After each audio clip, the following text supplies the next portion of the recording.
Finals day on the Challenger Series here in Portugal. It's the EDP Vissla Ericeira Pro, presented by Estrella Galicia. And we're expecting a kick-up in swell throughout Finals day. Big drama, lots of talking points. And we're looking to distill some qualification scenarios. Let's see how we go with getting early vision on a crisp swell, trying to fill in, pick up from yesterday's energy. Here to talk you through the early morning's action. Joining myself, Paul Evans, the big smile as ever from Felicity Palmatier and Chico Alves. Good morning. It's lovely to see you guys. It's good to be down here. I'm so excited for today. There's so much on the line. CT qualification possibly. So it's going to be a big day and I'm ready for it. Chico, finals day today. Mate, did you get to bed early, drink some water, have a nice tea before you turned in? You feeling good?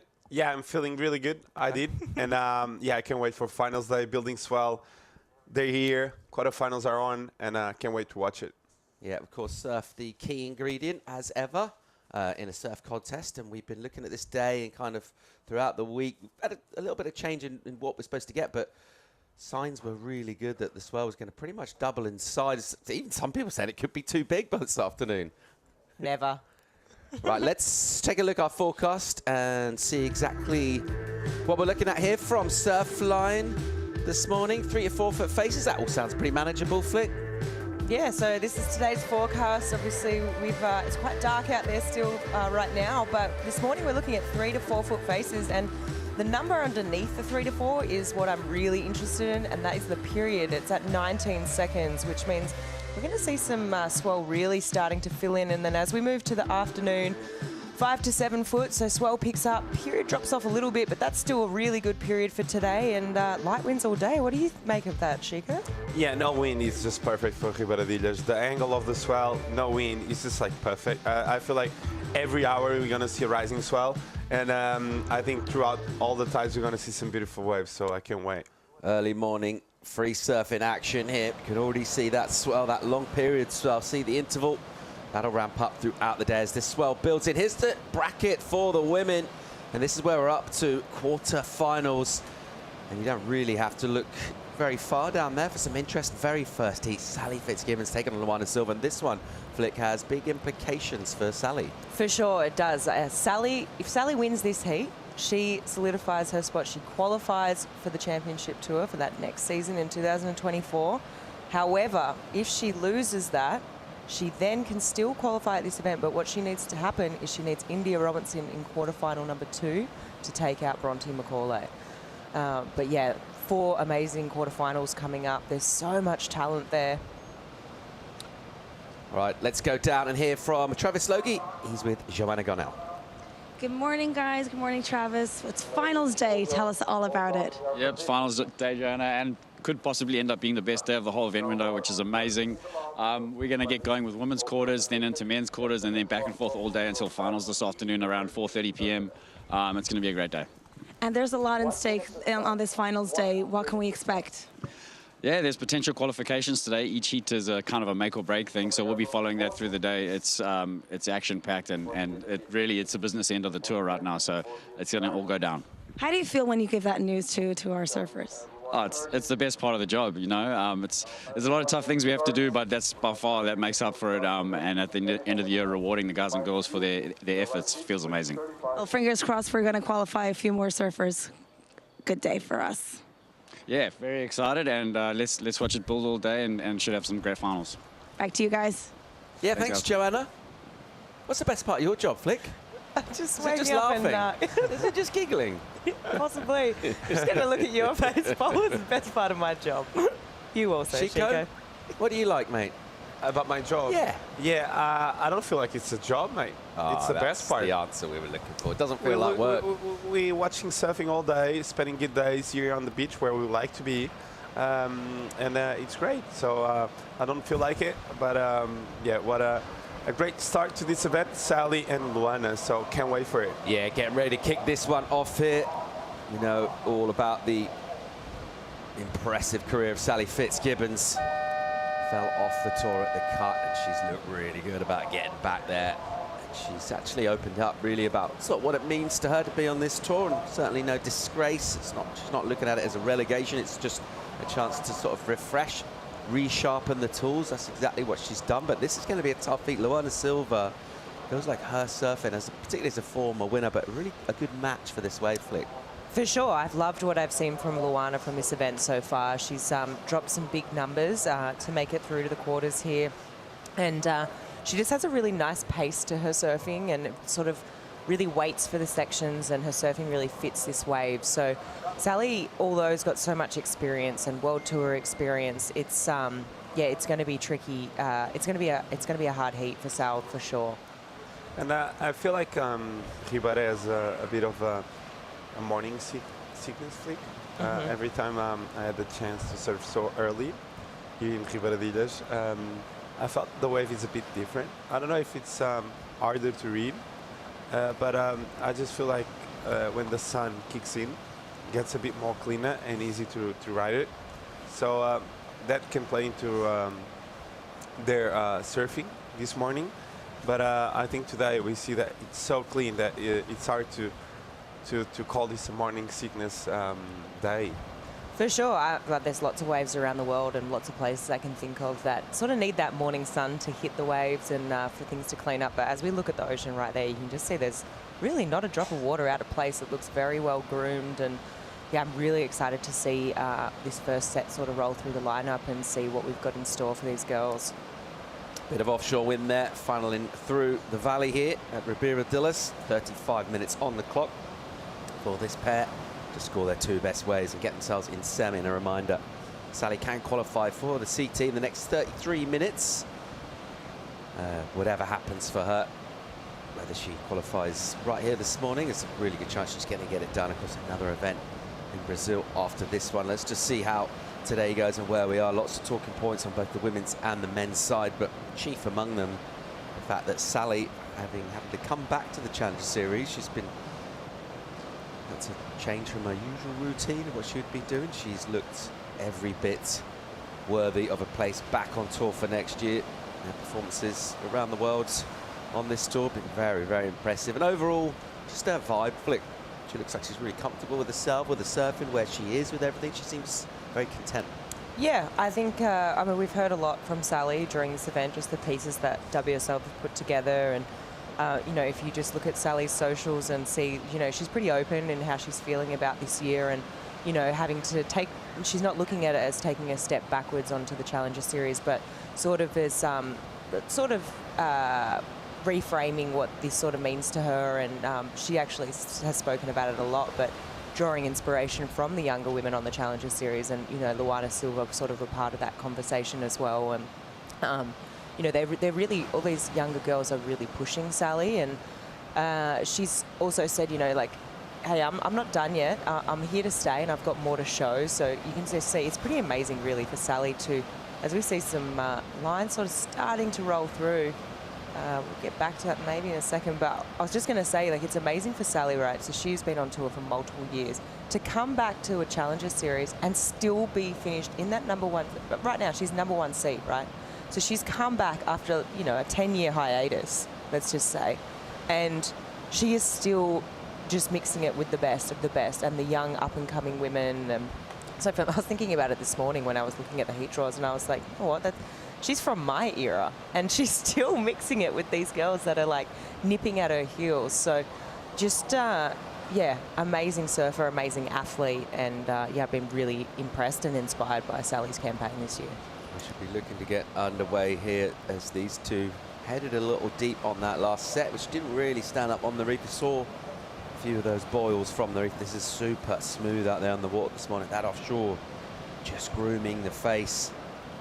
Still waiting for the first one of these waves to stand up and offer an opportunity is Sally. It looks like she's a little bit deep up. If you're coming back for finals day, it means you've had a good week. It means you've been surfing well, everything's working together. I'm assuming competitive surfers, they probably wouldn't change your morning routine much on finals day. No. Hold your toast in the same hand? For sure, and, you know, maybe there's those funny things, you know, we talk about surfers, some surfers are superstitious and some aren't, you know, maybe they're wearing that same favourite wetsuit that they got that 8-point ride in their last heat. Really funny talking about things like that. I actually know that Steph Gilmore is very superstitious, and she is someone that would do something like that. Interesting to know, I've actually spoken about this all week. When we talk about a point break situation and the beginning of a heat where there's no priority, we talk about surfers who really like to establish that priority. And Sally is one of those girls, even from when I was competing, she would always be first down the beach in the morning, crack of dawn, first one out for the early morning free surf before the contest starts. And then in a heat situation like this, she loves to sort of establish that inside position and really make sure that she gets that first wave there. As you can see, like, she's in the red, she's sitting the deepest. If the wave comes through, she's going to have first pick a wave. So I'll be very, very surprised. I'd even eat my hat if she lets Luana Silva get on her inside. I'll hold you to that. Chico, were you known for your fondness for an early morning on the Portuguese surf scene? Oh, never. Did they call you Dawn Patrol Chico? No, never. I would be... More of a lie-in guy. I'll do that if I was first heat. If I was like last heat, for sure, I'll be just 2 heats before my one. I just feel like you can get hung up with maybe with all of the energy around the comp, and you can get really tired of it. And when you go into your heat, you have a lot of stuff in your mind. I would like to have a clean mind and don't see the other stuff. Because sometimes you get a bit like, you create some expectations about what you're going to do in a heat. And then when you show up for your heat, it's a completely different scenario. So if you, for example, you see someone do a 9 on the first heat, and you're in heat 5, and then you think, wow, there's 9s and 8s today.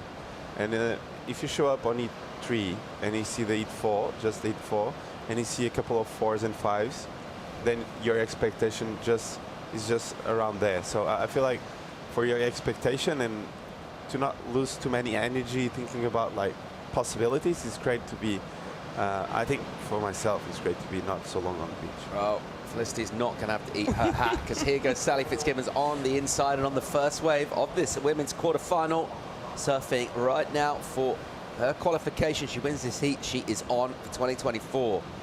A snap off the top from her, dealing with a slopey face out the back. Now it's steeper through the inside. She offers up the board into the lip. There's a nice bottom turn, aiming squarely at that lip. Goes with a nice snap on the rail to finish off a well-surfed wave for Sally Fitzgibbons. Yeah, great wave there. So you see Sal's dad down there on the beach. It's pretty cold this morning, got the beanie on. But yeah, he's been with Sally ever since the very beginning, going to all of her events. He's been coaching her, like mentoring, just having that support, that sounding board, and yeah, their relationship is super strong. I love that first opening wave of Sal's. I was stoked because I don't have to eat my hat. But yeah, I could just guarantee that, she just is someone who loves an early start. So we'll have a look at this wave here. Sort of a little bit slower at the beginning of this wave. And, if you think back to the end, wow, it really did grow in size. But this section here, sort of transitional turns, just setting up for this inside section here. This is where it starts to get a bit steeper, and she really can sort of release the fins there, backs it up with another turn.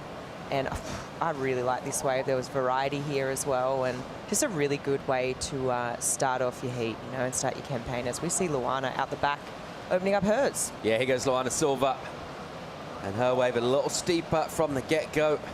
Gets her snap in and then gets speed to cover some serious ground. Opens up with a bid section. Just rips a turn down from a high line and again into the lip. Tags it really nice. This has got great pace to it. Another really nice full-blooded turn. And again, snapping it. So a bit of variety between those maneuvers. Looking for a finish in here as well, which she gets done right on the rocks. A really cool opening exchange there. Who do we feel got the better of it? Chico Alves. Well, I think they were both, I think they're going to be close. I just feel they're going to be close. Because the start of Luana's, as you said, was a bit more steeper. And she had, you could tell she has a bit more speed out the back. And the wave stood up so good for her. I like the combination of maneuvers here after she gets around that first section. She gets up there, nice snap. I like this one. Nice again. And he gets a third. So if you compare both of them, they both got the 3 best turns on the inside. And they were like trying to get together a few turns out the back. So I think it's going to be interesting to see the comparison on both of these waves.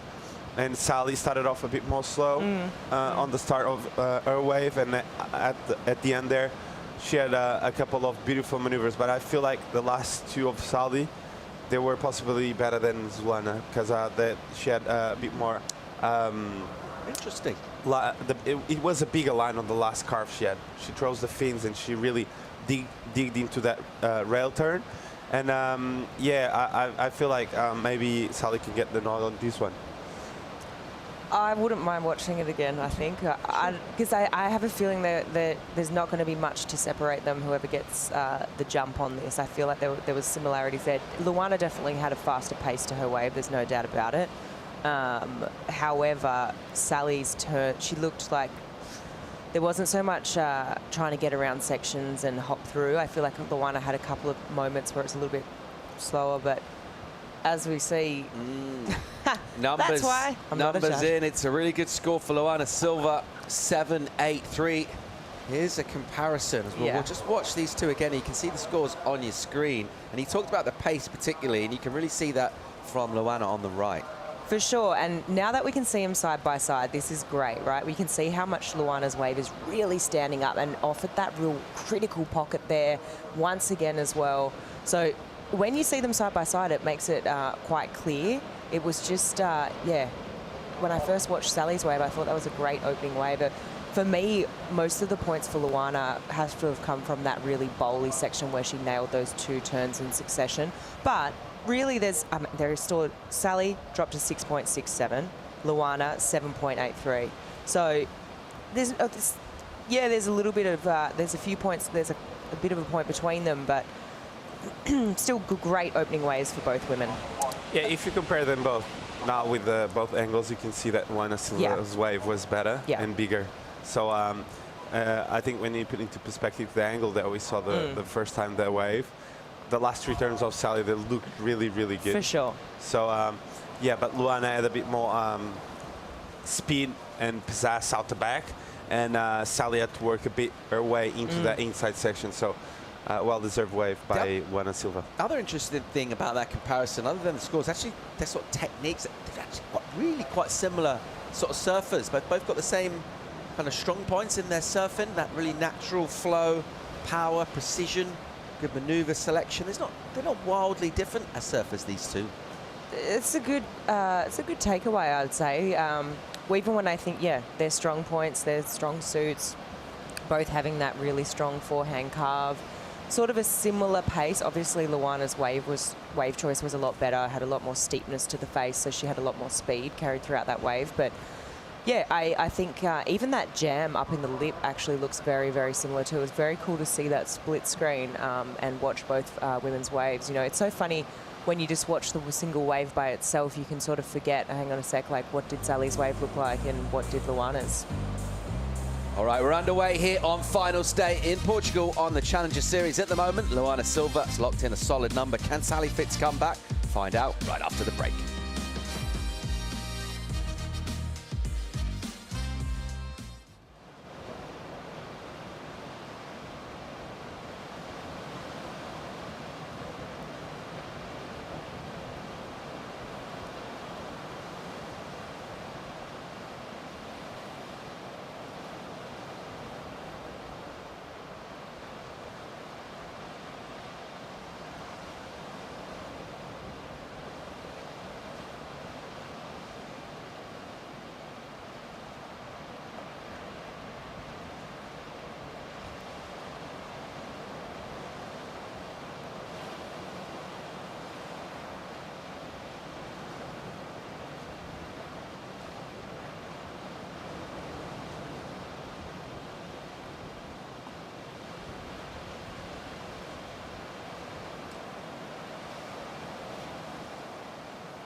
So 20 years of like surfing in the region, It's really cool now to have the focus here at Ericeira because I can surf a few more breaks around there and learn the wave a little more. It can get tricky and challenging, and I think the more time you spend out there, you can really kind of maximise your performance.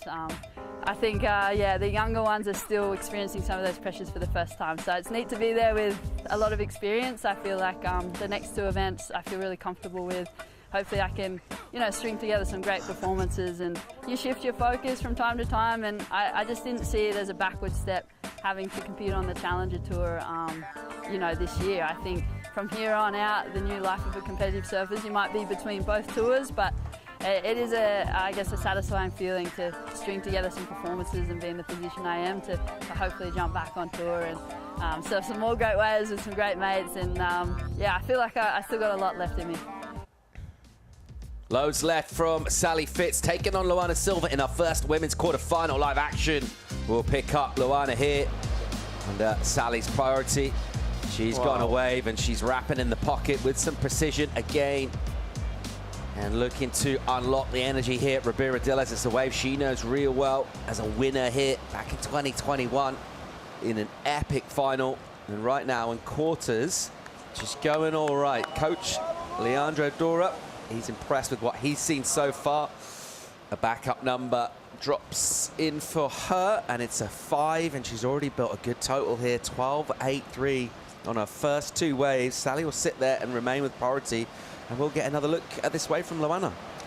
I love this wave. I love that she's applying the pressure, and that turn right there was pretty dynamic. I mean, I love, all these women have good carving maneuvers, but being able to have that variety where she really pivots on her back foot and slides the fins is super impressive. You'll see just how much that board actually whips around on that first carving maneuver is pretty good. So, yeah, loved it. Dropped to 5. Applying pressure on Sally is definitely a good way to do it. I mean, there's still 17.5 minutes left in this heat, but super smart surfing from Luana, and yeah, I'm really impressed. Yeah, Luana here with the backup score, a 5-point ride on this one. And I think she's trying to get something to put pressure on Sally, as you said, Flick, and I think she did a good job on that wave. She was with second priority, so good job. Let's go here from Luana Silva's support crew. Joanna gone out is with Matea Serdi. Yeah, that's right. Well, at the moment, there's not a lot of people on the beach, but the support, you can hear it from far away. Look at Mateus. How's Luana doing, and how was her mindset before she went into this heat? She just got a wave right now. I'm rooting for her. Okay, let's finish it. Go on, call the wave. All right, okay. So what was the question again? Sorry. Well, there's not a lot of people on the beach, so it's really important to have this kind of support. And how's Luana doing, and how was her mindset before she went to in the water? She's pretty relaxed. I've been traveling with her the whole year, and you can tell she's growing up. She's getting mature, and really good friends with her and with her whole family. And yeah, she's relaxed. We have Grillo here with us. He's always give us a lot of confidence, before the heat. And, there's Brazilian guys here, fans, they're all cheering for us. And so even though there's not a lot of people on the beach because it's cold and so early, sun didn't even come out yet. But I think she's confident, and I think she's hearing all the whistling and everything. I think it's cool, yeah. And how about you? How are you feeling for your heat? Yeah, that's later today. I'm just taking, I'm just taking heat by heat, and now I'm just Lulu caddy now. I help. I'm with her backup right here. It's safe, and then after that heat, we're gonna go back and then focus on my heat, and then she's gonna be my caddy. So. Well, what do you think about these lull situations? What goes through your mind? It's good to learn. We're learning about the sats. Every day we're learning about this wave because now it's like a different. Swell direction. The wave is really different and really good. And then, yeah, it's man-on-man heat is just, you always learn, it's good. I can't hear Leandro here. Well, we'll leave you alone, get you in focus again, because Sally's riding the wave right now. It's finals day. Back to you. Thanks, Joanna. Great insights there. Matea Serdi, one way to keep your mind off your own heat is caddy for a good friend. It's what he's doing right now, supporting Luana Silva. He's in the lead here, but that was a reply from Sally. So She used her priority, waited a little while with it, and made a decision to go and wanted to get a backup score in, and that will count for her for sure. Let's see what work she got done. Yeah, first cut back to start this wave off, then a bit of a double up section, another snap tight in the pocket. I like this one, a bit more crisp off the top, gets a bit more speed down the line and jams it. So great wave there by Sally, and you see the drone shot flick. Yeah, you can see just from that drone shot at the start of the wave, you can really see it starting to double up here on the inside. I love that turn, and then followed by that one in succession was really, really well served. She eyes this section down the line, lip line float to finish. So I really liked it. It was a smaller wave, but yeah, these couple of turns out the back here were really nice. Threw a lot of spray, got a release on the fins, backed it up here with this second carving maneuver, but that was pretty dynamic in the top, like, critical section of the wave. So, yeah, I liked it from Sally's. I sort of got to compare it to Luana's 5-point ride. And, yeah, I don't know. I'm not really sure where they're going to go on this. What do you think, Sheikha? You guys want to put me in the spotlight right early in the morning? That's why you're here, mate. Well, I think it's she's gonna put a backup score, that's for sure.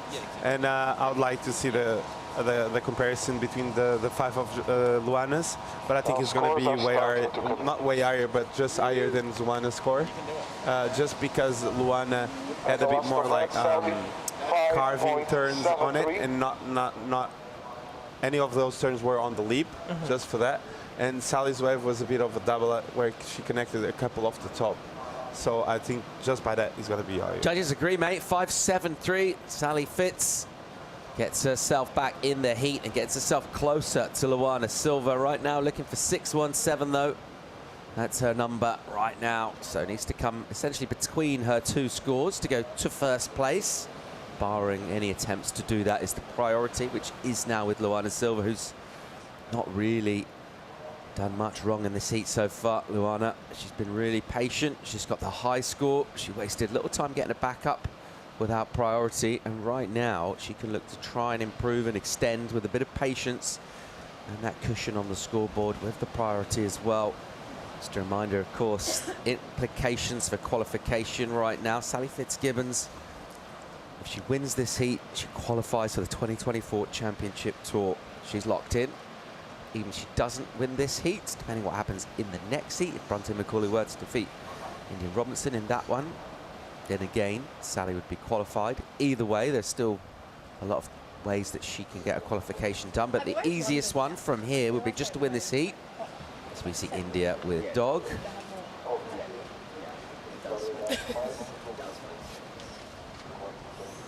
Keeping eyes on the lineup. And very closed lip there. We saw some sort of strategy, and as soon as the camera was on, yep. Just not really letting too much loose there, which is great. But yeah. Yep. I love it, yeah. You know. They had a strategy when they came in. They said, if the camera is on, we just stop speaking straight away. And it looked like it, so not trying to show too much about India Robinson's strategy for the next one. Good memories for Luana Silva here. Went all the way through the rounds for a big, big statement win. Back in 2021, did Luana Silva. An incredible final culminated that event. The surf was absolutely pumping. And Luana Silva, this was key for her campaign that season, and really sort of serving notice for some surfers. Didn't know loads about her. We all became instant fans. She absolutely tore this place apart, and how good is having the memory of a win when you come back to a venue. Oh, wow. I remember her winning here, but just reliving this footage, I mean, her surfing just fits so well with this wave, and you're sort of reminded that, oh, yeah, that's why we're back where she is right now as we see Sally up and out. Yeah, and talking about superstitions, was that the same wetsuit she's wearing just now? I feel like it's the same one. Not the same one, but the color, everything is the same.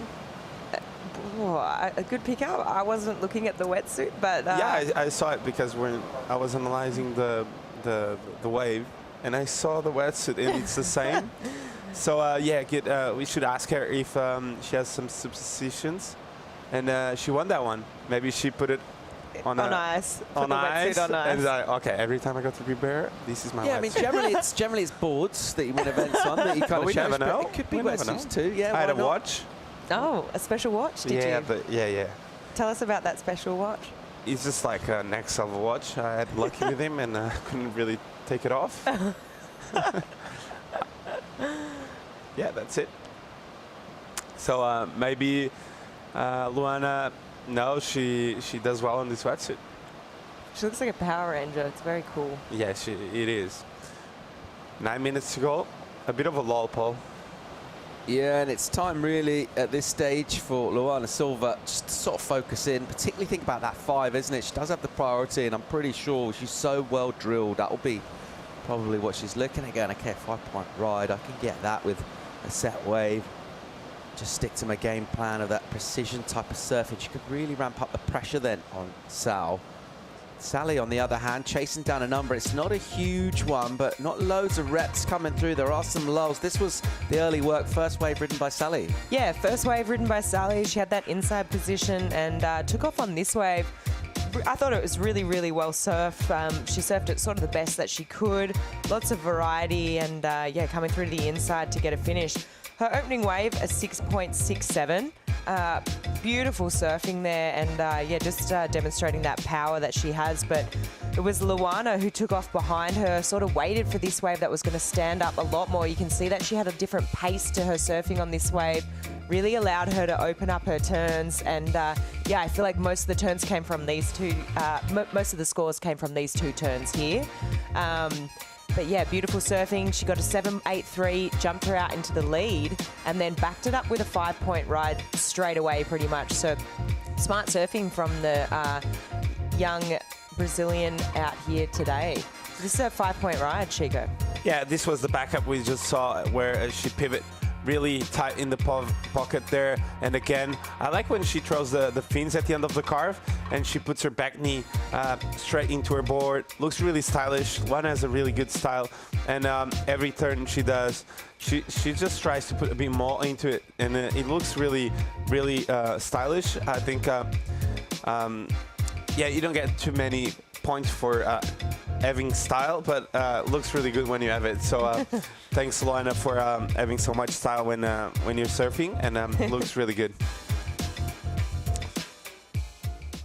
Luana Silva there, and we've just seen, well, you can see some waves ridden and some strong impetus in the paddle back. Luana Silva just making sure that there's plenty of distance between her and Sal. We talked about the athleticism of Sally Fitzgibbons. Nevertheless, I'm pretty sure she's not going to overhaul that sort of head start that Luana has in that paddle battle. Back to the peak looking for priority. Let's see what just happened. Sally just rode this wave. Yes, Sally up and riding and a couple of little setup sort of carves here. She's really waiting for this inside section to stand up. It gets a bit faster here. What she got, lip line there, trying to get around this section again. Another little float.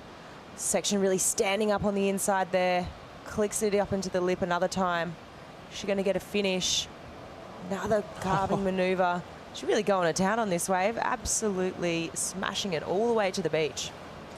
Yeah, this wave was well surfed. She got the speed down the line going, got around the inside section, and was, as you said, well surfed. I enjoy this one. Nice float. Here is when you see the pace building with this float again, and she gets it. Nice snap off the top, carving all the way through. And I just feel like maybe the work was a bit just done on that end section, and in comparison to a 6.67, I think it's not gonna come into play, as we see out the back Luana on a much bigger wave, and that first carve was a bit more dynamic. Let's see what she did here on the inside. Carves again, waits for the wave to build up, gets another bit of a snap, but on the really soft face. Another long carve. Ooh.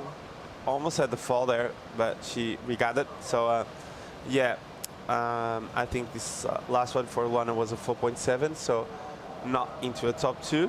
And we are still waiting for Sally's wave. What do you reckon, Paul, of that last wave of Sally?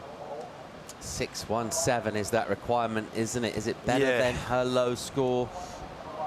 Let's see what the judges make of that. You can see she's feeling the physical exertion right now. Under the final 5 minutes here, the swell has increased. So too has the period, which means there's more power out there in the water. There are also some lulls as well. And there's a long, long paddle back out to the top of the peak. And when Sally gets there, whether this is the number or not, what she won't have is priority. And that was crucial from Luana Silva. We saw it, just got it slightly wrong on that last turn, but she did finish it, and then she was pretty quick to identify where Sally was, kicked out, and then still made sure. That's how crucial priority was, because Sally was a long way back, and Luana Silva was kicking the legs and really, really making sure she locked in priority. I'm actually surprised Luana didn't kick out earlier, because taking off on that wave, it was a bigger wave, so, and she obviously wanted to have a look at it, but just judging from the first couple of maneuvers, they were quite, you know, horizontal, and it was a bit of a slower wave. I was like, okay, she's going to kick out here knowing that Sally's further on the inside, but she did it anyway. I mean, I'm just being hypercritical here. She's a super smart surfer, but yeah, in my books, I don't think she was ever going to improve on that 5-point ride, but still waiting for scores from Sally. So judges obviously taking their time thinking about this score, because it's super critical and super important with a heat with so much on the line. Do you think, in terms of the patterns we've seen with the scoring this week, she goes there an advantage to doing big turns out the back, and maybe the wave gets less of a finish, or by contrast, and probably what happened here was not loads going on out the back, the finish was strong. Which do you think the judges have preference for, if either? Well, I think on smaller days like today, they want to see you hit the lip, either on the inside or the outside. I just felt this one didn't add much lip at the end, just offered one proper section.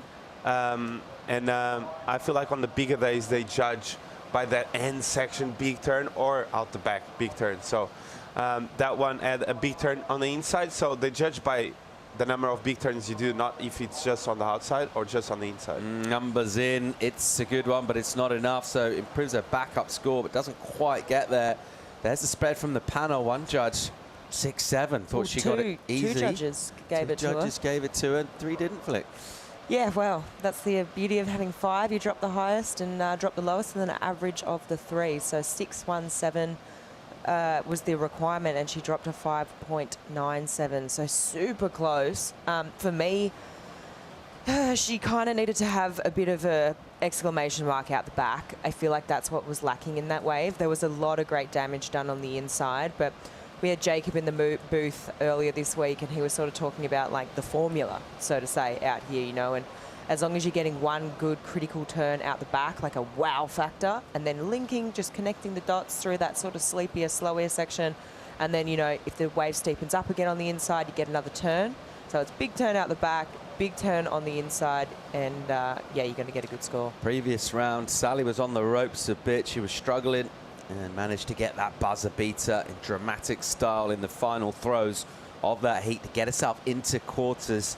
She's going to need a score still here, just over 90 seconds in this one. Look how close Luana Silva is paddling. I mean, it's unnecessarily close there, really, but we talk about that pressure and how to apply it, and that is physical proximity. You just got to think about where Luana is on the rankings, right? And Luana's probably looking at Sally being like, hey, mate, you've had enough good results, and I really, really need ones. Luana's equal 7th on the rankings, and this is super important for her.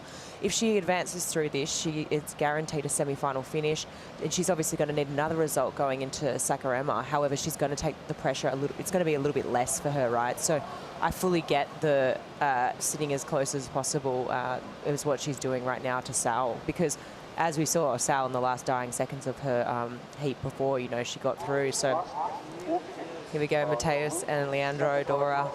Nervous moments for them right now, as time's ticking down, and probably willing that there's not another set to come through. Yeah, just over 35 seconds in this. Sally Fitzgibbons is really up against it here, doesn't have priority. Still looking for a 6-1-7. And I'm not sure we can see one of those sets coming through. It's going to get here on time. There's maybe a smaller opportunity if she shifts over to the inside. And Luana, what she can do is just afford to cover her. So she'll stay right next to Sal, just slightly further towards the shoulder. And I'm not sure anyway that this wave is going to, well, let's see. Sally, yeah, she was never really going to get on that, but just making sure Luana Silva leaving nothing down to chance for anything weird to happen at the end of that heat. So, qualification scenario for Sally was she could have qualified by winning that heat. She hasn't done so, which means surfers in the Brazilian camp for Luana Silva, like Matheus Herdy, he's happy. She's through to semi-finals once again here in Portugal. And Sally, of course, will have to wait. She's looking good for qualification. Other scenarios it can go down, but right now she's just going to have to hang on and watch the rest of this event go down. Yeah, for sure. I mean, she can still do it. She needs India Robinson to take down Bronte in this next heat. So, I mean, she'll definitely be watching that. But you can just see Lulu's just so excited to be making that heat. As soon as that hooter sound, she splashed the water. And, yeah, it just means so much to her. She's 7th on the rankings, so, yeah. I think now you're really seeing the emotion coming out just on that shot, actually. That's really interesting to see just how much it means to her to be back in semi-finals here in Ericeira. Amazing quarter-final coming up on the Challenger Series. Bronte McCauley taking on India Robinson. Stay tuned.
It's finals day in Portugal on the Challenger Series. A beautiful morning. That sunrise just poking up behind the hills of Ericeira, Portugal. When we've already witnessed our first quarter, we saw Luana Silva take down Sally Fitz, #1 in the ratings. And we'll just really think about that performance and how much it means to Luana Silva. And we can see it right there. We saw that shot of her in the water. And you saw the emotion. It kind of dawned on her, the size of her achievement, the scalp she just took.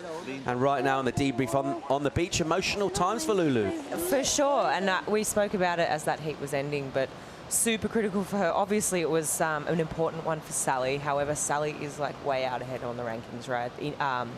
Lulu is sitting in equal 7th with a couple of other ladies, so just so important for her campaign. It's going to take a lot of the pressure off. Semi-finals or better finish for her, guaranteed, right? And then going into Saquarema, it's going to take a lot of the pressure off. She'll still need a good result, however, probably not as good. So every heat she advances, just making that job a little bit easier. We're checking out in our second quarter an all-Aussie clash, and this was India Robinson, who's taken on Bronte McCauley. Here's her first wave. Yeah, first wave for India there. Nice snap off the top. I like the carve. This one again looks really spicy and really committed on this one. And wow, nice finishing turn. We see some size already on the ocean. This wave was a lot bigger than what we saw all morning. So swell is rising, and India there taking advantage of that with some beautiful maneuvers. And the energy on this wave was just right, Flip, right? Yeah, I have to echo what you said. It definitely looks like that size is sort of filling in a bit more. That one of India Robinson's was pretty nice. I really loved it. Pretty interesting this heat because India is actually sitting 4th on the rankings and Bronte is sitting 5th. So currently they're both advancing. They've also both had a win this year. Bronte had a win in South Africa at Bolido. India Robinson came out of the gates firing and got a win on the Gold Coast for the first Challenger Series of the year. So really, Bronte's just trying to really improve. She's got a 17th still that she's counting at the moment. So she's sitting in 5th. She's sort of got to improve on that. But yeah, really evenly matched heat, this one. So it's going to be interesting to see who comes out on top. 29 minutes remaining in this second quarter-final. The number in for India. It's a 6-5 for her. Decent way to kick things off. You saw the power of the ocean as this long period swell fills in, as she matched that power herself with strong physical commitment to those turns. Meanwhile, with priority goes Bronte on the backhand and makes a choice to go away with a little bit of slope out the back, and then she's able to commit hard to a second turn and a third. Really nicely done, and it's really precise in the pocket surfing. Gets quite a lot of the lip there. And again, really good rhythm to it, and she needed a finish there, and a mistake is going to be costly at this level. Wow. She was like it was signed, sealed, delivered. Everything was going the right way. She just baubled on that last section. I mean, we would have had a really good exchange on our hands, I feel, if she didn't fall. I mean, she's still got a lot of good work done out the back here. As we have a look at the replay, sort of nice carving maneuver to begin with, but it was these turns here that I really liked. Sort of had the ability to get in that really critical section of the wave. Yeah, these 3 turns were pretty nice. She almost got hung up on that third one there, floats this one, and then just, got stuck on that outside rail. She sort of baubled on the turn prior to that, and I feel like that's kind of just got her off balance. So if we look back to the turn beforehand, she sort of almost gets caught up in the lip, and then gets to that section a little bit later than what she was probably hoping to. So, yeah, super unfortunate for Bronte. Yeah, maybe showing a bit of some nerves there on the first wave. As you said, she looked like she was adjusting her feet all the way through that end section on that wave. So maybe the board selection also, to me, if she's riding the same board that she was riding yesterday, or she was riding the day that was really small, it's just like maybe a tough choice because it's a building swell today, so a bit more energy, and looks like she's using the same board. Let's go and hear from our first semi-finalist. Luana Silva is with Joanna Garnell. Yeah, guys, and super happy. Does this feel like a deja vu for you? I don't know what it feels like, to be honest. It's been exactly like 2 years since I've been in a semifinal, and this was the exact place that I did it, and just really happy and thankful. It's been last year was really hard for me, and then this year just couldn't crack that semifinal, so I'm really grateful that I did this morning. Especially against Sally's Fitzgibbons, right? Oh yeah, I was pretty nervous for this heat. I know Sally would do anything to get a win, and she's always inspired me since I was a little girl. Her surfing's the most radical on tour, I believe, so I'm really inspired by her, and I'm just really happy I got to compete against her too. Well, we know that she's inspired by you and all the young surfers as well, because you've been doing an absolutely amazing job. Do you want to say a few words in Portuguese? Só queria falar oi para minha família que está assistindo, que acordou madrugada hoje. Consegui, vamos para a próxima. Te amo vocês. Good luck. Thank you. Luana Silva absolutely delighted to crack the semis here. And interesting, she talked about how important that was. Just to crack that, she's been stuck in the quarters, unable to go further. And I guess after a couple of years, like that can start to feel almost like bit of a self-fulfilling prophecy as well, and how good does that feel? I think that's why we saw that outpouring of emotion on the way back in. Oh, for sure. I mean, you can just get stuck in this weird pattern where all you do is just finish quarters, ninth. Yeah, it's super interesting. One person that actually did that this year on the championship tour is Gabriel Medina. He started the year out with a ninth at Pipeline, a ninth at Sunset, a ninth in Portugal, and then a ninth at Bells. It was just insane. He couldn't. And then he got a breakthrough win in Margaret River. And I remember him just talking about that, being like, I don't know what's going on. Like, I just keep getting these ninths. And all of a sudden you have this breakthrough moment. And that's just what we saw for Luana. And really, really impressive. You know, sometimes you can sort of self-doubt sort of creeps in and you're wondering and questioning, hey, am I doing the right thing here? Should I be changing up my routine? But when in reality, you know, sometimes, especially when you're dealing, you can be dotting all the I's and crossing all the T's, but when you're dealing with something that is unpredictable like the ocean, sometimes the cookie doesn't just crumble your way, and then all of a sudden things just start to switch, and then you get a bit of momentum, and it'll be interesting to see if Luana can carry this onto Saquarema. Yeah, speaking of self-doubt, Chico, you're Bronte Macaulay. You've just fallen. You've just fallen on what's a relatively routine turn for you. How much does that play in your mind whilst you're sitting out there in the lineup now? Do you reckon that's eating away at Bronte? Well, I think that first wave, as I was saying before the interview, I felt like she was riding the same board of that small day we had, and probably today, even though it's still small, there's a lot more energy in the ocean because it's a rising swell. And what I felt is that the board looked a bit too much release on the fins. She had a bit too much release there on the bottoms. You could tell she was having a bit of trouble to maintain a clean line on it. Is she still thinking about it, or has she just washed it off thinking about her next wave?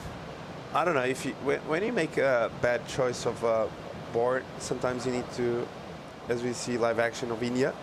Yeah, rips one down off the top, slides out the fins, and a quick snap with speed to do this. Makes room, brilliant surfing there. Really, really cool to see her cut that turn short, straight into the bottom turn, committing hard into the lip. That's not easy to do here at Ribeira. Not a lot of lip sometimes available. She found it here, Flick. Yeah, she did. Put it all on the line there, and almost a little bit too much, like a little bit too much mayo. But this section here, I absolutely love that. Just that quick succession, what you said, she cut that second turn short, and then that's where she bobbled a little bit. Cuts this one short, eyes up this section, and just goes straight up into the lip. So, yeah, super impressive surfing there. I loved that moment from India. Just really, really critical. It was a big section, lands out in front of the foam. Yeah, I loved it. Yeah, not a long one. 3-turn combo out the back. Let's see how the judges score this one. We were talking about how many sections do you need to actually get good scores. She only surfed the outside section with big turns, so it's going to be interesting to see. Be interesting. We don't have a number for sort of points scored per meters surfed, but I reckon this will be quite a high ratio. It's going to be a reasonable score for the amount of ground she actually covered, which also means when you're paddling back, a little bit less knackered. For sure, yeah, quicker paddle back out, you take that. I am really interested to see where this goes. I loved how she had that ability to, and the foresight to see that, hang on a second, I've got to cut this turn short and go straight up into the lip there. As we see some promising looking lines coming through the lineup here, and got to be thinking that Bronte's sort of wanting to wash off that 483 and sort of right some wrongs here. So hopefully we get another exchange on the way. Good number coming in for India, waiting for just two judges to lock it in. It's going to be a similar sort of number to her opening wave. Just to be able to go into the lip like that, something you're going to see loads here on this wave, and it is something different that stands out. And the risk-taking, essentially, that degree of difficulty part of the criteria, Shika, you feel that's what she was ticking boxes with there. This is a point break, it's a long-running wave, but if you can go up into the lip and hit the section hard and just mix up the pace between the turns, you're going to get rewarded. And she's going to get another good score here, a 6-1-7 in for India. And it just gets better and better for her in this second quarterfinal. She'll go again here. And just deciding to roll the dice. A quick kick out. See Bronte Macaulay now. Still sticking with that priority. And we did we were speculating on whether she'd be thinking about, oh, okay, I fell on my first wave and maybe left a point or point and a half, something like that on that wave. I could have been closer to India. Meanwhile, India gets another wave, puts in another number. So Bronte, we know all about her mental toughness. She's going to need a bit of that here, Flick. For sure. I'm not doubting Bronte, though. There's still 20 minutes left on this clock, and with this swell building, that's a really promising sign. And she also comes from great surfing stock. I mean, her father's Dave McCauley. He finished runner-up in the world. He's, you know, when I think about him as a surfer, obviously he's a great surfer, but he also is a great strategy surfer as well. And just being able to place heats together, and Bronte and him obviously working together for so many years. And I just don't doubt that Bronte's going to be able to pull a rabbit out of a hat and get a big score on the next wave that comes through. An all-Aussie clash in our second quarter-final here at the EDP Vissla Ericeira Pro. At the moment, it's the surfer from Victoria, India Robertson, a couple of sixes locked in. We're still waiting for the Western Australian Bronte to fire up. More live action from finals day on the Challenger Series in Portugal real soon.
The EDP Vissla Ericeira Pro presented by Estrella Galicia is brought to you by EDP, Surf for Tomorrow, by Vissla, creators and innovators, by Estrella Galicia, brewed and bottled in Galicia, Spain since 1906, and by Visit Portugal, Europe's best surf destination.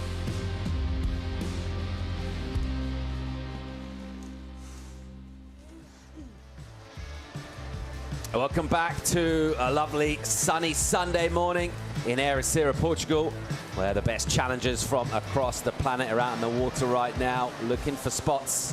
Well, currently in the semi-finals, the winner of this to face Luana Silva, and it is one of our two Australians, India Robertson, at the moment with a couple of scores locked in, decent ones, sixes for her, total 12, 6, 7. It's a pretty good return in terms of what the ocean's thrown at us so far. Meanwhile, the goofy foot, Bronte McCauley, just rode that one wave early on in this heat, and she was going pretty well on it. She's on her way to probably a number of similar order up there, around about in the 60s, possibly. She fell on the last turn, and that cost her a little bit in terms of points. And since then, with the priority, she's waiting for that real quality wave, and it hasn't really been forthcoming for her, so she's had to be patient, draw on that mental strength that we know she's got. She's already been a winner on the Challenger Series this year in Belito. It's brilliant backhand surfing over there, and a powerful, pretty juicy in terms of size right-hander. We are looking at conditions here, also picking up for what's promising to be the best air surf in our waiting period. Travis Logie is pretty confident about the way things are going to pick up throughout the day. But already this morning we're seeing that bit more energy, that longer period, and surfers able to unlock that, getting good numbers. And India Robertson so far looks like her flow's good, her read on the wave is solid, her tactical stuff's all dialed in with Dog. She's looking good here, Flick. Yeah, she is. She's looking really good. She's looking really solid. She's had a couple of little moments where I was like, whoa, she cranked that turn really hard, like that carving maneuver, almost a little overcooked it, but just pulled it back, and she's looking super, like she's just not going to fall. I mean, I say that now, it's just the commentator's curse, and then she falls on the next one. But I just feel like she looks so solid on her board. That transition on that 617 was super impressive. She just had the foresight to see that wave was going to shut down. She wasn't going to get around it. So cut that carving maneuver short, straight back up into the lip, really dynamic, and yeah, just surfing on out of that foamy section. But I would not count out Bronte. I mean, she's been dropping big scores all week on her backhand, and I feel like Bronte's, her strength is her backhand. She obviously won in Bolito on her backhand. That was obviously different sort of waves. Those waves in Bolito really reminded me of waves that we get back home in Western Australia, really sort of big, punchy, powerful, big sections. You know, you got your 1 turns, your 2 turns. That's very WA, you know. It's, unless you're going up north and hunting some big, long left-handers. In Western Australia, we have sort of those smaller, punchier waves where you're getting probably 3 turns max if you're lucky, 2 turns. So it really suits Bronte's surfing, but we've seen a really good showing of her here all week. Just that great display of her backhand, just being able to get really critical in the top half of the wave, and yeah, she had a nice pace to her surfing, and hoping that she gets another opportunity here. We've got 14 minutes on the clock, so you've got to be thinking that these heats have had some sets coming through as we look to the tides. Yeah, it's 8:30 local time here right now, so that tide will be high just after 11 o'clock this morning, so a couple of hours of that to fill in. Chico, with your depth of local knowledge, with this swell picking up, the longer period swell, there's not a huge tidal swing. You can see there, just over 3 feet. It's 1 meter between high and low. How the wave's going to be around high tide, mate? Well, I think it can get a bit slower, bigger lulls. And that once the tide starts dropping again, we're going to see a bit more swell kicking in. Because we saw that on the afternoon, the swell kicks in around midday, 1 o'clock. So with the rising tide, I think it can get a bit slow sometimes. But when the waves come, it's just impressive. And as we see Alyssa on the next seat, sitting 7 in the ranks right now. And with a bit of a nice warm-up. Yeah, what's going on here, Flick? Boop. No, honestly, this is just reflex. I'm just being silly. Reflex warm up there, and surfers getting creative and doing all sorts of things before their heats. But yeah, using the tennis ball, sort of a bit hand-eye coordination, a bit of reflex warm up going on there. I saw Nadia doing a pretty cool warm up the other day with her, I think it was her coach or her dad, using tennis balls as well. So Sally also a very big fan of that warm up. So yeah, a good way. Surfers usually have this sort of routine that they lock in. They do it every heat. It's like a ritual, you know, get them in the heat prep, get them into contest mode. So I'm sure that's part of Alyssa Spencer's. What was your warm-up, Flick? My warm-up started, well, here we go. Have another look. This is super fun. So this here's how it's got a red end and a blue end. What you can do there is you can throw it to the surfer or whoever's warming up for the heat and call out a colour, right? So you're calling out blue, and you've got to have the quick reflexes as they throw the stick to catch the blue end. So that's a really fun little game sort of thing, get you a little bit playful, get the reflexes going. But yeah, my warm-up for about, let's say 25 minutes, pre-heat. I'll go have my wetsuit on, I'd be warming up, my warm-up actually involved the tennis ball. Yep. So I had tennis ball as well. Upper body, lower body, warming everything up, bit of activation. I actually like to get the heart rate going quite high just to simulate what might happen in the heat before it actually happens, so it's not a shock to the system when you do get out of Listening to death metal? Yeah, that is also there. Some Rage Against the Machine, some Celibate Rifles. It's not really death metal, but, you know. And some fast music. Yeah, fast music, AC/DC. No, actually, I was joking around the other day. That's what I would listen to if I was like in the car getting amped. Right. However, pre-heat, I actually like to be quite zen, believe it or not. We're talking some meditation, some biannual beats. I like to feel very zen. Maybe I put the headphones on so no one talks to me. 11 minutes on the clock here. Is Bronte McCauley feeling zen at the moment? I think she might be starting to think about the scoreline a touch, because she has not offered much in terms of waves that she's been able to paddle for. She's had that priority for what feels like a really long time now. And as we get down towards that 10-minute mark, she really just needs a wave. She hasn't had to make any particular decisions at all because there's not been a lot come through.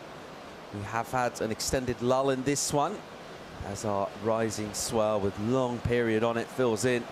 A fresh swell arriving here at Ribeira del 4 finals day, which should set us up for a brilliant finish this afternoon on the other side of the tide. But we are coming up now. There's more water on the reef, which means the smaller ones probably won't break, and it is going to be all about the sets flick. For sure, and with a longer period swell, the waves are further apart, right? So it's going to take a lot longer for these waves to come into the bay here. We saw 19 seconds this morning, that's a really, really big period. The period drops this afternoon to 14, which means the waves are going to be in quicker succession. And I think this arbo we're going to see with that tide draining out too, it's going to be quite good.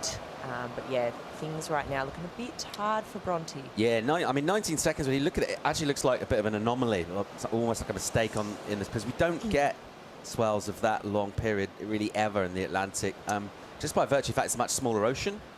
Yeah. So you just not as big as the Pacific, where you do get those much more longer periods. So in the Atlantic, a long swell would be 14, 15 seconds. Right. 19 is almost unheard of. Yeah, interesting. Do you get Southern Hemisphere swells as well in our summertime that sometimes wrap up, or even some of that extra tropical stuff? Sometimes those are really long period, particularly out on the Micronesian Isles, the Canaries, Madeira, Azores.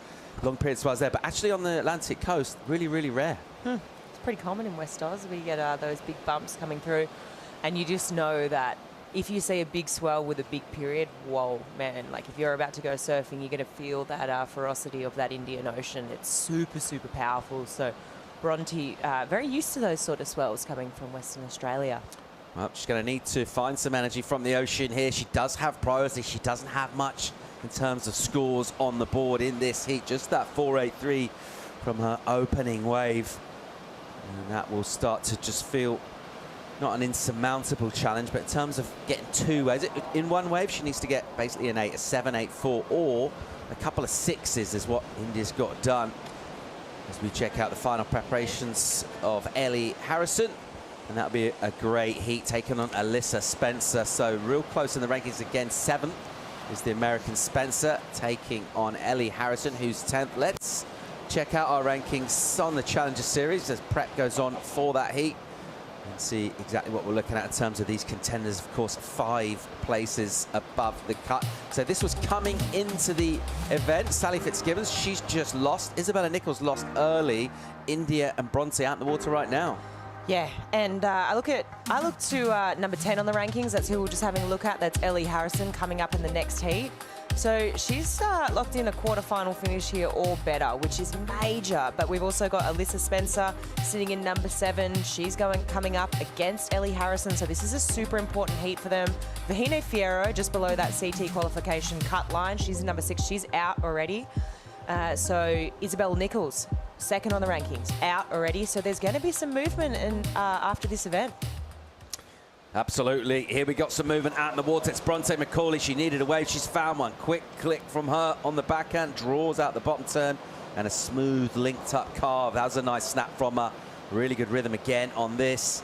She goes straight into the bottom turn. No downtime between the turns. A touch sticky on that. Does well to emerge with some speed. And again, all the way to the inside for a finish. And this is going to feel a whole lot better. It is a second wave for her with under 7 minutes on the clock. My first question, Chico, is that the 7.84? She needs to go straight to first. Oh, the 7.84, I don't think so. I think it's going to improve the situation for sure, but not a 7.84. I think she's looking to another wave. You see the agency pedaling back out, kicking her legs, trying to get there as fast as she can. So I think it's going to improve our situation, and was a really well surfed wave. I felt the board on this one, for example, looked better. The wave was smaller, and the board looked a bit more in control flick. Yeah, what I liked about this from here on out, see how she just holds the rail of the board, and you'll see it right here again. There's no bauble between the turns, which is really impressive. There's a kind of little transition bauble there and there. But yeah, it's a difference. I mean, it's a smaller wave, so obviously going to be hard to lock in a 7.84 on something like this. But just the technique and the quality of the surfing that she put together on this smaller wave was really impressive. She was just able to hold that line on her board. So it just makes for really smooth, controlled surfing. Just linking those turns from one straight up into another. This one here again. So yeah, it was really impressive from Bronte. But yeah, it's going to be hard to lock in a 7-8-4 on a smaller wave. But she kind of had to pull the trigger, right? Because with time ticking down, she's got to try and at least improve on that situation. Yeah, with 5 minutes to go, she did her best score so far, 5-5. So now she's needing a 7-1-7. She lowered the requirement for her. So nice job by Bronte there, trying to just play catch-up, Paul.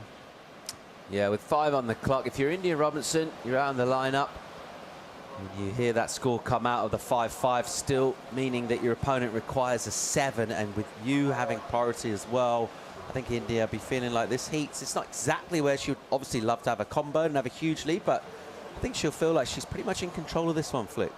Yeah, and you've got to be thinking that she's going to be liking her decision to go that wave and only get that quick 3 turns out the back, and it didn't run off. And, you know, we're kind of questioning, oh, it didn't really run off the whole way, how she would want it to. But right now, this is just really affirming of her strategy that she's probably put together with dogs. So feeling really confident as we look to the recap here.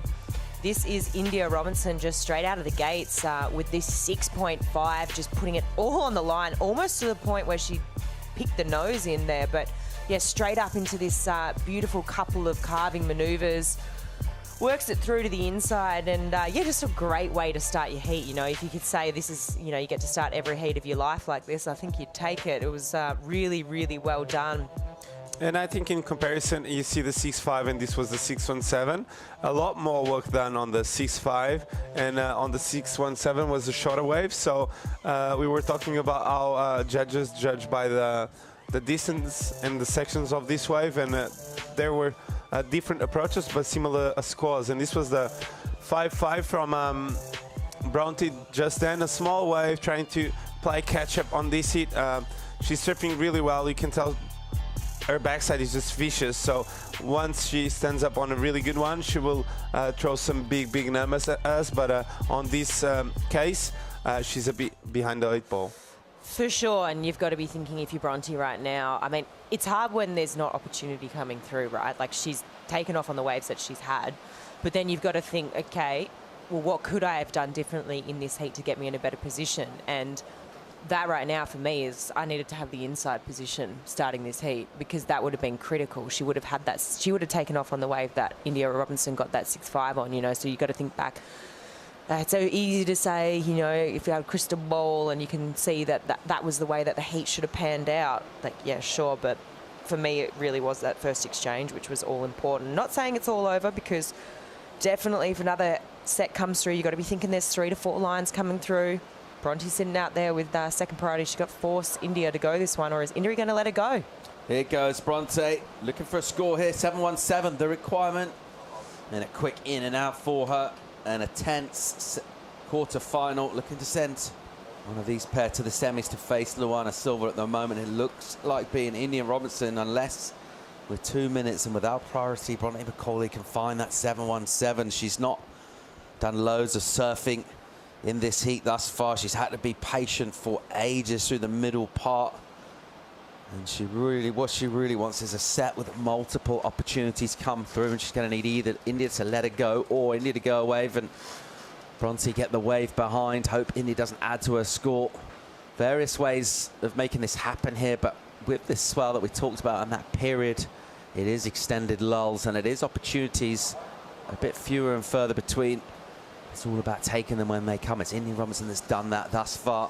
You mentioned the fact she's surfing and pushing it really hard, almost to sort of the limit there. The couple of turns almost sliding out. I think that aggressive approach, really surfing. It's finals day. You're going to need to do your best, and it's paid off for us. Taking a bit of a risk. No safety surfing from India. She's pushing hard. It's looking good. Oh, for sure. There's definitely no safety surfing coming from India. I mean, we've seen it almost like picking the nose under, almost overcooking it on the carving maneuvers. But, I mean, it's paid off for her. And I really like to see that. I like to see surfers that are not tentative. I like to see surfers that are having a crack, that, you know, if a big section is there in front of them, they're going to hit it. They're going to really put everything on the line. They're going to put the body on the line. They're you know, you can't leave the stuff to chance in the tank today. I mean, you're coming up against the best women's surfers in the draw, so you've really got to put it on the line.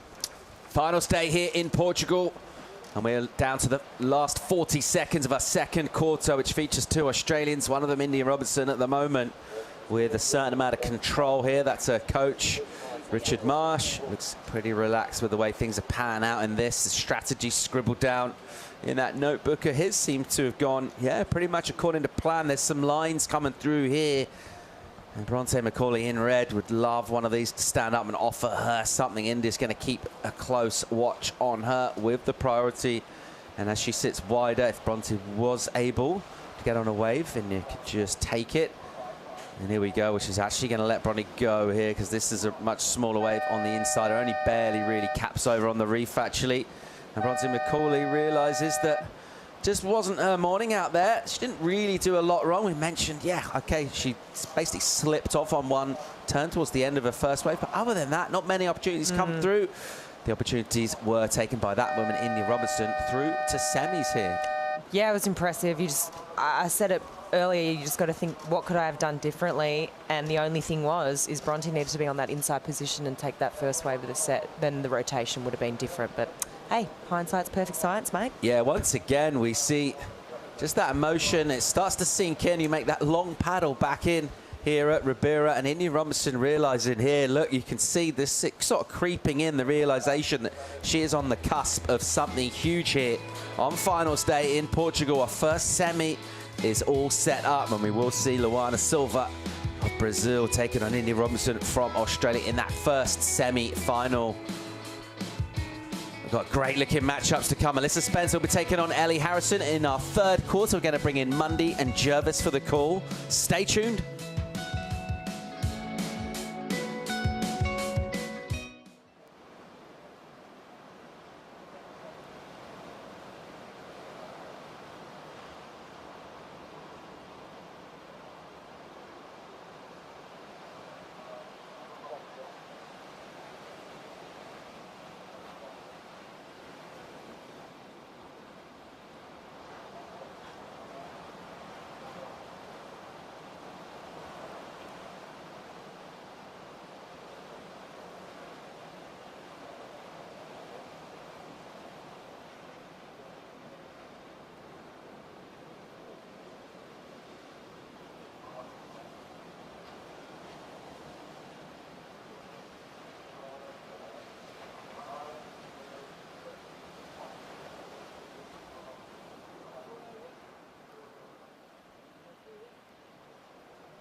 Every sustainable choice you make, no matter how small, matters.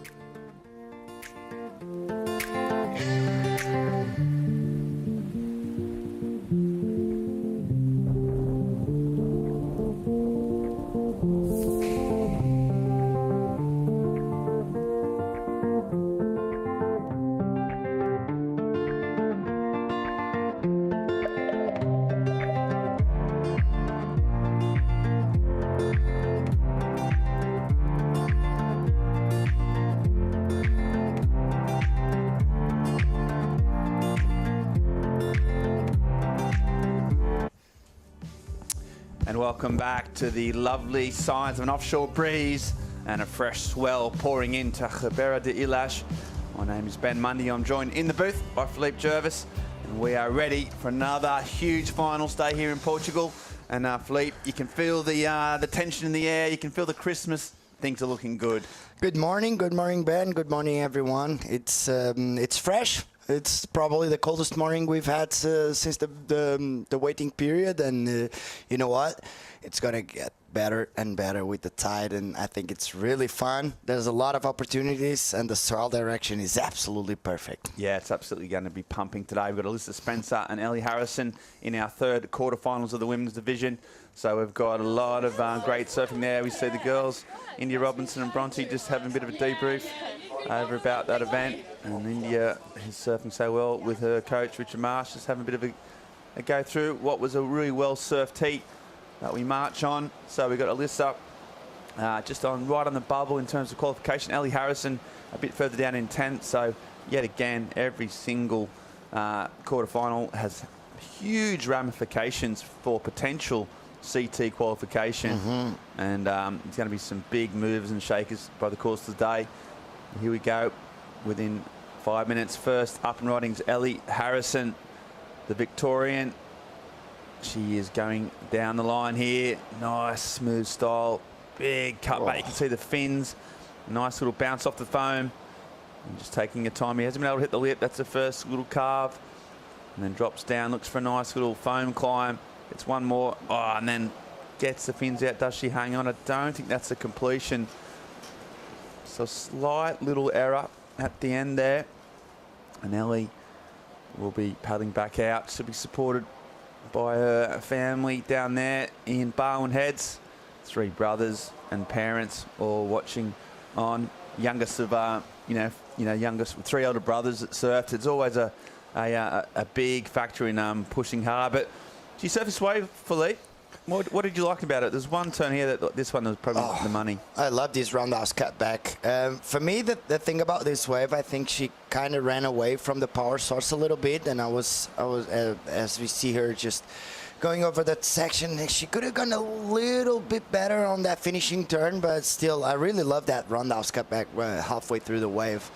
But yeah, I was speaking with Rodrigo Souza. I spent my whole morning with him just looking at the waves, and he's going to have Francisca Veselko obviously on the next heat, and we're talking a little bit, and sometimes you can definitely see that the surfers, they don't surf here a lot, because in my opinion, she did a really good job, but sometimes they tend to run away from the power source of the wave and do the turns a little bit far away from that critical section. And yeah, it's a hard wave to read, obviously, and especially with this west swell, you can see a big line coming bending all the way through the inside, and sometimes you can get caught up. But you know what? 4.17 to start. That might be a keeper on the next 30 minutes. So yeah, it's better to start early. Yeah, for Ellie, obviously she's been here the whole event, but this is the first sort of fresh swell she would have surfed. Yeah, it's been pretty small the whole time, really, so she would have been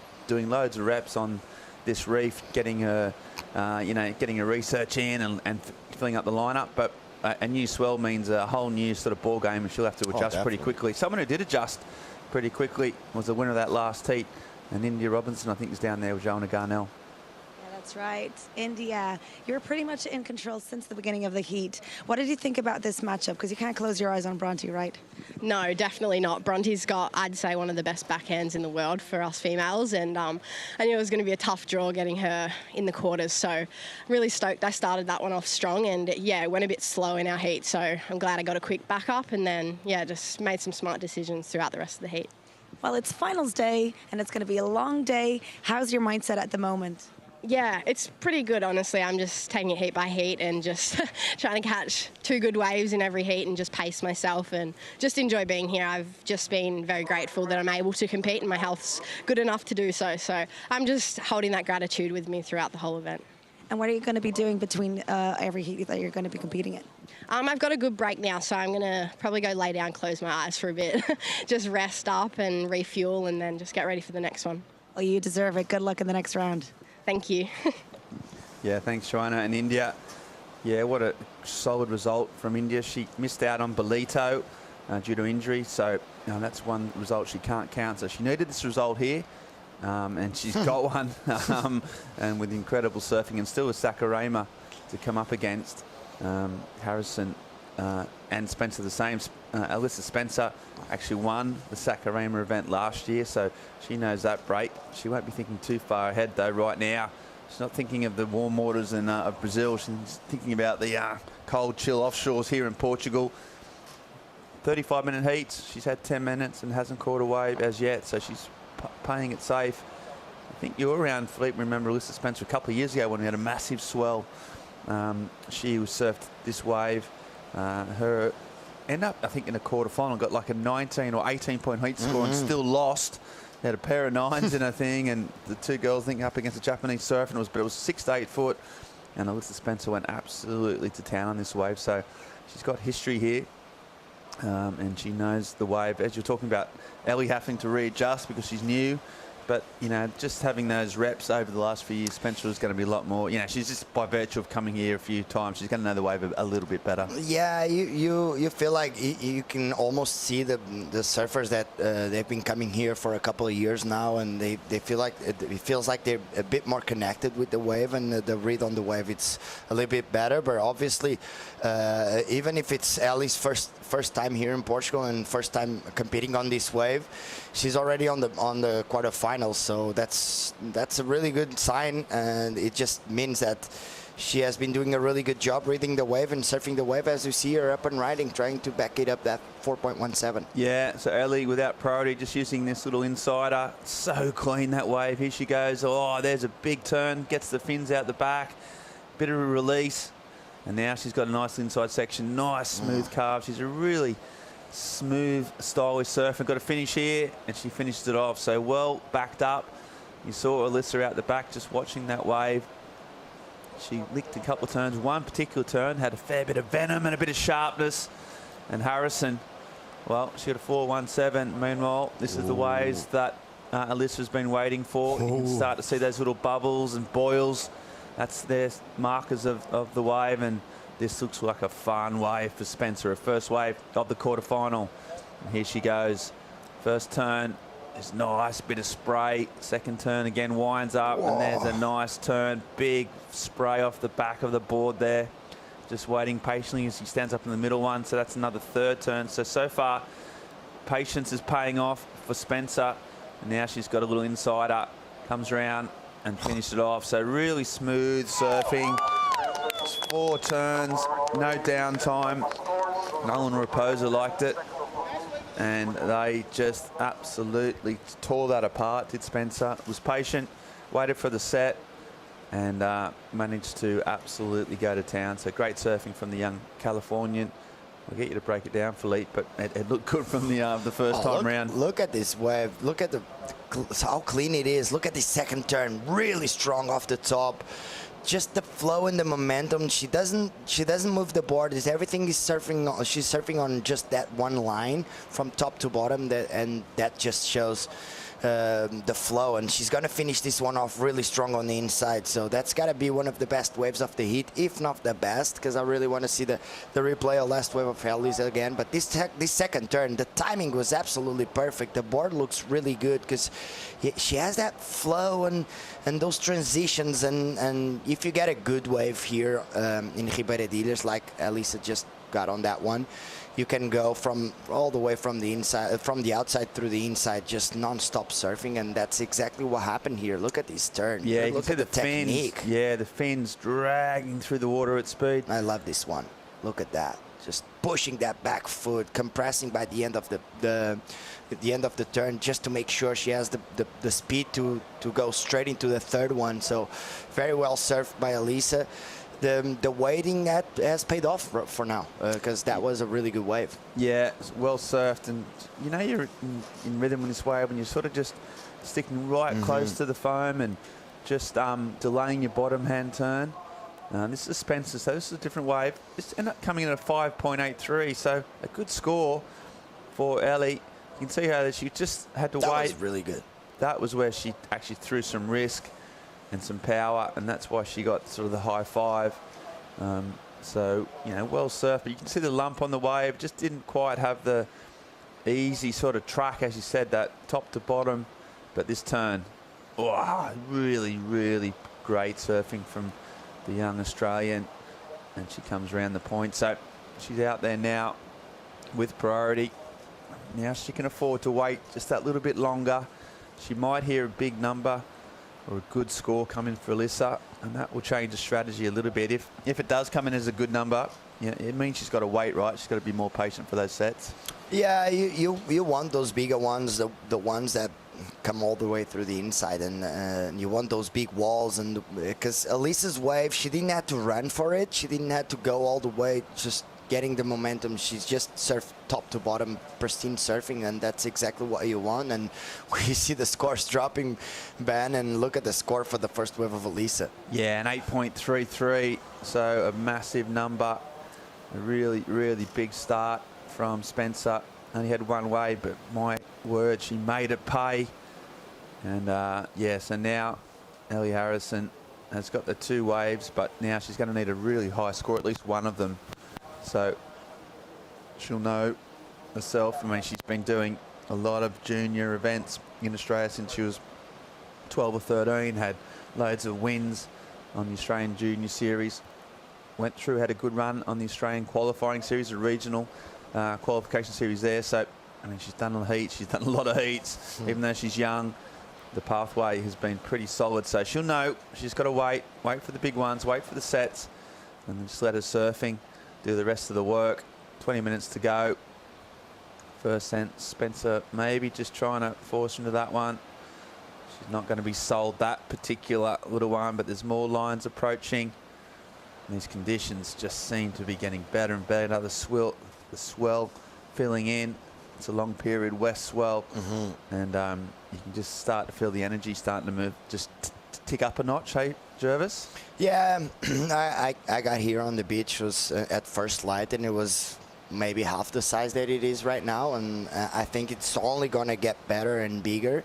Even though we're going to have the high tide around midday, it's around 11:30, I think, a.m. And even with that, because the range, the tide range is not so high. It's like 1 meter to high tide, and to low tide is not a big tide. So it's going to be really, really good. When the tide just drops a little, I think we're going to see that connection and that little inside ball absolutely pumping. I think it's going to be a really good day of competition, that's for sure.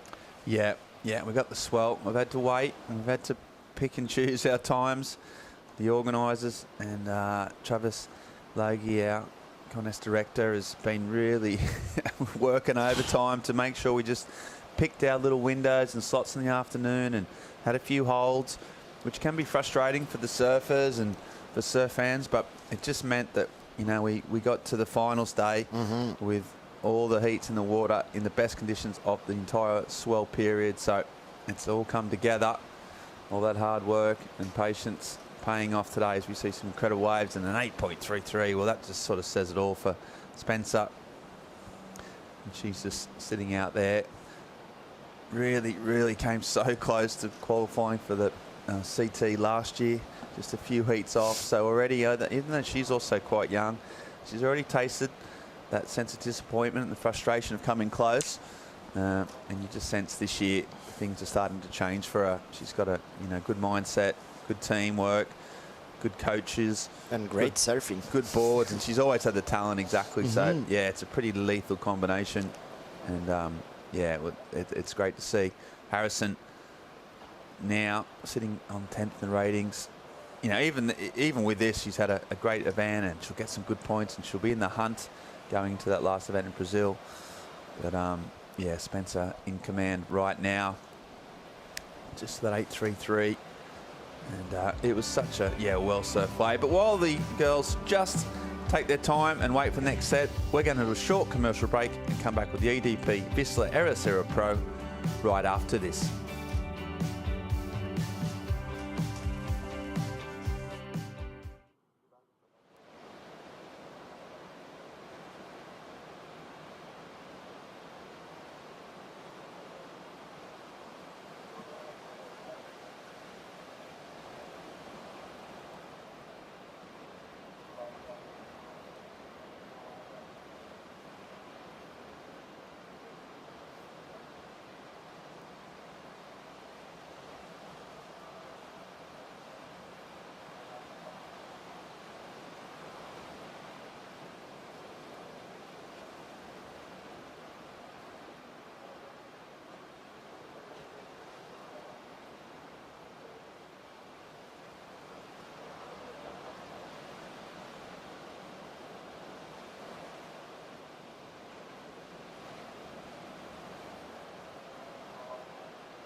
Cheer up. We are motoring through the quarterfinals.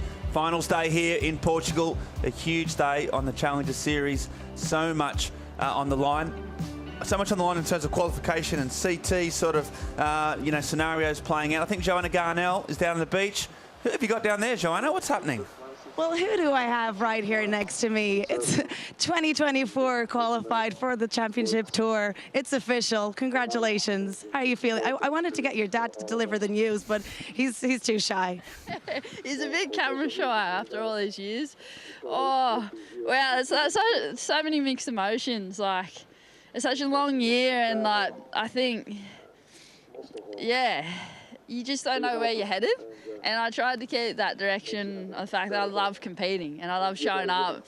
And this morning even, like, you still have those feelings of, like, you want to be here for finals day and go all the way to the end. And I'm still thinking on that last chess match and what wave to catch. And then you put it into perspective and you just think, like, these women, they're so good. It's so hard to win a heat, and it's such an honour to be in this position. Like, to come with this class and move on to 2024. I've got so many goals. I want to return, and I want to try and better my performances at the waves at the tour locations, and some of the best waves in the world. And that just really excites me.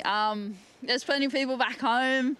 They're all waking up in the middle of the night, and it's dinner time at the moment, but they just ride that journey with me, and they're so encouraging. And yes, especially my mum's back home there, and yeah, just everyone that's just, I don't know, just that belief after all these years is so meaningful to me, like, to show up and give my best. And if that means that I've head back on tour, everyone's contributed to that. So thank you guys, so much emotion, and I love this sport, I love the community, and as I said, it's just an honour to still be going after all these years. And I got so many good mates on tour too, and I just want to come and travel with them, surf with them, battle with them. And yeah, this is a big part of my life, and I've done it for all these years, and I'm so grateful for that, and so grateful for all of you. So Team 89, woo, let's go.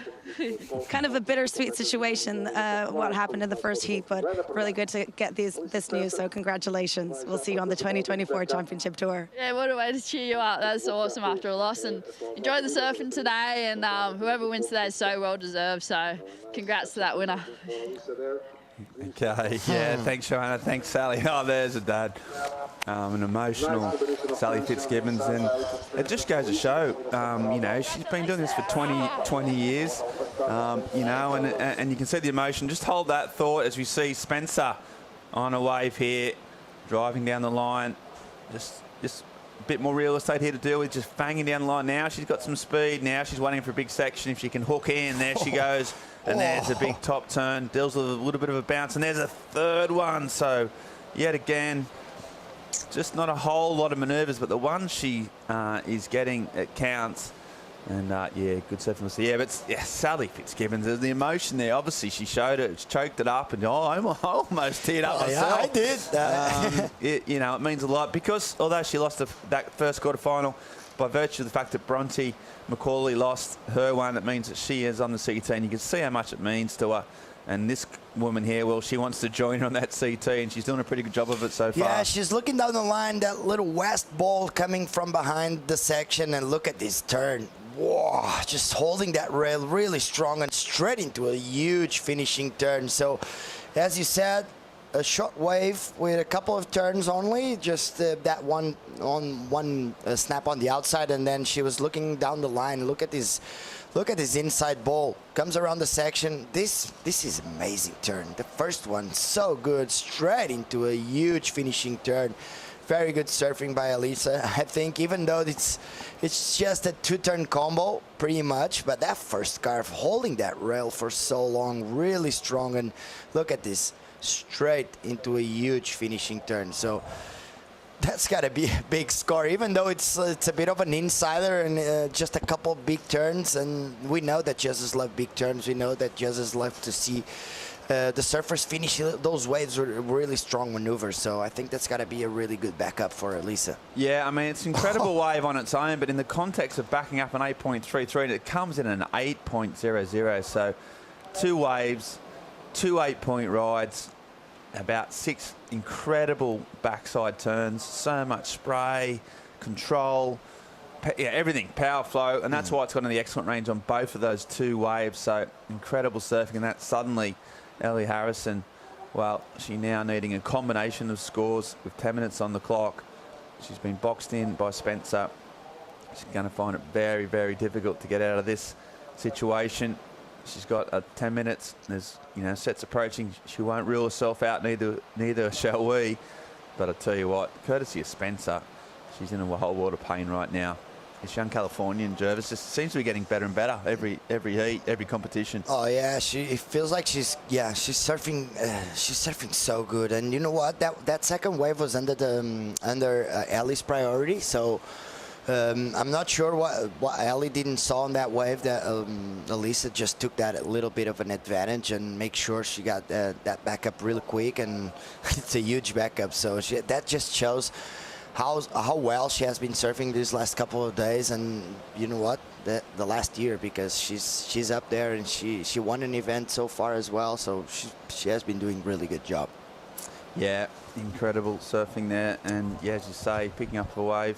Ellie Harrison combination there, so effectively she cannot overtake Alyssa with 1 wave. She needs 2 or a combination of scores. So yeah, the worst possible situation to be in for a competitive surfer. So she'll see as we goes back there. But yeah, back to Sal. Oh. It's such a great story. She's a 3-time world runner-up. She's been on tour, as we said, for the better part of a decade and a half. She dropped off, missed the cut, and in typical Sal style, didn't use that as a way to change tack or beat herself up. She just set about going back to the Challenger Series, competing and doing what she loves, and and you just cannot question how much it means to her when and the people around her, which is, I suppose, that's when she got emotional. She was thinking about all the people who helped her and supported her.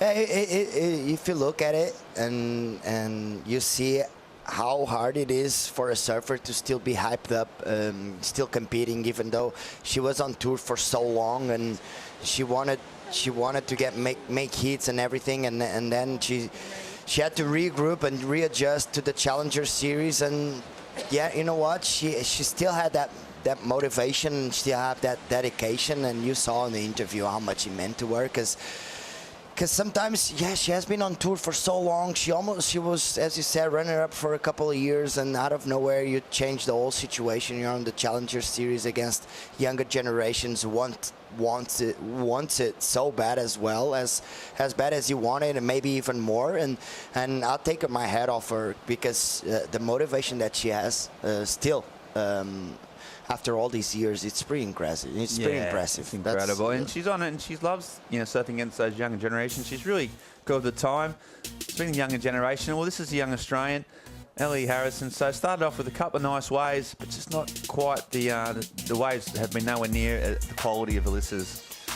Yeah, it felt like she wanted to start off the heat pretty quick, which is totally understandable, because there's a few lulls still, and she did really well. Unfortunately here, a bit of a mistake. She didn't finish that one off, but this roundhouse get back was so good. This is Ellie's second wave, 5.83 with that huge turn on the outside, and a couple more turns to bring this wave all. She has a really good technique on her carvings. As we see, she's gonna finish this one off right on the inside. But this girl, Elisa Spencer, look at this, 8.33 combination of huge turns on the outside, so much spray coming out of those turns, and just the connection, the timing, the momentum she has been carrying throughout the whole wave.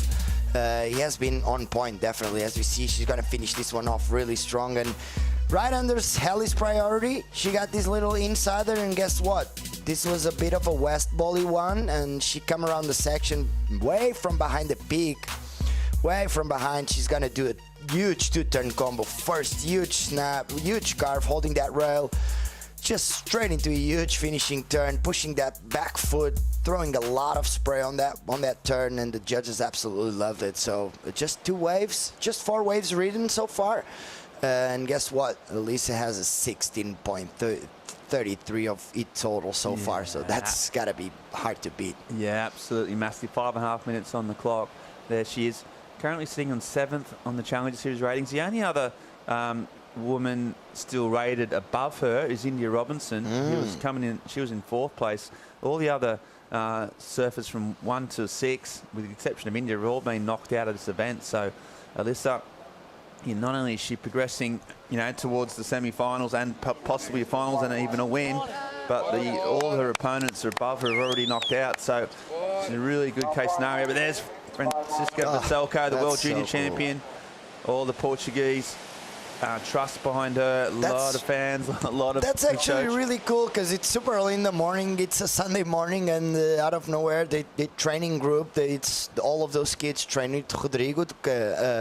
So they're sparring partners with Kika, and it's really good to see them coming all the way from Cascais early in the morning just to support Kika and be there and to make sure they have that little extra motivation, because it's always good when you have someone on your corner in the beach, and it's interesting to see all the kids coming from Cascais that early and just to support Kika. It's pretty interesting. Massive heat first. She's ranked way down on the 22nd on the rating, so this is a massive result for her already. She'll climb up and make some serious yards on those rankings up against Zoe Benedetto, who's also way down in 30. So a couple of lower seeds, gonna no matter what, are gonna improve their situation. But tantalisingly, another 3 heats. If you win 3 heats, well, you get 10,000 points, don't you? And that's not a lot of heats in the. I mean, you're up against incredible surfers, but when you put it like that, it's not a whole lot to change your year around and get right back in that mix.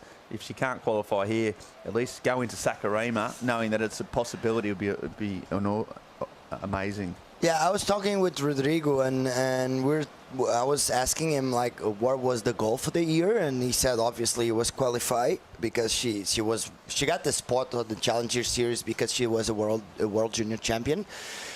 Because she's not rated very well on the European regionals, so she had, and you know what? And he was telling me obviously the primary goal was to qualify, but things didn't go their way in the beginning, the first half of the year on the challengers, and now they had to regroup and readjust those goals for the rest of the year. Obviously, it's a long shot, but she can still qualify if she win both events. But right now, the focus and the main goal for them is to make sure she finishes on that top 10 to get the spot for the challengers on 2024 and start over again, try and qualify for 2025. So obviously, mathematically, it's still possible to qualify. It's a long shot, as we were talking, because she needs to win. If you carry 2 wins, it's 20,000 points. So that's a lot of points, obviously. That would be quite the ending. It would be insane. Obviously, he said we have to be realistic, and obviously, it's still a goal. She wants to win this event as far as possible. She really wants it. She wants to win at home. She wants to be up there, and who knows? Maybe a little bit of a qualification scenario for the last couple of contests of the year. Yeah. Well, she's the last Portuguese surfer in the event, so all her hopes rest on those young shoulders. But she doesn't mind that, as we see some big lines marching in for the Atlantic Ocean, big long period swell, and Ellie's got, well, she only got a minute and a half, so you think she's not going to get a chance to ride 2 waves, unfortunately, but she might be able to get a wave here to at least put herself back in position. And it's a lovely looking wave, and Ellie Harrison is going to take off on this. Her bells training coming into practice here as she comes around the corner. A nice carve, a little bit stuck on that one. Starts to warm up again. It's doing a few of those roundhouses, so not a steep section. And then a nice finish off there, but just can't quite connect. That's a little bit better, but just struggled across this whole wave to get any type of flow in. Really nice finish. And that was probably going to be her last wave. They all liked it that her mates are here. Dad's actually English, and so come back and had a bit of a trip over to the UK as well. But unfortunately for Ellie, I mean, she couldn't have beat Alyssa with that one wave in any case, but she just didn't quite get the connection. She's had an incredible event, still a quarterfinal, still gone up the rankings, so she'll be happy where she's at. And this might be the victory parade for Alyssa Spencer. So here goes Alyssa. look, let's watch this style. Again, just a nice little spray. This wave's got a better pace to it. Here he goes again. You can see it's overhead now as these bigger waves come in. There's a third one, and that's right in the pocket. She hits the spray.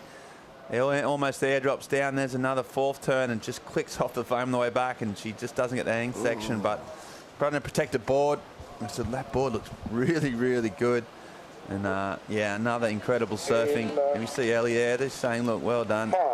You know, she's obviously upset with the loss, but what an event she's had. She's showcased, you know, she showcased such a bright potential and so much a future. And we'll see Ellie, you know, obviously in her career just starting out. So it's great to see this start. But Spencer, just way too good in that instance.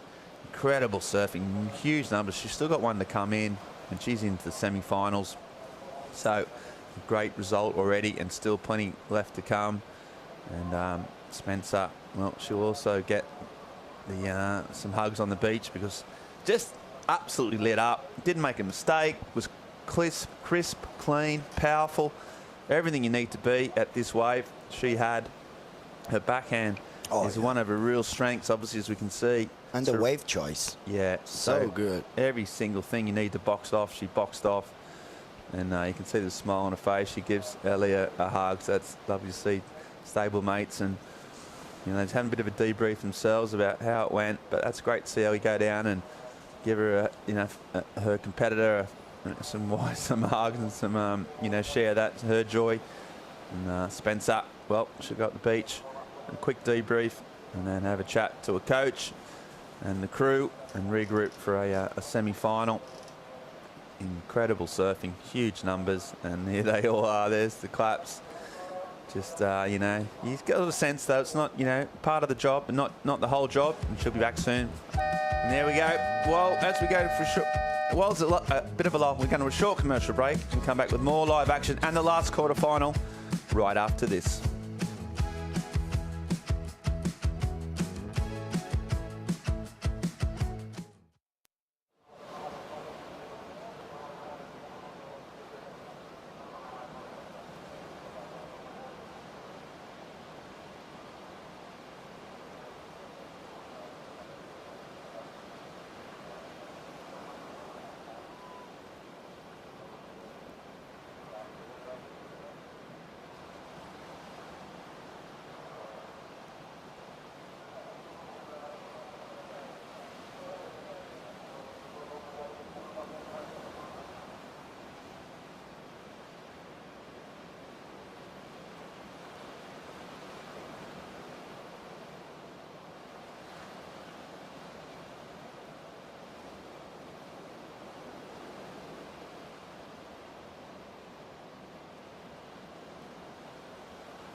Welcome back. Well, we know that flag, that's the Portuguese flag, and it's blowing in a nice offshore breeze, that wind funneling down the valley and blowing directly into a stiff, brand new long period swell.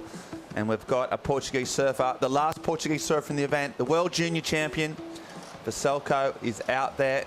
She's already had a wave, so she started off pretty quick. And the young surfer, young natural footer, big wraps on her. The world junior champion was a massive boost in her confidence and her exposure, and now she's trying to make it count here on a wave she knows all too well. The waves obviously here, and she goes just the first wave, so early on, and just drives around the corner. As soon as this swell gets bigger, she loves it. She's a really powerful surfer. She feeds off the energy of the ocean, and a nice swoop there, and then one more. A nice carve, and can she get a finish? And just cut that a bit short, Philippe, and didn't get the ending in. So a 5-point ride. But we saw in the World Junior Championships, you know, down there in near San Diego, it was massive. It was huge, you know, probably 8 to 10 foot at some stage, and that's where she won with real powerful turns and big carves, and that's what she brings to the table. That's one of her strengths, right? Oh yeah, as soon as the waves get a little bit bigger, you know, she's really good on small waves as well because she has the equipment very dialed. And but you know what, she likes a little bit of power. We all know that, and she knows that, and these conditions will suit her perfectly. She has been competing on this wave for a long time, and it's going to be interesting to see how Zoe is going to adapt to that and try to understand and try to read the ocean as good as Kika will, because you know what, Kika has a lot of local knowledge. She's been spending a lot of time here, and they train a lot on this wave as well. And she has been on a roll, man. She has been surfing so good, and every time I go on the water with her, it feels like she's getting better and better. And you know what? I really want to see her on the World Tour one day. And I'm crossing fingers. It might be not this year, it might not be this year, but I know that she eventually she has the will and the strength to be there. She deserves to be there because I think the waves just suit her perfectly. Yeah. Well, one person that's sort of inching forward, heat by heat, to that all-important CT qualification is Alyssa Spencer, and she's down on the beach. Yeah, guys, Alyssa, highest total score of the event so far, 2 excellent scores. Are you going to bring that all day? I mean, I hope so, yeah. I've just been trying to bring some good energy into today and, you know, be patient to wait for the good sets. When they come, it's amazing out there right now, so I'm just having fun. And are you keeping a close eye on the heat in the water because you're going to come up against one of those girls? Yeah, I mean, either one of these girls is going to be a great next heat to surf against one of them. You know, all the girls have been surfing really well this event, so it's going to be exciting. A long day of exciting surfing. Congratulations. We'll see you in the semifinal. Thank you so much. Yeah, thanks, Joanna and Alyssa, just bringing the good energy. Well, yeah, good energy, all right. A pair of 8s and a backup. So, yeah, she's got some good mojo. And looking out here, Zoe waiting for her waves. We talked about Francisco. We'll hold that thought because here she goes under priority. She's got a wave here. It's so clean. First turn, but just kicks out. So that wave she didn't think had any opportunity. But Benedetto, as we said, way down there in the rankings on 30th. So she's been one of the real underdogs and one of the breakout performances. And she's got a really sort of style that suits, you'd imagine, this type of bigger swell. She's been all about the rail turns, all event. She's got a real nice swooping hack, and you just think that if she gets to open up as well on these bigger open faces, she'd be so dangerous. Oh yeah, I think they're right there toe to toe on that level, and Zoe has been the standout on the women's side for the whole contest, so expect to see fireworks with her surfing. You know what, the conditions are perfect, and I think it's going to be a really close battle, this one. I think whoever chooses the right waves and the best waves will make it through. That's my call.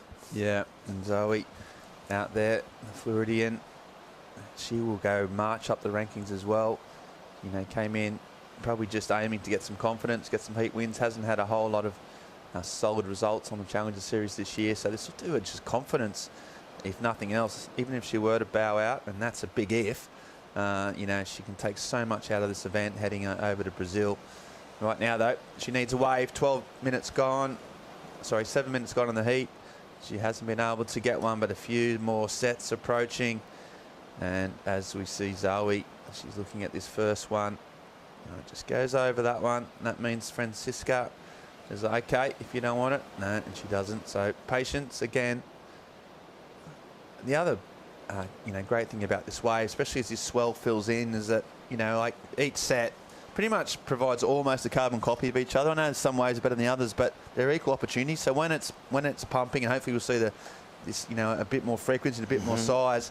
Every set gives each surfer, you know, often you go, it's back to back. It comes down to just who surfs the best. So it's equal opportunities, what I'm saying. Oh yeah, and it feels like the set waves usually come at 2-3 waves, and so that's pretty much an opportunity for every surfer on each set, and it's gonna depend who has the priority and who makes the first call and the first decision of choosing the first or the second wave of the set. So it's gonna be interesting to see the strategy and the tactical part of surfing throughout the day, because I think that wave choice and the decision making will be very important, especially with this high tide, because right now there's a little bit of a lull. There's still some amazing waves, obviously, but yeah, but it feels like with this high tide, I think the surfer who makes the best calls and the best decisions will make it through and will get the best waves. As we see, Zoe right now has the priority to choose any wave she wants. Let's see if she's going to choose something good, or if Kika is going to play a little bit of a mind game and forcing her on going on a not so good of a wave. Well, in that last heat, Alyssa Spencer took her time. She was patient, and it paid off. And now we see another wave coming through. Zoe making a decision on this one. And it looks like she's going to have a look at this. Looks like a good wave. And Benedetto pulls the trigger. First wave of the quarterfinal. Here she goes, driving down the line. Just waits the time there. Does that swooping carve we've seen all week. Just get a little bit hung up, but hangs on. And there's another little wrap. Now she starts to eye off the inside section. Another cutback. Nothing really showing huge spray yet. Deals with a bit of wobble, bit of bauble, but there's a better turn from Benedetto to finish off. So, you know, got to start. It's not going to go a huge number. Nothing in the Spencer range, as we can now call it, but still a solid start. Vaselko had a 5, and we're seeing if Zoe can just get above that in that first wave. Well surfed, Philippe. We'll get you to go you through the wheres and whys of it, but just didn't quite connect with the lip as she would have liked to. Yeah, I think it's the scores will be pretty similar, maybe half a point higher than, but she got it kind of stuck on the outside, and the wave was kind of weird, wasn't it? A little bit of a bump and then backwash, hard to read. But she managed really well, and she has this finishing turn. Look at the backwash. She comes around the section, waits the right time to attack. She probably had a bigger finishing turn comparing to Kika's wave, but I think Kika did a lot better on the outside because the wave was a bit cleaner and a bit bigger, but very well surfed by Zoe. A combination of some nice carvings and nice cutbacks, just trying to find the rhythm and trying to find her feet on the wave and on the board. And she did really well, very, very good carving. She comes around the section, a lot of bumps and lumps, and she hits it really strong. That finishing turn was really, really good. And I think that was the main factor for Kika's score. But look at that. We haven't seen her just attacking those lips throughout the whole week. And yeah, she did pretty similar again, and I think that's got to be a good backup, or maybe even look at the score, almost a point higher than Kika's wave. I think that's right on the money. Yeah, 5.83. So she just gets that better that first exchange. Francisca with a 5. So yeah, nice and tight, setting up the heat well. Yeah, she did really well because, as you said, that last section had a lot of bump and a bit of backwash from the high tide, still a bit of warble, and she just kind of waited patiently, waited till that sort of just dissipated, and then she eyed off the section. And yeah, a lot of that, well, a significant chunk of that 5.83 heat wave was done on that last section. So that leaves Francisca out there now with priority, a bit of time on her side. 23 minutes to go. Even Stevens here as these two surfers battle to get into that all-important semi-final and get some huge points. Benedetto has, she had a really, lost the first 2 heats in first rounds in the first 2 events. But then, actually, since then in Bolito, she got through 2 heats. In the US Open, she got a 9th, so she got through 3 heats. And then in this event, she's got all the way to the quarterfinals. So she's been progressing and improving throughout the year. And that ranking will only go up as she keeps doing that. So she's been improving, and that's been impressive from her. Meanwhile, Vaselko looking at this. Looks like she's identified one of those ways that can hug the reef. She hasn't, so that means Zoe says, right, if you don't want it, I'll go. And here goes Benedetto, so trying to back up that 5.83 straight away. There's a little foam climb. Waits for section to get a bit steeper. Oh, and there's a really nice sharp snap in the pocket. And there's a second one. So good technique, good spark. And there's a lovely rail turn. She extends her upper body so well when she's in the groove. And then another one. So incredible surfing. A wave that wasn't, you know, it was under priority. It was you know, it was given to her, gifted to her almost, and she absolutely nailed it. Some of those snaps in the pocket was so stylish, a bit of fin release. And the Portuguese in you, I can tell, it's not up, but here goes Francisco. So she knows she's in the hunt. She can get a solid wave. This wave's a little bit bigger than Zoe's, but she's not going to go it. So she's just readjusting herself on the reef. Knows it so well, but this replay is going to be good. Now she's eyeing off something. Another one coming through. So it's getting more consistent. But yet again, she's just going over that one. She knows this wave so well. She knows the ones that hit the reef right. She's not going to be take off on a wave that doesn't get her opportunity. This one's another one. So she's doing a bit of paddling around, just trying to get that little right section on the reef. And this wave from the drone angle looks pretty good. You can't get that. So a bit frustrating for Vasilko. And she would have watched from behind from Benedetto. She would have seen some fins flashing up. She would have seen some spray. She would have heard the cheers. And that is why it's difficult to watch, says her mum. She can hardly watch. It's so she has to be the most nervous person ever when she's looking at Kika's hits. As we see Jaime, the new up-and-comer in Portugal, one of the best surfers of his generation, that's for sure. As we see Kika, was that a little bit of a mistake, Ben? Well, absolutely. I mean, it's all hindsight, but that wave stood up and had 3 or 4 good sections. She was in, you know, she was in position. So I think potentially, did she maybe not take off because of the size of the wave? It wasn't one of the bigger ones. Yeah, that's the thing. It's a weird call, isn't it? Like, you're looking at it, you have the priority. You know there's bigger waves than that, and you want those. But you know what? Zoe surfed really well that wave, and I don't know. It's got, yeah. She still has 20 minutes, obviously, but Zoe's got to put a little bit of a pressure on Kika right now. But you know what? She's going to hold that priority as we see the replay. Look at this wave. That was such a clean wall. Started off with a nice roundhouse cut back to the power source, and look at this inside. Wham! That was such a good snap. Straight into huge. The technique on that one was really good. The torque on the upper body, and yeah, she's reading the wave so well, and she's going to finish this one off really strong. That's got to hurt. I'm not sure if Kika was looking behind her shoulder at that wave, but that was a really good call by Zoe. Because you know what, that was a wave with a lot of offering and a lot of scoring potential. Kika was looking at it honestly, and yeah, she could have got it. It was right there if she wanted it. She didn't want to use the priority. Yeah, you can understand. Sometimes these waves didn't stand up. This one just stood up really steep. I love this one. And this turn here, and maybe I even love this one better because the torque and the extension on the body was really good. She was the timing and everything. Yeah, it's such a well surfed wave. Yeah, it's a big number, 7.77. So you know, if it was a mistake, that's got to be a mistake. It's just, it was a mistake, but it's one that's been compounded by really good surfing. That first turn was so stylish, a bit of fin drift, so just a bit of risk. You know, she didn't have to push it that hard. I really love this one. There's another one. The technique is absolutely flawless, and the arm movement and the upper body position, look at that.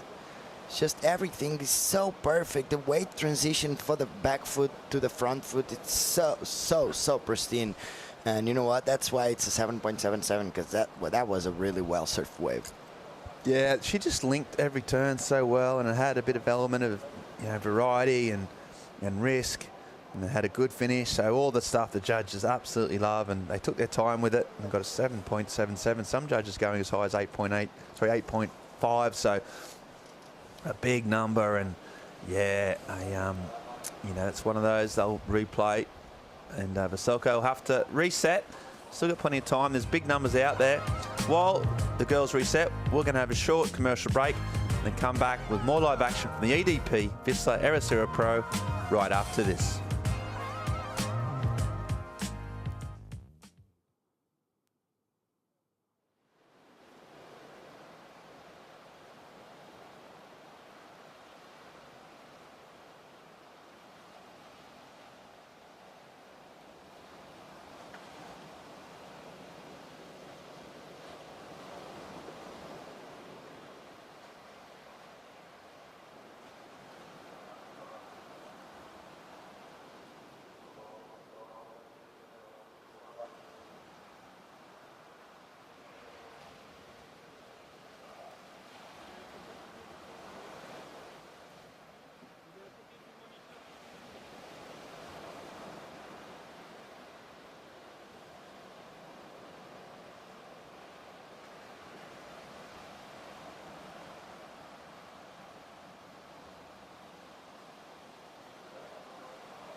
que isto é um projeto ambicioso, é um projeto de alta competição.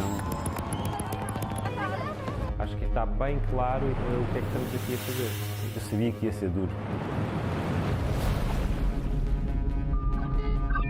Me dijeron que para la tibia rota, y dije, no puede ser, otra vez no.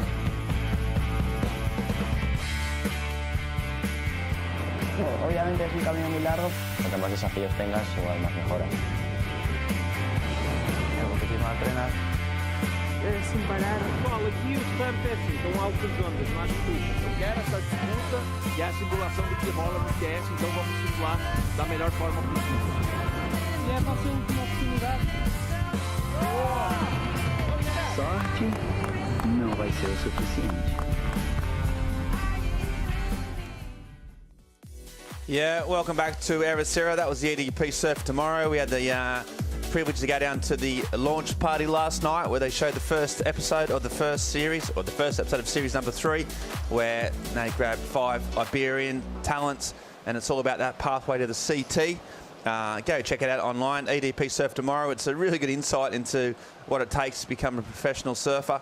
The highs and lows, even for these young kids, strive to make their dreams. So hard. And it's difficult. It shows you how difficult it is, and that's why it means a lot, and why you got to work so hard. And we just saw the opposite end of that spectrum. Sally Fitzgibbons qualifying for the CT, and how much it meant for her. So it's a long, long, hard road, and when you get it, it means so much. And that's what Benedetto and Veselko now are really trying to get up into that range of getting to the CT. They're low down on the rankings, but they've got some big numbers. Benedetto with a 5.83 started off, and a massive 7.77. And Veselko, the last Portuguese surfer in the event, the world junior champion, it's just gone a little bit flat since she had that priority and made that one decision not to go. It's just hasn't had much sort of time, or there's been no more sets. So Philippe, she'll be starting to get nervous now. 14 minutes, still enough time. But still, you know, she's got to start to get worried. Yeah, Rodrigo has been locking and writing on his little note the wave frequency. So they kind of have the idea how long does it take for a wave to come in. So I think Kika will be kind of relaxed. Obviously, 13 minutes. It's still 30 minutes, and you can always second guessing, and it's always in the back of your mind, is there another wave coming? But yeah. I think there is, and they have plenty of time, and I think they sets or 2 more opportunities on for the surfers, and let's hope so. I think she's got to be pretty cool, calm and collected. She's pretty focused. We saw some focus too on those surfers getting warmed up. Obviously, Cole Hauschman, the #1 rated on the Challenge. He was already qualified for the CT. He's up against David Silva, the Brazilian.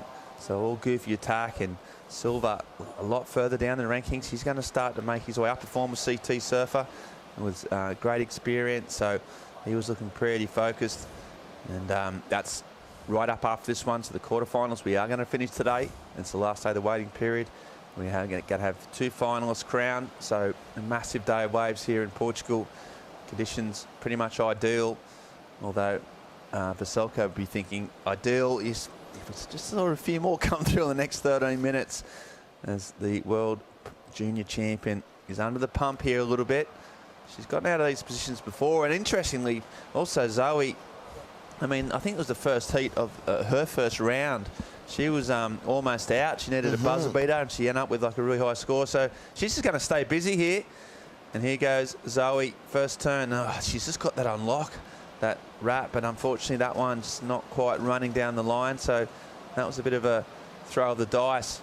And it looks like Veselko, here she goes. So a nice looking wave, a bit smaller, and the first turn is nice and clean. But unfortunately, again, it just offers no opportunity. And yet again, yeah, so you can see it's a little bit more calm down there now. They're worried. But Francisco looks like she's going to go another one. This is why she kicked out early, to have the opportunity. So here she goes again. Can she make more of a wave this one? First turn's a little bit checked. Second one is bad, and you can just see she's making some mistakes. She looks a little bit rattled. She's known for her composure. The boys, the coaches start to give her some encouragement.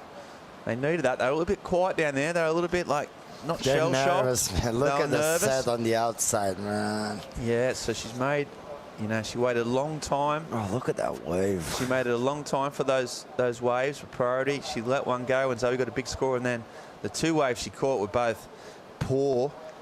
So she's just got to go out there and reset and just trust herself, trust the process. She knows this wave so well. She knows the talents, but yeah, just what went wrong here, Philippe? Yeah, there was a bit of a bump, and she disconnected that inside rail of the board, and I think she attacked the leap, second-guessing herself, because she was kind of halfway through of understanding if she was supposed to hit the leap or just going for a carve, as we see her up and running on an insider ball. Okay, this one is nice, and just a little soft turn on that first one, but now she's and she just can't get it, so she's not getting the wave she needs. She's not getting any confidence in her turn. She's not making a clean connection, which builds confidence. So now she's got to bow back out, and she's putting her head down. You can see the frustration a little bit. She's trying to fire herself up, and she knows that she's in a bit of strife here, and those type of waves she's getting aren't going to help her. So Francisca Veselko is in a bit of trouble here. She's got to try and find something. A 1 set wave would do it. It can happen in the blink of an eye, and put some pressure back on Zoe, who now has priority, has some numbers on the board. It's pretty, I mean, there's not much you can do. You just have to get back out there and wait again, really. I mean, she's tried to get a few waves and throw the dice. That didn't work out.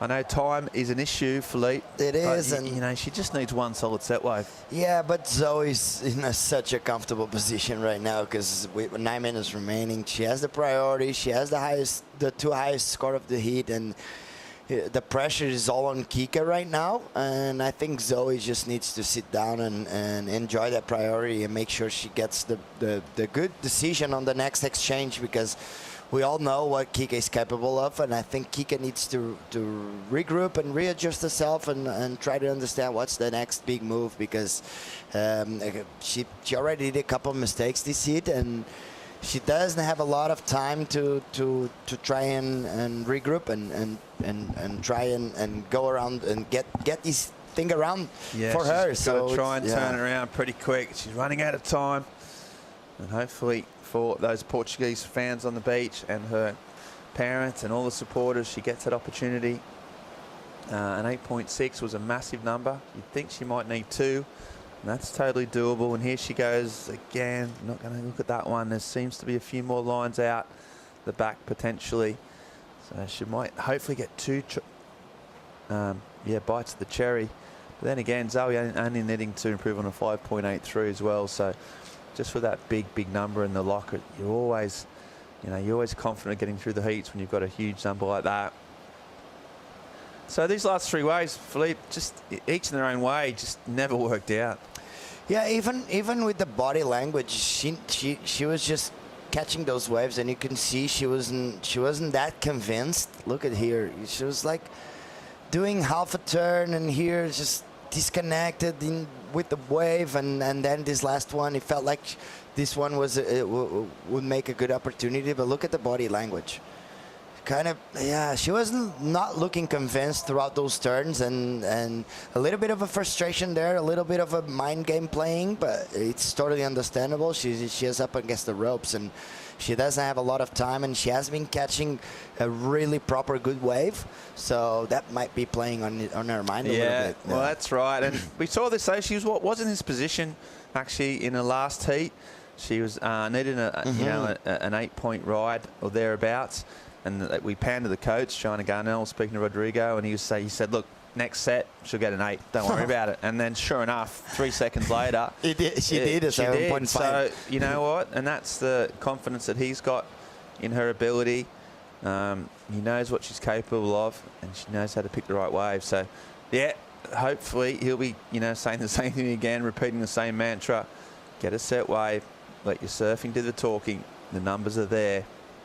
Problem for Veselko is that clock is running down faster and faster. Well, it's not going at the same speed, let's be honest, but it feels like it's going to be unspooling. And this is how we got here. A pretty Solid start early on, but then after this wave, she hasn't had any real opportunities. Yeah, both surfers started off really well. Kika here, she's been drawing such beautiful lines, and look at these bottom turns. Just holding that rail. Here, unfortunately, I think she kind of mistimed it. She could have gone for a biggest turn ever on the finishing turn. Unfortunately, she went for a carving, and you know what? She opened the road for Zoe, and Zoe just caught two of the best waves of the morning so far, and she surfed really good, just connecting those carvings. She has been surfing really well on the rail, and she goes around the section, a lot of bumps, but she finished this one off really strong. That's the 5.83, and then under Kika's priority, she got the best wave of the heat. Look at this. Nice first round out cut back just to reposition herself on the wave, and here everything starts. Nice first snap, drifting the tail on that one, and this is my favorite turn ever. Like, the torque on that turn so good, straight into a huge carve, holding that rail, and the wave allow her to attack the lip one more time. A little bit stuck on that, but still 7.77, and the Teresa's and the Kika's priority. So a little bit of a mistake by Kika there, but very good surfing by Zoe Benedetto. Yeah, exactly. I mean, you can sense even that first wave of Francisca, she made a mistake. You said she missed that end section.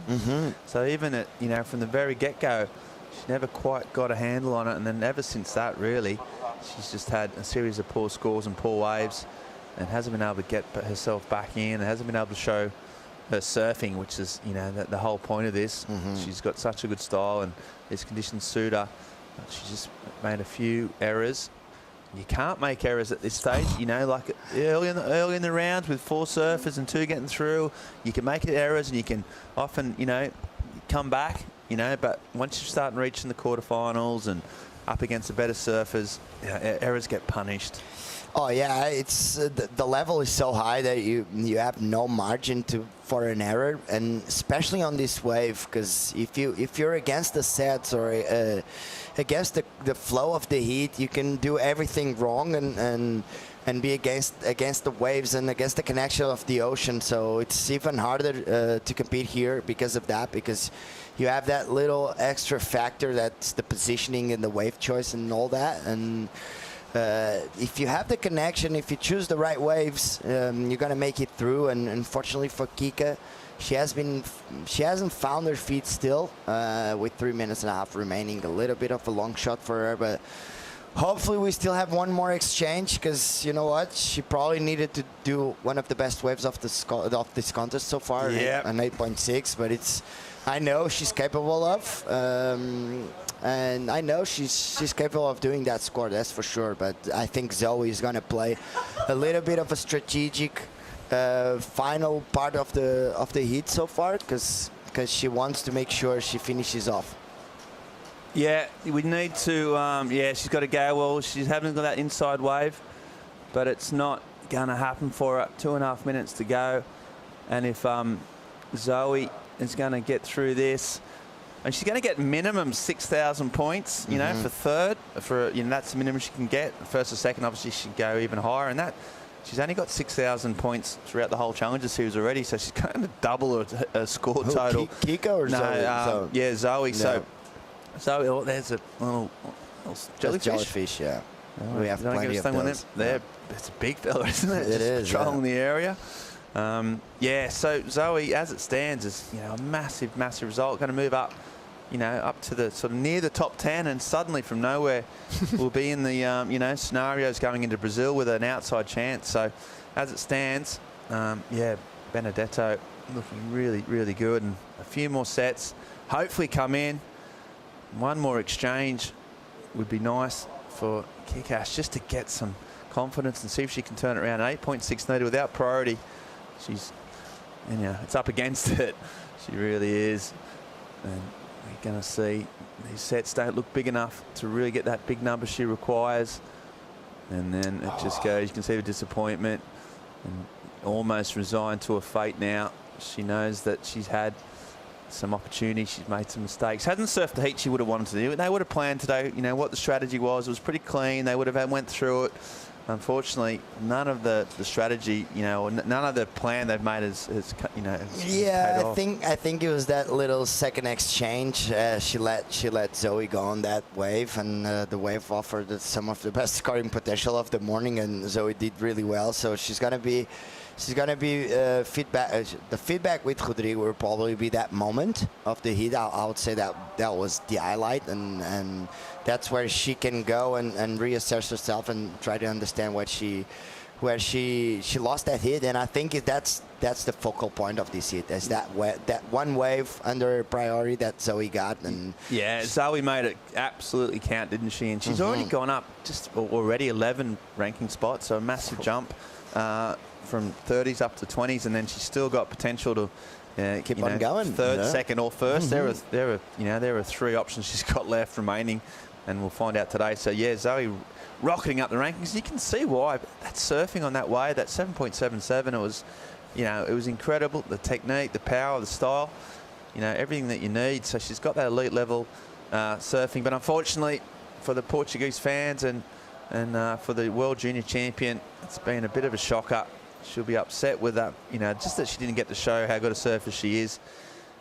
Benedetto, well, she's just coming in. You can see Vissla at the back. They're happy. The Americans, they're stoked.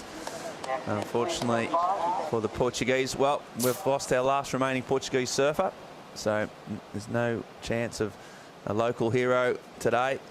But yeah, look, Vissła's got to just reassess. Quarterfinal's a good result. Still, yeah. Got confidence, got some ranking points. Go to Brazil, and try and sort of build on that momentum. It'll be difficult to sort of process right now, but yeah, give it a day or two and a few surfs, and back into the training, back into the the routine. She'll know that that's that was an important week for her. So there you go. But we do march on into the quarterfinals. We'll see here the bracket as it stands. The semi-final, Luana Silva, previous winner here, up against India Robinson, who's been probably one of the most consistent performers throughout the week. And then Alyssa Spencer and Zoe Benedetto, 2 surfers who got some huge numbers in their quarterfinals. So interesting matchups, but we're going to wait for that. Right now we're going to march on to the men's, but first we're going to have a short commercial break and come back with more live action from the EDP Vissla Ericeira Pro right after this.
It's finals day on the Challenger Series. Massive implications for seasons and for careers.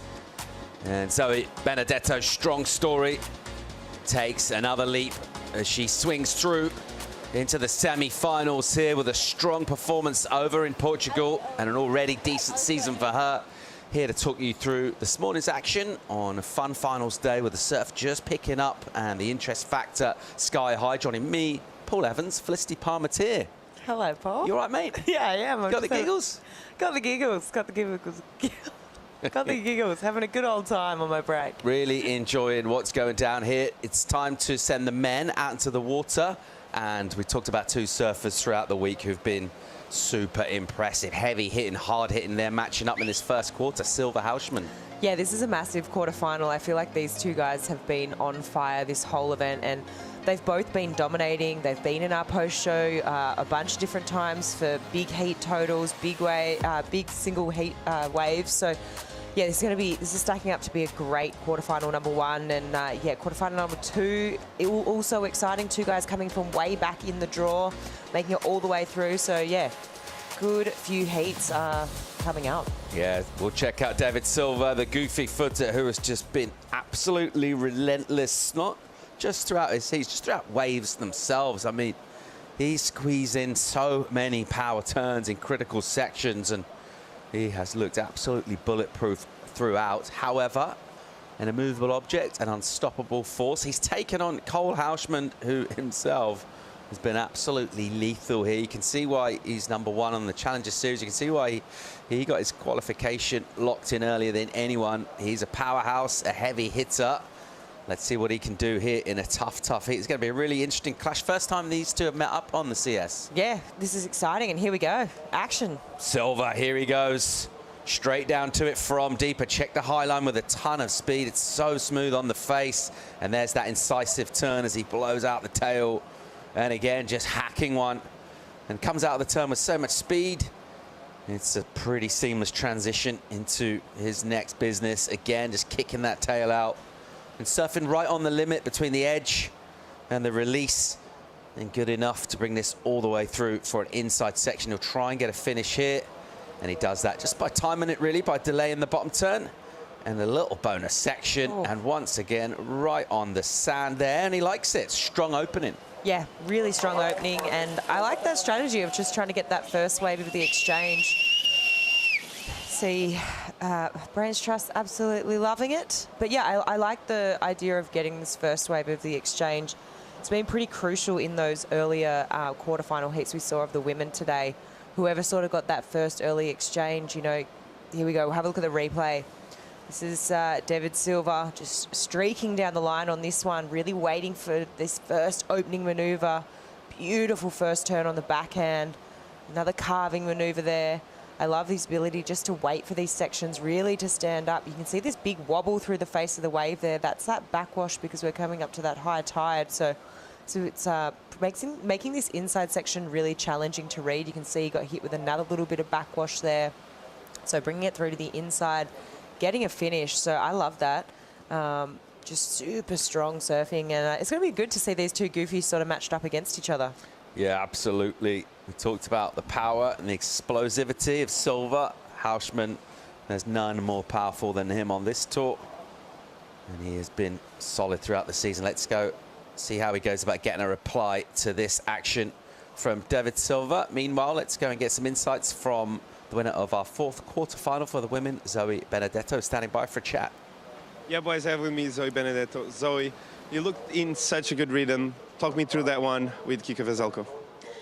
Yeah, I knew going into that heat that Kika was gonna, you know, get on good waves and, you know, be a tough competitor. She's from Portugal and she's a really strong surfer. So I just wanted to stay calm and just, you know, I feel like I've been in a decent rhythm here and just, you know, wanted to keep doing the same thing. So no stress. Yeah, I just wanted to have fun. Best result so far on the challenges. How's that feel? It feels really nice. This is probably, I'm not sure if this is the last challenger of the season that I'll do. I was kind of thinking of not doing Brazil, but who knows, maybe I will now. But yeah, just, you know, it feels really nice. I wanted to get a good result going into this. That was my main goal. But yeah, I just feel like I've gone beyond that for myself. You said you had a lot of waves similar to this. Is that something that goes your way when you compete here? Yeah, I do see similarities from compared to this than to home. You know, some sessions are really mushy, and then all of a sudden it just stands up. But yeah, and it's a right point, so I love my forehand. So yeah, it just feels really nice. I feel like I've settled in here, and it's really great. Great rhythm here in Ericeira. Good luck for the next round. You want to send a quick message back home? Yeah, absolutely. I just want to say hi to my family and everyone watching me back at home. I miss you guys. It's pretty late there. Really special thank you to you guys. My little sister, my father, all my sponsors too, Brett Simpson, I know you're watching, Ryan Simmons. But yeah, just love you guys, and I'll talk to you soon. Thank you, and good luck for the next round. Thank you guys. Back to you, boys. Thanks, Chico Benedetto, through to semis here in Portugal. It is finals day in the Challenger Series, and a way to kick off your first quarter in the men is to go excellent. That's what Silva's done, and no real surprises here, Flick. It's not a surprise at all. Just like I said before, he's been a main fixture in these post shows. He's had wave of the days. He's had high heat totals. So, yeah, it's not a shock to me at all. And it's kind of what you need to do if you're coming up against Cole Hauschman, who's so in form. He's obviously already qualified for the World Tour, you know, 2024 season, and he's already locked that in. Cole has sort of reevaluated his goals now that he has qualified, and he wants to take out these ratings. And for someone who's so consistent, he's already had 2 wins on the Challenger Series back-to-back. You got to think that this is the kind of start that you want if you're David Silva, for sure. Really apply that pressure to Cole, and I guess now we're going to see what Cole's made of. He's sort of on the back foot already. He needs an 8-point ride, 8.01. But there's going to be no stress for him because we've seen him drop big numbers all week also, so great heat. Have a look here. Sort of looks like David's just going to have a crack again. Here goes Silva on the inside from underneath the priority of the American Hauschman. Silva floats one up and a quick whip from him. It's so shiny and smooth on the face, and his surfing is sharp and incisive as ever, even on smaller, slightly softer sections. And he'll give this the treatment once again. So a couple of nice whips from him, and he'll put up another number here. It will count for him his second wave, and it will be, at least for the time being, a combination of maneuvers, because we reckon that'll be over a 2. He's already on an 8. Let's get another look. Yeah, here we go. Replay. I love this idea, just applying that pressure. Obviously, it's a bit of a small wave, but he surfs it so well. Just those first 3 maneuvers, really well timed. Throws it up again for another lip line. And just taking it through to the inside here, just trying to squeeze every little bit of scoring potential he can out of this wave. See Brazilian support there in the foreground, loving it. But yeah, I think it's a really smart decision, you know. When you're coming up against the best, you've really got to do everything you can to sort of apply that pressure. And it is a small wave, but I think, yeah, he's just going to build on that score, obviously. He's going to be his backup. And, yeah, going to leave Cole out the back. And I'm going to say Cole's going to be needing 2 waves now. So after this, so Cole's going to be in a combination situation. Seeing that whip there that he uses the upper body, and it served him really, really well. It's quite a solid frame, and he kind of almost uses those sort of slightly stiffer shoulders and arms just to wind into those turns. A pretty different sort of backhand technique to Cole. Obviously, we haven't seen it yet in this heat, but we know all about what he does. He does tend to sort of splay the legs a bit more and gets lower, doesn't he? And just bends a bit more through the whole body into his turns. David Silva, that pattern that he's got with the upper body really, really works for him. As soon as he sets to his feet, he looks so dialed in with his maneuvers. You're never really in doubt that he might overdo it or get something wrong. You're always feeling like he looks so solid throughout. And when he combines that with finding the best waves, getting strong finishes, it's not much of a choice really for the panel to make other than excellent numbers. For sure. Wow, we'll see some big lines sort of rolling through the lineup here. And we're kind of wondering, is Cole going to pull the trigger? He looks a little interested in the first one. He knows there's a couple more out the back. You can see the sets coming a long way here. Just the way this reef works and the way the swells have to wrap and bend in. You do get a good indicator, but I mean, you can see like, all the way to the horizon there. And that is our fresh swell kicking in. Our Surfline forecast gave it 5-6 feet plus potentially for this afternoon, with that longer period as well. This energy filling in right now as we go in towards a high tide at 2 p.m. Sorry, 11, excuse me. At 11:15 a.m. is our high tide, but not a huge swing on it. It's still significant flick. We're hoping we can just keep going here. Yeah, I think so, and I think it's promising signs that the swell's increasing. That period drops off a little bit, but the factor that the swell is picking up throughout the day, I'm hoping and hopeful. I mean, I'm not an expert at this wave. However, I'm hopeful that we're going to be able to continue to keep running. And I mean, we've seen scoring potential in every heat so far this morning. Yes, there has been sort of those longer lulls. It has been a little bit inconsistent, but every heat providing scoring potential for sure. But with that more inconsistency and, you know, that tide filling in, I really like the strategy of David Silva and just getting things going straight away. And one thing that was super important in one of the heats that we called earlier with India Robinson and Bronte McCauley, you know, it all came down to that first exchange. Like, Bronte ended up just sitting there basically for the remainder of the heat. That first set came through. India was on the inside, got a 6.5, backed it up straight away, and there wasn't much other opportunity that came through that heat. And I'm wondering if this might be the same. I hope that, you know, that we're going to see more opportunity here. As we see sort of Cole with a different sort of hairdo today. It looks like his hair's a shade of pink. So we know that he's a fan of different sort of hairdos and hairstyles and different colour on the head. So, yeah, back to what I was saying before, I think this could be a good strategy, you know. It's going to be interesting to know if, yeah, David sort of picked up on that and knowing just how important that is as we see Griff Colapinto on screen. Obviously down here supporting Cole. Those boys all travelling together this year and providing really good support for each other and lots of good times and lots of laughs. And, yeah, it's really cool to see Griff make the journey down here just to support his fellow San Clemente crew and the crew on the Challenger Series. Obviously, his brother being one of them, Crosby. Yeah, one of the things we've watched this year as well is Cole Houshman sort of grow into that role as, I guess, the sort of nominal leader, just in terms of where he is on the ratings. It's been him in the spotlight, him doing most of the interviews, him getting all of the coverage. He seems to sort of flourish. He's enjoyed that role. You mentioned, you know, doing different things with his barnet, with his hair, but it looks very relaxed. Seems like he's having a really good time. He's still waiting for a wave here. Who's never relaxed? It's David Silva. He's all action. He's already got 8 locked in. More live action from our first quarterfinal from the men on finals day right after this.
The EDP Vissla Ericeira Pro presented by Estrella Galicia is brought to you by EDP.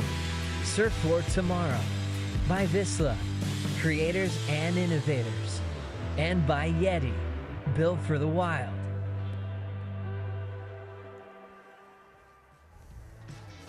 Autumn time in Europe. The pick of the seasons for surfing conditions. Also crunch time on the Challenger Series penultimate event of the season. Finals day here in Ericeira, Portugal. And right now we're watching David Silva, the Brazilian, one of 2 goofies in the water with Championship Tour experience. He's been drawing on that experience throughout this event to post big numbers, and no let up from him here. Dropped an 8 straight off the bat, backed himself with a 4-5. Cole Hausmann, who's dominated this tour this season, he got qualification done early. So far in this one, Flick, he's had to be patient. Yeah, he really has. I mean, there really has only, there was that one set that came through that Cole kind of had a look at, and he sort of let that one go. He's sort of having a look at this too. The one he let go, I think, was a smart decision. I don't think that it was worthy going, but it looks like he's going to commit to this one now. Here goes Hausmann, his first effort. It's a softer, slopier wave from the get-go. Nevertheless, even with relatively sort of perfunctory set-up turns, he's able to displace quite a bit of water, just kind of going through the gears. Now he's got some speed. Now he'll load up. There's that little extra kick from him as he goes over the section with a float and arriving late in the lip for a strong finish. And without particularly trying too hard, it's so impressive just how much his surfboard is doing. For sure. I think he has that, he's a sort of surfer that, and in the rhythm at the moment. As we look at this replay here, slower, sleepier start on this wave. Already you can see you got to compare it to David's 8, and the 8 just had a lot more speed to it. But right in here, he just goes to town. He sort of has the ability, this section here was so tricky to hit, timed that perfectly with that backwash as it hit that section and just looking so strong. And usually, I mean, any other surfer who goes up to hit that sort of section is just going to get bucked on right off, but he just is so strong at the moment, and yeah, just looking so sure of himself on the board. But yeah, he sort of has the ability to take off on maybe like a, I don't know, let's say a C grade wave and sort of convert to a B grade score, you know, sort of like up surfing the waves he's got. For me, the beginning of that wave was a bit slow, it was a bit sleepy. There was not much he could do about it though. He sort of, in some ways, he needed to get a score on the board with only, you know, he took off with about 16 minutes on the clock, and it was the right decision. You know, he had to go. As we wait for that score to come in for Cole, Chico Alves is roaming on the beach. I have with me Alejo Muniz. Alejo, it's really great to see you here on the beach supporting your friends. We have David Silva in the water. He has a really hard task in hands, Cole Hausmann. What do you reckon he needs to do? He started off really well, and now what do you reckon he needs to do to keep building his scores? Yeah, David's having a great contest. He's been getting super high scores every heat, and we knew the tide is getting higher now, so the waves were going to be a bit slower. So I told him, bro, just try to start the heat, you know, even if it's not like a great score, you're going to start putting pressure on Cole. But Cole, it's been the best surfer all year, so he knows how to manage that pressure for sure. But David started really well, and the ocean kind of went flat for a long time now. So now he has priority and the best the best score of the heat too. And for you, I know you have your family here, your kid, your wife. I know you lost early, but how has been for you to be here in Portugal, enjoying yourself and surfing good waves? Yeah, I love this place. I always wanted to bring my family here. Even that I didn't have a good result, we stayed together with David, and to see him getting results, doing good hits, it just makes me really happy. And to have everyone here, it's really good. Now we a smaller Brazilian crew, but we are here supporting David and Mateus for sure. Yeah, great vibes here on the beach. Good luck for David, and nice to have you here with us. Yeah, thank you, boys. Back to you, boys. Yeah, thanks, Chico. Alejo Muniz. What great insights to have in your corner, supporting you with all his wealth of experience and success at the elite level. Silva's had some, he wants more. Wants to get back on tour. We want to go deep into finals day here and look at potentially taking out a win this afternoon. We'll be crowning champions around about maybe 4:30 p.m. local time, something like that. So we're some time away from that, 6 hours or so. Plenty of surfing to come throughout the day, and a lot of drama and storylines unfolding as well. We've just confirmed qualification for Sally Fitzgibbons. We kind of figured it would be a matter of time. She could have done it in the water by winning her heat, but even with the elimination, Sally's locked in. All sorts of permutations as we crunch the numbers on the Challenger Series and really enjoy what's setting up to be a fun finals day with the best size of the swell and conditions in the water. It's going to be a hot day. It's going to be a lot of people on the beach down there, Flick. Oh, for sure. You've got to think so. I mean, it's a Sunday. It's a beautiful day. You always kind of know when it starts off like clear skies and a bit colder in the morning that it's really going to heat up throughout the day. And this morning was probably one of the more chilly sort of mornings that we had Even put a jumper on this morning. But yeah, I think clear skies, beautiful conditions for finals. As we see Dimitri there getting ready for his next heat. He's coming up and he's going to be surfing against Justin. So that's going to be a pretty exciting heat for quarterfinal number 2. Yeah, Poulos been one of the surprise packages of this event, hasn't he? Coming in ranked 46 on the rankings. Actually, Becray in a similar sort of place in 37. There he is, just out. At Senyos in Southwest France. And he got through a tough heat against his stable mates, Frederico Morais. And he ripped that heat apart.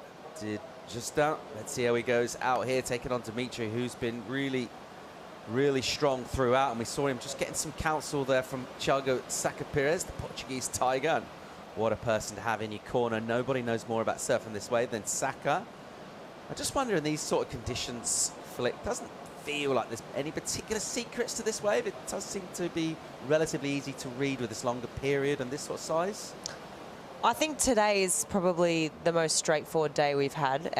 We'll get back to that in a second.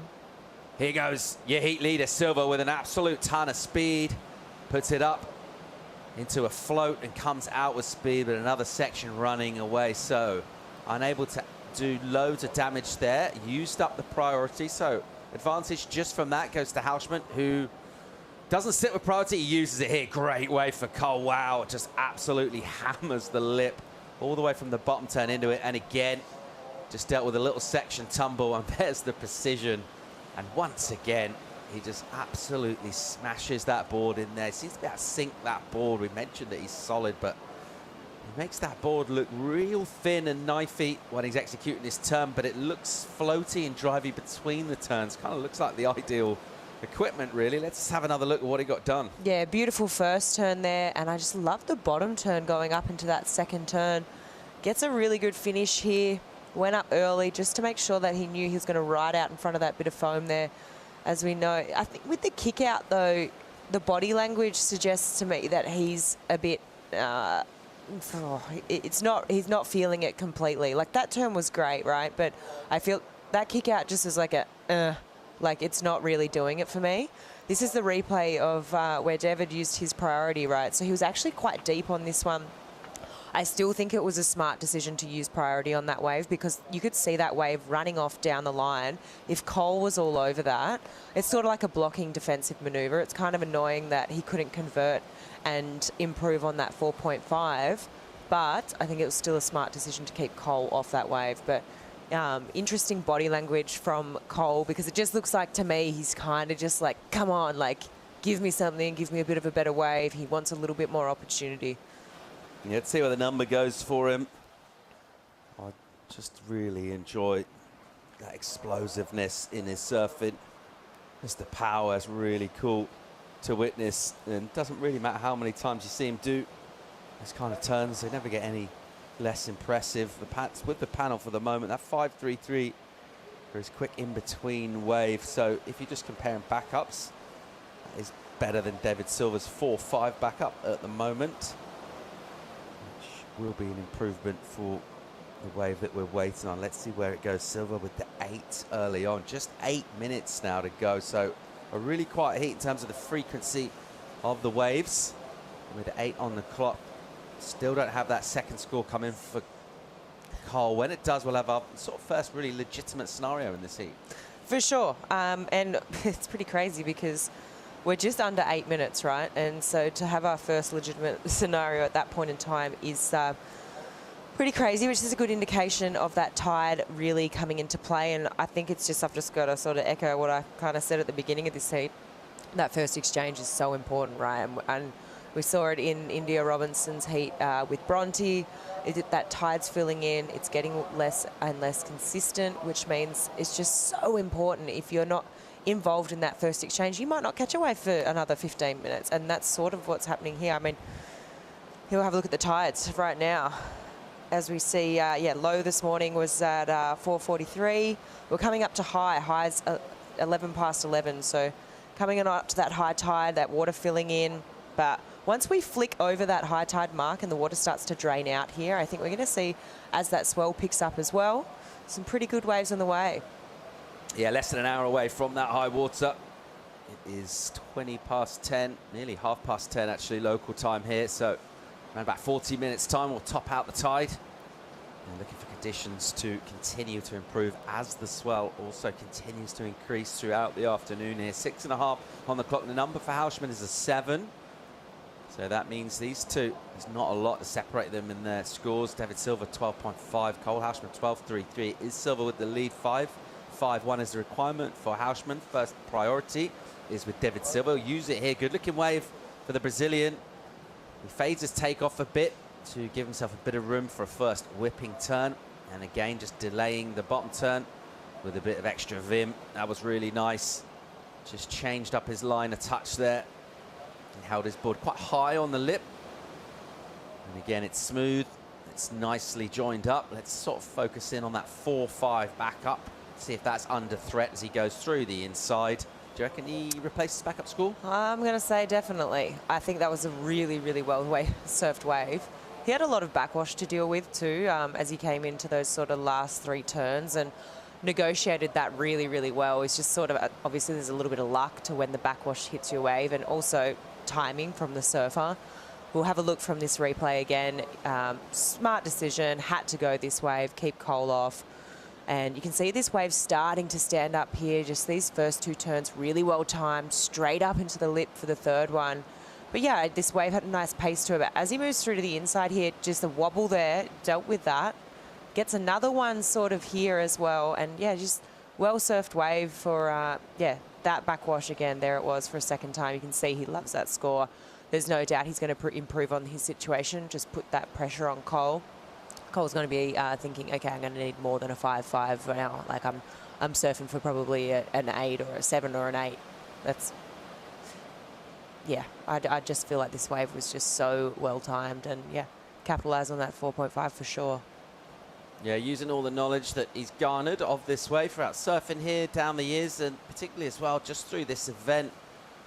And it looks sort of instinctive, the timing from him with that bottom turn. He knows when to stretch it out or when to go straight back up to the lip.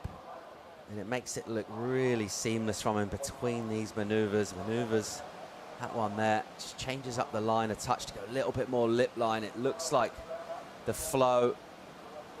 He's really pleased on the eye for Silva. Judges liked it too. They deemed that a couple of points better than his backup. 6.5 for him. And as you thought, Flick, now that requirement to Hausmann, 4 on the clock, a 7.51.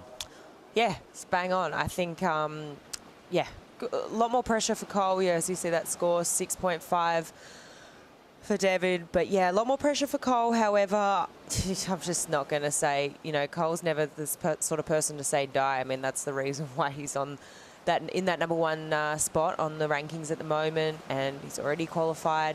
Needs a 7.51. He's got 3.5 minutes to do it. Yeah, I mean, it's more a question of whether a set comes. If he gets a set wave, he's got priority.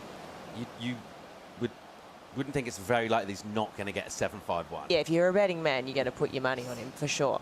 I just think it's whether or not he's going to get that opportunity, and that's where I just think it comes down. And Alejo spoke to that when Chico was interviewing him on the beach. He just said, you know, we sort of spoke about the inconsistency as the tide gets higher, and it's just so important. Like, get on that first exchange, get a leg up, because if you're not, you're in the back seat. Finals day here on the Challenger Series in Portugal. You're watching the first men's quarterfinal. We've decided which women will be surfing for a spot in the final. And right now it's over to the men, and we're checking out the leader on the Challenger Series this year who already has qualified, the American Cole Hausmann. Got that job done before anybody else did. A couple of wins mid-season for him. Really got him there, and he's done it with confidence and brilliance really throughout a strong season. David Silva in the water rhythm right now. He's got the better of this heat, and he's looked deadly throughout this event. And when David Silva gets in rhythm, you know you're going to have to put up good numbers to get past him. That's what we're looking for here for Cole. It needs to be up in a very good range, a high 7 at least. Of course, if a set came, Silva would have a chance himself, potentially, also improving his numbers. Cole is just having to sit pretty patiently right now in terms of wanting to go deep on finals day and coming back for a win. Obviously, that would be a big goal for him, but overall, the real first order of business of being on the Challengers is locked in. Whatever happens here in Portugal, he's going to the CT. For sure, and that's got to feel really nice. You know, you just got to Jacob sort of said it too. You just want to kind of start getting a few more heats on the board. And I think it's a smart decision, you know, to continue to get these heats underway. Like, yeah, okay, like he could have made the decision not to come here and not to go to Saquarema, but sort of readjusted those goals. And I think it's a smart decision. I mean, as we see Griff looking pretty anxious there. Obviously, he's watching the scores. He's got his phone up and willing another set to come. Sort of Cole looking in. I don't know if he's got anyone directing him, but it looks like there's maybe a couple of lines coming. It's cool to see the emotional investment from Griff, isn't it? Just leading that gang of the Americans, the crew out of San Clemente, and he's very much bought into this team energy, and I think he might have spied that set. That's why we saw a little bit of energy from Griff, and this energy from the Atlantic is now pulsing towards Cole Hausman. He'll leave the first one alone behind it. There's something that might spark his interest. There's a third wave too if Silva can get in position. Meanwhile, Hausman, here he goes. 45 seconds on the clock as he paddles into this wave. 7.51 is the requirement, and he's up and riding here. First little whip around in the pocket, and then stings out that tail. A little softer here. He'll have to try and push over that deeper section. Puts up a turn with ease, but it's vertical, it's aggressive, it's radical. And there's something that we haven't seen too many times in this event, or even really this season, an error at the end of the wave, and he knows it. For sure. He definitely knows it. I think he kind of knew when he stood up as well. That wave was quite small. From that sort of angle from above, it almost looks like it had a bit more size to it. Once we saw it, quite small, that one. So Silva just looking behind as well. It looked like Cole had a little look out the back when he stood up. As soon as the surfer does that, you're already thinking, okay, maybe they're sensing this isn't the greatest of waves. The Brazilian crew absolutely love it there. We had good insights from Alejo about getting that strong start. It's exactly what David Silva did. We'll wait for this score to come. Well, it's in, and it doesn't improve the situation of Cole. Certainly not the 7.5 that he needed. David Silva going from strength to strength here, and getting a big scalp as well. We'll be coming back to semis, having defeated the leader on the Challenger Series. And that feeling of being eliminated isn't something that Cole Hausman's had to experience that much this season. He's been brilliant throughout, but hats off to David Silva. More action from the quarterfinals for the men. We're going to bring in Leo Fioravanti into the studio for the call. We'll be right back.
Welcome back to finals day in Portugal on the Challenger Series. A beautiful Sunday morning as we took a flyby of our contest structure here at Ribeira de Ilhas.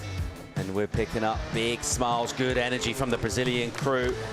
He's one of 2 Brazilians remaining at quarterfinal stage. Was the goofy David Silva, who absolutely blitzed his heat, ticked a lot of boxes, and he'll keep swinging on to semi-finals. We'll keep on rolling with the quarters. It's time to welcome in Leo Fioravanti. How you doing, mate? Good morning, everyone. I'm doing good, thank you. How about you guys? Yeah, good. Finals day.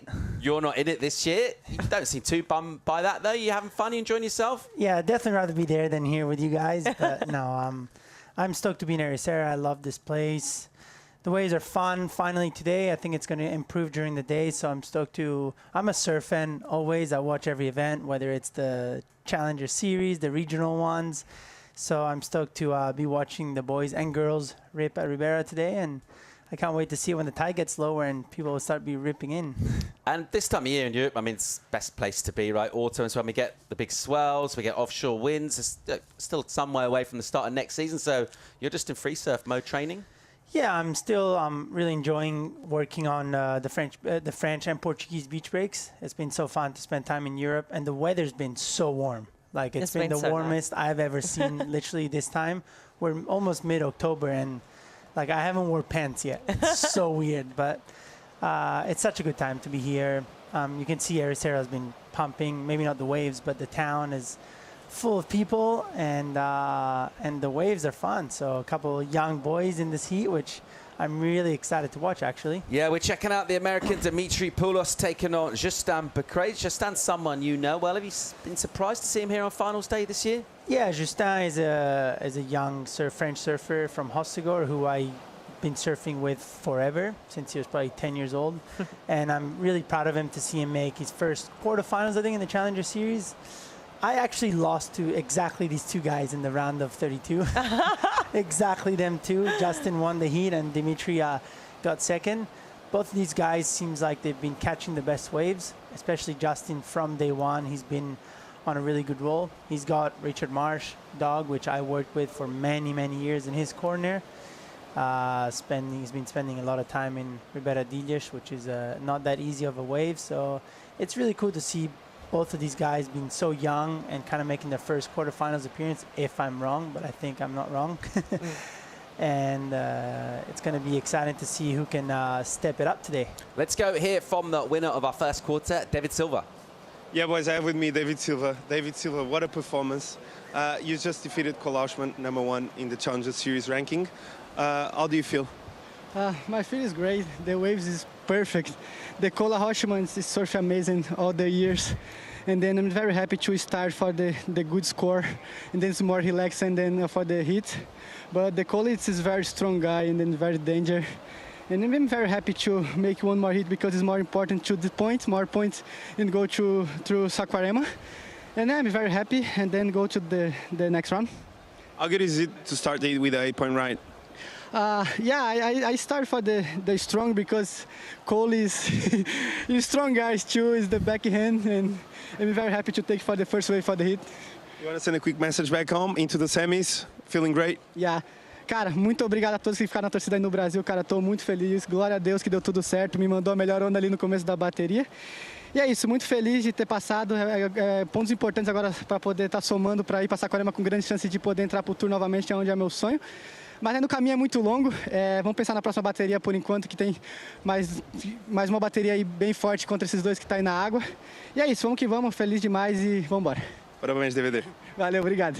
Back to you, boys. Yeah, thanks, Chico. Such a humble guy, David Silva. Tell you what, his surfing speaks very loud. He's through to semis here, and he'll be hoping to go all the way for a huge, huge win. How significant that would be towards his campaign of getting back on the championship tour. These 2 in the water, Poulos, Becret.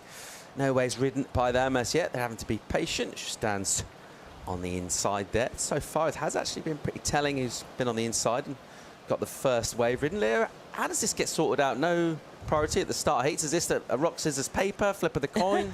Usually it's none of that. Usually it's alpha male goes for it, and then sometimes you do get a couple wannabe alpha males Yeah, what happens when you got 2 alphas, mate? You paddle yourselves to cautious all the way up the point. I had a pretty funny one last year with Morgan Siblick. We did start the heat almost at Pontinha, which is the point up the top. And it was pretty funny. I was ready to paddle all the way to cautious. What about on the CT, mate? Who likes to go inside on the CT? Usually, Gabriel is somebody who really wants the inside. But I have noticed that the last year or two, he's kind of settled down a little bit on that and more focused on his surfing, which I think is a smart decision for him. He's such an amazing surfer, so wasting so many minutes in a heat, I don't think is the right heat strategy for him. As we see maybe something happening over here. Seems like a pretty small wave, but yeah, there's a few guys always, like Fred Morais also wants the inside. Justin is somebody who's been really pushing for the inside lately, I've noticed. And in our heat, this contest, he really wanted to have the inside, actually, both of these guys. And I was kind of I didn't really want to be too aggressive in this contest. I wanted to just win heats by just surfing. But I think it was the right decision because it was a slow heat, so they both started on better waves. And speaking of the CT, let's just reflect a little bit on your year. Great year it was. Finished 9th. You bookended it with a good result in Tahiti as well, but kicked off making the finals in Hawaii at Pipe. Just tell us a little bit about your year and, yeah, anything different you did in preparation? It was it was an amazing year. It was my best year on the World Tour. As far as preparation, I always try to prepare for a season as well as possible. But I think last year not making the cut and then coming into the Challenger Series, fighting really hard to get back on the World Tour, gave me a lot of confidence since I had a lot of consistency out of all the 7 events that I did on the Challenger Series. And I was really excited for the season, and I kind of my approach into it was a little bit different. I think I always kind of thought that you maybe had to do so much on the World Tour, which, yes, the level is very high, but I think this year I backed myself a little bit more on what I'm really good at. And I think it paid off. There's still a lot to improve on, and I'm really excited for the next season. But just starting the season, I think at Pipe is a wave that suits my surfing. I love surfing Pipe. I love getting barreled. So obviously when you start with a good result, it puts you in a lot better situation. And just being consistent the whole year made me really happy. And just working also with Adriano De Souza, which you guys had in the booth the other day. He's now working for the Italian Federation as well. So they're helping me out a lot with all that program, the Olympic program. And yes, it's been amazing. In terms of goals for you, Olympics, that's ticked off. You're in. You're going to Tahiti. You got the top 10 finish. Do you reassess goals at the start of the season and tell us about what you're aiming for next year? Yeah, of course. Making the top 10 was a really big goal of mine my whole career. And it was amazing actually going into Tahiti knowing I still had a chance at the top 5. Actually, that semifinals against Jack, if I made the final and Gabriel didn't, I could have had the top 5. I could have made the top 5, which was, it was so exciting to have that pressure, but at the same time, that feeling of, that excitement of knowing I still had a chance all the way until the very, very, very last heat. So yes, next year, obviously, I know that a top 5 is achievable because there's a lot that I can improve on. But I'm just really going to, on the off-season, focus on my training and trying to improve my surfing and prepare the best way possible for the season. And then once the season is about to start, then of course I'll reassess what I can do, And I was just wondering, at what stage does the Olympics start to come into your preparation? Obviously, at the moment, it's Hawaii where we kick off, but at what stage in that season do you really start to think about heading to Tahiti? I think you think about it already this year when I was in Tahiti preparing, competing on the World Tour event. For me, it was really about spending as much time as possible, writing down notes, what worked, what didn't work for Chopu, because I'll be going back there for the Olympics. So the preparation for that already started. I would like to do a few trips over there as much as possible, even though the season or the schedule is quite tight. But it's great because next year, hopefully, if I do make the cut, I'll be going back before the Olympics, as the event this year of the World Tour will be in May. So that'll be another time to practice and spend time at Chopu. So I think a lot of us will be getting to, especially the guys that do make the cut and are in the Olympics, will be getting an amazing amount of practice prior to the Olympics. Surfers that do make the cut and head to Tahiti in May will also be invited elsewhere in the South Pacific to finish the season at Cloudbreak. How excited are you about that? Oh, that's so exciting. And I was actually talking about it with Adriano yesterday. And so excited, but of course you got to make the cut first, right? You can't say stoked to be going back to Fiji because I might not be going. So you got to be realistic. You got to go step by step. But if I can make it over there, Cloud Break is my favorite wave in the world. And I've always said this. I've been there a few times. I've had some amazing barrels there. I've got a good result over there last time I was there, which was the last time they did the World Tour event. And it's for a surfer competing on the World Tour. That's the paradise. That's the Wimbledon of surfing. That's the Masters of surfing. I think it's as good as it gets. All right, well, we can't wait to see all of that unfolds. We're talking all things Championship Tour with Leo Fioravanti, who's joined us in the studio here for our second quarter-final, which is as yet to fire up, really. Becrae sitting on the inside, just having a little steely look around. Poulos, he's also pretty statuesque there. These two unable to really see anything to particularly paddle for thus far in this one. We're getting close to the top of the tide. We haven't had the big tidal swing that we had early in the week, but nevertheless there is quite a lot of water on the reef. We just need some sets to swing through here and fire this one to life as we get down towards 20.5 minutes remaining. Extended lulls, Leo. Do you get head noise? How do you deal with this stuff?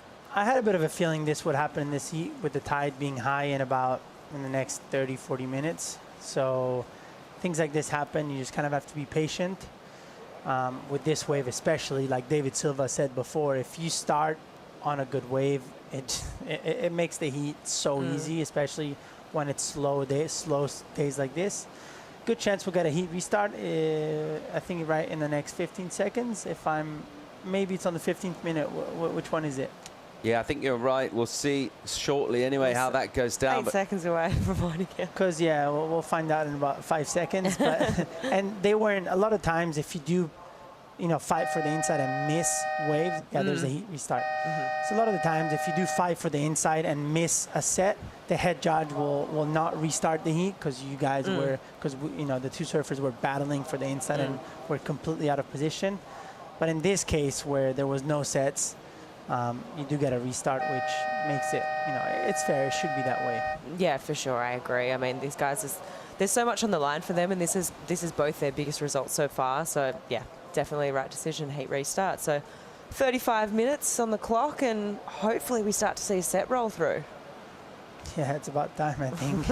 The boys will start getting cold, even though it's very warm today. But it's like I said again, it's really cool to see these two young guys be in the quarterfinals. You don't get to see that very often nowadays. But I think every season you see new talents and they start to mature. But it seems like both of them have found something. Dimitri, not too much, but they're two young surfers. Justin, who I've spent a lot of time with, every year I feel like he's maturing, he's growing, he's improving, doing lots of work with Richard Marsh, spending time with Fred, Kauli, and a lot of the good surfers, and I think this is a pretty good wave. Here we go, Becrae in action here. So pretty soon after the fresh clock, he opens up. Beautiful looking section. Wow, really nice first turn from him. So after all that inactivity, straight down to business with a great first turn, then a softer, slopier section, which he'll deal with without putting too much into his maneuvers, just setting up, looking to bring it in to an inside bowl. He finds it right here into the lip, just tags it once and again, and releases that tail for a little bit of extra spark and fizz. Just solid surfing, I think, is what you need on a day like today, especially on this tide. It was great surfing. I thought he was a little bit tentative on the inside. I thought he could have gone a little bit more aggressive, but it is the first wave of the heat. There hasn't been any waves in the last 15 to 20 minutes. So I think he's just stoked to get a score on the board and get the heat rolling. Well, we're up and swinging here in this second quarterfinal. We just watched away from Justin Becrae after we had a restart in activity.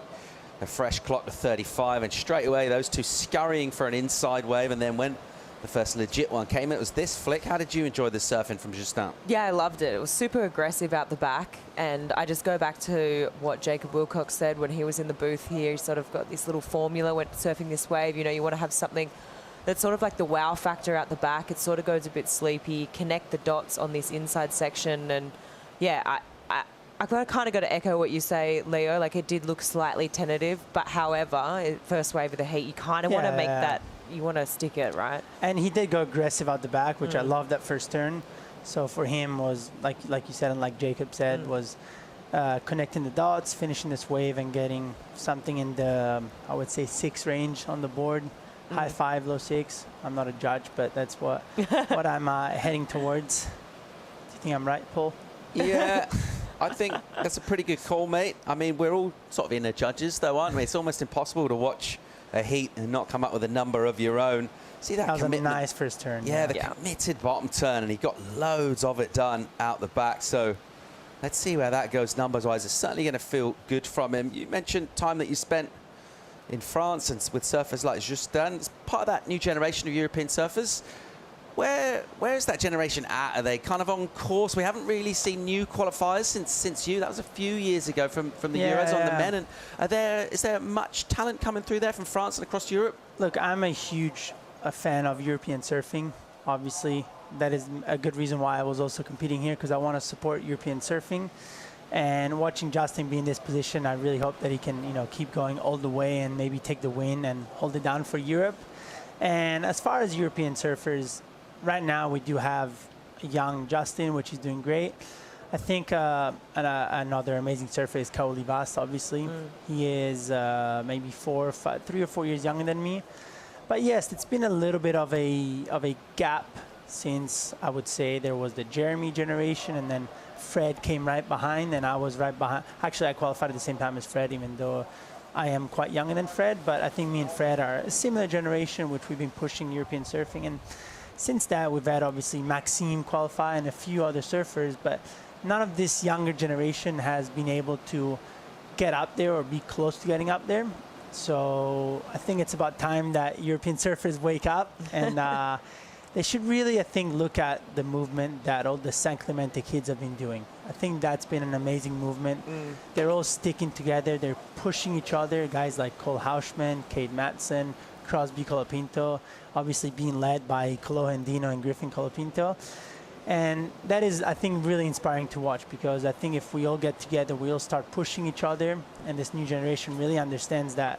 I think together, even though you're competing for yourself, together you can push yourself to achieve those goals. That's what those guys have done, and I hope that's what the new generation of European surfers will be doing in the next few years. It's also something the Brazilians have been doing for a while now. 100%, yeah. We saw Mateus Surdi there getting ready. He will be deadly out here, and he'll need to be. Actually, Jackson Bunch has surfed. He's been so light on his feet.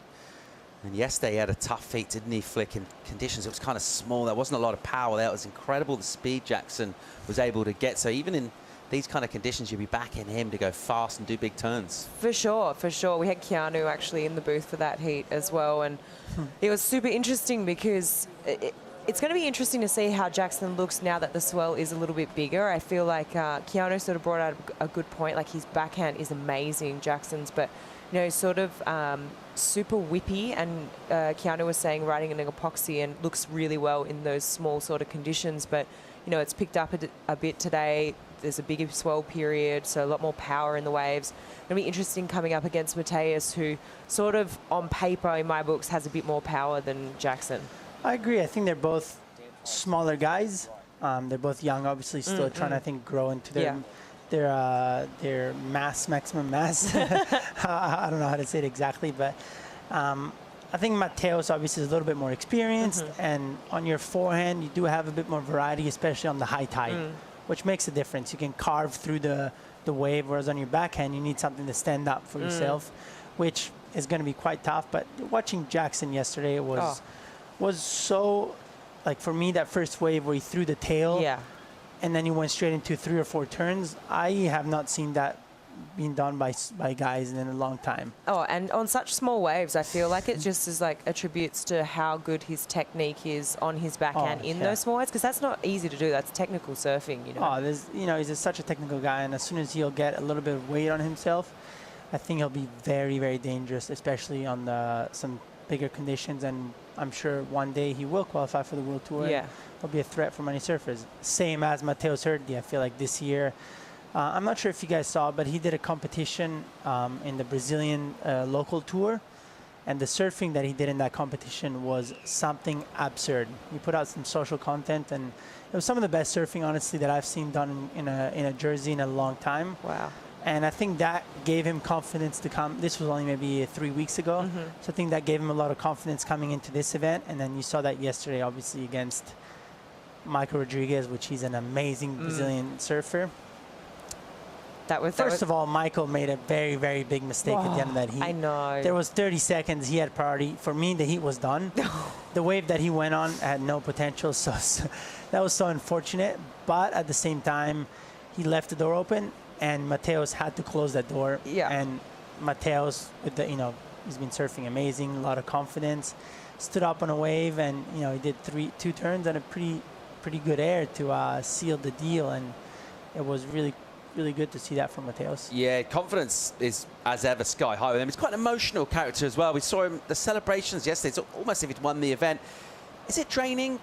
You're quite an emotional competitor as well. It's something we see from you. Doing that throughout an event, you went all the way for the win here. That must sort of take its toll on you as well throughout a week of surfing. I think it's like that Latin side that we're very passionate. When we do something, we do it we give it 100% no matter what. And we're all so passionate about it. And, yesterday you see that he was so emotional, and because it means so much for him, especially him surfing against Michael Rodriguez, who he's been looking up to for many years. And he knew it was going to be a very, very tough heat against Michael. And it's just those little moments that during a contest you have to get past. Because when you win a contest, so much has to go, you have to do so much. There'll be heats where you start the heat with 2.8s and it's the easiest heat you've ever made. And there'll be heats where you got to fight super hard to make. And like you said, last year, obviously, when I won the event, there was a few heats that I didn't get a good start and I had to fight from behind. And when I came in, it was very emotional all the way up to the final.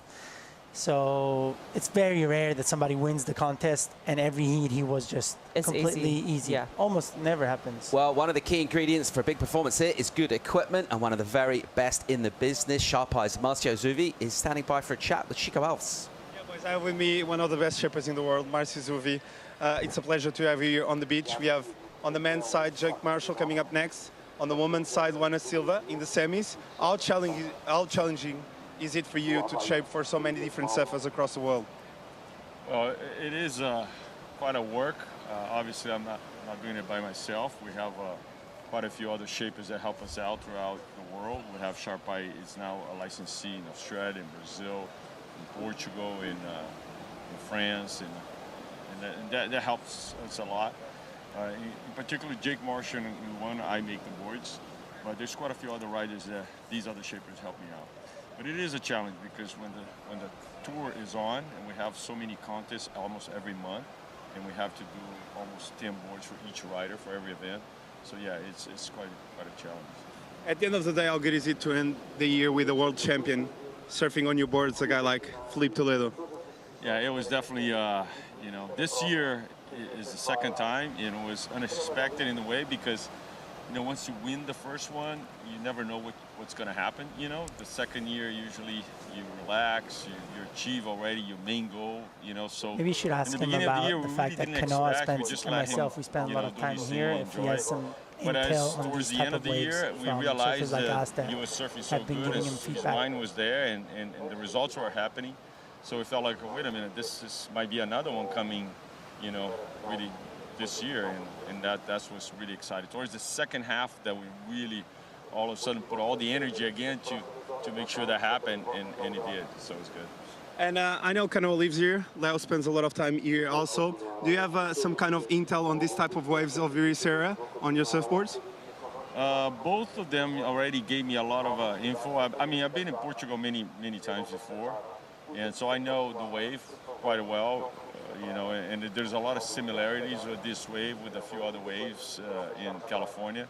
So we adjusted designs for quite a few conditions here in Ribeira da Ilha. So yeah, it does help a lot, because having these guys living here and trying the boards, they get back to me and then I make the adjustments. So yeah, it does help.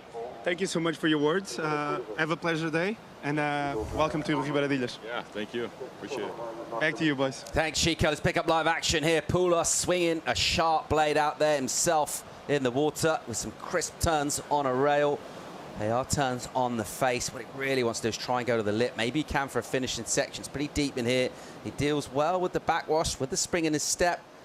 And then very, well, nicely done as he just disappears behind an umbrella. Doesn't get a completion on the inside there, but a really good read through that inside section, through the backwash. Some slicing done out the back. Crucially, he's ridden away flick he needed to. Yeah, he definitely needed to. So we'll have a look at the replay here. You can just see that high tide really filling in and making this wave. But these two turns, wow, they were so impressive. He just put so much into that. You could really see how much of that outside rail was really dug into the water there. So it got really sleepy through this section. You can see how full the ocean is really coming up to that high tide. And he's really waiting for this section to stand up. Gets sort of a hit in the lip here, but unfortunately just tries to go a little bit too hard on that last turn. And the fins released, but there was just so much water there. But this 2 turns out the back here, this was absolute money. Just beautifully timed. And then straight up into this second one here, you can really see pretty much just burying that whole half of his board in the ocean. It's really good to see. I love those first 2 turns. It's you don't realize Ribeira-Dilas on high tide how hard it is to put it on rail like he just did. And yes, he did stay on the face, but he found really the tiniest bit of pocket that there was, and he carved through it. Technically, that is very, very, very hard to do. And I think the judges will reward that, even though the inside didn't offer very much. But it was something, you know, I think a good start for him, and just to get on the board, I think it'll be a quite similar score to Justin's first. So they'll be even, and ready to go down to the last minutes of the heat and take it for a fight. As we see Dimitri again showing a little bit of interest here as he made his way back out from his wave. He'll get another opportunity, and he'll go into the lip with a big turn. So it's just down, turn around just to see that first spray, which wouldn't be a welcome sight from him, and it'll go a little wobbly through here. What's Dimitri got through it inside? He just kind of snaps down on the tail and waits for it to run a touch, which it does. And then a nice little flick off the top for him. Really well surfed, as Leah mentioned. At this stage of the tide, really hard to commit to the rail. He does it pretty well, and 2 numbers coming his way. Yeah, and on the high tide, you got to really focus on that outside turns, and that's what he did on that first wave. This second wave, I think he's just trying to back it up and hoping that something might happen on the inside.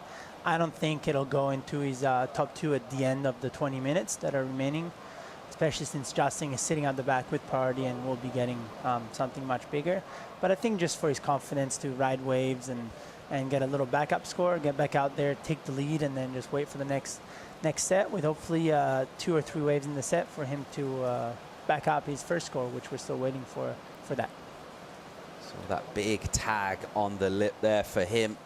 So from nothing really throughout that restart, and then throughout the opening 13 minutes or so of this one, and then suddenly 2 quick waves. Let's see where that goes numbers-wise for Poulos. It was cool getting those insights from Marcio Zuvi there, Leo. I was just wondering, in terms of yourself and your equipment, mate, would you describe, are you easy to work with? Do you give a lot of feedback? Do you get a lot of boards? Do you give them away in restaurants for free meals and annoy your shapers? What do you like to work with? No, I don't give them away free. So I have a really cool setup, honestly. Obviously, I work a lot with Marcio throughout the year. He makes most of my boards, and I say most because also we have the license at Bell Surfing in Hossegor for Sharpai for most of Europe except for Portugal, and we work a lot closely with him. A lot of my boards mostly are made by Marcio in the United States, but he is coming there tomorrow, the next day, to get in the factory and shape some boards for some local surfers, and he'll shape me a couple boards over here. But it's a really cool setup because also I have Christian Bradley that works at Bell Surfing, so I'm able to have a bit of the 2 of the best worlds, you know, a bit of the best of both worlds. Sorry. And I think I'm quite easy to work with. I don't get a crazy amount of boards. I figured out a pretty good formula with Marcio, riding quite similar boards throughout the year. Right now, I've been trying to add a little bit of volume to my boards because I have gained a little bit of weight, and luckily it's not a fat type of weight. It's more of a strength type of weight. And I've been really enjoying some of my boards that have almost up to 30 liters of volume. I do weigh around 83, 84 kilograms, 82, 84 so that's kilograms. for the CT, that's relatively, that's quite a lot of, well, kilos and liters, really, 30? Yeah, I'm just under 30, but a lot of the surfers are riding quite bigger boards today. I think it all came from surfers like Gabriel, who you're seeing. They're riding very, very thick boards, I think up to 31 or 32 liters, and Gabriel's a similar weight to what I am, I think. He does do a little bit of a different surfing, but in some conditions it makes it a lot easier to get some bigger scores and do some bigger turns while sitting a little bit above the water. And I've been in actually this new quiver that Marcio shaped me has been going great in these conditions. I was riding in the first few heats, which I didn't lose because of the board. I lost because I had bad wave choice. But talking about wave choice, I think Dimitri did start on a 6.33, so the judges really enjoyed that. Backed it up with a 3, but I think he's going to try and improve on that back up by getting a little insider, sliding the tail. That was really stylish. That was really cool to see. And this wave seems like it's got a bit of push. He'll bet on that 3, I think. Definitely found the nice little insider to tag it all the way to the inside and under Justin's priority. And I think this is the west in the swell, which the wave is bending at you a little bit more than usual. Of course, this is not going to be that big of a score, but here's Justin at the back. He's been sitting for a while, so hopefully his legs didn't get too stiff. And yeah, in this situation that Justin's in, he needs to wait for a good wave. Dimitri can pull the trigger and just ride waves, but I think Justin really needs to sit at the back and wait for a bump.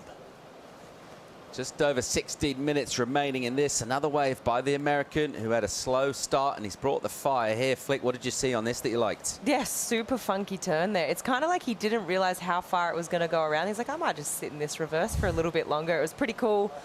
Really put it all on the line, and I just got to echo what Leo said. This one really had good, like a good angle on it. Seemed like it was really hit the reef properly and really stood up, which allowed him to go sort of into the lip for those couple of second turns at the end there. So I liked it. I think he's going to improve on that 3 for sure. Yeah, as we have a look at so the fins sort of released out the back of the wave. He almost lost it. That was so stylish. Yeah, it was cool. He almost lost it, but he was in control at the same time. So yeah. it was really cool to see. Got a little wobble there, but for Ribera, that's pretty standard. So showing the variety as well. We'll get a number in of a 4.83, and he's got a pretty decent-ish lead right now with that 6.33 over the Frenchman, Justin Becret. We'll keep on rolling with quarters. Mateus Herdy will be up next. We've got a quick commercial break. More live action real soon.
The Rip Curl WSL Finals is the whole year, and you just jam it together. It's so hard to put in a word what did it take for me to be here right now. And it makes for one of the most exciting days to competitive surfing. Here we are again. The best surfers on the planet heading out to one of the world's greatest waves. Let's go! It's like he's angry at lower trestle. There you go, San Clemente. Let him hear it. Florida, baby! This is what an entire season has wind down to.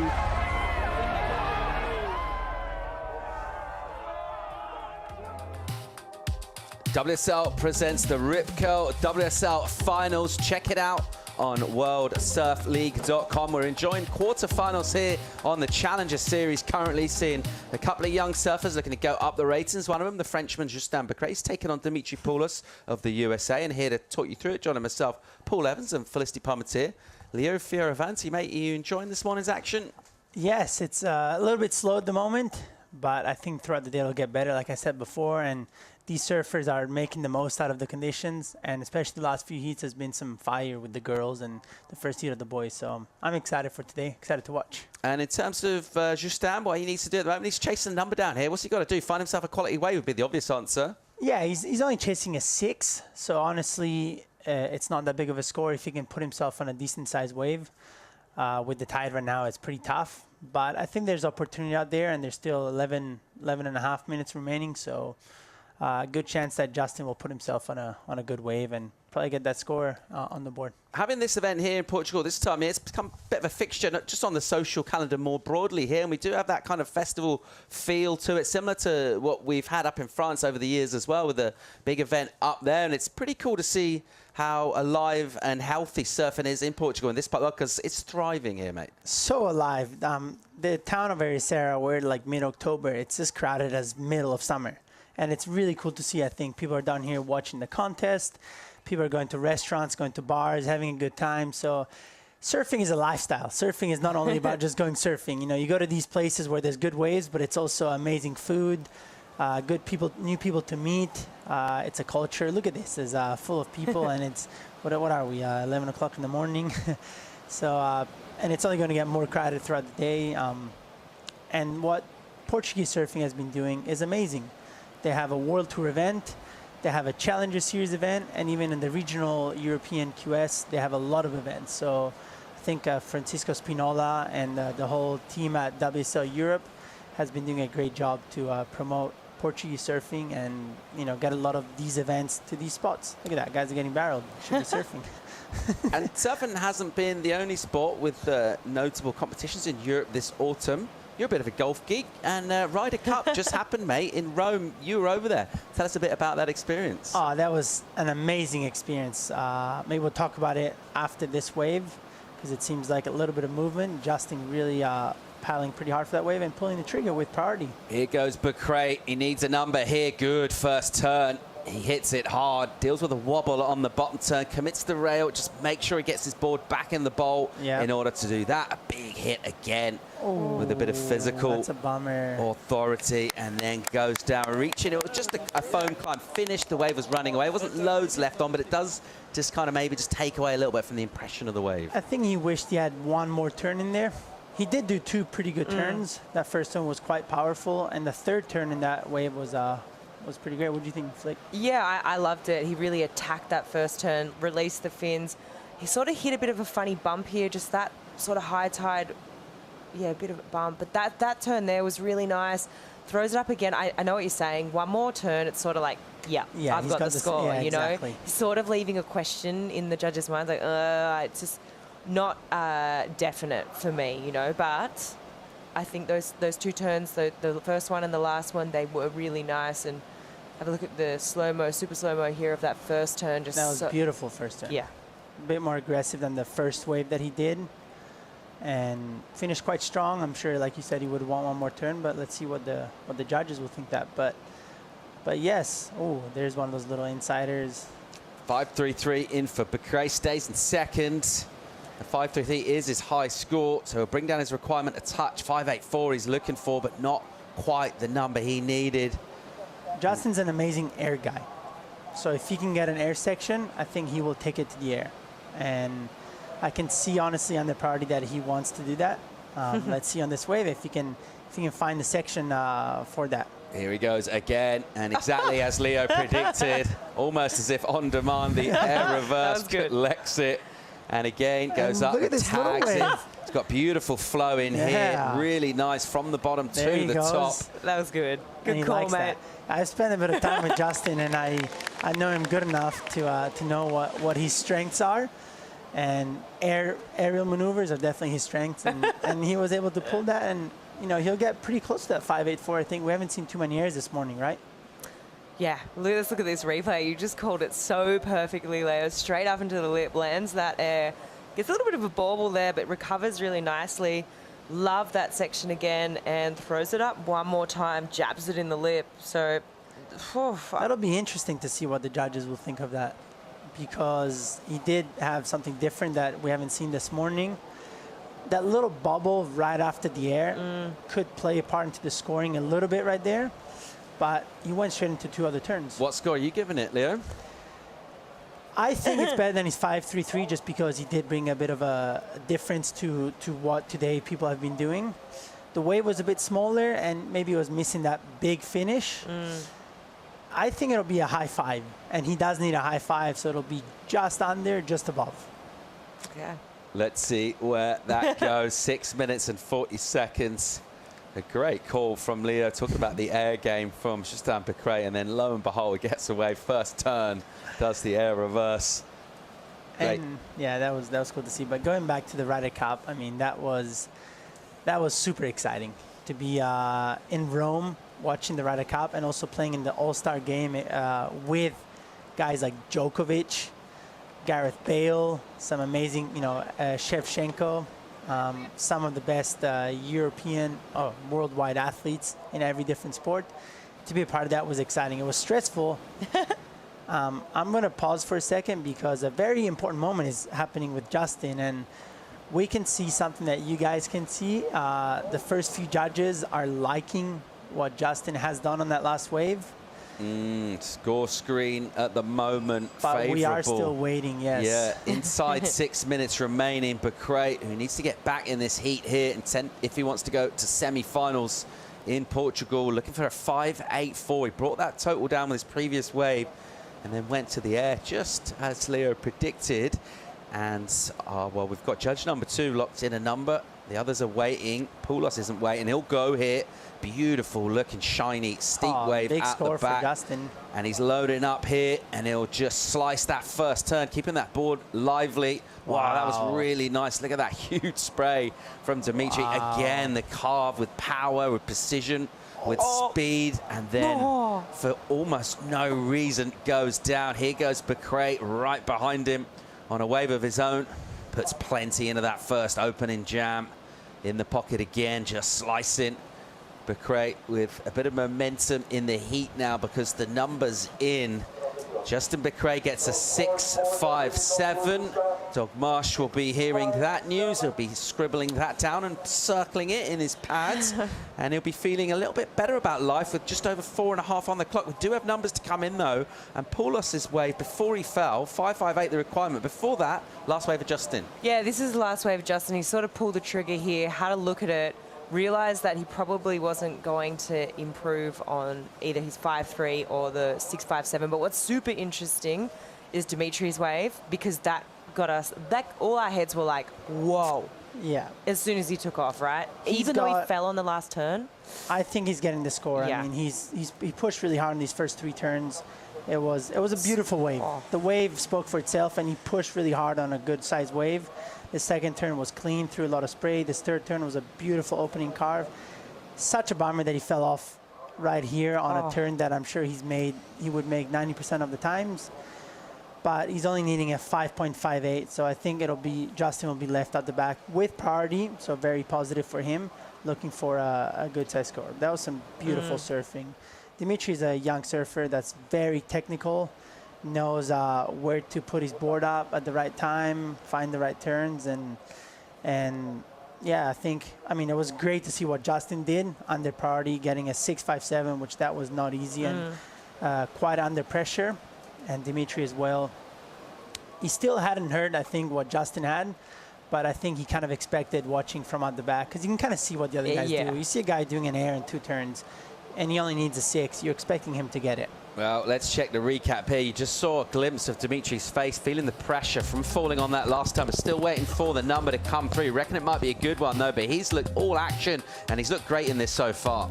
Yeah, Dimitri has just come out of the gates firing, locked in a 6.33 for that opening ride, and just with big, powerful carving maneuvers like this, he's looked super, super strong, but sort of been a little bit of a seesawing battle because Justin has answered back, but this sort of high tide section on the inside here has been proving pretty difficult. You can see Dimitri just coming off and falling victim to it. But yeah, it has Justin's locked in a couple of nice waves and really good surfing under pressure, I'd say, from Justin.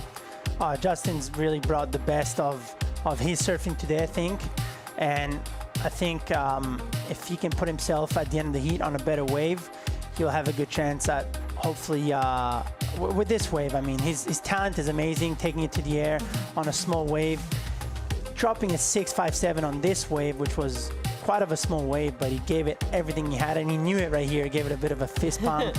There's the passion that comes out in the French Justin, and unfortunately for him out the back, Dimitri had the best wave of the heat as far as wave quality and surfed it pretty well. And looks like Dimitri is still on a wave, catching one from the inside.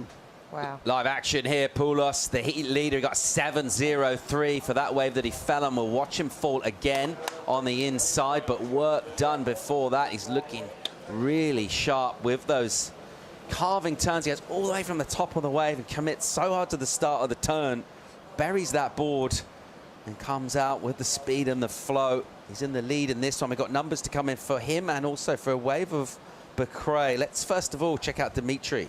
I'm wondering where Justin was on this wave, because Justin had priority and this wave had quite a bit of potential to it. I think it was one of those insiders that just stood up for him, maybe paddling back out. And he's doing really good in this heat, but he does need to complete his last turns, especially going into the... Justin used priority just prior to this actually and rode away. We're going to get a number in for it soon. We're just having a look at the layback there in slow-mo from the heat leader. So here we go. This is the wave. Wow, beautiful. It seems like a beautiful wave for Justin. Bit of a slow start to this wave. Is he eyeing something out on the inside? Bit of a slow start to this wave. I don't know exactly what's going to happen on the inside, but the wave quality kind of made it a bit tough for him, but he is pushing until the end and going for the air. Yeah, I think the wave quality to that kind of let him down. It was one of those waves that was slow at the start and then fast on the inside. So unfortunately, not too much scoring potential on that. Yeah, I feel like he could sort of tell that by the moment he stood up. He's like, come on, like give me something that's going to stand up a little bit more on this outside section. Surfed it really well on the inside here. Sort of got a little bit of air under his board on that last wave, but yeah. At the end of the day, I think Dimitri put himself on better wave quality, better waves, and surfed them amazing. I think the heat is, his last score was only a 5.07. Great result for Justin, I must say. I'm very, very proud of him to make it all the way to the quarterfinals. And congratulations to Dimitri on qualifying all the way to the semifinals. Yeah, a great heat. That was really entertaining to watch. Justin Morais right now be disappointed to go out of this stage after surfing well, but ultimately you have to say the quality of Poulos was really, really impressive. Good numbers for him. And the stage of the tide, which can be tricky in terms of what maneuvers you're going to select. Those searing rail turns look very good indeed. Look at those quads. Dimitri's quads are quite strong. He's a strong little kid, and you could see it in that heat. He was putting some big turns down, and those quads are going to help him all the way through the finals, I reckon. Well, the puppet master, Thiago Pires, who's working with Dimitri, he'll be happy seeing his charge through to semi-finals here. Justin Morais, it's well surfed by him. It's a great result. We would have loved more. Nevertheless, quarters, a solid finish here on the Challenger Series. We're all wrapped up with numbers. Poulos didn't get an improvement, but either way, he was making that one through in first position and through to semi-finals. Leo, it's been great having you in the studio. Thanks for coming in, mate. Thanks for having me. I had a good time, and go surfing, go European surfing. It's going to be a fun day. All right, thanks a lot. I hope you get some fun waves this afternoon. We're going to keep on rolling here. We've got a great looking matchup coming up in our third quarter final. We're going to see Matthias Hurdy taking on Jackson Bunch. We're going to change things up in the studio. I think we're going to bring Mundy Jervis in for the call. More live action from finals day in Portugal right after this.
The EDP Vissla Ericeira Pro presented by Estrella Galicia is brought to you by EDP, Surf for Tomorrow, by Vissla, creators and innovators, by Estrella Galicia, brewed and bottled in Galicia, Spain since 1906, and by Visit Portugal, Europe's best surf destination.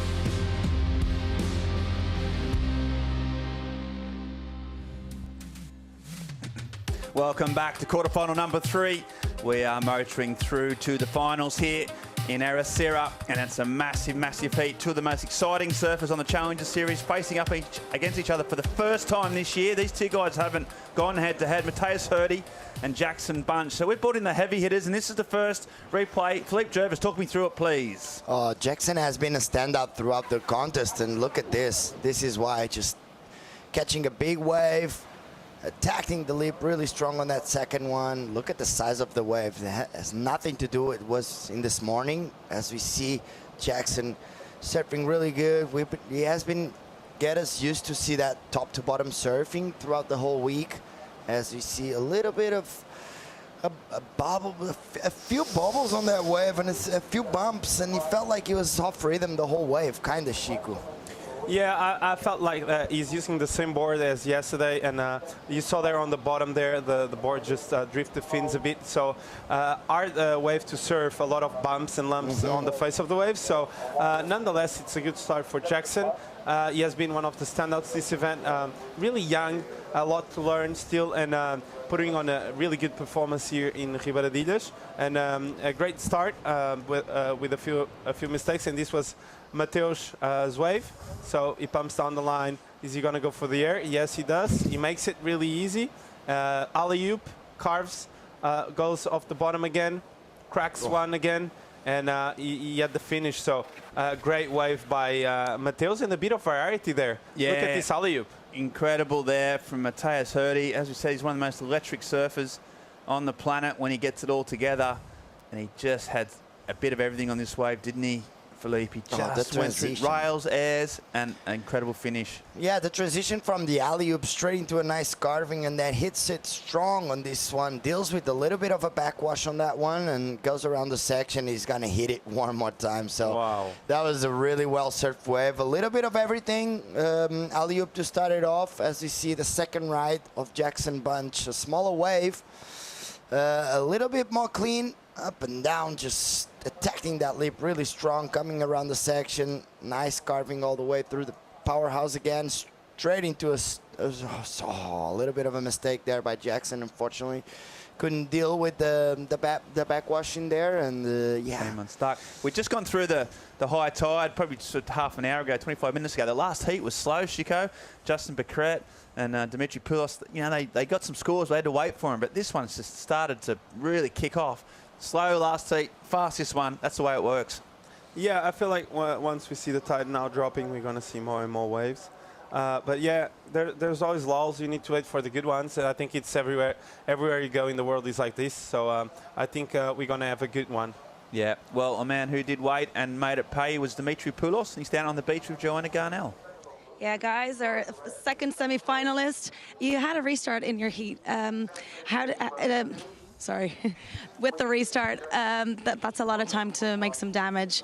Did you think, oh, Jesus, I'm sorry. Just talk to me about your heat. It was amazing. Thank you. Yeah, the start was really weird.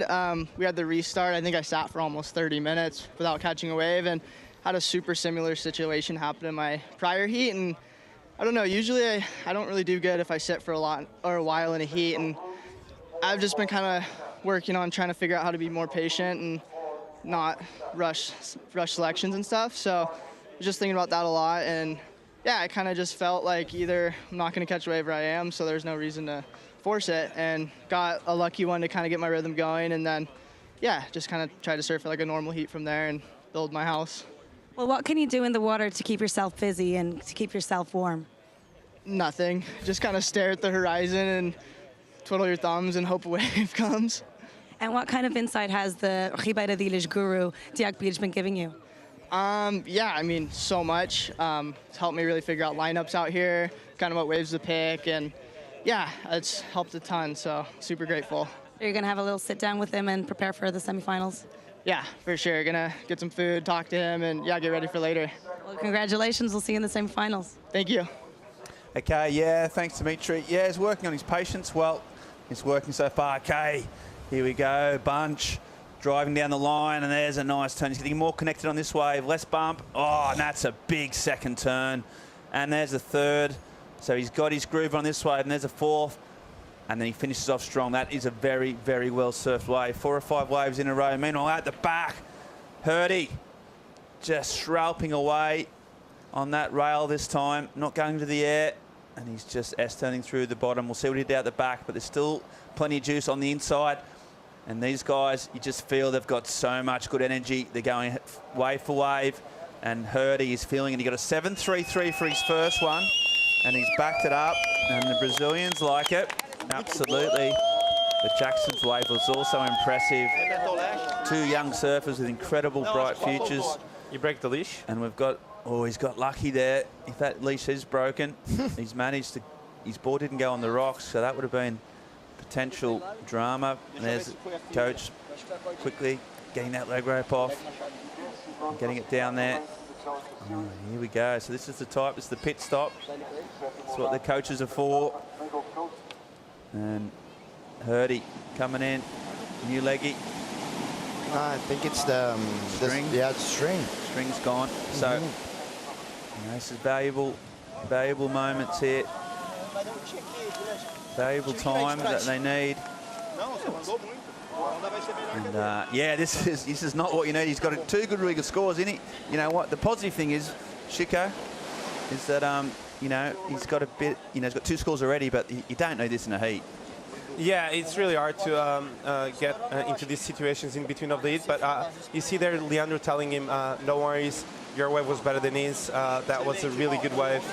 Just focus, good work, let's do it. So keeping him with good thoughts in between that process was really well said by Leandro Dora, with a lot of experience with situations like this. So it's great to have someone in your corner that makes you just calm, breathe. No worries, you got this. There's no waves coming. You just said it all in like 30 seconds, so it was great. Whilst replacing a leg rope string or a leash string. Exactly. I wouldn't like to be doing that. What? Well, you got a leash string, you got a camera, you got high pressure, you got everyone watching, and this is the replay. Jervis, another strong backup from Mateus. Yeah, Mateus shows a really good wave. 2 big carves out the back, and then just he roll in through the inside, just waiting for the wave to wall up. Nice, another carve. He's gonna hit it on the top there, and he's gonna finish this one off strong with a bit of a fin release there. He's looking at the judges. I think it's gonna be a big number again. Look at this, just pushing that back foot. Kind of board slides a little bit on that leap, because that's really close to the shore, really close to the rocks and to the sand.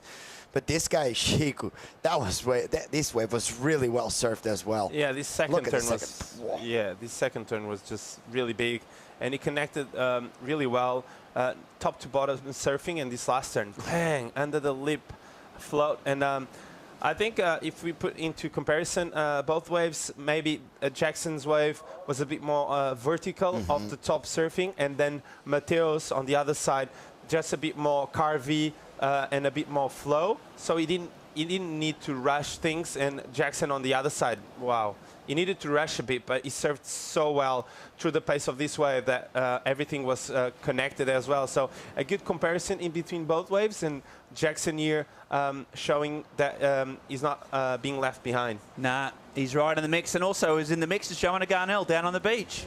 Yeah, guys, that's right. Hey, Leandro, what just happened? Only the leash broke. We changed. All right, good. Did you manage to get a few words to him? Yes. Keep working. Good job, and keep working. Well, there you go. Man of a few words. Good job. Keep working. Pretty much the coach's mantra, really. He's coached so many surfers through all phases of their career, from world champions down to up-and-comers. So, yeah, such a good man to have in his corner. And I'll tell you what Leandro is really good at is picking talent. He's a good talent spotter. And with Mateus Hurdy, I mean, this surfer, when he gets it all together, is one, you know, truly ready for the CT. He's phenomenal talent. Yeah, we already had a little glimpse on the Mexico stop. He did semifinals, if I'm not wrong, as you see Jackson Bunch straight Hold that thought. up So the and Maui surfer on his backhand. He's just staying busy. These waves are getting way more frequent, so you're getting way more opportunities. And there's a third hit, clicks the tail out. A little bit of a wobble. He deals with it quite well. Comes around, there's another one off the top, so he's getting his groove in.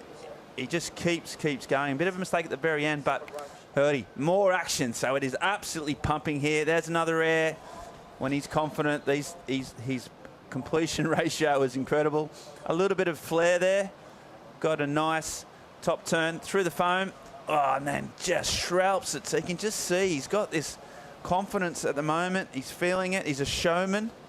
And once he gets in this type of sort of mode, he's really, really hard to beat. Still got a score for his second wave with that leg rope or leash snapped. And the Brazos are loving it. Why wouldn't you? That's great surfing. And a huge number coming in for his last wave. So I'll give you the updates on that, and then we'll go through the replays. But you can see the support down for Mateus. He loves to roll up the crowd. And he's got an 8.5 for the wave before that to go with a 7.33. But Jackson Bunch, he fought back with a 7.83 of his own for that wave before here. So they've both got counters coming back in. They've both got big numbers. Chico Alves, the surfer's pumping. Two of the brightest talents on the Challenger Series are really giving it a good go here. Yeah, impressive hit. I really like this air reverse to start this wave off. Really clean. He puts the front foot back into place, gets around the section. You can feel it. He's feeling it. He's just like confident now. This carving snap, amazing. Throws the fins to the beach. So he's having fun, which is something that is really dangerous coming from Mateus Herdy. So once this kid has fun, you're going to see some amazing things coming out of him. So maybe a bit of a relief, hearing that 8.5 paddling back out. And this turn, look at this nice grab, tail to the beach. And he does this with really easy style. He's just like, it looks like he's doing nothing. So it makes it look easy. A bit of a shampoo there getting around that section, and this was Jackson's wave. Yeah, a bit of a smaller wave, but it just attacks every section with so much power. Look at this. Every time he's just pushing that back foot on that last turn. Every time he attacks the leaf, he just tries to put that board as vertical as possible. Look at this. It's, as a goofy footer, Chico, you know how hard it is to surf this wave on your backhand. And Jackson Bunch has been doing a great job since the beginning of the contest, because he has been putting a lot of big scores, and just surfing like this, it's, you know what, this is going to be a really tight, really competitive heat, because both of the surfers are absolutely destroying the conditions. Yeah, I feel like on your backside, you need to surf a bit tighter in the pocket. And Jackson has that type of style. He really adjusts. He surfs really tight in the pocket. He can make, like, in one section almost 2 turns. So I think he's going to be hard to beat for sure. He's one of the best goofies still in the event, with Jacob Willcox as well. And this was the replay of Jackson that just happened. He goes off the bottom, gets a float off the top, winds up again. I like the grab rail there on the bottom to get a bit more drive off the top and a bit of a fall. But the waves are pumping. I think he will have more opportunities. You can tell there's waves coming, Ben. Yeah, loads of waves. He made a mistake on that last wave, and he just made another one again. I mean, he's got some scores in, but you just want to get rid of those little, tiny little errors. Just pushed it. You're seeing how hard he's been pushing it. We just pushed a little bit too hard. Jackson, yeah, he's had so much raps on him since he's been a really young kid. He was identified as, you know, one of Hawaii's best surfers of his generation real early. And it's actually really good to see him just now start to show his, you know, as he matures, as he gets physically bigger, starting to put it all into place now. And all that talent as a kid, as a Grom, yeah, I mean, that's great. But to see it really start to, like, bloom is awesome. There's a lot of surfers that chose him as the next big thing coming from Hawaii. So obviously there's a lot of pressure on him, but you know what? He's just showing some of his best level on a contest, and I think he's going to get better from here, and from now on he's only going to get better and more dangerous. And because he's still pretty young. Yeah, he's really young. He's got a lot to learn, just the hard-nosed competitive side of things from Maui. you know, he charges pipes. So he's got, like most of the Hawaiians, to be honest, they all, you know, they just mix up. If you're going to compete at the highest level and be Hawaiian, you've got to kind of charge. And he's been putting the time in at pipe. So, yeah, really exciting to see him flare up here. That is Jacob Willcox. So Cole Hauschman did get knocked out in the previous quarterfinals. So this is now the highest seed left in the event. The only one in the top 10. And he's been super confident. These waves will suit his style. And he was going to try and win an event. He hasn't won an event this year. He's been really consistent. So that'll be his goal. Already qualified. So looking forward to that next. Up against Jake Marshall, who's been quietly going about his business and being very, very impressive. Just got one more score to come in for Jackson. It's not going to count. So as we stand, all scores are in. And it's Mateus Hurdy with a 7.33 and an 8.50. Got a pretty sort of chunky lead on Jackson Bunch, who has a 7.83. And even with that, now needs an 8.01. Halfway through the heat, pretty much. We're just finally going to get a bit of a breather. It's been 20 minutes of literal non-stop action. Haven't had a chance to decompress, and now they both surfers will be out there just sucking in some oxygen and set themselves up for what should be a pretty incredible back half of the heat as they both go for it. I liked on that wave though, Chico Mateus. Even when he got that little wave and he got a little shampoo, like it, you know, that was, you know, there's no points in that, you know, like sort of like a barrel in inverted commas, but you know, it's just a bit of, the crowd love it. He loves it. Even in that little section, it's a little insight in the way he goes about his business. Yeah, I just feel like he's like a showman kind of thing. He likes to be stylish. You can tell Mateus works on his style a lot, like when he surfs out of the water. He's a showman. So I think having Leandro Dora on his corner helped him to connect that style and all that media like around him to like proper eats, putting together scores and making it happen. So I think if Mateus is a really talented kid, he's from the generation of Samuel Poop and João Chumbinho. And we've seen Samuel and João do so well on the tour that everyone expects Mateus to be there. And I feel like Mateus is really close to it, and it would be really nice to see that younger generation of Brazilian surfers perform so well on the city. And yeah, Mateus is probably one of the most talented ones, so can't wait to watch it. Yeah, he's got charisma and he's a bit of a social butterfly, but he's starting to focus. He's you know, narrow his focus, and it's been working. Right now, though, we're going to have a short. As everyone enjoying themselves in Portugal, we're going to have a short commercial break and come back with the EDP Vissla Ericeira Pro right after this.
And welcome back to the beautiful scenes and finals day here in Ericeira. The beach is packed.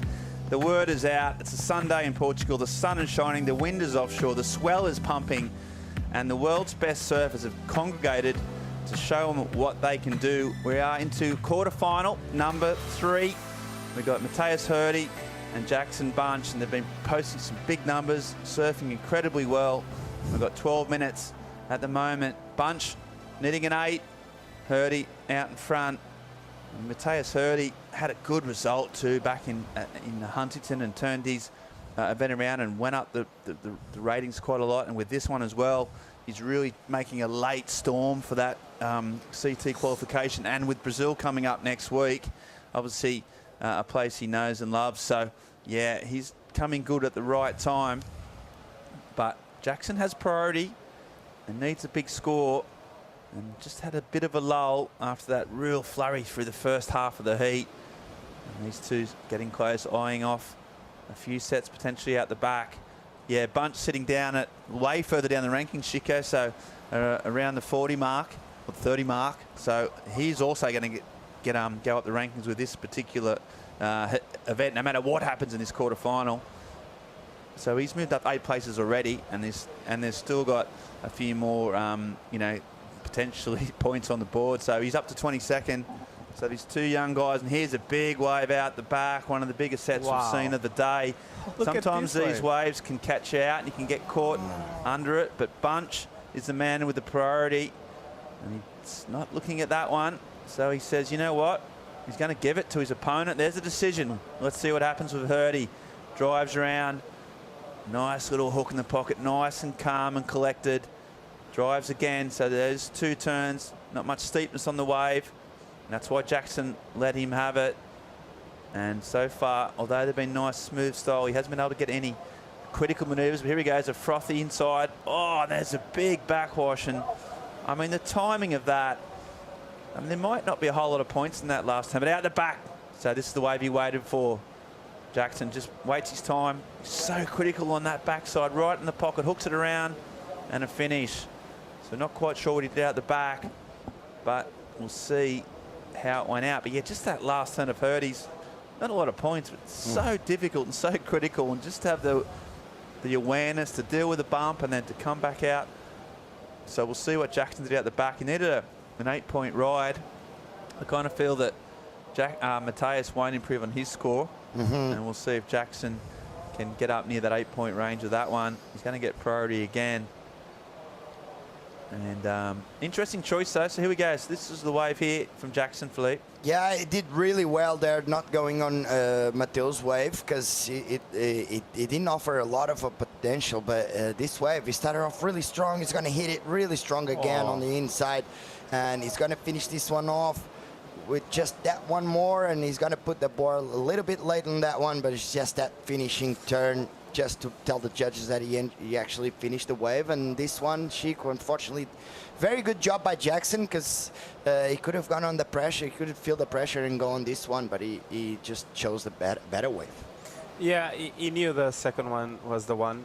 Here, Mateus with nothing to lose, trying to improve on a lower number, at 7.33. So I don't think he will improve with this one. But nonetheless, he's just trying to keep the rhythm. But maybe a bit of a mistake, because now he has second priority again. He finished it off.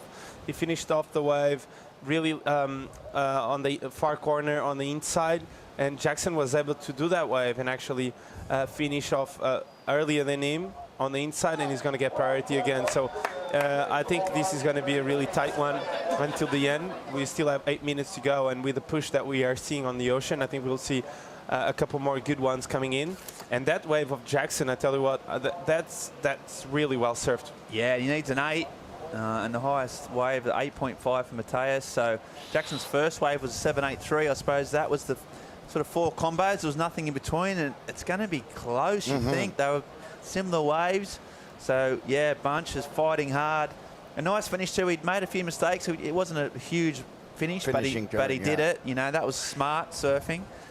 And, yeah, he's put himself right back in the position. The score's coming in. So it was in the 7 marks, or 7.13. So not enough. So he goes back out there, a good number, but still not into that excellent range, which is what he needs.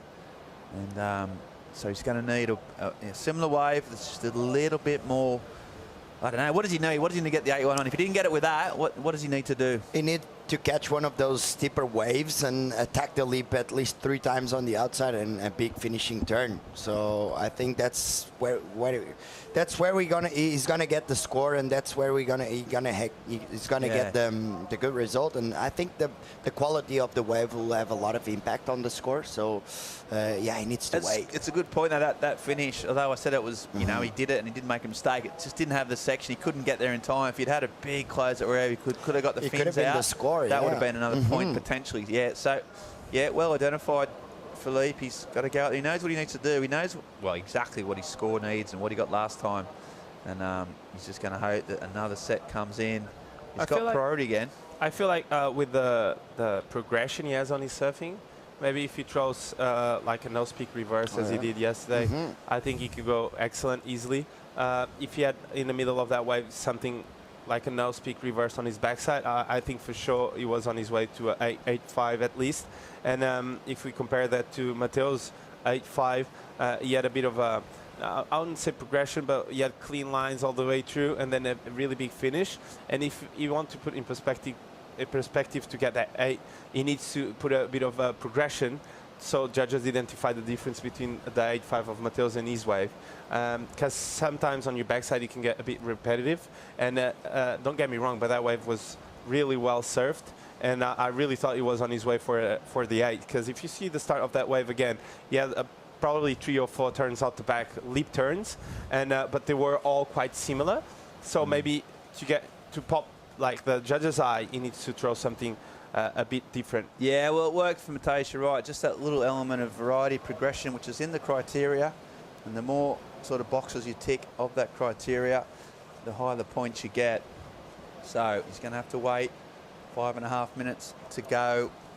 Semi-final place on waiting for one of these 2 surfers. A huge result for both of them in the context of where they are in the Challenger Series qualification. So it's going to be a big 5 minutes coming up in the next heat.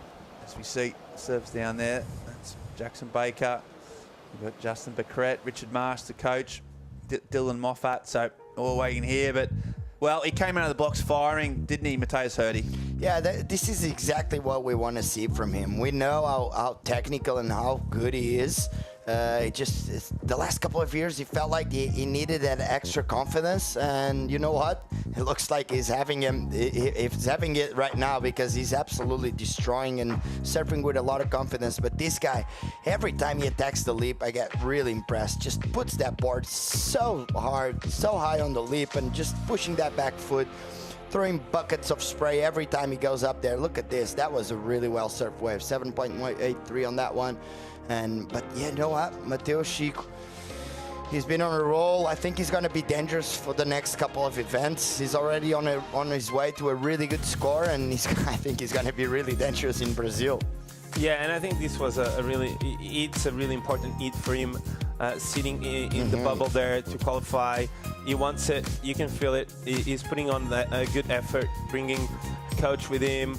You can see that he's focused and he really wants to make it happen. So I feel like Mateus is going to be one of the hardest athletes to beat on this event for sure. Yeah, and on the rankings, I mean, in terms of, if he gets through this, it's just an incredible result, full stop. But in the context of pretty much the whole top 10 on that Challenger Series rankings, with the exception of probably Jacob, all sort of getting relatively knocked out relatively early, none making the finals day. So not even has he got huge amounts of points, but a lot of the surfers above him haven't improved their scores as well, their ranking points as well. So it's massive for Hurdy, but he's still not done. He's got 3 minutes to close out this heat. He can't really do a whole lot, to be honest. It's just kind of going to come down to whether Jackson gets an opportunity with priority, with 3 minutes to go, and whether he can go up into that excellent range at 8.01. He's so got it within his talents, and he's been getting really close with a 7.83 and a 7.13. So he's been close. He's going to have to elevate his surfing just that little bit of a fraction to get over the line here if he gets an opportunity. And there's the coach. So Sandra just watching closely, scanning the horizon. Can you hear what this? Sorry, what was the Portuguese translation there, Shix? Yeah, he's saying he's seeing some lines out the back. Looks like maybe there's a flurry of waves coming in, and he was a bit worried because he knows Jackson has priority. So probably thinking, love the ocean to go flat for 5 minutes now, but he's saying, well, look, I think there's something coming. I don't know. Just trying to vision what's coming, and yeah, just stressful moments for a coach that as an athlete on the quarterfinals. Yeah, 2 minutes to go. His charge in the lead. He knows how, well, as we said, he's one of the great surf coaches. He identifies talent. He knows how dangerous Jackson Bunch is. And it's all about this last set, whether it's going to come in time. Will we have a last set? That's pretty much the problem. Yeah. Looking at we want one. Looking at the ocean. Looking at the ocean, it feels like there's not much going on. And the thing is, Jackson knows he needs a bigger, stronger wave, so he's not going to go on anything, even though he only has 1 minute and a half remaining, because it's really hard to get a high score, especially an 8-point with a smaller wave. So, yeah, he's got to have to wait, and 1 minute and 15 seconds he looks knows like what he needs. He knows what he can do, but it looks like he's going to run out of time. He's got to stand up on that piece of fiberglass he's got to get that happening. And we'll just see if he gets an opportunity. 1 minute on the clock.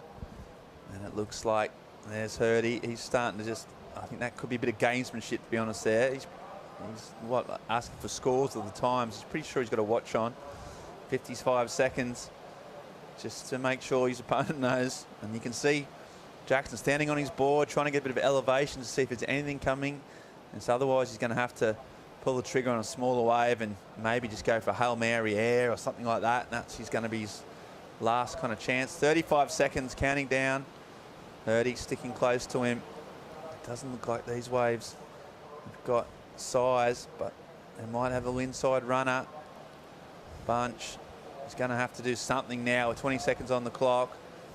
He'll probably go down swinging, even if it's not a set. But you can see that there's not much coming. He's had to paddle a fair way up the reef to get anything, and a little insider.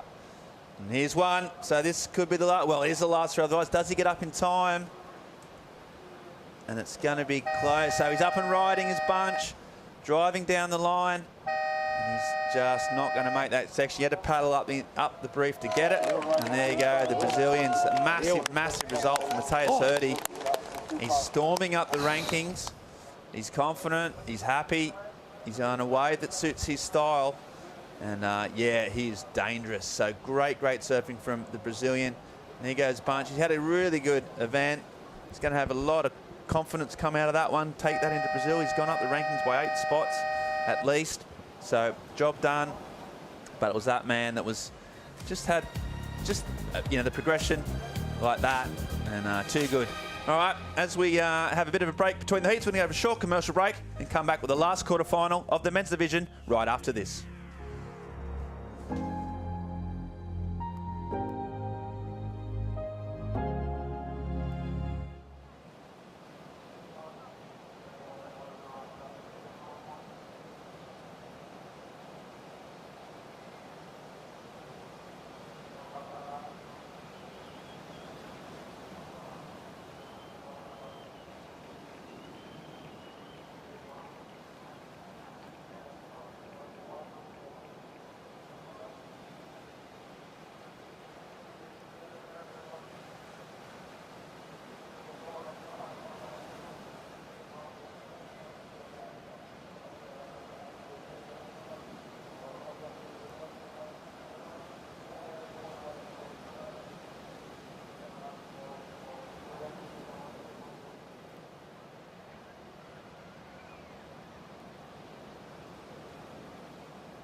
That is good to see. The pat on the back, well deserved.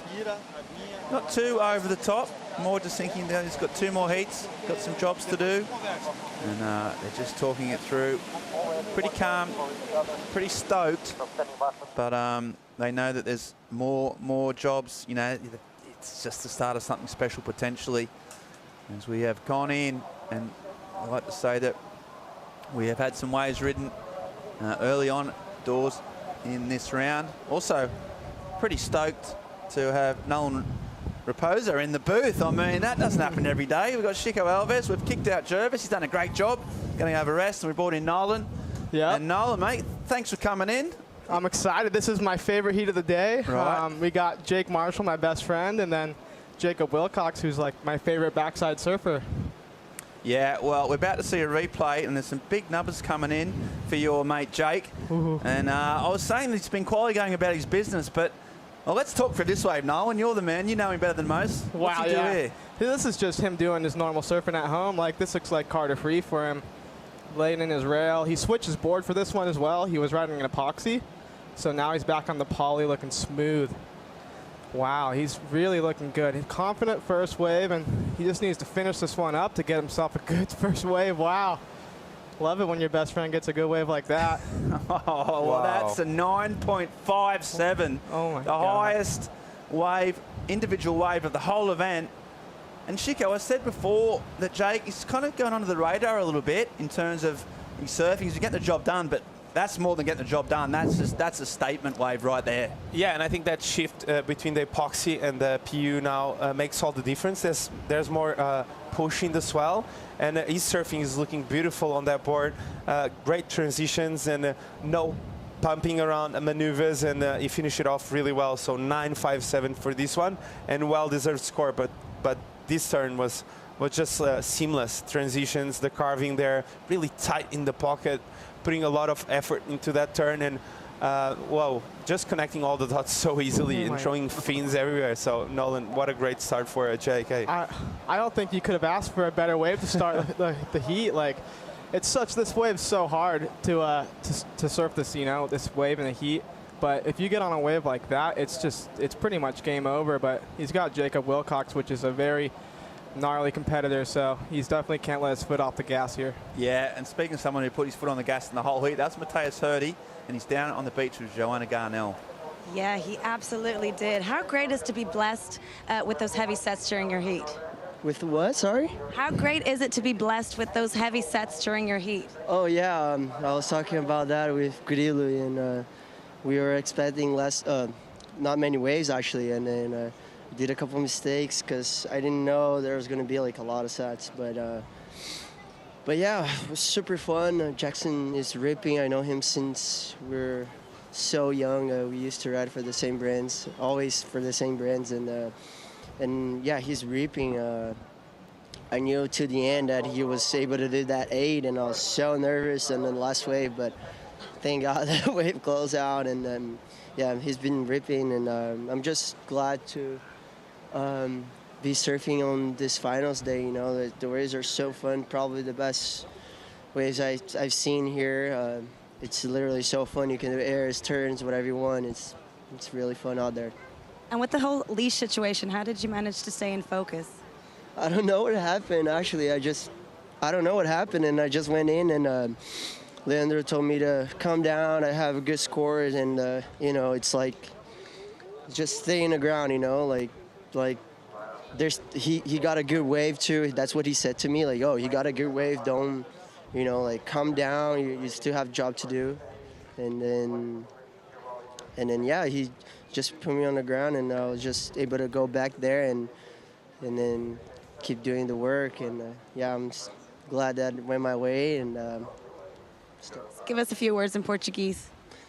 Fala, galera, vocês já estão acordados no Brasil, obrigado quem acordou cedão aí para acompanhar.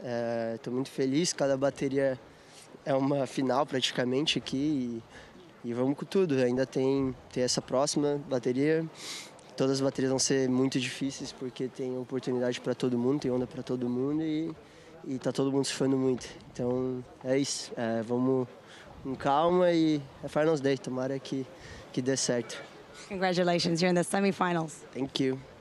Okay, yeah, thanks, Mateus. Yeah, pretty cool, calm and collected. Speaking of cool, calm and collected, I mentioned we have got Nolan Raposa in the booth with us.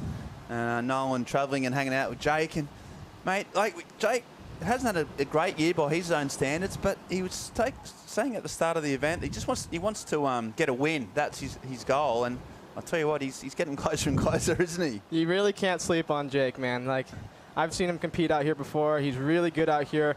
And, I mean, even if he starts off with a bad series of events, like, he really can always come back. Yeah, so this is Jake. It's really hard. He knows his opponent's got a 9.57 his locker. That was just a 4. He's up against it, but he's had such an incredible year this year. Currently the highest seed in the event. Already qualified for the CT, so in some ways the pressure's off. But he's going to try and get through this absolutely. And what about you, mate? How's been your year? How would you sum it up, Nolan? Yeah, it's been kind of a weird year for me. It's definitely been one of my best years. Like, I can't complain at all. I didn't qualify for these events when I was on the regional events, but then I ended up getting in with some alternate spots, and then was like, I didn't really want to do the alternate route, and I was like, well, if I am, I might as well go to Bolito because I have to have 4 results, don't I? And so if something happens in Bolito, then I'm gonna keep going. And something happened in Bolito, something happened at the U.S. Open, and something didn't happen here. But we got one more event, so I mean, there's so many open spots. It looks like so. Just not putting pressure on it, just having fun. Yeah, and I suppose that going to Saquarema next, and I suppose if you hadn't set your goals like that, there's nothing to lose, and it's a wave you like. So yeah, how psyched are you for Brazil? Totally, I love Brazil. I mean, this is my second time going to Saquarema. I've been to a couple other spots in Brazil and have had success in Brazil, but last year I didn't have success. Was battling a little bit of injuries, and this year I'm feeling a lot better. But Brazil's always a fun time. The vibes are always high. The acai bowl is really good, and cruising with the crew I'm cruising with, like, you can't complain. Yeah, who's your posse, mate? What's the Matt Myers? He's always there. I love him. Alyssa Spencer, she's definitely inspiring for sure. And then Vahine, the Tahitian queen. And then we'll see. We might have a few more. We don't know, but I'll be cruising with Jake as well. Maybe a couple other guys might get in from America because some people might be pulling out. But, it'll be a good event. Yeah, no crew crisis there. Yeah, Chico? I have a question for Nolan. I know he's really good on both sides, lefts and rights, but I know your backside is lethal. You always try to put the tail out. And what do you reckon it takes for you to do well in Ribeiradilhas? Because your backside, it's good everywhere, but in Ribeiradilhas you tend to have a bit more difficult time to figure it out. Totally. This wave, it's so flat, and I've never had a result here, so I'm still trying to figure it out. Like, but I prefer a little more cup so I can throw that extra little tail. This one, you don't want to release the tail, so it's not favorable for me. And in my heat, I had Luel from Brazil and another backside, Juan Giroux, and I knew it was going to be a battle. Luel, I knew has lots of power, and I was a little scared of that. Waves went slow for my heat. I really wish I had some of these small days because I could have rode my epoxy, and it would have been a lot more fun for me. I could have released some tail and stuff. But you never know in these heats, It's like you want to be the patient guy, you want to be the fast guy, and like it's really just like the wave gods are picking who they want to make their heats. This is a really tough contest to compete at. Do you reckon you need to readjust the pace you surf? Like, for example, you're used to surf in California where sections come at you really quick, and in Ribeiradilhas it's just like a bit slower, the pace of the wave, so you need to wait on the bottom a bit longer, like 1 or 2 seconds? 100%. Like, that was my goal. This event was just trying to surf big, and be patient on the waves. That's what Matt was talking to us about. And it's just tough, because there's always gonna be those flat waves in your heat, and so if you don't get the cup or like the lip to actually like throw spray off of, you're not gonna get scores. So that's what I'm learning here. It definitely makes me hungrier to come back here and like get results here. But I'm still trying to figure out this wave, and I'm sure a lot of people feel the same way as me. Yeah, well, these two guys are trying to figure it out right now. There's a bit of a gap. They're just resetting, and while they do that, while we get ready for the women's semi-finals coming up soon, we're going to have a short commercial break and come back with the EDP Vissla Ericeira Pro right after this.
Welcome back to live action. The beautiful reef break here. Ribera de Ilash, it is absolutely smoking today.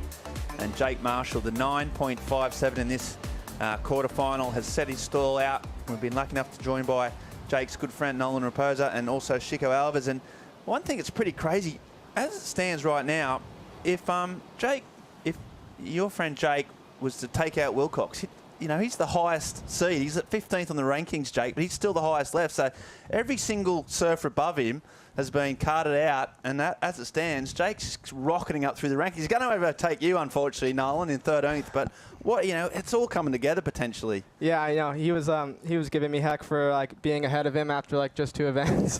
but yeah, I mean, he deserves it, man. He surfs so good, and he's very like his strategies, like people don't realize, like. He's got Gally in his corner who's helping him out. And, yeah, he's such a good surfer, especially on the right point break. Like, he knows what he's doing. He surfs. He's grown up doing this his whole career. And it'll be super fun to see what goes on in Saquarema. Yeah, and we've just, you know, found out, it's probably news to you and maybe to Jake himself, but if he wins this event, he gets his CT qualification out of, you know, done and dusted even before Brazil. So, I mean, he's looking good in this heat. 2 more heats potentially. He's right back there. So that's how close it's getting. And Chico, I mean, as every heat unfolds, and it depends what happens, but there's, you know, potentially life-changing stuff going down this afternoon. Yeah, I think as a competitor, it might be really hard to avoid all that noise and really concentrate on surfing, because it's a simple kind of thing. They're used to it. They train. And when you come down to these last events, it's a lot of noise coming into your head. And for Nolan, he's sitting in 13. And then there's Jake, who was behind him, that can win this and qualify. And you can go to Brazil now, and you're suddenly in this position as well. So a lot to just think each comp. And I think it might be hard for you guys to just focus on surfing after all. Yeah, not with waves like this, though, potentially. Jake Marshall up again. So nice little lip line floater. Comes around the corner. A nice rail carve, as you said, Nolan. That board looks great. And he's still got juice down here. Trying to back up a relatively small wave at 2.5. And here he goes again. Just got a section. Another big, long floater. He's got no jitters in between turns and a big, strong finish. So he's just in the zone. He's picking the right waves, and then he's crucially known, he's picking the right turns at the right time, and he's just nailing it. Yeah, he's in the right place at the right time right now. He's in his flow state, is what I would call it, you know. Yeah. And like, you could tell on the beach, I was just sitting with him. But yeah, I think he's ready to go today. Yeah, I feel like what you mentioned early on this heat about the board, you see all those bumps and lubs seem to not affect him too much right now, and it seems like he's connecting really well in between maneuvers. Right now we see the float, and he gets around it with a lot of bumps and lubs, but he managed to do a clean line for that last one. So maybe the change of the board being a good choice? For sure, yeah. So Gally was, him and Gally were watching Dimitri's heat, and Dimitri was ripping on his poly, and they noticed that how there was a little bump, especially with the high tide, like this might not be so good with the swell rising as well. Like the epoxy is not looking so good. And then Jackson was out there against Mateus, which he ripped. I thought that, you know, some of the scores could have came in a little higher, but you could tell that the epoxy, like, it was getting stuck a little bit. He wasn't able to round his turns as much. And you can see Jake here, like, really getting to push harder, which Gally was mentioning to him. Like, you can really give it the gas pedal with the poly today. And it must be, you know, Chris Gallagher, who's not only was a great surfer on the CT, won events, but also a shaper and a great coach. So to have that, have all that package and talk through boards must be incredible for Jake, right? For sure. I mean, I don't think they both were on the same page. Like when Gally said it, Jake was like, yeah, I knew what you thought. Like, they're in the same mindset. And I think Jake mentioned earlier on in the posted interview that he had a good board, but he said he had a bit bigger one just sitting there. He knew was good, but he hadn't had a chance to ride it, and he's pulled it out. I mean, it must be good to know that you got that one of those boards sitting there unused, but when it comes out, you're on. Do you feel like when you're surfing on the PU, you throw a bit more spray and the scores tend to be a bit higher when the conditions like just grow a bit more? For sure. Like, I mean, in Bolito, I was riding my PU, brand new boards, but they were working amazing. They were throwing spray. There was, pushing the water. But when I'm in California, I pretty much only ride epoxies because it's so hard to generate speed. Especially, when it's like this, you can get speed pretty easy. But like the last few days these guys have been competing in, it's really hard to get speed out there. Their legs are burning by the end of the waves. Yeah, and how do you think you can match on your backside versus a regular year? Because I feel like regulars have a bit more variety. They can throw in a wave like Ribeiradilhas, and on your backside you can go pretty much off the bottom, off the top. What do you think is the key to be progressive on your backside in Ribeiradilhas to overcome that variety they have on the front side? It's throwing spray. You know, the judges are really attracted to that water coming off the wave. And like David Silva in the first heat, he was throwing lots of spray. He also was on the better waves than Cole. But like front side, they do have the variety. But I do notice that it's a lot easier just to like put your board up backside. And if you are in a committed section and throwing water, like the judges can't deny it, you know? So that's where you need to like take advantage of for a backside surfer out here. And it feels like on a smaller lay you have that advantage probably on your backside because it's more like tight in the pocket. And when it gets bigger, you've got those longer lines that the front siders can really apply those longer curves. Definitely. So it's like a contrast in between conditions where you see like west swell, small conditions, backside being favorable, and then gets bigger, eye tide, and it's harder for the backside to surf tight in the pocket, right? For sure. And I think Jacob Willcox could, like, if he just gets himself on the right wave, like, he could compete with Jake's 9.57 as well. It's just a matter of the wave coming in. And, like, even yesterday, he was throwing some, like, backside air reverses. Like, it would be cool to see if he pulled some of those out in this heat to make it interesting. Yeah, we're talking about, you know, backsides. He's got one of the best on the Challenger Series, and it's been working really effectively. But, yeah, that 9.57, I mean, I keep going back to it. Sorry if I just keep going back to this 9.5. So I can't get it out of my head, but it's the best wave of the event we've seen so far. Let's watch it again. And Nolan, as you said, this flow state he's in, it just, every single turn was on point. And in between the turns, there was no jitters, was there? It was just clean surfing. No, not at all. He was very, very smooth, very ready for this heat. He had his wax ready. He asked me for wax last night. I was like, I don't got anybody, sorry. But no, he's looking great. He's got fantasy football coming up today. I'm sure he's frothing for some late night football. And 9.5, he's going today. Yeah, well, whatever his fantasy football team is, I want to get on it because you can feel he's got some energy, got some groove, and he backed that up with the 5.67. But this wave has just kept giving. And you can see Jake, you know, this is in the first minute of the heat as well, so no better time to do it. And the Ribeiradilhas just setting up. What a wave. The best wave of the whole event so far. And he just absolutely nailed it. And a pretty big claim there on the Marshall scale. He's not, you know, he doesn't go too ham. I mean, if you're in finals day, you got to be throwing those claims. I mean, one of the judges even threw a 9.8. It was close to being a 10. So well-deserved claim there for you, Jake. I don't blame you. Nah, yeah, okay, we can give him that one. Yeah. You have to be a pretty harsh judge if you're not claiming that. And yeah, classic from Marshall. And as we said, and here he goes, live action. So he's back again, just flowing the fins out on that one. And there's another little hack in the pocket. So he's starting to get a little bit loose in the juice.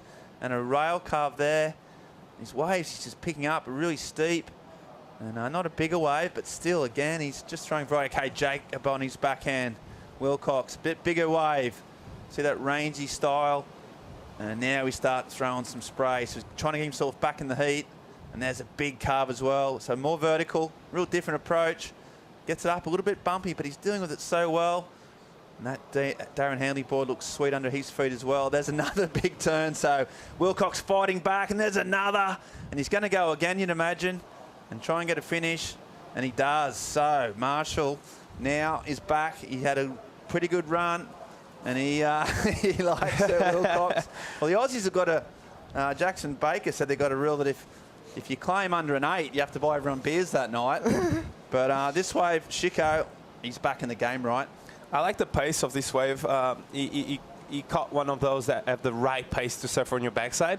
It can really allow him to go off the bottom, off the top, all the way through the inside section. And this one, he had to cut it a bit short because he was a lot of bumps and lumps in the face. But this one, I like this one as well. A bit of an exclamation point here on the inside.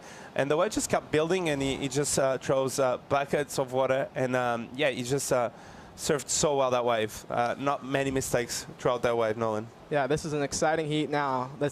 We needed this, you know. We wanted to see something good. Obviously, I want my boy Jake to make it, but I definitely want to see Jacob Willcox surf good as well, and he showed us that right there.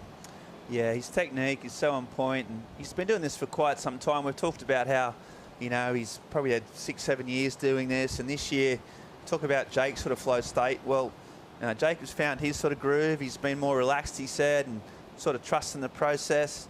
But and you can see why when he's, he's not making mistakes as many as he used to. And with his talent and his technique, Chico, you can see why he's CT bound. Yeah, I just love the back arm. He really adjusts the back arm when he goes up off the bottom, and he can get really vertical as you see his back arm. Always he's pointing like the lip of the wave, and then he torques the whole body coming back down. So he's got a really, really interesting technique, and I love like when Goofies really use their back arms to get more vertical on the wave. And this one from Jake looked really good from the start. That slide of the fins to start, really tight in the pocket carve, and then he just built all the way through. So he managed to actually get rid of the 5.67 and get a 6.33 on this one, Ben.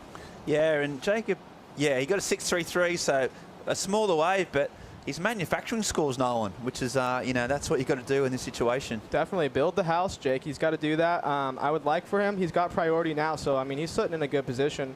Definitely interested to see where Jacob's wave comes in, and yeah, just start playing defense here probably. Jacob needs to start going big. That was a sick turn, wasn't it? That drift off the coping, like a skateboard style maneuver. And he just comes around, and this is a 6.33, but it was Jacob's wave that came in as a big, big number, an 8.83. So a huge score, maybe the second highest heat individual wave score of the event after the one that Jake caught in the first 2 minutes. So we are game on, you said. We wanted some action. Well, we've got it now. And suddenly, with that one wave, Willcox needs a 7.08. He's pulled the trigger again. So now he's in the groove, and that first turn is strong. And he comes around the section. Second, more spray. We talked about how the judges love that. Well, he's got buckets of it. Nice pace this wave again. He's not doing anything crazy. He's just sticking to his real traditional power surfing that is his strength. And then another finish, and he just is back in the game. So strong, committed surfing, and within the space of a few minutes, he's brought this heat alive, Chico, and that's why he's been so gnarly all year. He's not only has he got this talent, but he's got more and more the ability to get himself out of really heavy situations. Yeah, I think he's qualified. He's got nothing to lose. The waves are perfect, so he's surfing through the heat. Like this wave was really well surfed. I like this first snap off the top. And he was on the right side of the backwash. Every time he was bottom turning on the wave, the backwash was coming in after, as we see on this turn, and again on this one. So he surfed through the pace of this one. Looked good. I don't know if it's enough for a 7.08, but nonetheless, he's looking on point on this wave. But for that score, I think probably he needs a bit more out the back. What do you reckon, Nolan? I think I have to agree. Like, the wave didn't allow him to have like really critical maneuvers on it, but he surfed it as good as he possibly could. I bet you the score comes in just under, but I mean, I could be wrong. He was throwing spray, and there's still time for him to get more, and for Jake to better as well. So yeah, it's going to be close, or there or thereabouts, we think. The boys in the booth calling it just maybe a little bit under, but enough to make the judges really think about it. And yeah, Jake needing to back up a 6.33, which is entirely probable given the way he's been approaching this heat so far. So just waiting on these scores. It's going to be tight. You know, it's surfing is like that, isn't it? We're talking about qualifying, winning the event. You know, we all get ahead of ourselves at 9.57, and in 2 sets, we're back to pretty even Stevens, Nolan. Totally. Yeah, there just hasn't been another wave like Jake's 9.57. I mean, Jacob did get the 8.83 on that one. I think he maximized the potential on that wave. But yeah, if there's more sets like that coming in, then this end of the heat could be wild, you know? Yeah, exactly. They're both in form. They're both, you know, really finding their groove. And if they sort of end up being about the same amount of points, it's going to come down to the last wave. Best man wins. Best wave wins. And we'll see waiting the scores. The judges taking their time on this one. They know how critical it is. And we see Willcox paddling back out. We're going to get some more flurries. There's tide draining out. So there's loads more opportunities. I think you just want to get through the heat, just keep surfing out there, mate, with like 2 other guys. It's pretty cool place to be if you're at the semi-finals, no one out, and it's pumping. And we've got the scores coming in for Jacob. He needed a 7.08. He got a 6.97. So that's how close it was. You both called it. Fair play to you. You said it was going to be just maybe a tiny bit under. That was so close. Nolan said it. I think it's going to be just under, and it was just under. So great call there by Nolan. Thank you. Judging. And yeah, look at those scores. Yeah, big numbers. So Jacob with a heat total of 15.8 and still in second place. Marshall now out in front with that all-important P next to his name as well, Priority. And he's trying to back up a 6.33 after that enormous 9.57 start. So now we'll see the recap, Chico, and wow, it all started off with this incredible almost 10-point ride. Yeah, looked like Jake was gonna run with this one with a 9.57 on the first minute. This wave was just incredible by Jake. Seamless surfing, really dynamic, and he got into the rhythm of the wave and couldn't do any mistake all the way through the inside. So everything was perfect. We had a judge that actually gave him a 9.8. So incredible start for Jake. And this one was the 6.33, the backup, most likely coming out of that blow tail out the back. Looking really sharp, Jake, not making many mistakes, and yeah, looking really on point until Jacob said, wait, I'm here. That's why I'm qualified. I'm here in Quebradillas, and I have one of the best backsides in the world. And he came back with an 8.83 on this one. So seamless surfing by Jacob as well. And I really like when surfers fight back on their heats, and Jacob putting together a good heat after all, because when you have that pressure of having to perform excellent, sometimes it can play against you. And Jacob not being stressed about it and just posting excellent numbers too. So amazing surfing by Jacob here. Yeah, incredible heat, and just with a bit of flair at the end and a huge number, and then came back with a really close to 70 needs. 4 minutes on the clock. There's not much Jake can do in the situation, Nolan. He's just got to play it calm. Doesn't he wait for that set wave, not try and get fooled by, you know, what Willcox is up to. But what do you think he'd be thinking? Is he a calm kind of a guy, or does he get in his own head sometimes? That's a good question. I don't really know what he's thinking. I don't know what anyone's really thinking. But, I don't know I'm sure he's playing defense right now. All he knows is that I got priority and there's not much time left. So he can control the end of this heat, but you can't control this wave that well. So it's up to the wave gods at this point, and hopefully they pick Jake. Yeah. Or Jacob, who knows? Yeah, it's going to be one of the Jakes who's getting through. And at the moment, it's that man Marshall with the lead and the priority. So he's exactly where he wants to be. If you could chose this situation at the start of the heat, he would have bit your hand off for it. He also knows how dangerous Willcox is. So the next wave is going to be pretty crucial for him, trying to improve that 6.33 and make Willcox's job more difficult. We see the first women's semi-final paddling out. So another massive heat there. Luana Silva, India Robinson, two of the form surfers of the event. Luana, a previous winner here, so that's going to be incredible to watch.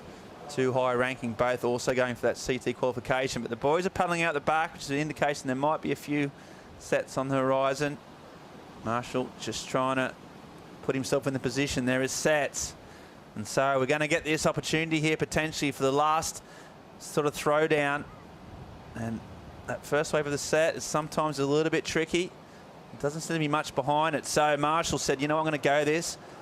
And there's a nice first turn, confident, composed. Wow. And there's a big spray there as well.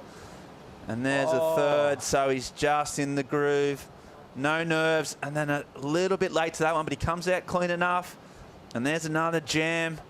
Trying to improve on a 6.33, and, well, the flow state that we've been talking about is looking good. So he likes it. Not a claim this time, but you can see this sort of sense of satisfaction written all over his body language there. A little grin there from his mate Noel in the booth. He likes it. Definitely. And I might even get you to talk through that wave if you get a replay. I'm not sure if Jacob had the chance to fight back as well. So played defense. Well, he turned, you know, defense into offense, didn't he? Because that was so well surfed. He didn't hold back. No, he played that completely perfect. He had to hold off Jacob on that wave. I want to say that that score is going to come in to what Jacob's needing, you know, so Jacob could have got the score easy. I think he's definitely going to better his backup here. But that was smart surfing. He had to do that. Yeah, he had to do it. He did it so well. Chico, I like the fact that he didn't hold back, didn't play it safe. His first couple of turns out the back were on rail and on edge, clean surfing. And we'll get Nolan to talk us through this replay. Here we go, Nolan. Talk us through it, please. Yeah, so he's looking down the line at this thing. Set up turn, but it threw lots of spray, and then he really jams that one. I like that. He put a lot of pressure on the back tail. Carves it back. He's really just trying to throw some spray and set up the inside. Got a little late to that, but this wave's hard to surf, so we don't blame him. And then I love that. The backwash helped him on that little turn. And then he just links the sections up and just finishes it off. What's the score? 8-8-7. Wow, he's got this one locked up. Yeah, and that's an incredible performance. An 8.87. So great surfing. I mean, just when you thought Willcox was back in the game. Well, here he goes. He needs a 10, basically a 9.61. Here he goes. Last throw of dice for Willcox.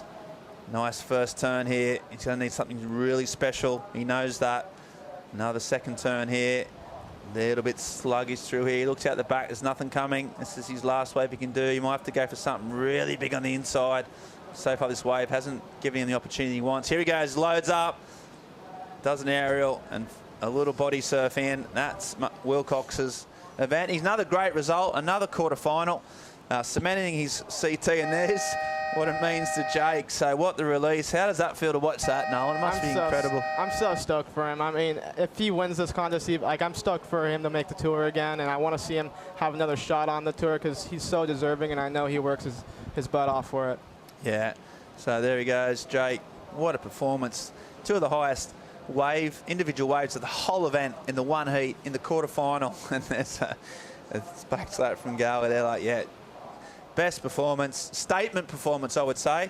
And now, without getting ahead of ourselves, he's 2 heats away from being on the CT for 2024. And even if he doesn't, he's rocking up the rankings and showing also what a world-class surfer he is, Chico, because with that type of surfing, he belongs at the top table.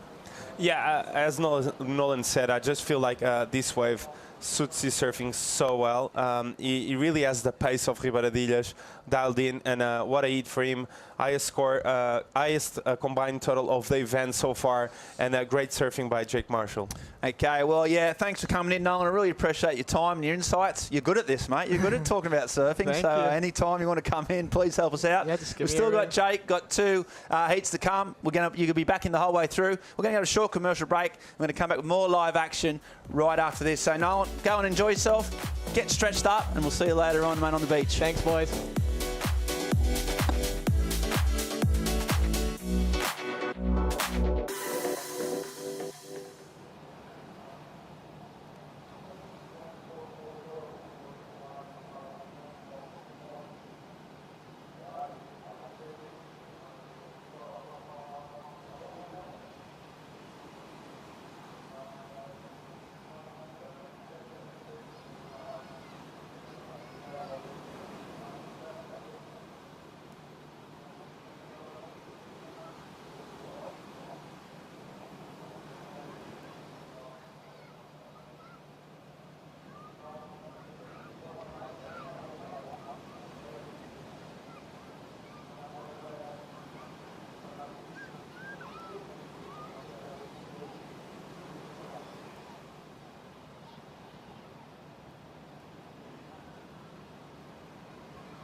Welcome back to finals day in Ericeira, Portugal on the Challenger Series. A sunny Sunday. The swell is pumping, filling in, and we're setting up for our first semi-final for the women. We'll have a look at a previous winner here, Luana Silva of Brazil, taking on India Robinson from Australia. Two surfers, both with experience on the championship tour.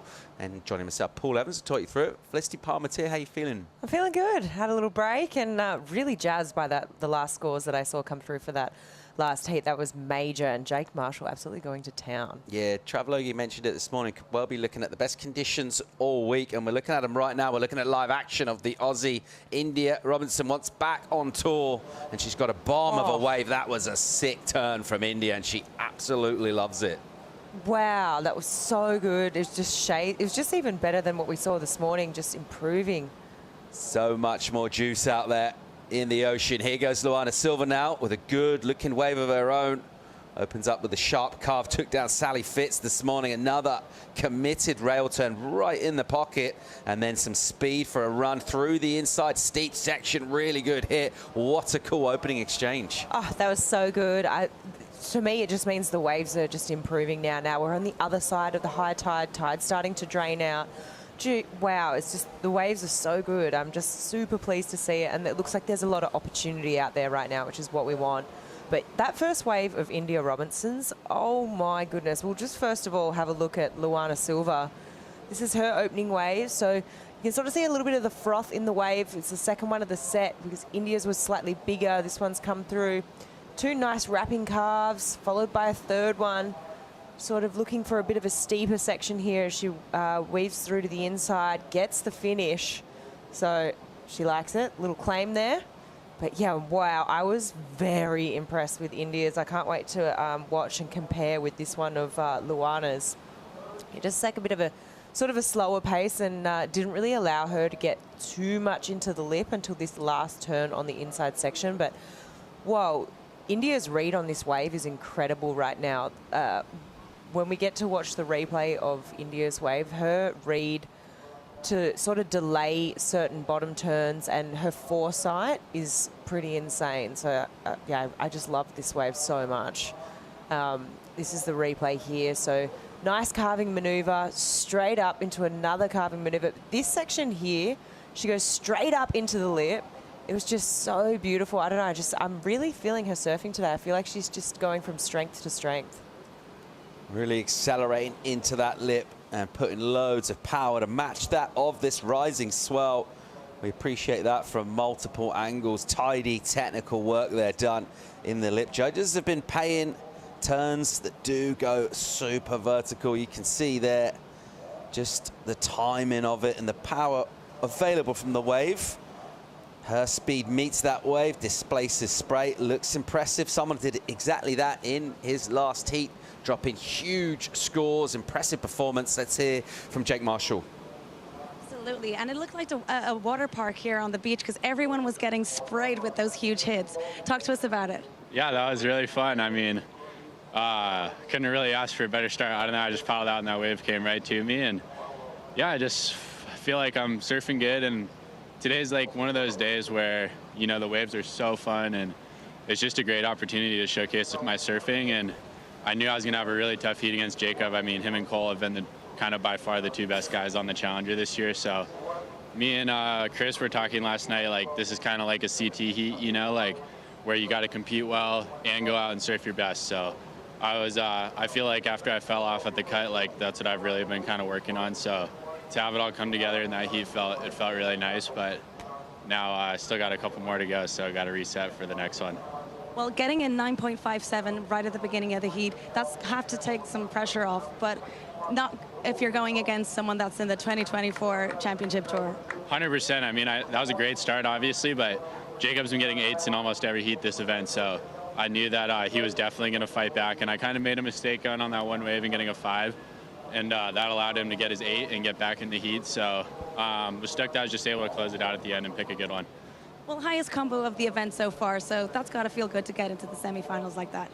Yeah, it feels great. I know my surfing's there, and I just got to compete well and keep doing my thing, and I'm feeling really good and confident, and I have a good feeling. So I love this place, and I love this wave, and I'm just having fun right now. Wave looks amazing on you. The board looks amazing on you. Keep it up. We'll see you in the semifinals. Right on. Thank you. Shout out to everyone at home. Miss you guys.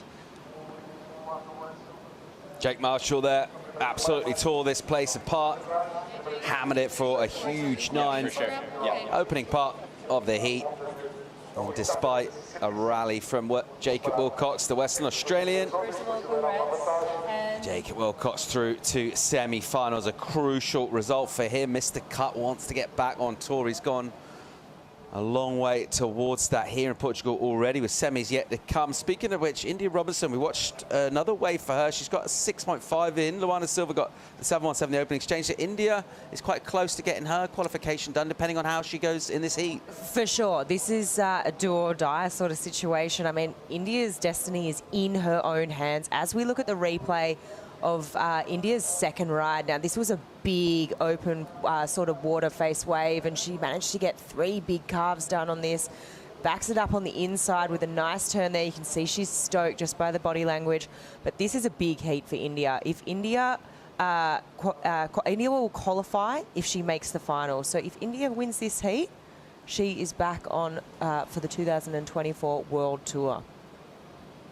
So we look at the replay now for Luana.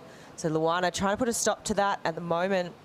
That wave there just running off without her. So Lulu getting on out of there, realizes that she isn't going to, that wave just doesn't have the scoring potential she wants, but massive number for India Robinson on her last wave, 7.73.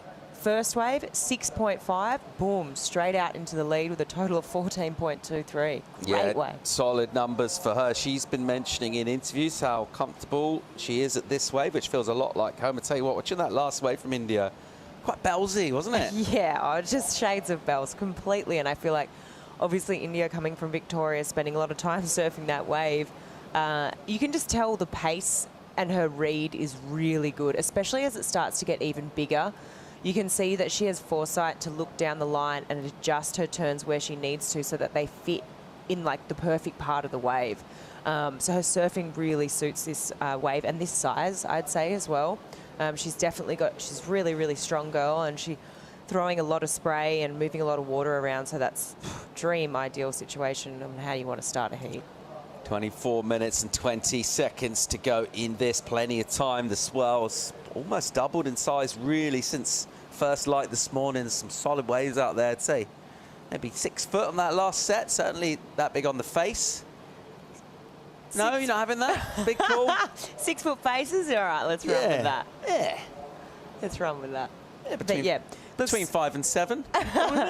It's super contestable, though. I mean, it definitely doubled in size, and it just looks so fun right now. If you, well, I mean, they're in a contest that, you know, if any free surf, you'd be absolutely stoked to be surfing this. Just so rippable, really high performance. Now that that tide's sort of dropping out, the wave face is becoming a lot steeper, and we're seeing a lot more of those waves come through that offer sort of more of a critical turn in the lip, as opposed to going out on the face and doing those more sort of rounded carves. So yeah, the conditions are amazing right now, and yeah, still light winds. There's still a little bit of texture on the water at the moment, slightly more than this morning, but it's not supposed to come up too much more. So we're in for a good afternoon of surfboard riding. Yeah, you mentioned India Robinson. If she makes this heat, she makes tour for next year. That's locked in. Luana Silva, she's not a long way back herself, and she would love to go to the final again here. She's already won this event 2 years ago. It's the biggest moment in her career since then. Unable to get out of quarters on the Challenger Series. That's why that last round and heat win over Sally meant so much to her. Right now she finds herself with a good number locked in. She's got a 7.17 of her own. It's the backup she'll be working on. She's got priority to do it. Another 7.07 would get her back into the lead. She'll certainly be looking for a score of that magnitude or better. And it's actually pretty crucial for her. India coming here inside the top 5. She's consolidated that position. But Luana Silva does have a bit of ground to make up, so she'll certainly be thinking about the win here, really, because it's pretty tight around there. If you go down from, there's actually a bunch of surfers coming into on equal 7th, basically, which is 3 of the top 10. So Luana would really hope to add points and pressure before heading over to Brazil for the final challenge of the season. A quick in and out there for India. And priority will remain with Luana Silva. Coming into this event, Lulu was equal 7th with Sarah Baum and Alyssa Spencer. Alyssa Spencer is coming up in the next heat, right? So they're sitting there on equal 7th together. Sarah Baum's out of the event. However, it's so crucial, this heat for Lulu, especially if she's thinking, hey, like, I really want to be on this tour for next year. She's going to make her job a lot easier by advancing out of this heat, jumping into the final. If she can get a win, amazing, because, you know, a win is just that bit extra points. It's 10,000 points. It's mega. But it makes her job a lot easier going into Saquarema. It takes the pressure off. So the further she can get in this event, the better. And no doubt she knows exactly, you know, when you're sort of in that top 10, 15 conversation, you know the other surfers that are around you that are in whatever rank, right? So she's going to know that she's sharing rank number 7 with Alyssa Spencer, who's up in that next heat. So I'm no doubt she's going to be watching that as well and seeing how Alyssa is going. Someone who really surprised me in this event is Zoe, though, who's coming up in the next heat, next semi-final against Alyssa. She looks amazing on this wave. Just every single heat, I keep getting surprised. I'm like, wow, her surfing is sort of looks like it goes hand in hand with this point break, and she just gets this beautiful release out of the top of the wave. So I'm super excited for that one too, knowing just the sort of form that both of those surfers have been in. 20 minutes and 30 seconds on the clock. It is the Australian India Robinson, still with the lead at the moment in this one. Let's go down the beach and hear from Joanna Garnell. Yeah, guys, I'm with Katerina, the EDP Global Manager, and EDP has been supporting surfing for quite some time right now, from social and environmental sustainability to coaching programs. Can you explain the different programs that you got going on? Yeah, so EDP, with the program EDP Surf for Tomorrow, has 3 main pillars. So one is the coaching with the EDP Surf team, where we train and coach young talents. Hopefully they'll be, you know, competing here at the WSL Championships. And then we have our social impact program with Donate, where we make a call to action to people to bring their, you know, equipment in well states, and so we can give to NGOs in Portugal, so we have more people practicing this wonderful sport. And then we have also the Open Sessions program, where we bring people, kids from institution in Portugal and give them a wonderful opportunity to try the surf. Then we have all our sustainability programs. EDP is focused and committed to be 100% green in 2030, so harnessing the power of the sun, the water, and the wind. So that's where the surf and EDP meets with the water. Regarding those programs, we have the backwash program here, where we try to showcase and raise awareness for the impact that we all as humans have in the ocean and ocean preservation. We supported underwater cleaning in the coast of Portugal, where we took 3 tons of garbage of objects like we all use, sunglasses, computers, etc. And we show the amount of years it takes to Earth to decompose these objects.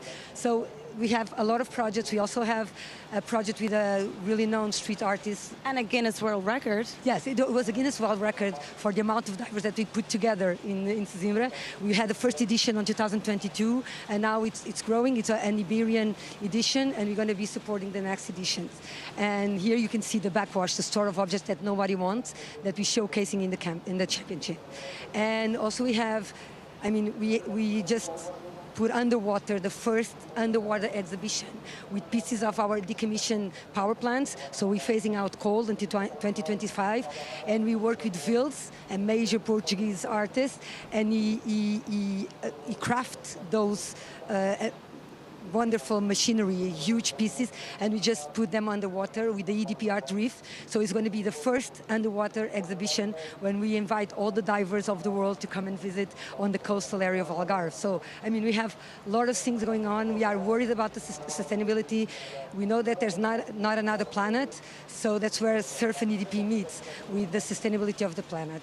So we choose Earth, like you can see here, and that's in everything that we do, and we're going to be doing until the next years. Thank you. And how has the feedback been, and where can everyone that's watching check out these programs? Well, you have the edp.com. You have our global Instagram account, edp.global, and I think you can follow us wherever you want. I mean, we are a global company. We are in 29 markets, growing, and committed with the planet and being all green by 2030. It's our biggest commitment and commitment with the planet. Well, keep it up. You're doing an absolutely amazing job, and we hope that this partnership just carries on throughout the years. Yeah, thank you. Back to you guys. Thanks, Joanna. Let's get caught up. Action in the water. As we see Luana Silva, the Brazilian, heading back towards the peak. She's just ridden away. She used her priority. Felicity Parmentier, did she use it well? Oh, I mean, we did get to see a little snippet of this wave. So go through this on the replay. To me, initially, I'm like, okay, yeah, she doesn't have a backup. However, I don't know if this is the backup she necessarily wants when she knows that India Robinson is sitting out there with a total of 14.23, you know. She's needing a 7.07, and for me, it's not it. Like, unfortunately, that wave, it was just the quality of it didn't really stand up that much out the back, which didn't allow her to go top to bottom, you know. And I just feel like at this stage of the event, you really need to put an exclamation mark out the back there. It needs to be wow factor. It needs to be a big turn. And for me, it was good surfing on the wave. Yeah, it wasn't the wow factor there. I mean, it got a little bit steeper on the inside here, and she did get a finish, but yeah, not the 7.07 for sure. Yeah, numbers in for Luana Silva, 5.57 for her. Not what she wanted. That 7.07 was the requirement.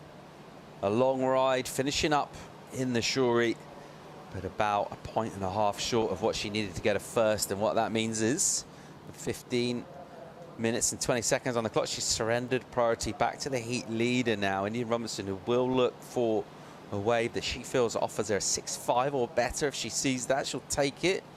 India looking so far in control of this one. The requirement very much in the capability of Luana Silva, though, is a previous winner here. Who are we sending to the final for the women? Find out when we return from break.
And a very warm welcome back to the beach here, finals day.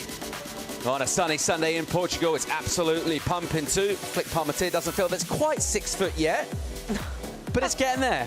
It is getting there, mate. It's getting there. Depends on where you measure the back. You can measure from the front or the back. Do you know what? Let's have a look at the bracket and check out our first semi-final. Luana Silva, she's taking on India Robinson in the water. It is the Australian. Wanting to get back on tour, haven't fallen foul of the cut. She's going all right in this one towards a final. If she does get to the final, she's back for 2024. She's in live action here. And she'll go slicing down the line and just open up, committing off the bottom turn. And then troumping off the top, patient, covering a lot of ground. And then using that rail again and holding it in the water for some time. There's a sharper turn with some nice whip to it. Into the lip, she'll tag that and deal with a touch of wobble. Some layback stuff as well, and the Aussie squad, they love this. This is super exciting. You know, I love to see everyone getting behind their fellow countrymen. It's so good, and women. And for me, you've got to be thinking she's improving on that 6.5. I'm guessing all those men and women on the beach, or the Aussies, know maybe the situation if she does advance out of this heat. She makes it back on tour, so it's super, super exciting. I loved that last wave we just saw of India's. I think that was a smart decision to go that one. So, yeah, really, really smart decision as we see Lulu out the back having a look at this one.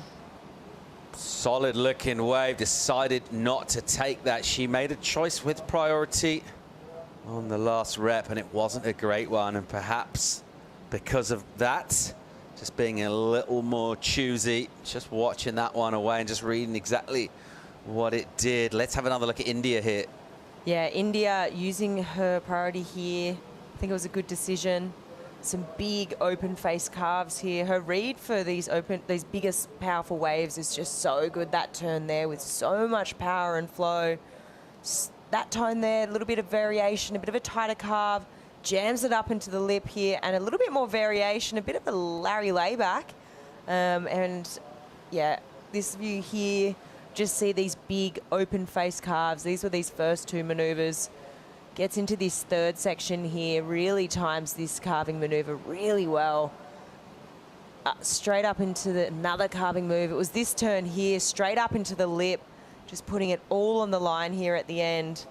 And yeah, all the Aussies absolutely loving it.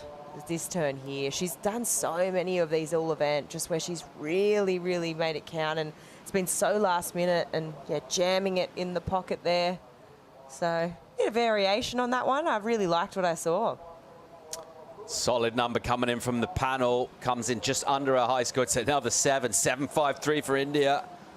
And a big total now, 15.26 is the scoreboard pressure she's applied to Luana Silva. Lulu with priority now. She needs to go excellent, looking for an 8.09. So each of the last two exchanges go the way of the Australian, just in terms of the way this heat is heading and the pressure that's on Luana Silva. She looks like possibly just feeling that a little bit now with 10 on the clock, and she needs to go into the excellent range. It's something she's done here in the past. She'll need to do that again. The waves are out there as well. It's all about making that right choice and finding one.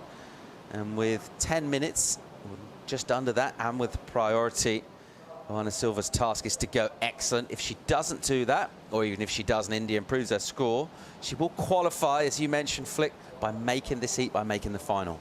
It's so exciting. I mean, I really feel like India's surfing belongs on the CT. I just feel like, you know, I look at the schedule for next year, especially, yeah, I mean, you can't get too excited and look too far ahead, but I think about, you know, Sunset, I think about Bells Beach, I think about Margaret River, and, you know, they're sort of open water waves, sort of similar sort of vibe to here. You know, they had a lot of power, they got those open face, allowing for her to go to those carving maneuvers, so it'd be super exciting. I mean, at the moment, as it stands, she is on her way, but I'm not going to count out Lulu. She's just been posting big scores all event. She's also won out here 2 years ago, so she's got that confidence coming into this event. And I also feel like her surfing does suit this wave very well as well. And I mean, her first wave, a 7.17, was a great opener. So she's got priority now, and there's a bit of a set coming through. It's just going to be interesting to see what one she decides to pull the trigger on. How do you like this positioning tactic from India to go deeper? India's pretty assertive, is what I'll say, in the water, and I don't think she's going to leave stuff to chance. We saw in her, I think it was her last heat, it was the round of 16 heat, I think it was. She was literally sitting right on top of her opponent there, and just didn't want to leave things to chance. Like, let's get in the other person's competitor's space. All right, here goes Luana Silva. Opening turn is a setup now. She's got a wall stretching out in front of her, really stylish and polished. That bottom turn was so good. That was really nice off the top. So a shorter wave, but I love that line. And be able to mix things up, go straight from your float to your big bottom turn and then a lip hit. That's impressive. Meanwhile, arriving way too late and getting that a bit wrong, India Robinson, so she won't add. Now, this would be really interesting. This is one of the things we've been talking about, is whether you need to do 6 or 7 turns them all the way out the back and finish on the rocks. It was a shorter way for Luana Silva. It's so well surfed. It was really well surfed, right? And for me, watching this, it's a point of difference, right? India's surfing right now. She's got these couple of 7s based on open turn, like big power moves, carving maneuvers out in the face. Yeah, she went to the lip on that last one on the inside. However, Lulu went straight to the lip and was super attacking. It was two maneuvers. This is a replay of India, and what sort of went wrong, it looked like she just overcooked it. She's been almost on the edge at a lot of turns on this event, really going hard, but here's the replay of Lulu's wave. Sort of little carved turn to set up, but she goes here, floats this first section, bit of a lip line, but this is the turn we're talking about. So critical and just so vertical as well, right up into the lip. It's a point of difference, you know. I really liked that style of surfing. It's this turn right there, releases the fins, super critical, last minute, and a higher degree of difficulty than an open face carving maneuver. And she's so polished as well. A clear contrast in the approaches of these two. India, more obvious aggression, not smooth, is she? Luana Silva links everything up so seamlessly. Does it have the power of some of India's turns? Does it have essentially enough to impress the panel to the tune of an excellent score? That's what they're considering right now. We'll go under 6 minutes. We'll keep surfing here. We'll actually, India Robinson with priority had a paddle and decided not to go, and she'll lose priority. So she did commit to that wave and made a late decision not to go, and surrenders priority now to Luana Silva, whose number's in, not enough to go to the lead. 7-6 for Luana Silva. So comes in about half a point shy of the requirement, and what she needs is another wave of that magnitude. 7.67, a new requirement. 5.5 on the clock. She's got priority now. Oh, it's a pretty big mistake for India right then to paddle for that wave and lose priority. Hands down, big mistake. She's probably going to be kicking herself. Luana, she's going to realize that, whoa, okay, I just got a 7.6 for basically 2 turns where I went to the lip. If I can find another wave right now that's going to allow me to go vertical, it's a point of difference, because it's sort of that age-old battle, you know, is precision. Here, and we're just going to look at, this is the mistake that we were just talking about right now. India Robinson has priority. She's got this heat under wraps, paddles for this wave and pulls back. So she lost priority right now, which is, it's a mistake for sure. Leaving Luana out the back with priority. And yeah, so back to what I was saying, you know, sort of that age-old battle between, like, does precision and timing beat, you know, power and aggressions? And right there, I mean, I guess we see it, you know, beautiful timing, lip line straight up into the lip for a really critical last maneuver.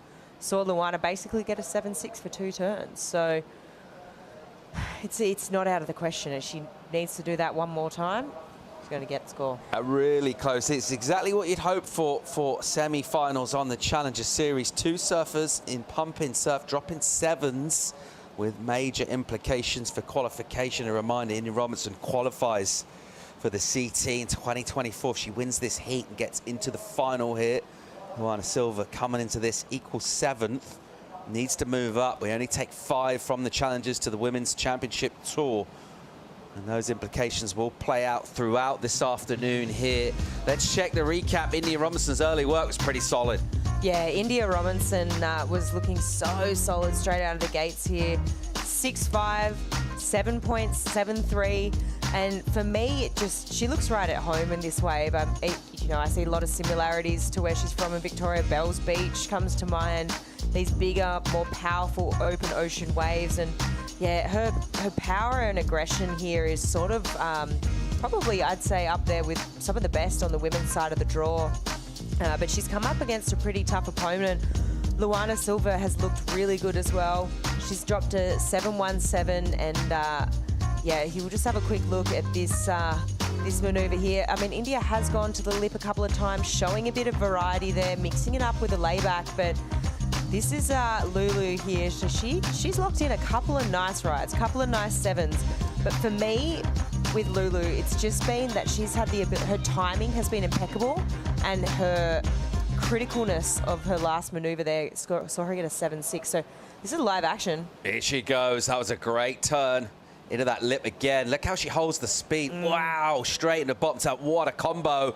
And she'll finish here again. Really, really good surf. And the Brazilian crew love this. I love this energy. The Aussies going mad when India finishes a wave. The Brazilian crew, including Matteo Serdi, they're just blowing up on the beach with the encouragement for Luana Silva.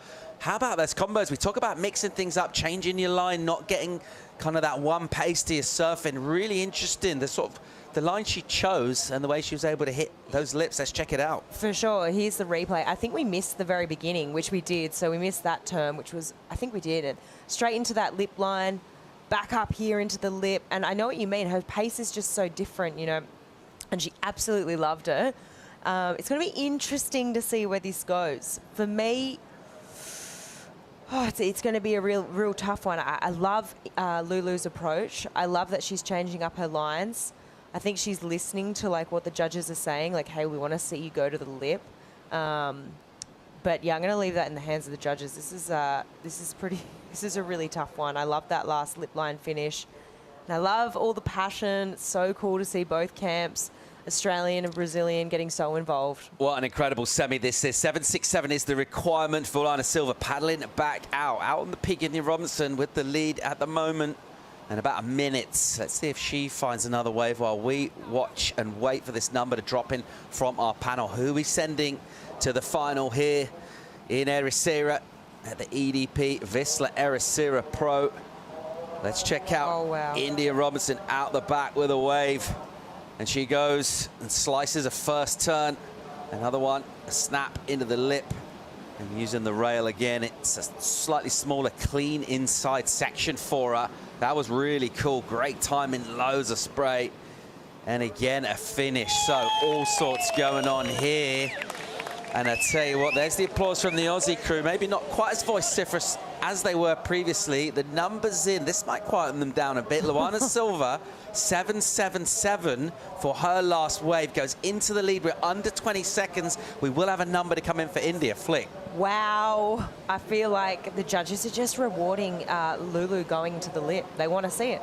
It's clear to me with that score that's come through. As we have a look at the replay, India was out the back. This wave came through. She had to go. She saw Lulu went.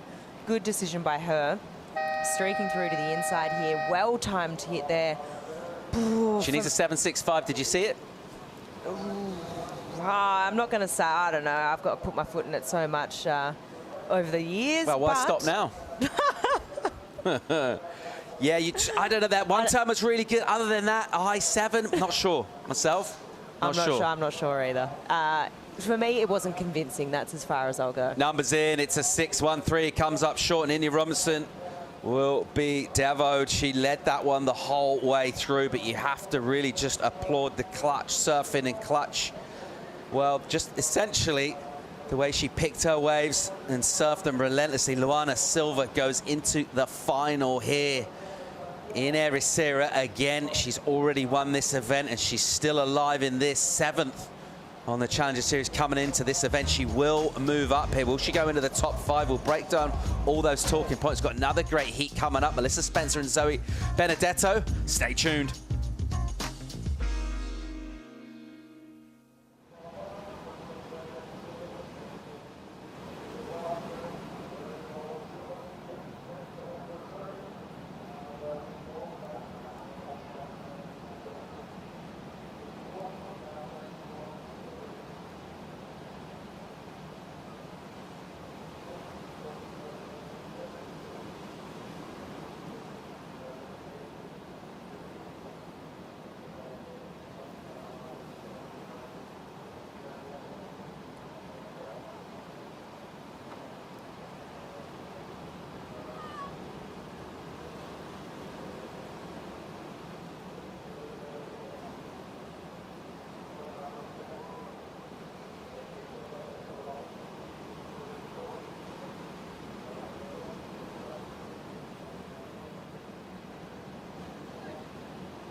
Você merece.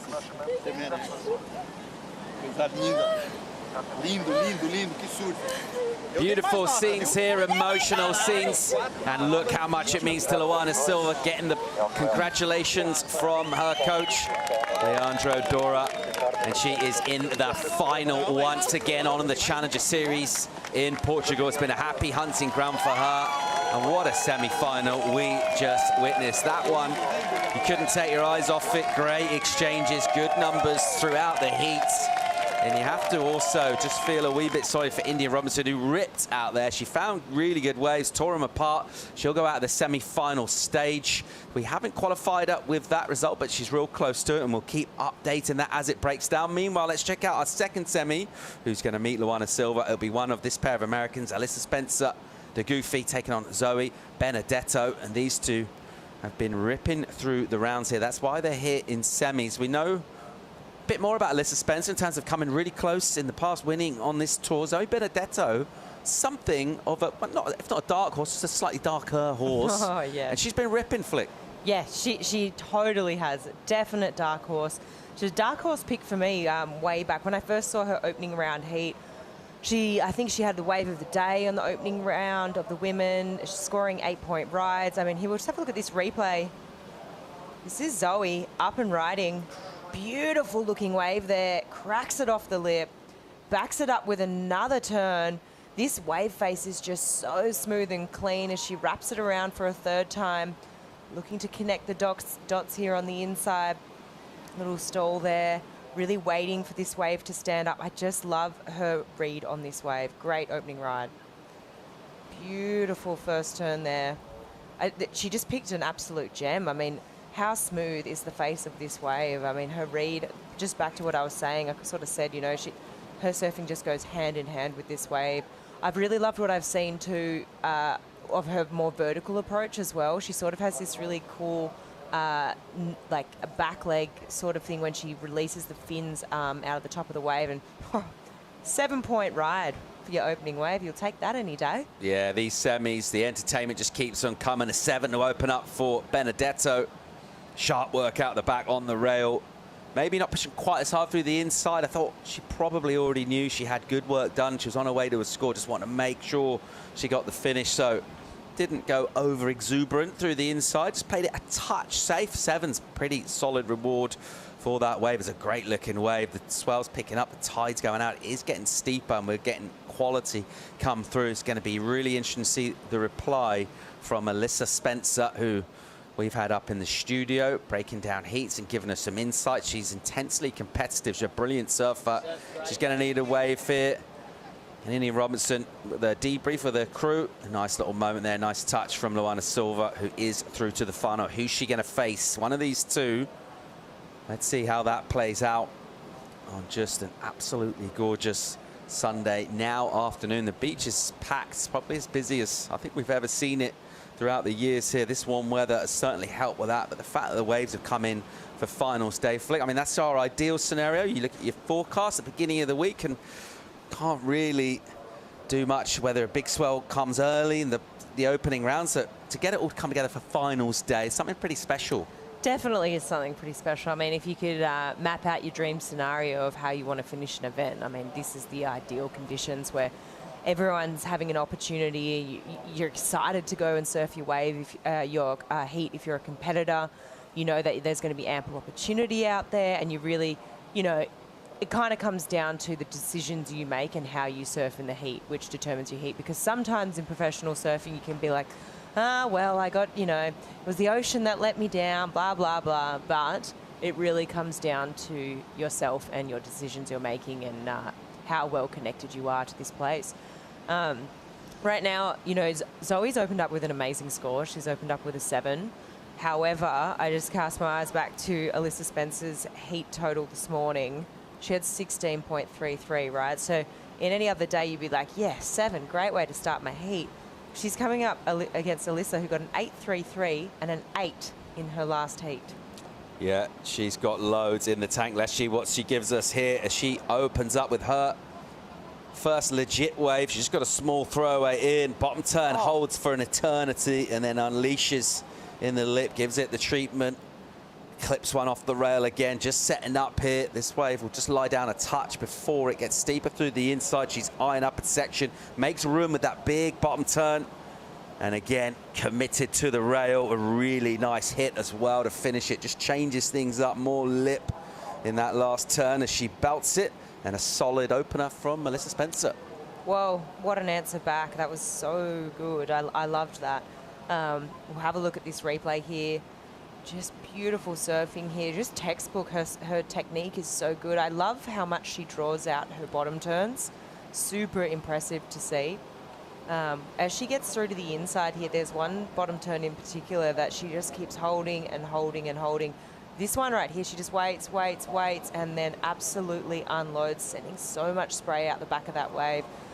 So yeah, I mean, I've said it sort of about all these women that have made the semi-finals, but these 4 women, you know, they really have a great read on this wave, and great timing and a great awareness on where to place their turns on this wave. You know, you can see this style isn't rushed. You know, she's waiting for the wave. She's not trying to manufacture a score. It's great. It's really, really good surfing. Really nice pace to it from Alyssa Spencer. Gets the combo to finish as well. So finishing really strong. Good work done previous to that out the back as well. Didn't feel like it was as steep a wave as Zoe's 7. I'd say the finish possibly felt a bit stronger though, Flick. For sure. I mean, we didn't really see a finish for Zoe. I mean, that was super radical. I mean, it was pretty vertical and really critical in the pocket. And in the judge's mind, it's a nice way to finish strong. You start strong, you finish strong. It's the last thing they see when they watch the replay over and over again. They're trying to get this score. You know, it's a positive way to finish your wave, and it's affirming. Either way, it's going to be a healthy number, and we're set up for another great semi-final here. The first one was so fun to call as Luana Silva defeated India Robinson, and it is in the final again in Portugal in Ericeira. 2 years since she made the final here, won the event. Got herself qualified for the championship tour, wants to do it again. All of those permutations to come throughout the afternoon. Do you know what? Let's go and hear from Luana Silva. She's with Joanna Garnell. Yeah, guys, that's right. Luana, what an amazing exchange between you and India. That put you into another final here at Ericeira. That has to feel really special, right? Yeah, that heat was so tough against India. She had me against the ropes the whole heat, and she's such a good surfer. We made the tour together, and she's just an incredible surfer, so it was really fun to go against her. And you're super excited about these conditions, right?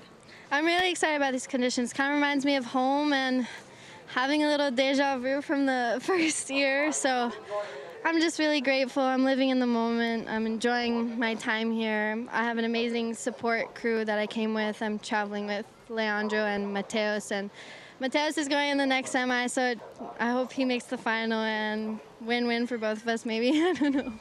What are you going to bring to the final?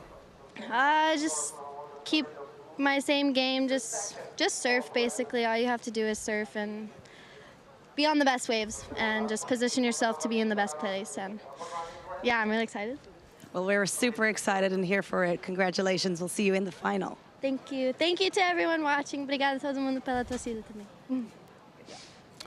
Thanks, Joanna. We'll pick up live here. And you're watching Alyssa Spencer just absolutely ripping on a backhand. Another brilliant wave from her. The number in for previous is a 7.63. And she is in the lead with that. And just a small throw, which now will be washed off because we're going to get a number for her. A number also to come in for Zoe Benedetto. Alyssa Spencer, that backhand's been so deadly. We're breaking it down, some of the relative advantages versus disadvantages being on the backhand. Hers looks so strong. It's such a good match for this wave, Flick. Oh, for sure. That last wave was just another absolute cracker. And I'm going to say it's probably going to be a really, really good score. Just the way she came and attacked the lip on that first turn. Judges love to see it. This is the wave we're talking about, straight up into the lip for that first turn. So critical. Comes around this section. Another carving maneuver. Just beautiful pace to this wave. Really drawing out her bottom turns here. Carving back. She's really looking for a finish as she moves it through to the inside with another big turn. She's going to be stoked with this one. We'll have another look here from this angle. And that turn right there, I feel like the judges are going to absolutely love that. She just went straight up into the lip, just made it so critical. Sort of like, when you watch a wave like this, you get a good feeling, and you just know, like, she's on her way to a really great score. 4 turns and a huge number from the panel. It's in. She's gone excellent again. No real surprises there when you watch this sort of surfing. 8.67 for Alyssa Spencer. 8.67 for her is huge, and her numbers now again in the 16.3. We've still got just under 23 minutes to go. This was Zoe's wave. Yeah, Zoe's wave a bit smaller, having to start off with that sort of roundhouse cutty. She's after a big score, you know. She's going to need to have a really critical turn in the first section of the wave, and for me, this isn't really going to. And she knows it. She's out of there, right? But she needs a big score. She needs a 9.3 to advance. Possible to do on one wave, maybe easier to do on 2. There's a lot of opportunity out there. There's 22 minutes on the clock. She does have priority, so it's a smart decision to get out of there and get back out the back, get priority.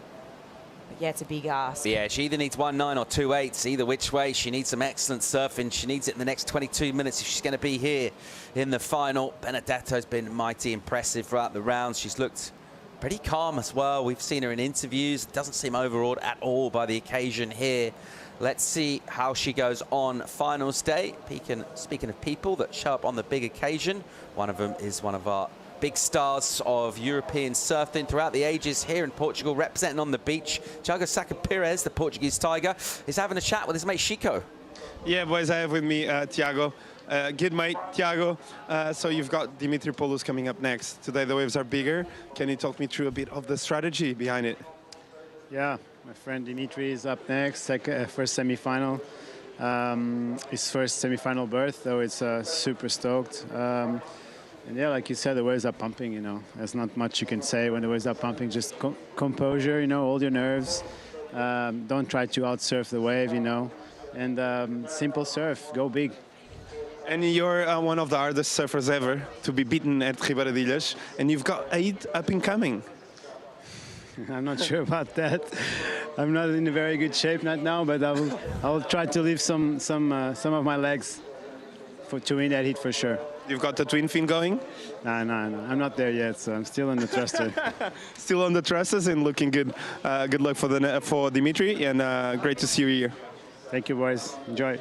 Back to you, boys. Yeah, thanks, Chico. Saka coming up in the Heritage Heat. That'll be happening between the semis and the final. That'll be real cool to see some legends of European surfing, including that man there who's in the corner of Dimitri Poulos, who looks so good out here. He's got an important and a tough semi-final coming up. Our thoughts still with the second semi for the women, and these numbers for Alyssa Spencer, who's just been ridiculously consistent with her excellent scores.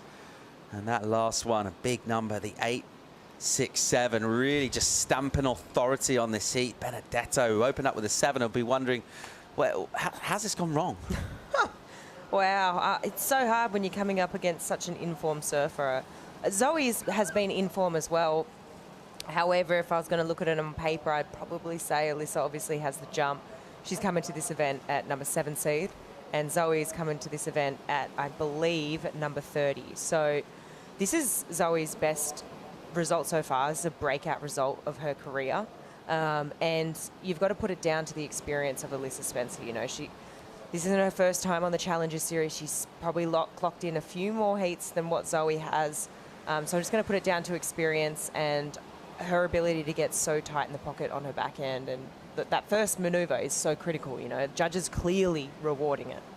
Yeah, Benedetto jumped up 13 places already by making the semi-finals here in Portugal. So significant step up the ratings. If she can find herself a 9.3 in the next 19 minutes or so and get in the final, well, that will improve further. But a big jump up the board. And of course, other significant things about going well on the Challenger Series. Obviously 5 spots available to get yourself on the CT, but also in terms of qualification for the Challengers next year. So a couple of ways of doing that. One of the pathways through your region, of course, on the QS.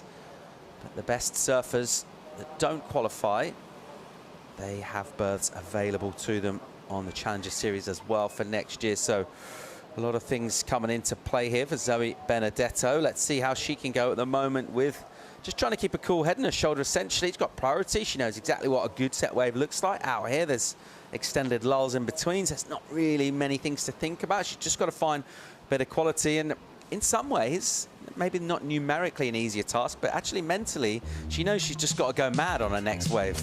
Let's see how all of that plays out, but at the moment it is Alyssa Spencer on the backhand who's been once again deadly out here. She's got a big lead in this heat. We'll wrap it up on the other side of the break.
What do you think is your biggest strength and maybe your biggest motivation going into 2023? It's always been my dream to be on tour since I was a little girl, and there's so many girls on the Challenger Series that, you know, have the level to be on tour, and it's so competitive. You know, there's so many of us. It's really just about who can be the most consistent, I think, and this year that's definitely going to be my goal, is to try to get really consistent results in all the events. It's tough. Like last year, I think I had maybe 3 quarterfinal finishes and a win, and it was still just a couple spots short. So it's definitely pretty gnarly when you look at it as far as like what results you need. But I think just trying to keep that consistency throughout the year is definitely going to be my biggest goal, I guess.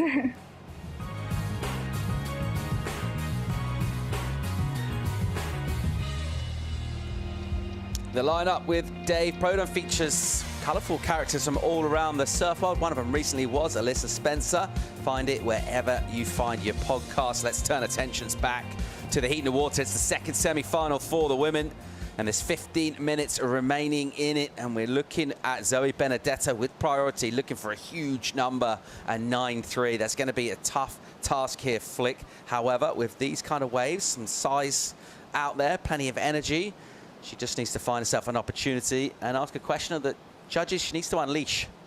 All the ingredients are there, and the ingredients meaning the waves. I mean, it's the best day of the waiting period. It's finals day.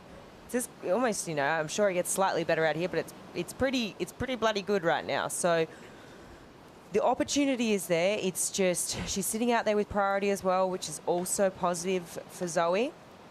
It's a big ask, a 9-3 for sure. There's two ways to slice it. She either gets a 9-3 or 2 high 8s. With time ticking down, though, she's going to want to start to think about getting one of those 8s or one of those 9-3s. Yeah, one of the high scores of the event will be the requirement for her. 14 on the clock. Just thinking about where those sort of upper excellent numbers are coming. It's not really tubes out here.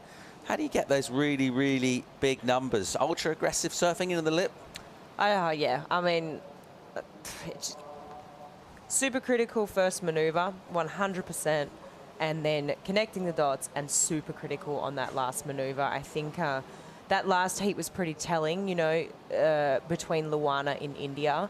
India had great waves, but Luana's wave quality kind of wasn't as good as what India had, but her ability to link her maneuvers and the transitions between her turns and where she was placing her maneuvers into the lip was more critical, and judges were really rewarding that. It was quite clear to me. So, I mean, if Zoe's going to... And the hard thing here is that there's a point of difference between these two surfers, right? So Alyssa's on her backhand, Zoe's on her forehand. It's going to be it's a lot easier when you're on your backhand to throw that. Look at that jellyfish. Sorry, getting distracted. It's going to be a lot easier to throw the board up critical if you're on your backhand, right? Whereas if you're on your forehand, you're sort of forced a little bit more, unless you get that perfect wave, to sort of draw your turns out a bit further on the face of the wave. So wave selection is going to be so critical for Zoe.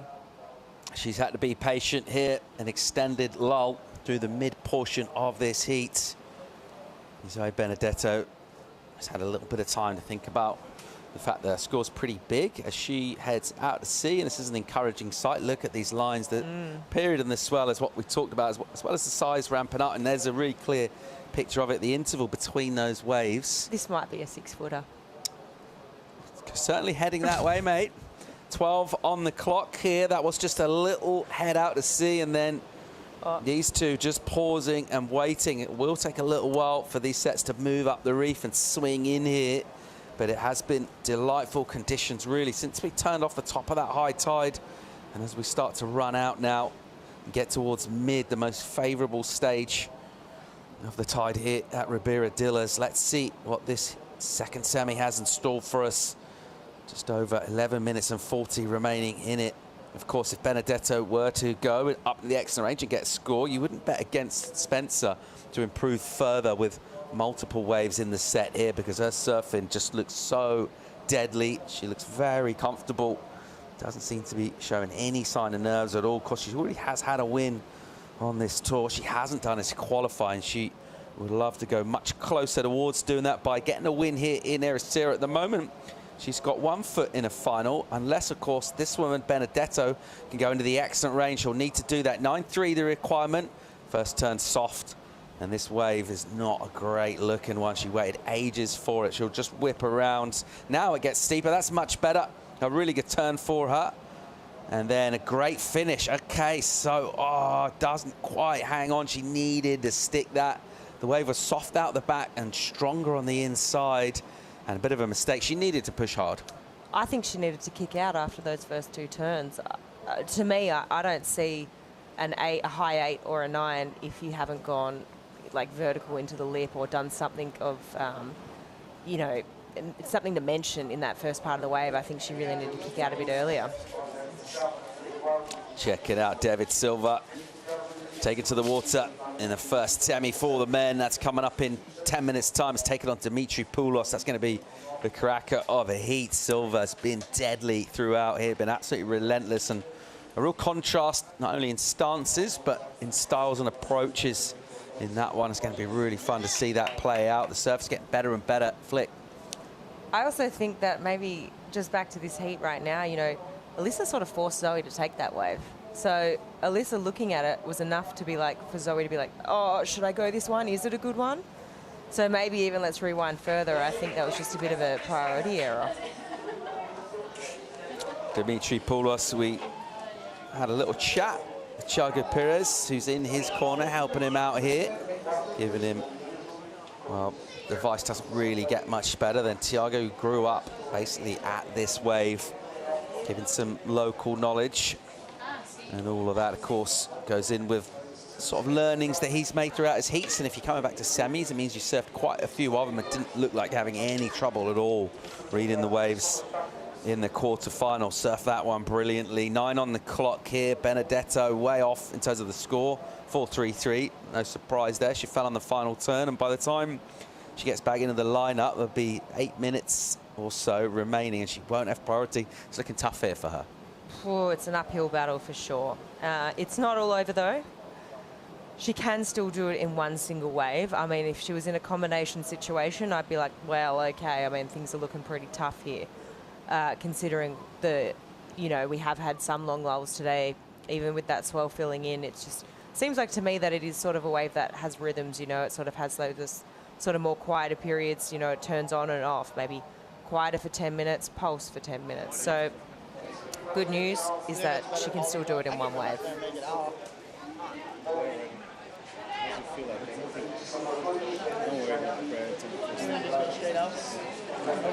Whenever you feel comfortable. I'm gonna run up there because I'll make it up there in time. All right. Thank you. Some last-minute tips there from Thiago Perez. I think they're actually just talking about where to paddle out there, whether to go wide or go out from the top of the points. Dimitri Poulos has got a very good read on this lineup, with Thiago helping him out, and his turns really sort of matching this wave as well. He's able to push really hard on the forehand. We talked about that contrast. The backhand has been able to go more vert and to get that whip on the forehand. If you're going to bury the rail, you need to do it hard here. There is a bit of push. There's quite a lot of water in that face, not always the steepest, and that's what he's been able to do. That's why he's in the semis. For sure. He's someone that I haven't really seen much of his surfing. I've seen it on social media, but not in a contest jersey. So for me, this event, he's been a standout. I mean, he's come from right back in the earlier rounds and made it all the way through to the semi-finals. So another breakthrough performance for him, which is awesome. And yeah.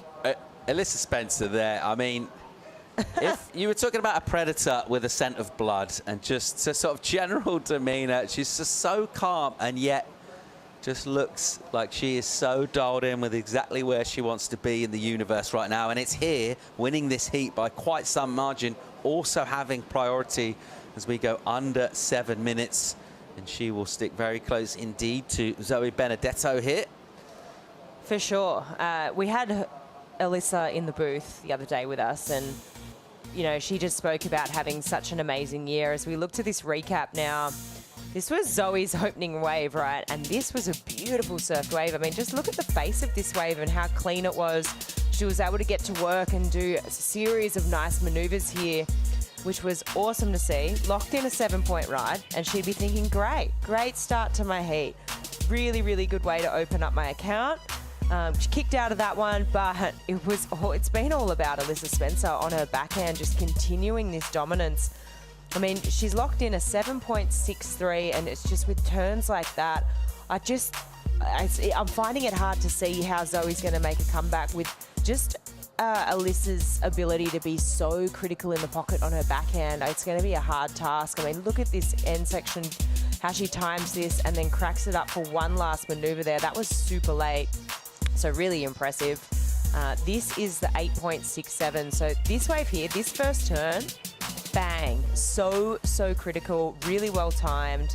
But yeah, I've just loved what I've seen from Alyssa. But when we had her in the booth the other day, she was just speaking about, you know, yes, she did miss out last year by only, you know, splitting hairs to make it onto the World Tour.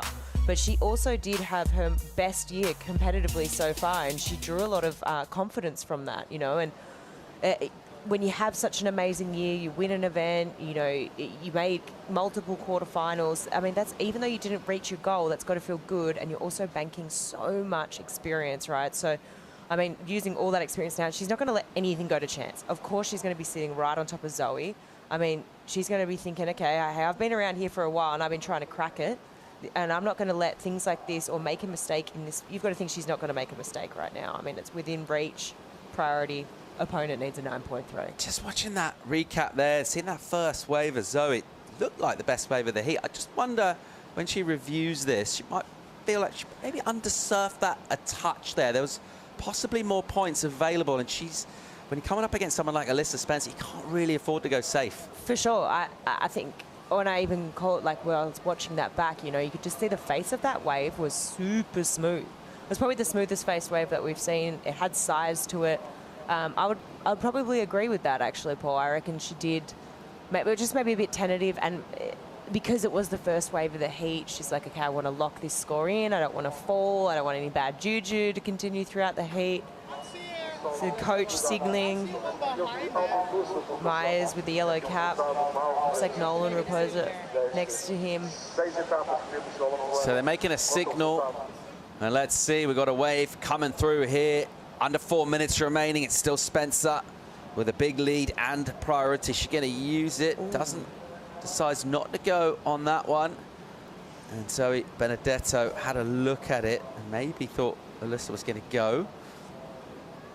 So interesting to see the positioning here of these two, with Zoe needing a wave and needing a really significant one. 9-3 is still that requirement. Another set standing up on the outside here. Spencer looks pretty interested in this one. She's already got a huge total, 16.3. She'll try and add to it here. Zoe had to paddle for it, but it is Alyssa's wave, and she is absolutely trucking down the line here. Loads of speed. What's she going to do with it? First turn is on the face, and then changes direction. There's that long drawn out bottom turn. There's that whip off the top from her. And again, holds that bottom turn for ages, and it's really precision as she goes up high into the wave. That's a really nice turn with loads of drift on a meaty section. So it's deceptively difficult to hit that as well, with a lot of water moving.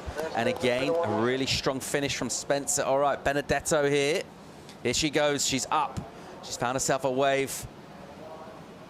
Just a little sluggish through the opening section, and it's a little bit milky from that bomb that just went through that Spencer just rode. Nice little redirect for her though. And still really waiting for this one to get going. There's been quite a lot of downtime thus far on the wave. Now it's much steeper. There's a good turn from her, and possibly feeling the pressure a touch. She goes down.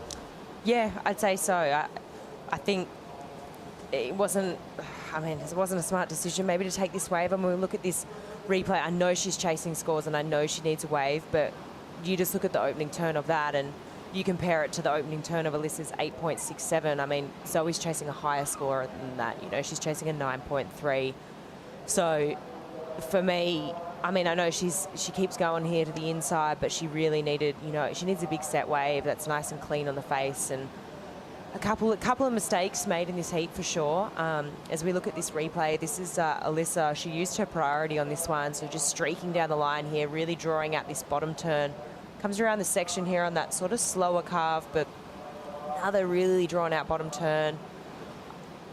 I think for me, what was most impressive was as she came through to this inside here, just that turn right there where she was able to drift the fins just as a single maneuver was super impressive. The start of the wave for me was a bit slow, and I'm not sure if it's going to improve on her situation, but I really loved that last maneuver.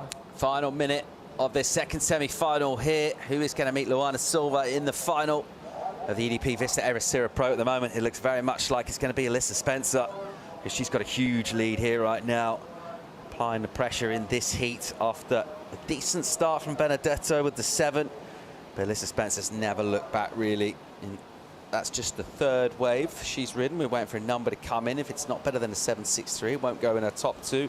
Her big numbers continue, and it's exactly when you want to bring your biggest numbers of all 4. Finals day in the biggest and best conditions of the event. It's dreamy, warm and sunny, really light winds as well. All the ingredients coming together here, and it's setting up to be an absolute classic of a finals afternoon. And aside from just the spectacle out in the water and how entertaining it is, huge repercussions for the season of our surfers and for careers as well, as we're sending surfers back to the CT in the case of people that fell off tour, or rookies, people that have never been on tour, the likes of Alyssa Spencer. She'd love to get there. She's come real close, and she's got herself in a final here, which will go a significant way towards moving her up the ratings. We'll keep updating exactly where she'll be, but equal 7th coming into this with the likes of Luana Silva, who she's going to meet in the final flick.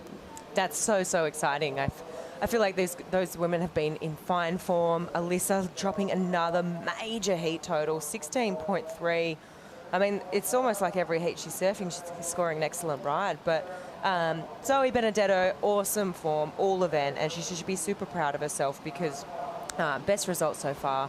So yeah, she should be really proud. Alyssa Spencer will make her way in, and she's done that again. Excellent numbers. What's perhaps even more impressive is just the way she's taken it all in her stride. She looks so cash as she paddles in, and we're all set up there. There's our final. It will feature Luana Silva taking on Alyssa Spencer. And that is just one heat remaining for the women here in Ericeira. Luana Silva's already been a champion of this event. Alyssa Spencer's already won on the Challenger Series, and despite that win last year, unable to get within those top 5 spots. It's so close. It's tough at the top for the women in those 5 spots. Getting into the final will be a significant step towards getting in there. We're going to get a quick commercial break. When we come back, men's semi-final number 1, David Silva taking on Dimitri Poulos, Mundy and Jervis for the call. Stay tuned.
Welcome back, live action. We're straight up into Dimitri Poulos in the first semi-final of the men's division. And this is the Poulos. He's come all the way from the early rounds. He's been on so much control and he likes that. We'll see what he did out the back. My name's Ben Mundy. We've given Evans and Parmentier a break, brought in Philippe Jervis. And Dimitri Poulos way down in the rankings, Philippe Jervis, but what an absolute star he's been all week. Come out of nowhere and really shown he's going to be a force to be reckoned with. Yeah, actually I've been watching the results and he has been doing really well on the American regionals. That's why he's here, obviously, on the challengers, because he has been getting some huge results on the USA regionals. And guess what? It's just showing everyone all around the world who he is. He's on the semifinals. He's been absolutely ripping throughout the whole week. And you know what? We're gonna see the replay of his first wave. Yeah. As we see here, these conditions really suit him. Nice bottom turn, straight into a huge first turn, then a nice wraparound cutback. Just waiting for the wave to wall up. A little bit of a floater over the section there, and then goes back. And this finishing turn, look at this, just waiting to attack on the right moment, just whips that back foot. It just puts so much power on those turns, and I really like to see him pushing the back foot and the transition from the front foot to the back foot. On the second turn, we can actually see the back foot just. It just pushes so hard. It drifts the tail pretty much every single time he hits the lip, and that's pretty insane. And this guy also, he has been on a tear since the beginning of this contest, and it looks like we're gonna have a huge hit in our hands, because both of the servers start off really well. A little bit time there, unfortunately for David, but still just top to bottom surfing, very, very pristine surfing. Look at the conditions, so glassy, walling up from the inside. Unfortunately for David, he fell on the last turn. As we see here, the slow motion, just pushing really hard on that back foot. He's such a strong surfer. Again, just putting the board on the right spot, transitioning that back foot to the front foot, and yeah, it's going to be super interesting to see how the scores will play out for this first exchange, man. Yeah, that last turn there of Silva could be crucial, because we saw Poulos really push it, kick the fin out after a good wave, and made it happen. But Silva surfed probably a bit better out the back, but didn't get the finishing turn, so it's going to be interesting. Right now, though, we got the winner down there with Chico Alves, and the first surfer through to the final is with Chico Alves right now. Yeah, boys, I have with me the unstoppable Alyssa Spencer. You're into the final. Best result so far this year. How are you feeling? Yeah, I'm feeling really good. It was so much fun out there. The waves are pretty perfect today, so I'm just super happy to have another opportunity to surf with just one other person out there. It's been so much fun.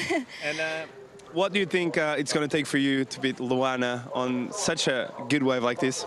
Yeah, I mean, I think that it's just going to take being on the best waves. You know, Luana's been absolutely ripping this whole event, so it's going to be a great battle, and I'm really excited. You've won an event last year. Looking forward to another win. A bit pressure. You don't feel anything. Just enjoy. I'm just trying to enjoy it and not think too much about the results and the points and all of that stuff, you know, trying to just let go of that and just have fun and surf. But of course, I want to win. You know, I think any of us would be lying if we said that we didn't want to win. So I'm, you know, really looking forward to the final. So the swell is building a lot throughout your heat. We saw some big sets. Any adjustments for the final in terms of board selection? I might go up in my board size. I'm not sure. That board felt pretty good out there, so if it stays around the same size, I'll probably be on the same equipment. Quick message back home before the final? Yeah, thank you to my family and friends back at home. I love you guys, and yeah, thank you for watching. Good luck for the final. Thank you so much. Back to you, boys. Yeah, thank you, Chico. And as we can see, this wave from David Silva, we just saw it in the corner, and he absolutely went to town on that wave. Every single turn was pristine. It was powerful. There was spray. There was no jitters in it. It's going to be one of the best waves. We're on a 9.57 already, but Philippe Jarvis, talk us through this, please. Again, look at the conditions. The first turn, smashing really strong on the lip. A second one, a bit of a setup turn to that one, because so much spray on the water every time he hits the lip. I've been saying this about David since day one, and look at this. It's just top to bottom surfing, nothing, no extra movement, nothing in between, just top to bottom. Look at the power he pushes on those turns. Incredible. It's so hard. Yeah, the only probably little flaw was that second turn. But I tell you what, the other four was so big and so linked. And like, he's just, you know, got CT experience. He's down there 25th on the rankings at the moment. That's going to go up north after this event. But with surfing like this, you can see why he's always been at the surfing's top table. Jumped on tour and came off a few times over his years, but his talent is undeniable, and the Brazilians are loving that. And Silva absolutely on fire. We saw another wave too from Poulos, who did really well in these first two turns, that it ran away from him. Oh, that first turn was really good, but this second one, the foam climb drifting the tail again. Unfortunately, got a little bit stuck behind. Not a little bit, a lot stuck behind. You almost made it. Right here, it felt like he was about to, but the wave just kind of spit off on him. And unfortunately for Dimitri, that second turn was absolute. Look at this. First one, just pushing really hard. You had to stop the turn just to make sure you go around the section, but look at the fins on that one. Oh my God, that's technically perfect. And 7.17 on the first wave, so Dimitri got the best exchange of that first, the best wave of that first exchange. But you know what? I think David's last wave is going to be higher than that. Yeah, it's going to be a big number for Silva's second wave. So Poulos, really strong start. You can see he's got his groove on, but Silva, 6-point ride to start off with, and then yeah, that big second turn. Wow, this is on, as you said, once you start to see these surfers set the benchmark, they have to push it to get big scores, and sometimes we just get one of those heats that just like explodes. Yeah, you know what? This swell direction is actually, if it was the angle was a little bit north, I would go for I would give the advantage to the regular footers, but somehow this west swell just suits the goofy footer a little better because we just saw Lisa absolutely tearing apart on the last heat. So it's going to be interesting to see. The scores are dropping for the wave of David Silva. I'm not even talking about it. Actually, there's a judge that went for a 10-point. Yeah, right? he got a 9.73. One judge giving him a 10. The other judges 9.7s and 9.5s, so a massive number. So that's better than Jake Marshall's 9.57 he got earlier on. That's individually the highest score of the event so far. And it was probably for just that little second turn, it was a tiny bit, I mean, it was a tiny margin. He probably would have got a 10. He won't worry too much. And 9.73 is a huge score. And Poulos now having to fight back with only 10 minutes gone in the heat. So, yeah, incredible surfing. Yeah, that score just kind of confirms what I'm saying. Because these conditions, this swell direction, the west direction on the swell, kind of, it helps the goofy footers because you can stay near the pocket and tight those turns up. Yeah. Well, then we've got Chico Oliver. Chico's sort of out and about, and he's talking to Marco Mignot down there on the beach. Be a great guy to hang around. You were sitting on the 18th position coming into this event. A lot of pressure coming into a wave that suits your surfing so well. How do you recover from just a hard loss overall? I mean, you know, it's my first year, like full year in the Challenger Series. I had a really good result in Australia, and I really wanted to back it up, and I felt this was the place. I just felt the energy was good. I trained really hard, but sometimes it is what it is, and you have to you have to just keep going, you know. I'm here to watch the best, and I'm here to surf with the best, and I can either say, you know what, I hate all of this, or you can say, okay, I'm just gonna learn from it, keep going, and it's not over until it's over. Brazil's next, so yeah. Learn from it. Brazil is next. You know what you need to do in Brazil, right? More or less to qualify. You feel a bit pressure, or you just want to release all the anger you've got inside of you right now? I mean, I'm going to Brazil like without pressure. You know what? I said to myself, Marco, go to this comp, take it like if it was just have fun. Just have fun, and whatever happens, happens. If not, well, next year we're gonna give my best. I'm gonna give my best for next year. Yeah, you're looking really good. You progressed so much. You won the last regional event. So good luck for Saquarema, and it's really great to have you here watching the best go at it. Thank you so much. Yeah, can't wait to watch finals day, and everybody's ripping. So let's see it. Back to you, boys. Thank you so much, Chico. Marco. Yeah, Marco is a great guy. We at the I think day one, we I think we're asked to highlight a couple of surfers sort of lower down the rankings that might have a chance, and I think we both put in Mateus Hurdy and Marco Mignot, who actually are very similar in many ways in terms of their surfing style. Even the sponsors. Yeah, the sponsors, their approach as well. Exactly. So, they're real similar surfers, and unfortunately for Marco, he didn't have a good event. Mateus Hurdy is still in it. He was coming up in the next semi-final, but yeah, Marcus Mignot, real talent, and we're going to see this wave again, because we just can't get enough of it. I mean, that first turn is huge. Yeah, as you said, being overcritical, that second turn could have been a bit better, but that third one, that was absolutely insane. And the way he finished this wave off, it just kept on providing opportunities for him to attack that leap. And the spray from the preceding turns hadn't hit the ground when he was doing his next one. So do a spray like this. Watch how far this spray goes up. Literally, it's still in the air now, and almost falls down after this next one. And then he just puts more up there, more buckets. That one was a little bit caught, but a tiny little bit. But that just led to this next one. Yeah. And the amount of spray, and there's that little bit of fin drift right in the pocket, which the judges love. And then he just backs it up. So David Silva absolutely on a tear. Another one, a little squirt of the juice in the tail at the end, and then a nice little floater to finish. So incredible action. You know what about David? I'm pretty sure, I'm going to confirm on those stats, but I'm pretty sure he did the World Juniors here back then. I think he either lost to Vasco Ribeiro or Tomás Fernandes on the semifinals, and it was so similar to this. The conditions were pretty pretty close to what we have here. And Davey was definitely one of standouts of the contest back then on the World Juniors. But here, he's just showing why he knows the wave, he knows which waves to choose, and that connection and the timing is so good. And yeah, he's been coming here for a while now. Yeah, he spent a lot of time in Portugal on the CT, up in Super Tubes and Peniche, on the qualifying series and Challenger series over the years. Got a real affinity for the place.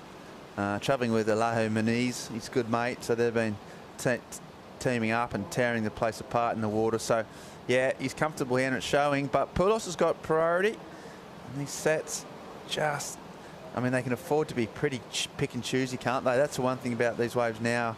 You know, you're only going to wait for those absolute bombs.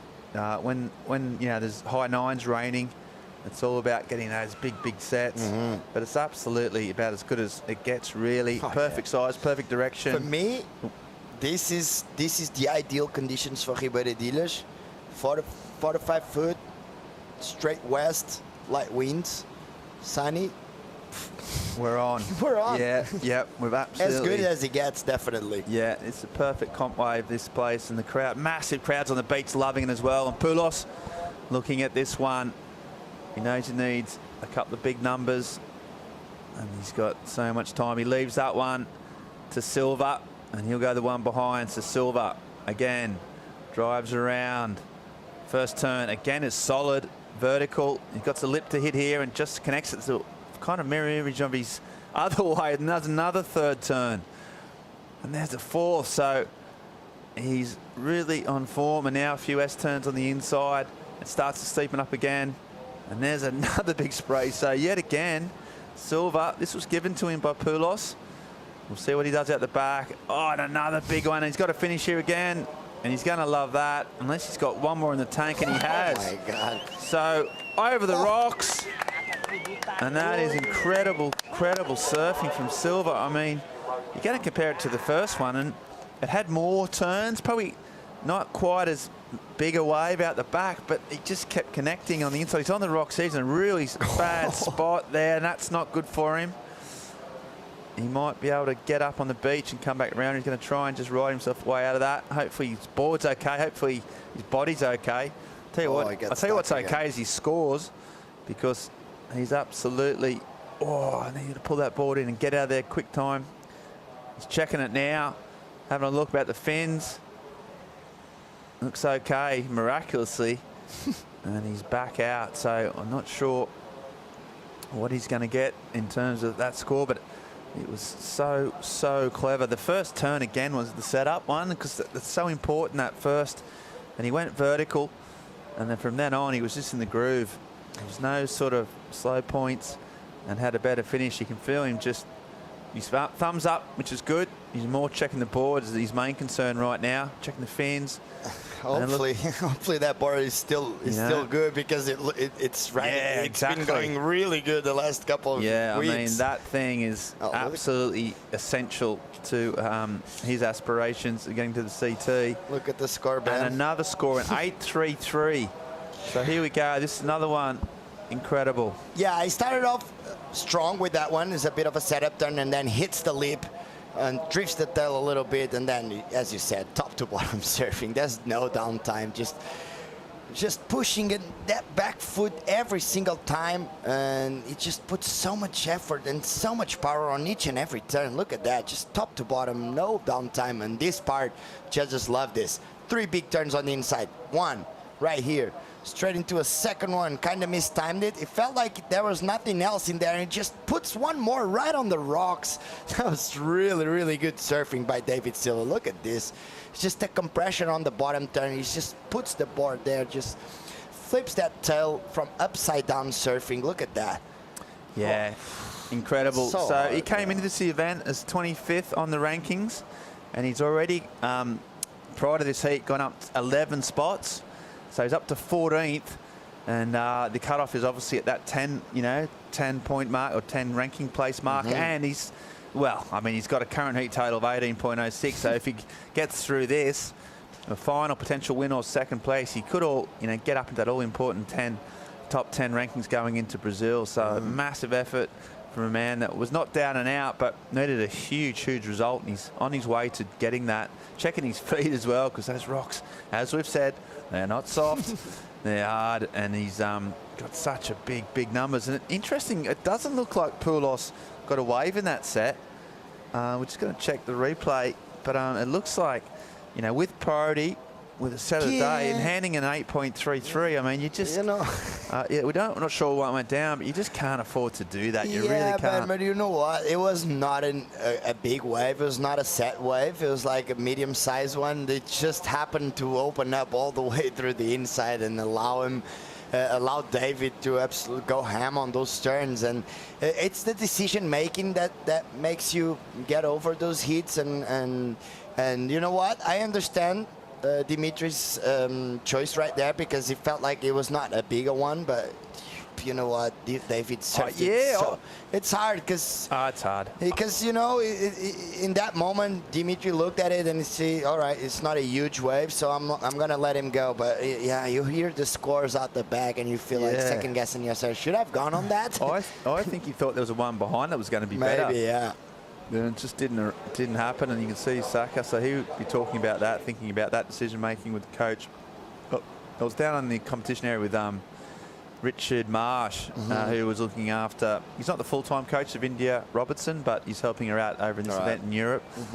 And you know, she made 2 errors. The second one was particularly, you know, problematic. She had priority. She paddled for a wave, missed it, and then the next wave, Luana Silva took off and got the score. So it was just a flat mistake. There was no other way around it. And he was talking to me. He said, "Look, you know, you just got to own this. There's no way around it. Sometimes it's worse if it's out of your control. If it was a judge's decision you thought wasn't right or something went wrong, but this was your own fault. You just got to learn from it and own it, and you know, and learn from your mistakes." So here it is. So Poulos is looking at this, and then Silva's on his case. There's that little burble there. So he thinks he's going to go. So he did actually catch a wave. So we'll see what he did. It came down, and a nice first turn there, a little quick turn. Yeah, this is. Yeah, oh, okay. So this is his second wave. Yeah. Sorry, so my mistake. So that was his wave. He got the 6.73, which incredibly well surfed. He just didn't get a second section or a third section. If that opened up, he would have been on the way to a really high score. I mean, that's just unlucky. He surfed that wave really well. Yeah. And there was the next one where he let Silva just get that 8.33. That was probably more of an issue for him right now.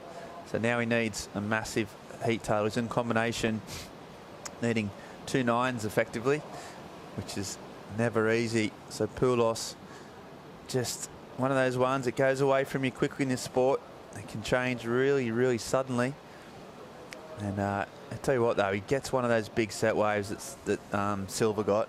He's going to be doing really well. He was down there like 45th in the rankings. He'd had a really poor run of results all year. He had one a couple of heats at Huntington, I think, but the rest of it have been so average. So he's got some huge points, and it's been a really great event for him. But now with 11 minutes to go and in combination, he's going to have to do something really special to get out of this situation. But as I said, he's been a real breath of fresh air. Haven't seen a lot of him. Even though we were talking, I said to Richard Marsh, and he follows the sport as close as anybody. He goes, I haven't seen a lot of him surf, but I'm just so impressed. You know, so when you start impressing those, you know, elite coaches and like your fellow surfers, that's when you know you're onto something pretty special. And Poulos has got that X factor. He's going to need to bring it out here, though, if he's going to get out of this little hole he's in here. But here he goes. That's the man we're talking about. It looks like he's going to have a look at this one. So Poulos trying to get back inside the heat. Here he goes. Fanging down the line. First turn's going to be crucial. Here it is. Comes around the corner and belt. Nice section. The next one. So he's had to zigzag around, and there's a nice carve. Shows a bit of fin on that one as well. And there's the third. Comes out of it with a bit of a hair flick. Hits the lip on that one. So loads of variety. Loads of speed, and now he's looking for a big finish.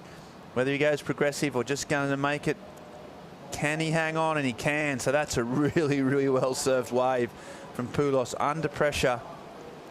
He kind of had to go through a lot of the sections a lot faster than Dave did, but every turn he had he made him count. Yeah, the wave kind of spit it off on him, and he did really well there. Just that snap layback, but look, he has to be razor sharp and razor fast to go around that section. Nice carving, and the wave, unfortunately for him, it kind of get a little bit whitewashy in here, but he did really well.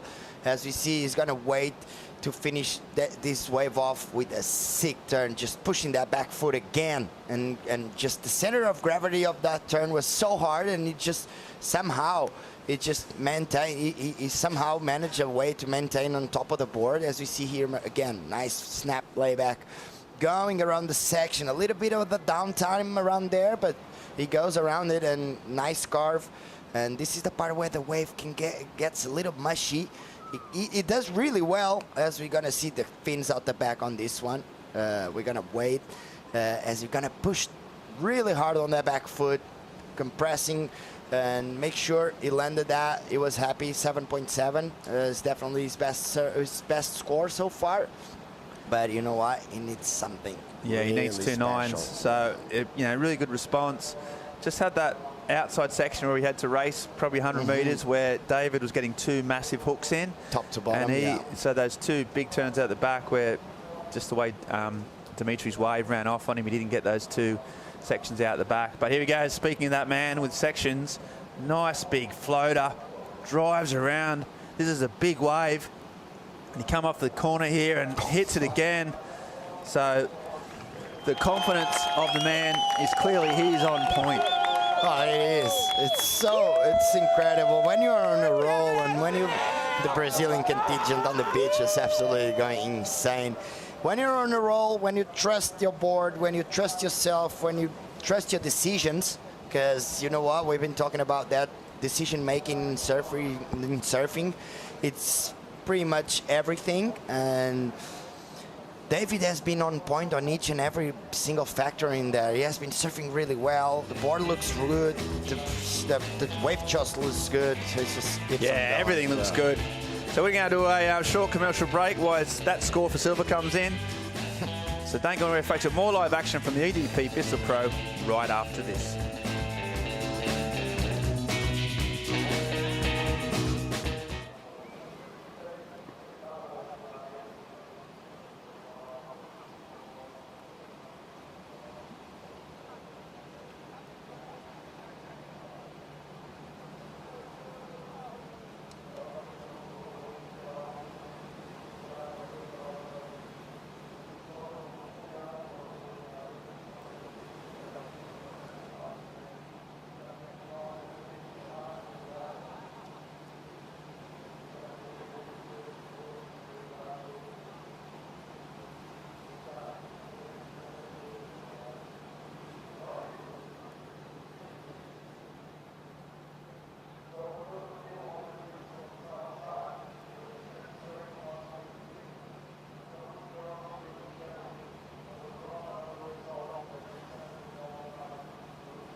And we are back at Ribeira de Ilash in Ericeira for the first semi-final of the men's division here.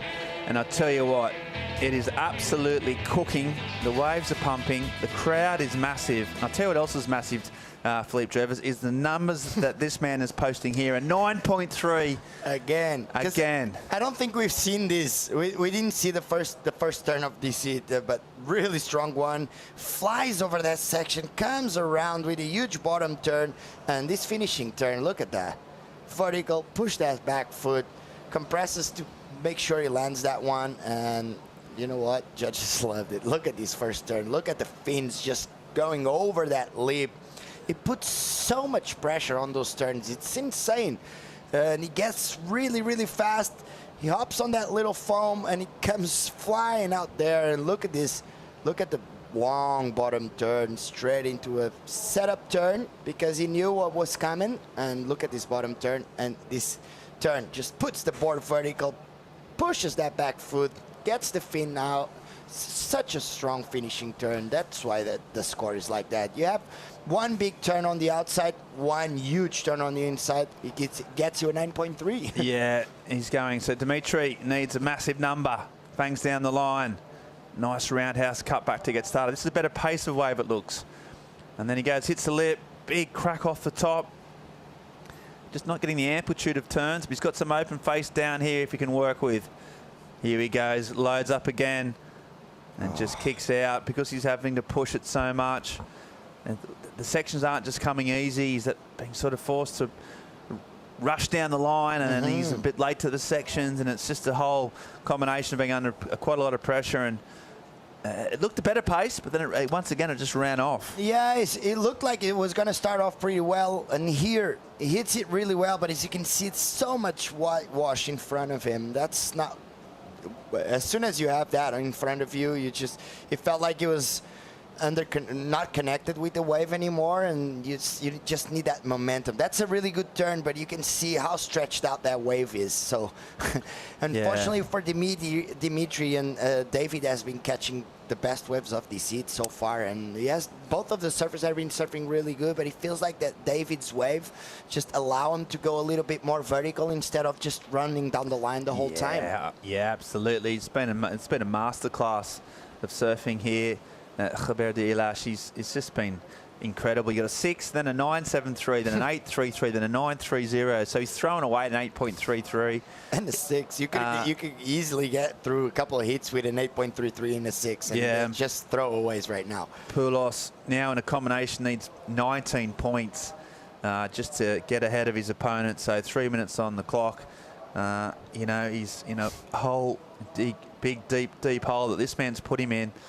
I mean, he can't sort of be worried too much about it. It's just been one of those days you've come up an opponent that's just way too good, way too in sync, and just too good. At the end of the day, he's been incredible surfing. How do you digest a loss like this? Because he's surfing really good. Obviously, there's a few tactical mistakes, but you know what? When you go up against the highest score of the contest so far, you have.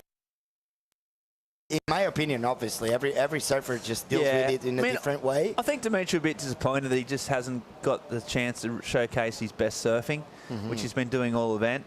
And you know, there was only one tactical error really, and that led to an 8.33, and that's a throwaway. So even that, I mean, you can look back and say, well, even that didn't count. So, you know, you're up against one of those great opponents, isn't it? You know, it's not much you do when your opponent gets 19s, but you know, I think you just be a little bit even thinks. I just wish I'd, you know, played it a little bit differently. 2 minutes to go, but you know, and then once he gets over that, has a bit of a debrief of Saka Perez, goes through the year. He's gone, right, I've got a semi-final in a Challenger Series. By far his best result of his entire career. Exactly. This is, you know, for his stage, it's career defining. It's the best he's ever done, and you know, he'll take so much confidence about where he's going to go with his surfing. You know, it won't be this year to make the CT, but I tell you what, he'll come in next year, you know, pretty fresh and pretty exciting. So he's only 21, so he's got a lot of time left to go. But it's the veteran Silva who, you know, just keeps plugging away. He's been so consistent all his career. He doesn't have that many bad heats. His backhand's always been his strength. I think the last, you know, really big notable result he had was in Mexico, where he made the final. So, you know, he shows that when the waves are pumping, when his backhand's in sync, he can beat anyone in the world. And yeah, he's just done it here again. So he goes into the final, the first surfer into the final, and well, he'll go in as favourite, not so much based on his ranking, but just based on this incredible semi-final performance. And right now, he's looking hose. It's not going to be much of a bit of an anticlimactic in terms of an exciting finish, but that doesn't matter. He's thrown the fireworks.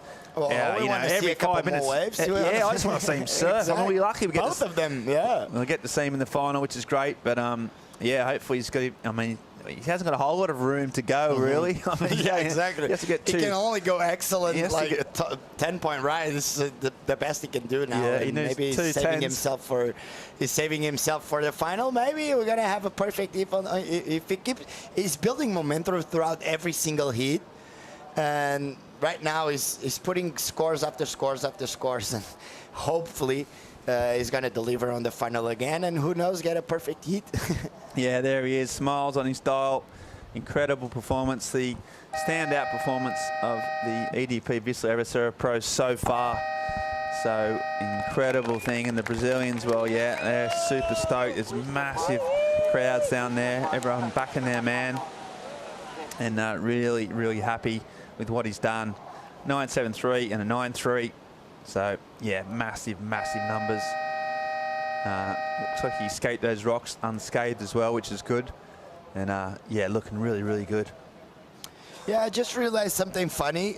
We can have an all-Brazilian final, and we possibly could have an all-American final as well. So, or we could have one of each. Yeah, or one of each. There are three combos. Exactly, but just two nationalities on those semi-finals, which is pretty interesting. The USA feels like they have been pushing that new generation up there on the rankings, and the Brazilians, they're always dangerous. Yeah, we've got one Brazilian there, D Silva, in the final already, and then it's up against Hurdy and Marshall. They'll be up next. So one of those two, either the Brazilian or the American, will be joining the Goofy Footer in that final. So we've got a massive semi-final coming our way. We're going to have a short commercial break and come back with more live action from Ericeira right after this.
Yeah, and there's David Silva after one of the great performances this beach has ever seen.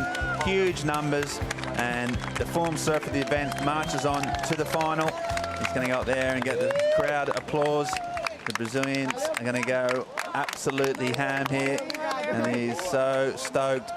Look at that, loads of fist bumps, loads of good times, and he's so stoked. Look at the performance, look at the colours of that beach. This is Portugal at its best. It's October, supposedly autumn. It's a beautiful temperature. The waves are absolutely cooking, and we are progressing on through to the next heat. Ben Mundy staying you with Philippe Jarvis, and we've got Jake Marshall and Matthias Hurdy up in this next semi-final, vying to join the Brazilian. And we've already had some waves, so we'll talk you through those, but the conditions are ideal. We just talked about that, Jarvis. West swell, good period, right winds. This is magic, right? Oh, it's absolutely magic. You see the packed beach, it's so many people, it's Sunday, it's warm, and these guys have been absolutely ripping. 7.33 for the first wave of Jake Marshall. Nice floater off the top, goes around the section, hits it really strong on that setup turn, and then nice open carve. Straight into a huge off the top. Just kind of running down the line on that one. Goes for a nice floater, and now he's going to attack. Oh, he unfortunately got caught up a little bit of a railing there, but then it just regrouped himself and do a big turn on the inside. And this is Mateo's first wave, 2 points, just a 2.0. A bit of a weird wave again, like Polos.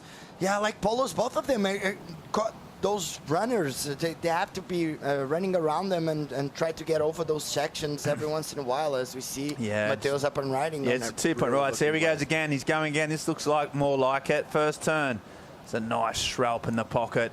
Second is a bit of a foam climb here, and he's gunning in again. Looks for some open face. Little lip line, sort of close out re-entry, but he's got more green wall ahead of him.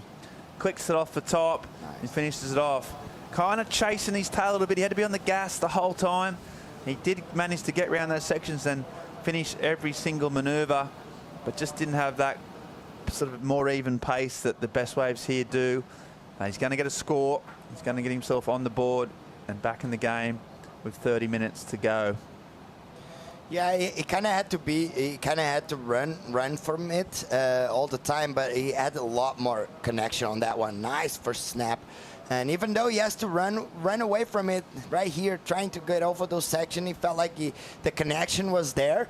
And even though he was a little bit behind the section, the whole thing, and he finished it off really strong. But that's really well surfed by Mateus, because that was not an easy wave to surf. Nice first carve, and then he just has to press that button and just try to go over those sections, because sometimes it's really hard. He gets the board up and going, goes around the section again. He's going to hit the lip on that one. So very well surfed. This angle looked really good, because look at that. Because sometimes it's so hard to go to get around those sections, as we see the last finishing turn, just pushing that back foot, throwing buckets of spray, and really well surfed by Mateus. Yeah, and that comes in as well. Score's dropping now. Not going to be a huge number. Probably Marshall gets the better of the exchange. Jake Marshall obviously came out in the last quarterfinal and got that 9.5 right off the bat. So yet again, he's got priority and got a high-scoring wave straight off the bat, which is really good strategy. You know, we had Nolan Raposa in the booth with us to call Jake's last heat. But right now, well, let's get the man of the moment. And Chico Alves is down there with the first finalist of the EDP Vissla Ericeira Pro in the men's. It's David Silva. Man of the moment with me, David. Highest wave score, highest combined total. How do you feel? My feel is great. I think so far the best hits in my life, for sure. I put in my mind, I think so, the finals is in Salina Cruz in Mexico. I put it for it's the same wave and the same situation, but I'm very happy to take for choose 9. I think so is I just surf. I want to surf, and then I'm very happy to make for this final. After it like that, how do you reset for a final? You need to get back on track again. You did some amazing waves, but how do you reset now? This final is that 2 strong guys in the hits now, because Mateo is very dangerous guy for the airs, and then Jake's surf is amazing too. But I put in my mind is the same situation. Is the same situation for this wave. I just surfing, and then thank you God for one more opportunity to surf in the final, and yeah, I'm very happy. A lot of Brazilian flags on the beach today. How does that feel? Yeah, I have a lot of people in the beach in the Brazilian. It's just really good. I think so. It's putting more energy in the waves. It's really good. Yeah, you're looking good. Good luck in the final, and reset now. Yeah, thanks so much. Yeah, great. Thanks, Chico, and thanks, David. Best heat of his life. And Philippe, if you were to count out the number of heats that man has surfed in his career, I mean, it's got to be in the thousands, right? Easily. And that was the best one. And we talked about that result in Mexico, where he beat some of the best surfers in the world on the way to the final in Mexico. And he just mentioned it again. So he's channeling that, some of the best form of his life. And he's got some huge numbers. Yeah, it's good as a competitor to remember those situations, because it's kind of similar. Obviously, the wave is kind of different, but the conditions are pretty similar. This little onshore wind, choose the right waves, as we see here. Jake pulling the plug on that one on the priority. Yeah, Jake Marshall, first turn. He's a nice little whip. That sharp eye is so quick, and there's another. He's got so much speed. His wave selection's been incredible and impeccable. Just got so much time to pick what turn he's going to do. So there's another top hook and another little off the coping. He's got another one and just a little flare up. So he's just looking really, really composed. Meanwhile, Hurdy, though, he's got a big air game. Thought he might go to it there, but left it behind. Watch out. Banging down the line. He's going to go to the air here. You imagine goes from massive aerial, couldn't get the grab. And so it's a bit of a throwaway.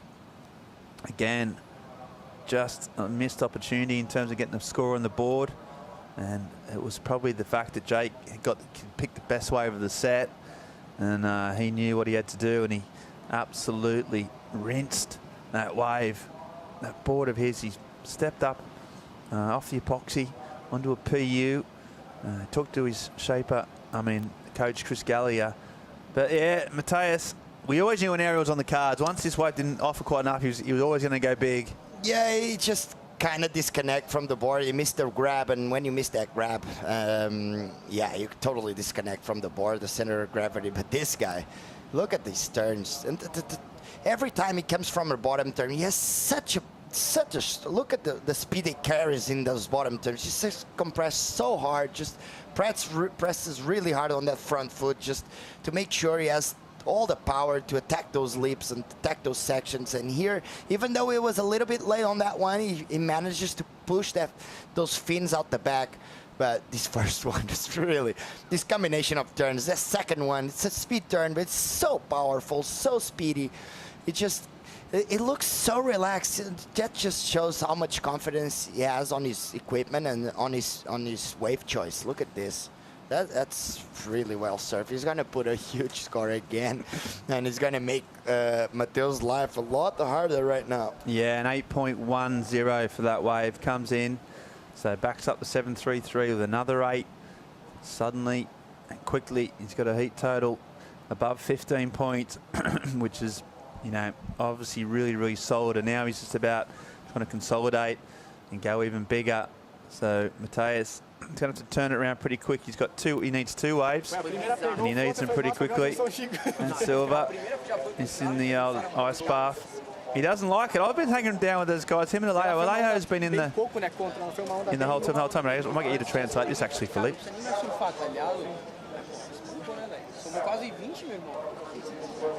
Yeah, they're talking about the heat and the wave choice. Yeah, they were talking about that situation with the rocks. Oh, yeah, right. Because he said that he actually didn't see how close he was. That's why he attacked that finishing turn, and he was that close. It was a bit of a sketchy situation, but fortunately for him, everything went right. And yeah, it's always, we've been talking about those rocks a lot because it's always a little bit of a risk. But you know what? He got a 9 points on that finishing turn just because of that finishing turn. And I would risk it as well. I don't care. Yeah, it probably helped that he didn't know they were there, because you hesitate. Obviously your body says, hey, this is not cool. Your brain goes into fight or flight mode. But he went into fight mode and came out with a huge score.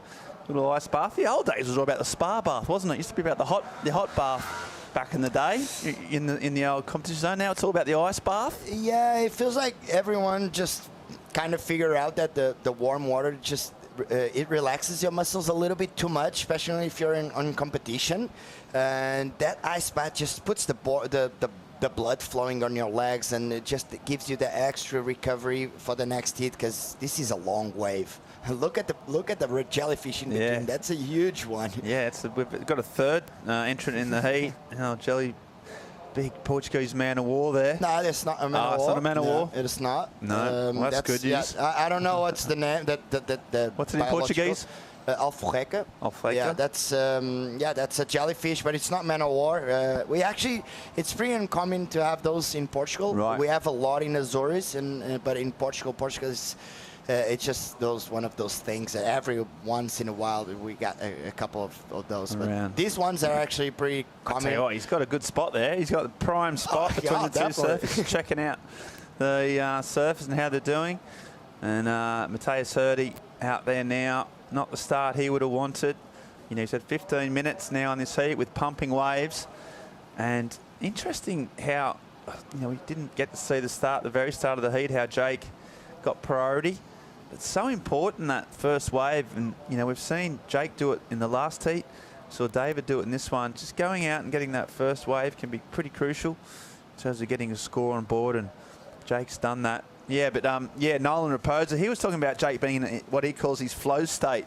Nolan says when Jake gets in this kind of zone, he's super focused, he's relaxed, but he's focused. Nothing seems to upset him, nothing gets him off his rail, off his pace or his game. And he said it's a beautiful thing to watch, and it looks like, he's in that flow state again. Yeah, I was talking with on the quarterfinals. I was watching the Jake Marshall's heat with Tomas Fernandes, and Dog was actually right behind us, and we were just commentating on the waves, and he actually told us something I didn't know. But Jake actually has a house in El Punta Roca in El Salvador. Right. And he has been working on boards. His forehand surfing is better than ever. And you know what? Doc said it's a pretty similar wave. Yeah. And that's why you can see how in tune and how in sync he is with the waves. It's an interesting information, because you know what? Because the places where you spend the most time on, you just get better. Well, and the other interesting fact is if he wins this event, he gets CT qualification. Oh, really? And right now he's out in front in this heat with a pretty commanding lead. So as it stands, he's one heat away from being on the CT. So that's another massive, massive goal. He said he came into this event, he wasn't too worried about the qualification. He was more just about trying to win an event. I'll tell you what, though, he talk about ticking 2 boxes or killing 2 birds with the one stone, win an event and get your CT qualification before you go to Brazil. But he won't be thinking about that just now. He'll just be looking at trying to consolidate that lowest score he's got. He knows how dangerous Mateus is. He's got that incredible air game, as David said. He's got a good rail game as well. He's so dynamic and can absolutely do anything on any type of wave. So he'll be keeping him close, seeing how he goes. So tight now, but just a bit of a lull. Often we have this big flurry, don't we, in the first half of the day. So while there is a few minor lulls, we're going to go to a short commercial break and then come back with the last half of the second semi-final of the EDP Vissla Ericeira Pro right after this.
It's a miracle, and it's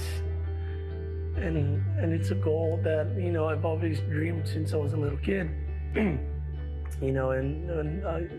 I remember this moment looking up to my dad. I was like, Dad, I want to be a professional surfer. I want to be a world champion. I was like 6, 7 years old. I don't know. And then he goes like, Ben, it's a long run, but we're gonna make it happen.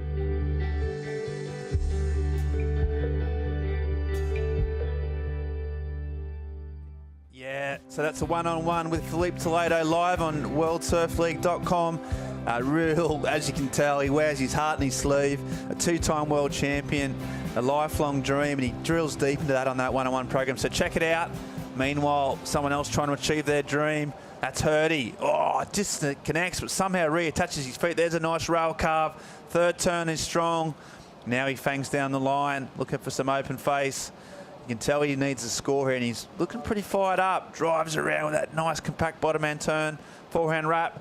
Here's one off the coping and a finish. So he's back in business. Matthias Hurdy, a lot of incredible surfing there, a lot of speed. Adding some variety. He knew he was under the pump, kind of having to almost manufacture a score because the wave just wasn't straightforward.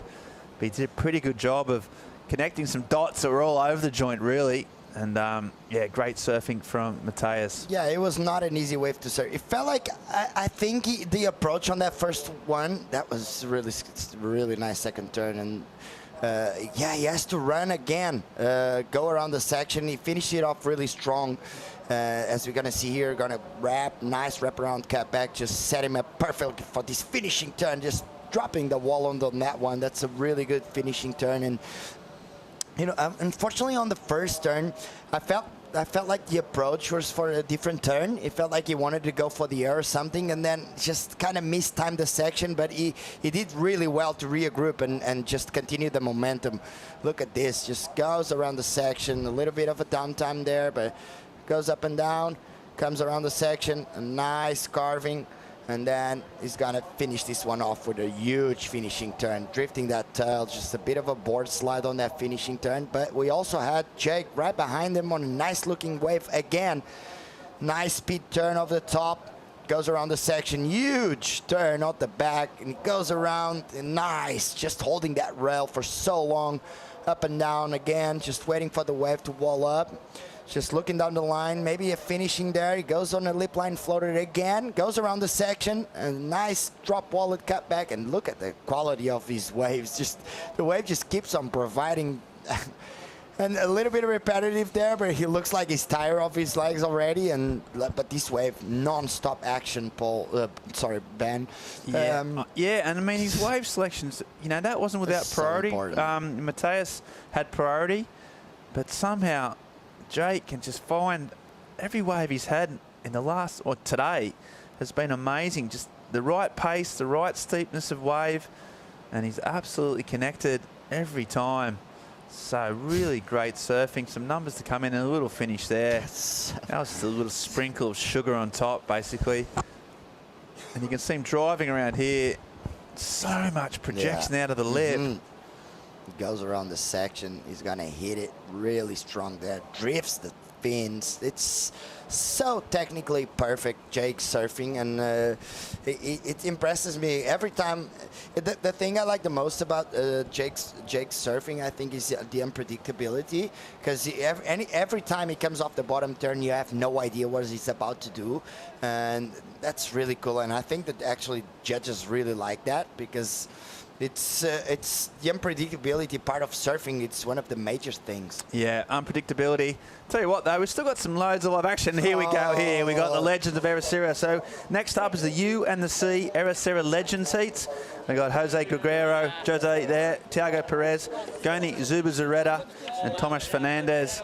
So talk about these four legends. These are all from local boys, and it's great to see them out there and showing a bit of flair in between the finals. I don't want to put anything into it, but I think it's the most weighted hit of the whole event, because it's absolutely pumping, and it's gonna be really good to see all the four locals. All of them grew up surfing here and grew up surfing this wave. Tomas Fernandes, he was just a little kid when he started surfing here. Sak and José Gregorio all also have been growing up surfing this wave. And Goni moved to Portugal like 15 years ago, and he's pretty much a local. Everyone respects him as a local, and it's going to be really good to see all the boys just absolutely ripping this condition. So somehow those four guys said, yeah, I just want to get a good half an hour of the best waves we've had in probably all week or in the last couple of weeks on our own out in front of them. So yeah, wicked way. And just also for you and the Sea, who are a sponsor and a partner of the event, who put us up in the apartments just to the south of Ericeira. It's an absolute killer spot. Beautiful location. Beautiful apartments and great restaurant downstairs, service department. So yeah, you and the Sea, shout out to those guys for helping us out. I mean, the crowd's getting bigger and bigger. One of the biggest sort of crowds to European surf competition I can remember in a long time. It's summer. Yeah, it's high summer. It is. Obviously, we're gonna have rain for the next week, but for now, it's so good. We're making hay right now. Absolutely making hay, and so is dream come true. This is the dreamiest conditions an organization can have for a contest, and you know what? We're gonna have some amazing finals because Jake Marshall just puts a little bit more pressure on Matheus with that last one. Yeah. So Matheus fought back with that 7.03. And then as soon as he has done that, thought he may have just put a bit of a chip in that big lead that Jake had. Marshall came back with a 7.73. So he's had 3 waves, Jake, a 7.33, an 8.10 and a 7.73. Talk about consistency. Yeah, not exactly Silver-esque, but still massive numbers in the context of a semi-final of a Challenger Series event. Every wave has just been absolutely on point. Yeah, the wave selection's been amazing, and he's sort of got a grip on this at this stage. Still time left for Hurdy to get involved. 9.5 minutes on the clock before the legends paddle out. And he's going to have to do something pretty special. Just needs one of those waves, well, like Jake's been getting, just a bit more sort of steeper face with a bit better pace. Not so fast. Not chasing down the line. Yeah, that's what both Poulos and did Matheus, in the last heat, exactly. and in this case Matheus has been forced to do, and he just needs a wave, just backs off and lets him showcase his incredible technique, because he's technically so gifted. He just needs a wave to show that. And chasing now an 8.80, so a massive score there, or you know, maybe 2 scores, and 9 minutes on the clock, and he's got priority again this time, so he just has a bit of a dip. There's the everyone pretty much locked into the competition area. All the Groms, they're stoked. They're all keen to get involved in the future of the sport. Joanna having a little break there, just waving to us. Nice little wave from the back stalls. And here we go. So they're all watching this last semi-final. The man who will join David Silver will know in 8.5 minutes. At the moment, you'd back Marshall, and that would mean he would be 1 heat away from CT qualification, which would be absolutely huge. So he just needs to go on the final? He just needs to win the event. No, he needs to win the event. To win the event. Yeah, he needs to win officially, depending what happens. But yeah, he needs to win. And yeah, he's getting closer and closer, edging his way second by second to that possibility. But Hurdy will have something to say about that. Just trying to check which wave it's going to be the most important. You think this next set, Philippe, is obviously really crucial. Oh, really, really crucial. We're going to wait and see how long does it take for the set wave, the next set wave to come here, because 7 minutes and 45 remaining. We'll have at least one more exchange, that's for sure. But it feels like Matheus feeling a little bit of pressure looking at this one. He's gonna reposition himself, because I think Jake just pushed him a little bit too deep on the lineup. There's some sets coming, so they're on those bubbles. You saw the little boils of the reef. So Hurdy with a pretty important decision to make. He leaves that first one, thinks the second one is better. So Marshall on the inside, banging down the line, nice floater, and another one. So that's why Hurdy left that way behind, running down too quick. And now here he goes. So Matheus needs a big number. Nice fade bottom end turn, drives off the bottom. Nice little swooping forehand turn. That's a bit more drive and a nice carve. Hoping this wave's going to stand up for him. Just clicks the fins out a little bit. Bit soupy from that wave before, but it's got a wave or a wall down the line at least. So holds the things. And there's a big drive and there's a massive re-entry, and he went for it. He kind of had to. He was kind of close. Sandro not happy with the decision making potentially. I mean, he needed an 8.8 without that massive last turn. You know, he was never going to get it.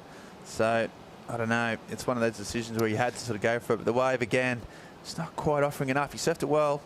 Yeah, that fade, sometimes here in Ribeira de Ilhas, it can work against you, because you can see that first turn was not as powerful as he wanted. He did really well on those second and third turn, and we knew he was looking for something special here, because he actually needed a score, and the wave just got a little whitewashy. He did really well. That was a really cool turn. Unfortunately, he got disconnected from the board. But yeah, as I said, sometimes when you do those huge fades, you can lose your speed and not attack the wave as strong as possible. But he did really well on the second and third turn, as I said. And here he's looking down the line. We know he wants to do something special. He needs to do something special. He actually throws that little layback, just pushes really hard, but unfortunately disconnects from the board. As we see here, the nice carving, just holding that rail, pushing really hard on that back foot, and now straight into a nice off the top, just releasing that fin. Kind of airdrops a little in there, but really well surfed by Mateus. Unfortunately, that's not going to be good it's not enough. Yeah, Needs bigger than that. Now he's lost priority. It was always going to be a pretty crucial wave, we thought. But here he goes, paddling back out. He's eyed something off a little bit further on the inside. He's going to go again. Not giving up. Never will. He's a fighter, this kid. And here he goes. This is a nice green open face. Goes for big air and doesn't land it. His completion ratios are usually really, really solid. These ramps are difficult. They're not, obvious ones, and he had to go for a bit of a Hail Mary. If he'd connected, it would have been interesting to see where it went, but didn't land it. What went wrong here, Philippe? Yeah, I think he was looking down the line because he wanted to make you can see his body language. He feels like he kind of gave up on it eventually, because I think he wanted those full rotations that we used to see Mateus doing, to go over the sections instead of just doing that one turn. And unfortunately, the wave kind of closed out, and he knew that he didn't have the connection or the height for that huge score, and I think he kind of gave up a little bit on that turn. And because I think I knew that he was looking for those transition airs, because that's what we want to see. We used to see Mateus doing that. Flip to lid is the king of transition full rotations, and yeah, I felt like the wave didn't allow him to go as high and as fast as he wanted. So unfortunately for him, a little bit of a step back there. And as he has 3.5 minutes remaining. Yeah, he needs another big number. Short. He's got an 8.8 is his requirement. Marshall has been composed and calm. Got 3 really good scoring waves. And he's got some left in the tank as well. So he'll be very, very happy with his current position. Mateus kind of has been forcing the issue pretty much since the start, really. And once you start forcing new turns and trying to push things that aren't really there, that's when you can get into trouble. Yeah, it feels like it felt those first scores of Jake Marshall. He fell in on his head, and he actually just made him a little nervous, because he was kind of all over the place. He didn't wait for those good ones. He was just running behind on pretty much in every single turn, and obviously he surfed really well.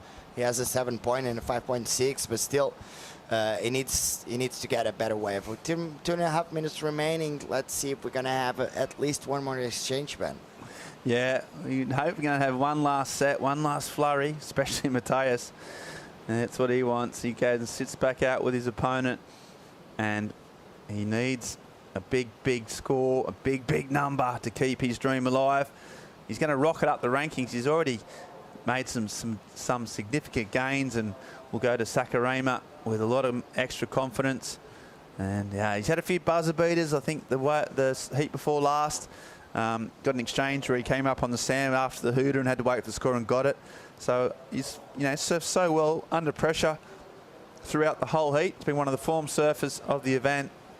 He just came up against the surfer in sync and in form. And what I love about this is that the 2 best surfers, the 2 informed surfers, are in the final. They're posting huge numbers, especially on finals day, and that's what we want. So they'll both go in with so much confidence, and it's going to be an absolute cracker. Oh, it is. Both on the women's side and the men's side. The two of the standouts of the event on both categories, they're on both in the finals. So it's going to be really interesting to see Elisa versus Luana. And obviously it's not confirmed, but with 1 minute and 20 remaining, Jake has the priority. Mateus needs an 8.1. We're not going to count him out still because with 1 minute remaining, there might be something. It's going to be hard, obviously, but yeah. He's trying to get some space now away from his opponent, move up the reef, and that's always a sign that you're in strife. But Marshall just keeping tabs on his opponent. He's not going to let him go anywhere, really. Even if it's not in the right position, he's still capable of getting an 8.8 in the blink of an eye with one massive aerial or, you know, one huge closeout turn. So Marshall just keeping an eye on him. Hurdy trying to sell him something, but Marshall's he's too experienced. He made the CT. He's been on the QS for a long time. He's a strong competitor, really intelligent. Like heat intelligence is high, and he's got priority. He's going to use it wisely. Nothing there. 20 seconds on the clock, and you think Hurdy's race has run. It's been a good race, and it's been well run, and it looks like it's all over. And Hurdy will take his 3rd place, the check and the points, and move on to his homeland of Brazil. Pretty happy, but not as happy as that man Jake Marshall. He's in the final. Really another clutch, composed performance. Surfed incredibly well. Great wave selection, great surfing, and that man is going to be now just 1 heat away from officially being qualified on the CT.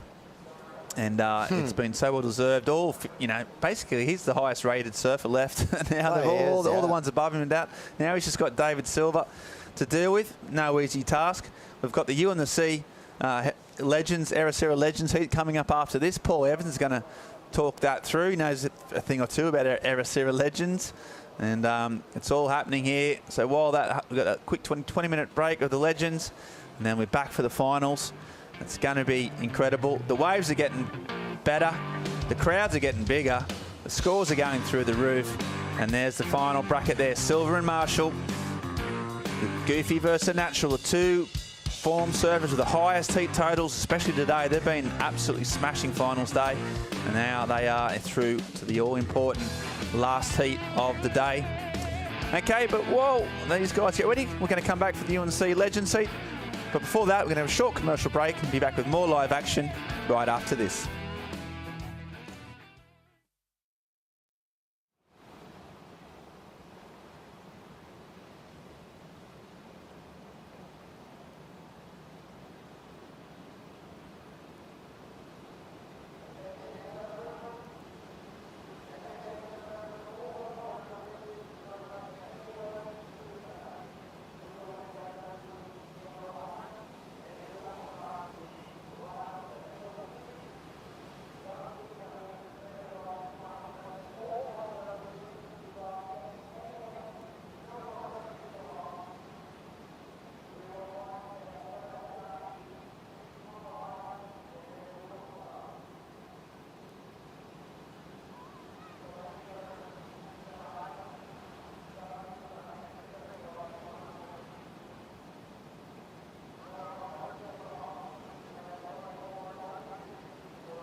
Welcome back to finals day on the Challenger Series in Portugal. A dreamy Sunday afternoon. It's absolutely beautiful down there. The beach is packed. And only 2 more heats to go here on the Challenger Series, our finals, where we'll crown champions. Before we get to that, let's have a bit of fun. We've got the U and the C Ericeira Legends heats, joined by a couple of Loke dogs in the booth as well, Philip Jervis and Chico Alves. And we're going to be checking out Thiago Pires, the Portuguese Tiger, We're also going to see Goni Zubizarreta from Galicia, northwest Spain, actually based here in Ericeira for a good part of a decade, maybe a bit more than that. Jose Gregorio, the big power surfer, loves to rule these points around here, working with board riders, heading that up in Portugal. And Thomas Fernandes, a local from this very spot, surfed in the World Juniors here. Actually, not that long ago. I'm wondering how he became an instant. He went from a junior to a legend in a couple of years. That's impressive.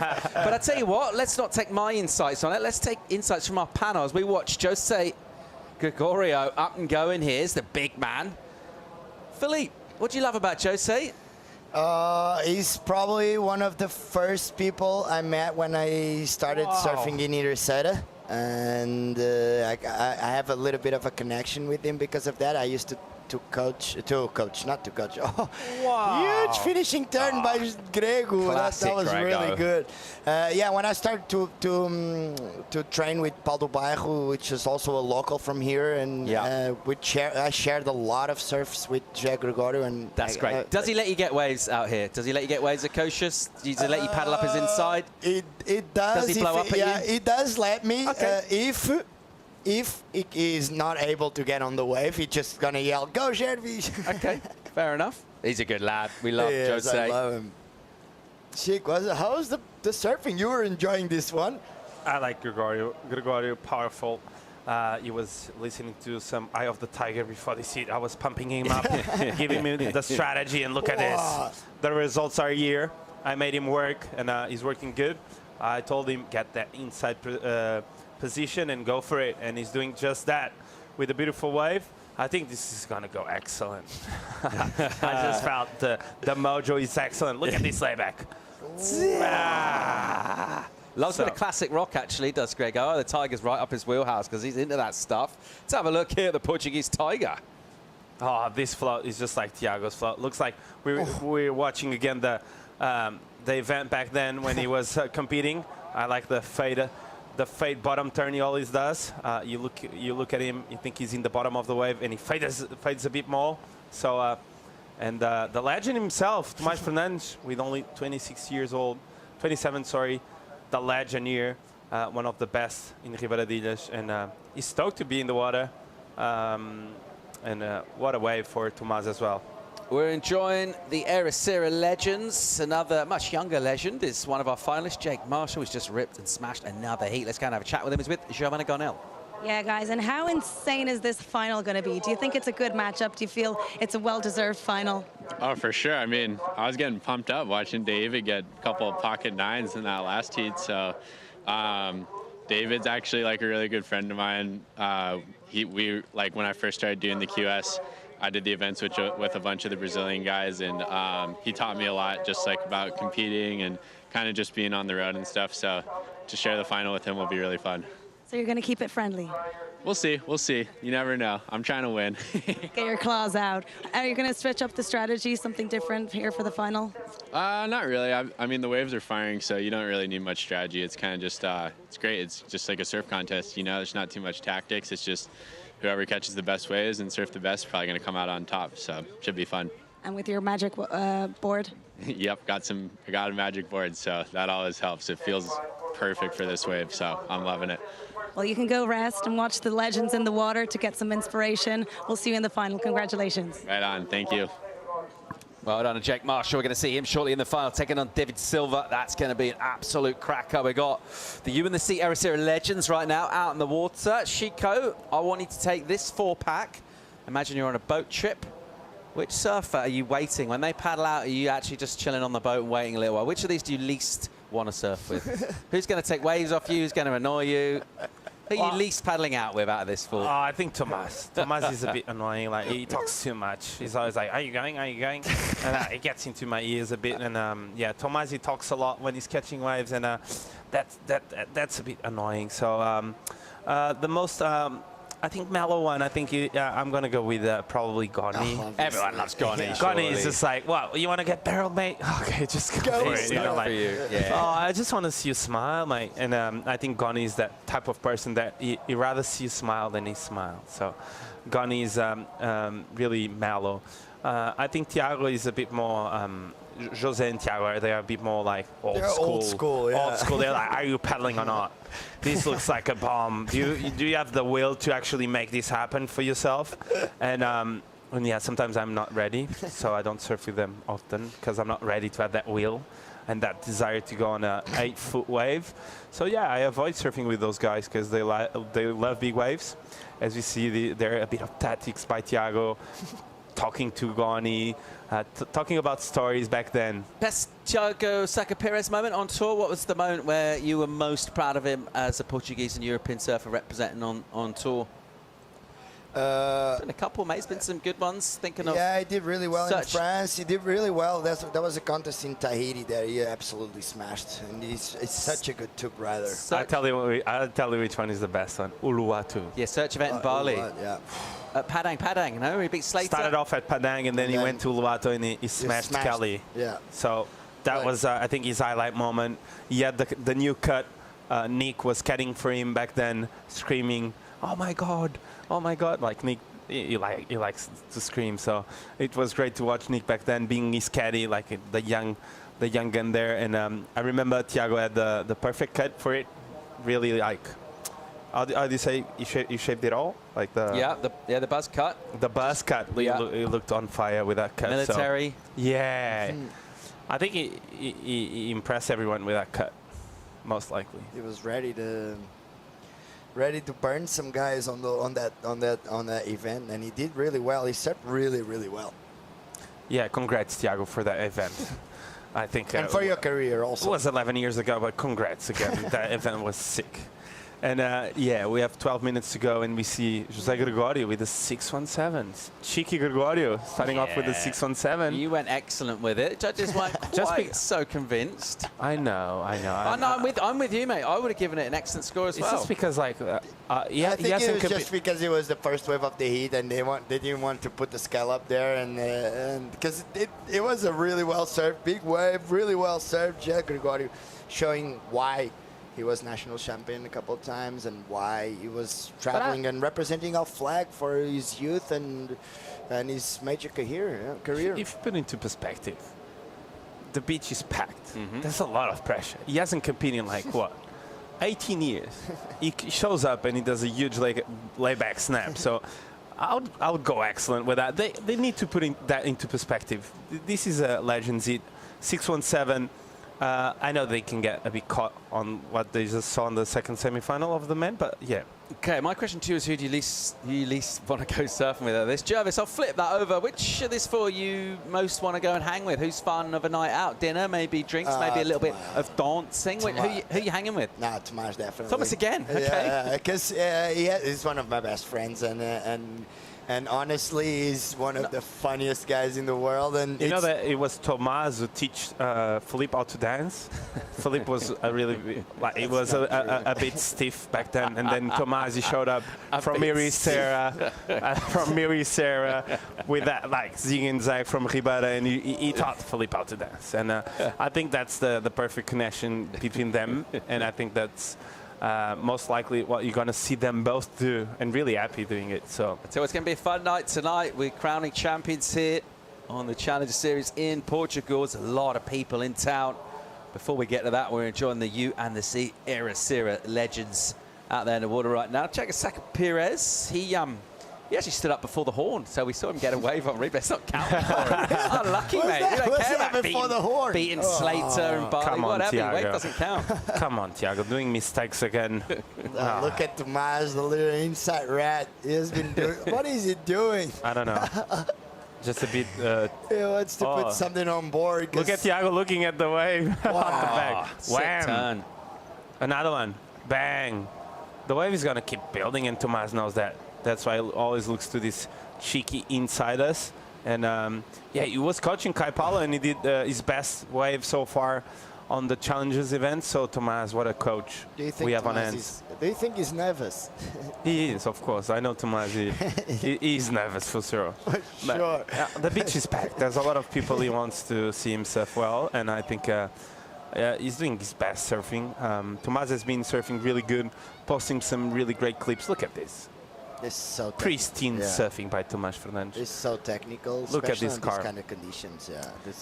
you have to remind people I grew up literally surfing this wave. But the thing is, like, there's people that grow up surfing the same wave over and over again, and they don't progress. And Tomas actually is one of the best. Keeps getting better, yeah. Yeah, he keeps getting better. He just has the read of the wave. So, what do you reckon this score is going to go? I don't think it's going to be that high. He fell on that last 7.5? Not really. 8.17. That's pretty unlucky. We've been watching so many waves throughout the whole lead, and then this one, unfortunately, only three waves read. And when we look at that, we look at the horizon, and it feels like there's nothing that much going on. And I would love to at least both surfers have at least 2 waves each. So it would be nice to have some action. So judge 2.6. And judge 3, 4.5. So, what do you reckon this is going to fall, Paul? Yeah, it's interesting one. It's going to be a mid-range number, isn't it, for Thomas? I thought he ripped that wave. It wasn't an inside one. What would you call him? An inside rat? Yeah. He's always there looking at those waves. Is the man. Every time there's a little bit of a west swell here, you don't even see him on the peak. He's just looking at look where he's sitting. Look. Oh, as we see business coming up next. Yeah. This is getting serious. Contrast from the fun of the UMC Ericeira Legends to potentially a win on the Challenger Series and all that means for qualification for the Championship Tour. 2 surfers heading into this one tied on 7th place in the rankings. Let's not forget there's 5 spots available from the Challenger Series for the women to go to the 2024 Championship Tour. And Luana Silva there getting ready to take on Alyssa Spencer. Look at him, he's going to go again. I just know he's going to go. If he's looking, if he's not going, he's looking. He's going to go. Oh, he let it go. How much do you think that hurt him to do that? Did that take every ounce of his strength? It was like he's probably second guessing himself there. Should I? He freezed for like 10 seconds. And he's still looking at the wave from behind, like I should have gone on that one. He's going to go on this one. No, this is way too small. I think we're gonna have a couple lines at the back. All the boys are talking outside. Jose there saying they're talking too much. I'm going on the next one, okay, boys? I know there's priorities, but I'm not gonna respect the rules. So if you wanna surf, Goni, please, if you wanna surf Koshos next week, just let me go on the next one. Cheeky Jose Gregorio. And this is actually a really good eat. In paper, I would watch this all day. Oh yeah. Can we have like 3 of these, like battle of 3, like finals? Would you do good here on conditions like this when you're on your backhand? Philippe, you just know. You're asking, you just know. There's no chance at all for these 4. To be honest, Chico has been one of the best goofy footers in Portugal around here, but. With this one, a little bit. Yeah. A little I think it's just that hard. Upset you didn't get the call up for the Legends, mate. I mean, I know you're not from Ericeira. You're not from Ericeira. Yeah, I'm not. But I'm 30. Like Thomas is 27. Come on, boys. Gregorio missed on that one. Here we go, Goni. Oh. This is what we want to see. Zubi Zareta. Wow. Beautiful first turn. He's been patient. Don't fall. Oh, lovely. And this is what we've come to admire down the years on the QS here in Europe. Goni ripping up waves. Wow. And he looks absolutely great still in full flow. Jesus. Come on. Oh, yes, please, Goni. This is like a 7.5 on the QS. You know what? Goni is actually coming back from an injury. He torn his ACL. And it's like his 2nd time surfing. Scratching his leg. That was a really well surfed wave. Look at this. Just top to bottom, pristine surfing. His timing is so good. A year I thought he was gone. And then he got it. 6-3. He's surfing on a 6-3, so I think he really managed to understand the purpose of this heat. I think Tomas is on his magic board, but Goni instead he went on a 6-3 to just show his mellow. But other than that, he's blowing fins out. So yeah, Goni is one of the best out here for sure. And he got runner-up in. He told me the date was like what, 2006, I think, with Ode Colasso. So amazing final between them two. And he was a runner-up here at this event back then. So he has some knowledge of this wave, that's for sure. Yeah, I think that's got to be the best wave of this heat so far. And wow, look at this. He went excellent. Yeah. 7-8-3 for Goni Zubizarreta. And Tomás here, he's feeling the pressure. I know Tomás is feeling the pressure with 4 minutes to go. This is getting really intense. And Thiago, he really made us used to this. He does 2 9s or he doesn't stand up. Like there's no in between with Thiago. He waits for with priority the whole heat, or he gets to really good ones. Back then on the CT it was the same. His strategy is the same. He sits there, he waits for the good one. If the one he's looking for doesn't show up, he's not going anywhere. So hopefully. Look at Tomás. Look at the inside run again. Goni's gonna go. Goni's gonna go. Yeah, I he know. needs to back up. Look at him. Super smart strategy by Goni. He just needs to put 3 minutes to on board. go. Yeah. He's gonna do the 3.5 here. He needs. Oh, this is gonna get so tight this heat. Emotions. A lot of emotions when I see all of them in the water.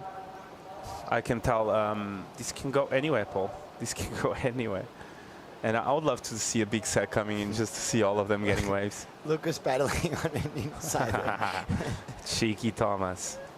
Look at him. He loves this section. He loves this. Bang. Oh, that was blows the sick. fins out. Bang. And I know Canoa is on his feet watching this heat. Good mates with him.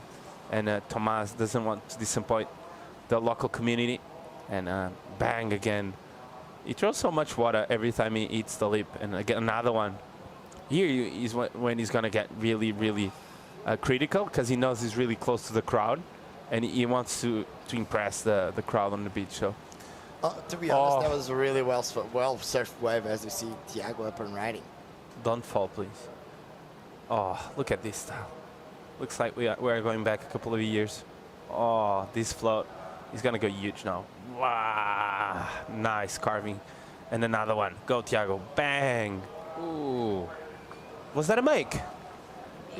Wow. The powerhouse, Gregorio. Wow.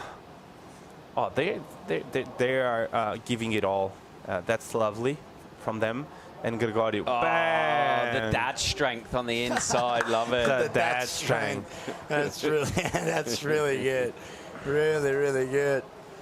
Oh, it's going to back it up. That 6.17, and we're going to have a tight heat by the end. It's 2 minutes remaining. Dad dance, dad jokes, dad strength. Brilliant. Brilliant. Great. Look, Goni up and riding again.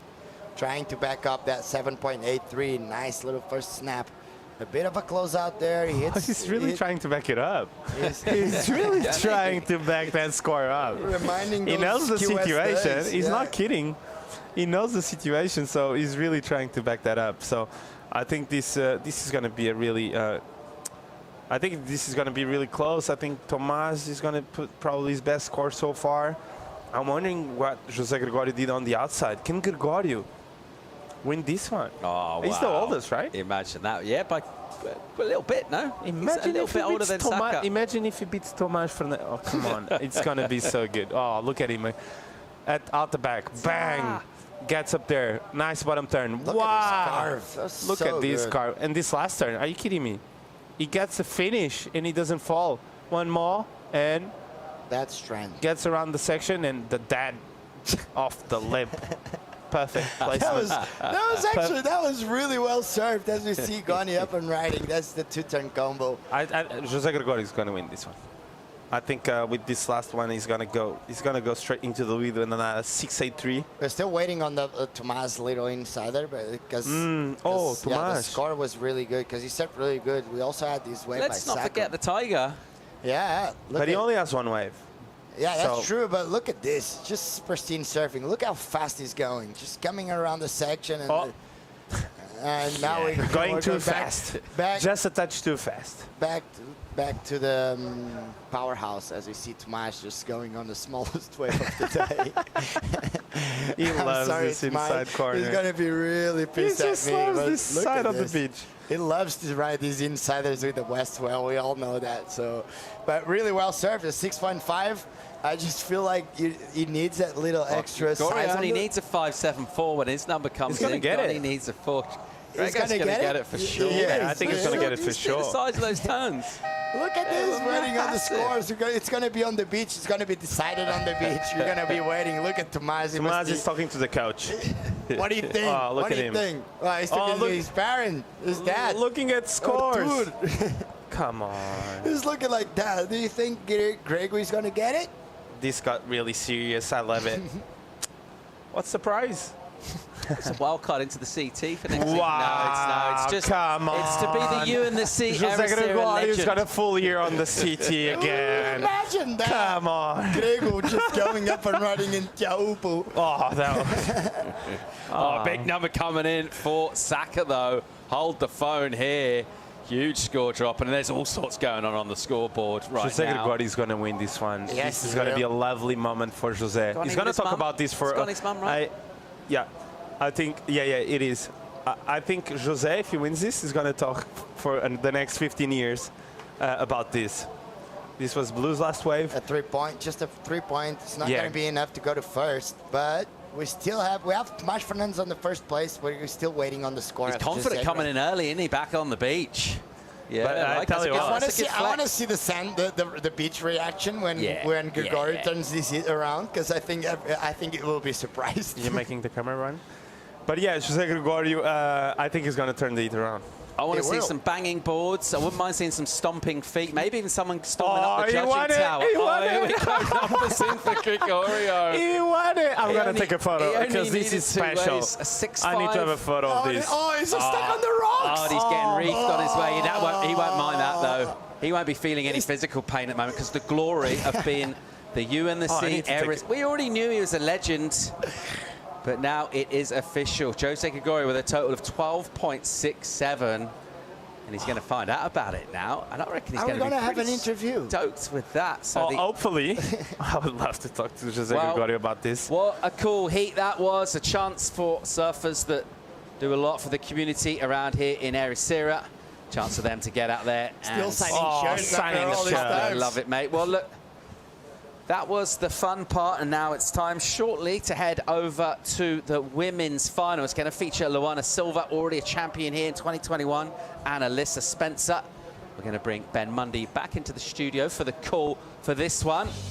We're crowning champions here in the next hour or so in Portugal on the Challenger Series. We'll be right back.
Live action here. We are going into the women's final of the EDP Vissla Ericeira Pro, presented by Estrella Galicia.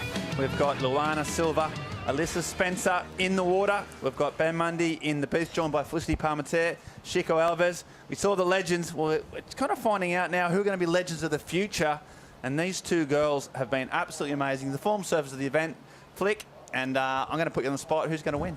Oh, wow. It's such a hard one for me because, like you said, they are the two informed surfers of the event. I think it's going to be really hard to beat Alyssa Spencer on her backhand out there. Now that there's a little bit more texture on the ocean face, we've got a ever so slight onshore, I feel like she's going to be able to get really critical in the pocket and just release those fins, because judges today have really been rewarding that tight, critical surfing in the pocket. Okay, that's Alyssa Spencer's strengths. What's Luana Silva's strengths? How can she counteract that backhand attack? Well, I think she needs to find the face of the wave. She needs to find waves to open up that really suits her style of surfing. And I feel like on the last heat, she just dodged a really big bullet there. But with the conditions like they are right now, I think she's going to look good, that's for sure. Yeah, she's powerful. She's won here before, of course. So she knows how to win at this wave. Pacing some big numbers. She did dodge a bullet in that last one against India Robinson. India Robinson made a pretty huge priority error. But you've got to capitalise on those errors, don't you? It's one thing a surfer makes a mistake. It's another thing, you know, really making it count.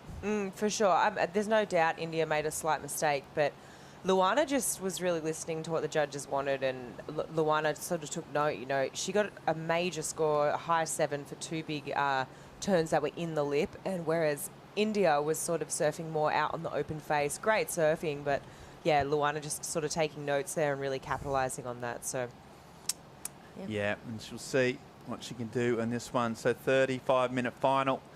A few minutes already counting down, but no waves ridden as yet.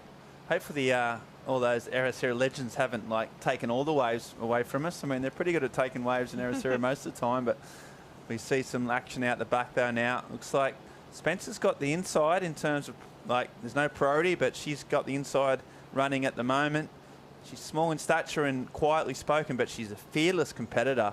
She doesn't mind putting herself in the best spots that matter, and there's some big sets coming through.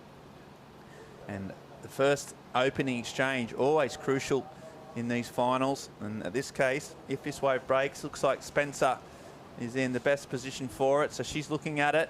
She's got the inside and she's paddling. She's going to get, oh no, she just faded at the end. A bit of a fake there. Tried to sell it, potentially to silver. So regrouped. So no waves ridden there. I suppose we've been talking about it a bit, Chico, but I was actually up in the top of the beach there with Antonio Silva. Hold on one thought. Spencer can't get that one, but Silva does. So the first wave of the final, Luana Silva. Oh. Nice first turn, loads of spray. A nice little second turn. Now she drives around to good pace to this wave and a finish. And can she hang on? And she does. So just as that is a good pace. It quickly stopped having any pace at all. But it was a 3-turn combo. Luana Silva, Brazilian parents, but raised in Hawaii. And the Brazilians there right behind her. And I might get you to talk us through this, Flip, because that first turn, always a good thing to get the feet in the wax and do something like this early. yeah, it was a nice, clean, open face. Just really allowed her to get critical on that first turn there. Backs it up with a second carving manoeuvre and then throws it up so late for that finishing turn and sticks it. So she's going to be happy with that. It's a good start to the final. That first turn was definitely a highlight. Sort of a little transitional turn here, coming through to the inside, and that last manoeuvre was just so critical. I'm surprised she even stuck that, actually. It was really, really good. She actually had a bit more time, I think, Chico, to get to that last manoeuvre. Not quite sure why she was late. A slight error. I mean, she did pull it off, but those first two turns were so powerful. This one here, just a little bit of a missed time, but still had enough technique and power to just muscle through it. Yeah, I think with this West Swell, that section, when you get like a smaller one, pops out really quick, and you think you have time, but then suddenly you don't have as much time as you thought. So on those medium-sized ones, that tends to happen on the middle section. But the first two turns looked like she was on her way to a big number, but suddenly that section pops out, and she didn't really connect that well on that last turn. Yeah, Antonio Silva is a bit of a local legend from Lisbon surfer, but first big Nazaré and Portuguese big wave sort of icon. He was saying, he was saying how dreamy the conditions are. He said perfect swell, 4 to 5 foot west, perfect winds. He said if you could put all the magic together, you'd get these conditions. And to have it on the final, Flick, well, it's not we don't get to say that too often, do we? Where the best day of the whole of the waiting period is the finals, and it's all turned to absolute magic. For sure, and as a competitor, this is what you dream of, right? You dream of these sort of conditions where you know you're going to paddle out, and it's sort of the ball's in your court, right? You're going to get ample opportunity. There's a lot of great waves coming through. There's excellent scores coming through for you to choose, and there's only you and one other person in this heat, right? So if you're losing today, it's because of your own mistakes. You know, you can't be like, oh, well, you know, the ocean didn't really provide and I sat there for a while and no. Like, there's none of that going on. It really does all come down to you as the surfer and the decisions you make. Yeah, there's no excuses out there today. It's pretty pristine. There's loads of opportunities. It's a level playing field, and it's all to play for. Alyssa Spencer, she's already won an event. She's just been absolutely on point all week. That backhand of hers, as you mentioned, a real strength. She's done well here over the years, and she knows the reef now. And she's looking at the little inside runner, and she's going to go this wave. So she's paddling ferociously, and she just gets into it. Spencer comes around the corner. First turn's a little bit of a check turn. You can see just fanging down the line, waiting for an open section. There it is there. A little carve. Not a lot of spray, considering how much you can go. She's looking at those vertical sections. That's the strength, and there it is there. A little squirt of the juice right in the tail. And there's a second one to back it up. And she's going to go for a much bigger finish. And went for too big a finish. And that was going on the way to a really big score. And silver right behind her.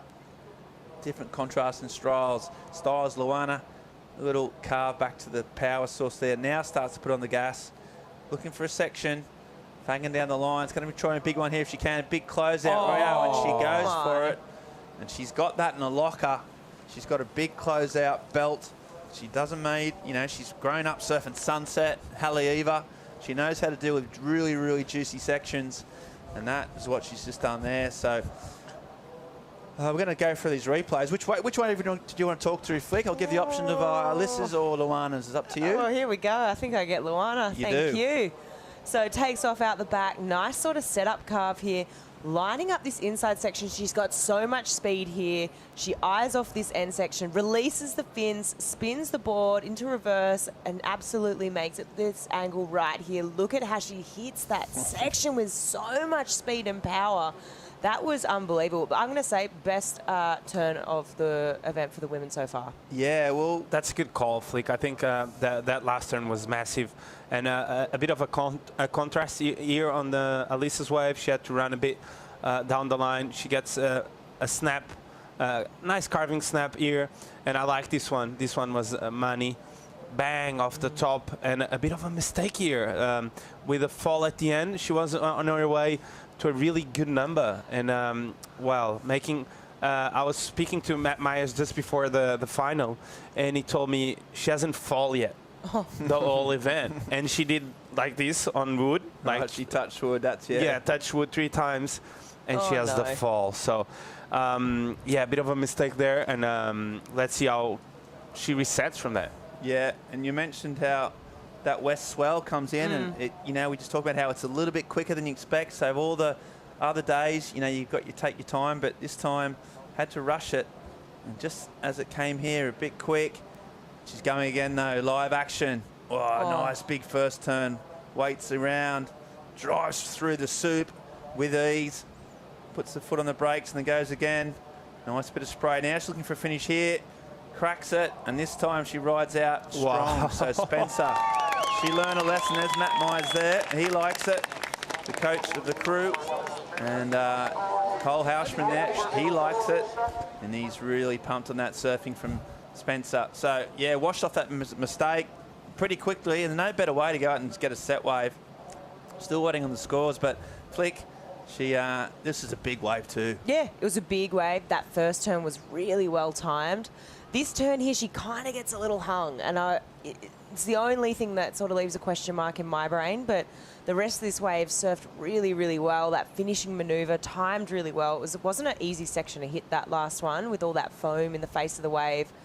But yeah, really well-timed couple of turns here, and it's going to be I'm really interested to see where the judges go.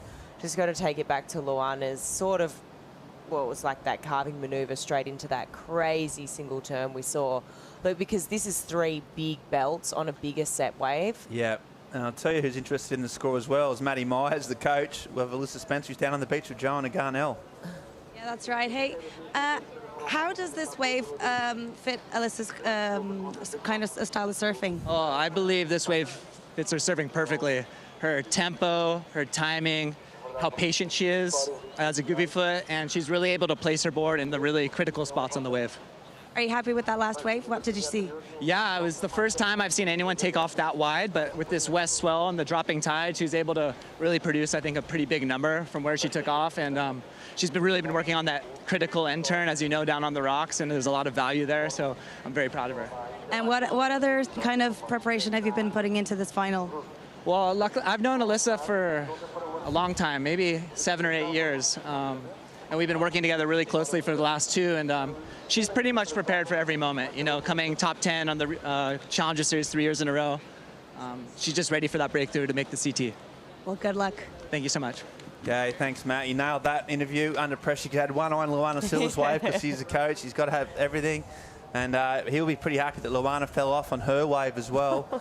But, yeah, the size of that wave, Chico, was, as he said, caught wide, but bigger west swell, lower tide, you're going to start to see those waves breaking a bit further out. They're bigger, a bit less critical, but still good numbers for Alyssa. We haven't got that score coming in yet, but she liked it. And we see Luana here flick. Just looked good from the start, but just couldn't quite finish it off. Yeah, nice first carving turn. Cranks it up there in the lip a little bit more tight for that carving maneuver. Tries to throw it up here for that third one, but yeah, she's just too late. It's kind of like she tried to fit in that second turn where maybe she should have just gone for 2. Just kind of caught between two minds almost. Yeah. Whether to drive in and just finish it off or get the 2 for 1. And she got 1 for 2. And that first big turn we've got was a 6.53 for Silva for that basically close-out re-entry. We thought that might have gone a little bit higher potentially, but it was just a 1 turn, wasn't it? It's just 1 turn, and that's a 6.53 for 1 turn. Like, she basically did a sort of little setup carve before this maneuver, but wow, man, I mean, what's she going to get if she does 2 of those? Yeah. It's just crazy. I mean, it was incredible for me. Get 13 points for a single ride, which would be really honestly, impressive. It was, for me, the best single turn I've seen from the women this whole event. But hang on a second, hold the phone. And she got an 8-point ride for Wissa Spencer. That's not good news for Luana's camp, but Joanna Garnell is down there right amongst it. Yeah, I just grabbed Mateus. How's Luana doing so far? Luana, she's ripping. I gonna get a little bit personal here. I thought her waves were a little bit higher, should have been a little bit higher, because the way she's doing, the surfing that she's doing, it's surfing like a man pretty much, really hard and throwing the tail. But you know, Alyssa's ripping too. She's ripping. Both of them are ripping. It's hard because the horde, you know, I'm cheering for her because, you know, Brazil and everything. But so I think it's amazing final that both best surfers are in the final. And yeah, I really wanted to be in the final too. But yeah, now I just want her to win and then jump in the water again too. You know. Well, at this event you had an amazing overall result. So how does your head feel going into Saquarema? Something that I didn't think about. I was really enjoying today here because the waves were super good, and I was talking about that with Grillo. I was like, today's so fun. I got to enjoy it because, you know, we don't get waves like that on the QS very often. So yeah. Going to go back there to Saquarema. It's a place that I love. I go there since I was a little kid, and then yeah, going to take heat by heat. I know it's I've been in this position before. It's really hard. You know, it's a lot of pressure. I love it, the pressure, but you know, it's the last chance, and then yeah, let's do it. Let's go. Well, hopefully you won't have to think about the QS waves. You can start dreaming about the CT waves. Good luck on your journey. Thank you. And good luck to Luana. Go Luana, vamos Brasil. Okay, thanks, Joanna, and thanks. Yeah, Mateus heard you there, and he's pretty confident about Luana surfing, and he's pretty happy and confident going to Saquarema. Out the back there, there's some sets approaching just in time. Spencer is in second priority. Silva in first. Look at these lines just stacking up. Are you hitting the bowl perfectly. Way. Now she's deep. Wow. And so she can't get it. But that means that Spencer's in the right position here. She thinks. Wow. Here she goes. It's a big, clean, open Bells Beach looking wave. She waits for a long time. And there she goes. Hooks in the pocket. Pretty vicious. Second one. Drives through the bottom end. You can see the fins just shattering as she drove through that section. does it again. So belts it off the back and a big finish here. Wow. They talked about her coach just identifying that end section as a place with lots of potential for big points. And again, Spencer just in the right spot in the lineup on the biggest wave we've seen perhaps of the whole event. And she drove through those 4 sections with ease. That was a massive wave. It was definitely the biggest one we've seen so far. Here we go, replay. You can just see the size of this one as she took off. Glides around this section, and I love what Matt said. She just really is super patient for a goofy footer. Goofy footers tend to be pretty like, okay, give me the section, give me the section. But she just has this beautiful patience and timing to all her waves. This last turn here, super critical, sort of an airdrop to finish. And that's where you get to points, Shiko, like a bit of risk. That little airdrop in that end section means that she was right in the pocket, adds a bit of spice. And this angle here will show that well. Yeah, I really enjoy the positioning. She really readjusted in the water to the conditions. She understood that the tide is dropping and there's some big west balls coming. And these last turns, as you said, are money. Like she got a 8 and now a 8.5 with this last one. And the judges have been loving it, that last critical maneuver. And you can't really hit the lip, but she's managing to get up just before the lip, but still get spray and still make it look dynamic, which is no easy task, hey Flick. Yeah, I think major number, 8.5. So she's, again, with over 16 points. She had over a 16-point total in her quarterfinal heat. She had over 16 points in her semi, and now she's just done it in the final, which is just major. I mean, and even continuing that momentum throughout the whole event is super tricky to do, but she's managed to do it. So she's on one now. She's on a roll. And all the best servers in the world, they always talk about Shiko, you know, coming good at the right time, you know, not about sort of progressing through the event and peaking and the finals day, and Spencer's done that today.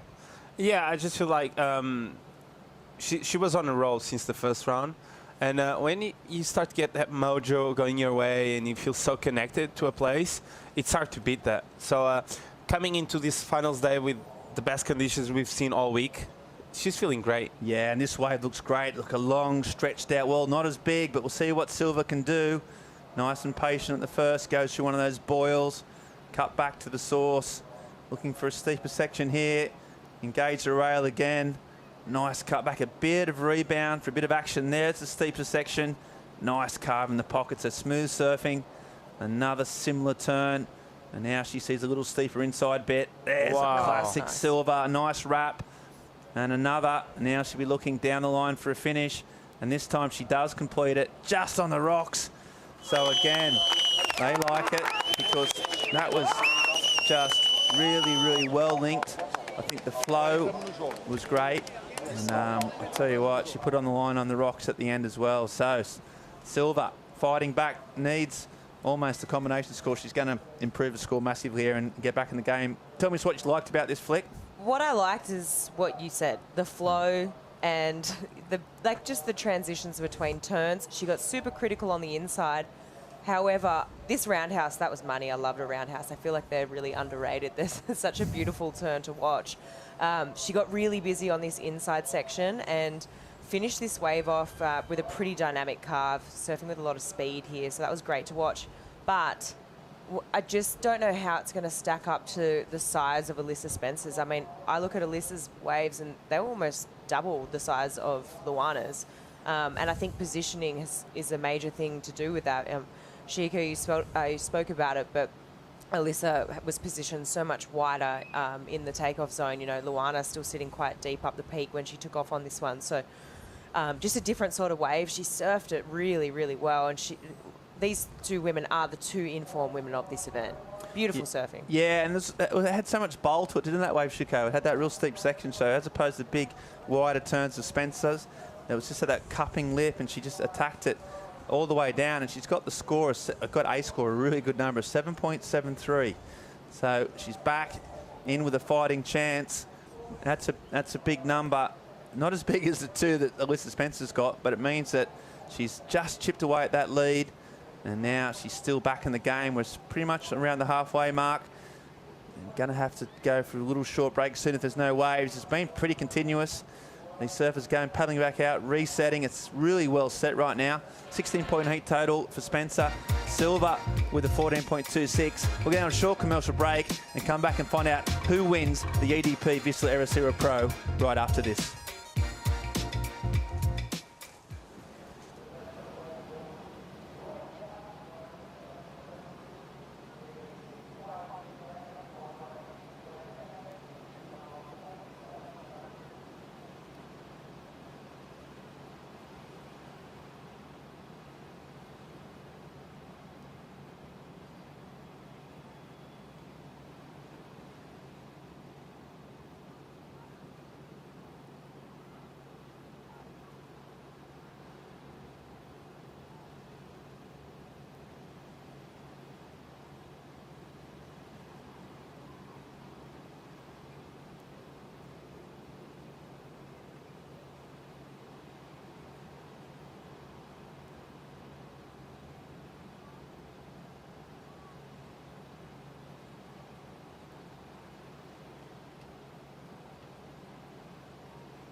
Welcome back to live action from the EDP Vissla Pro. This is the final. Luana Silva, she just saw a big wave, big set, but she ejects.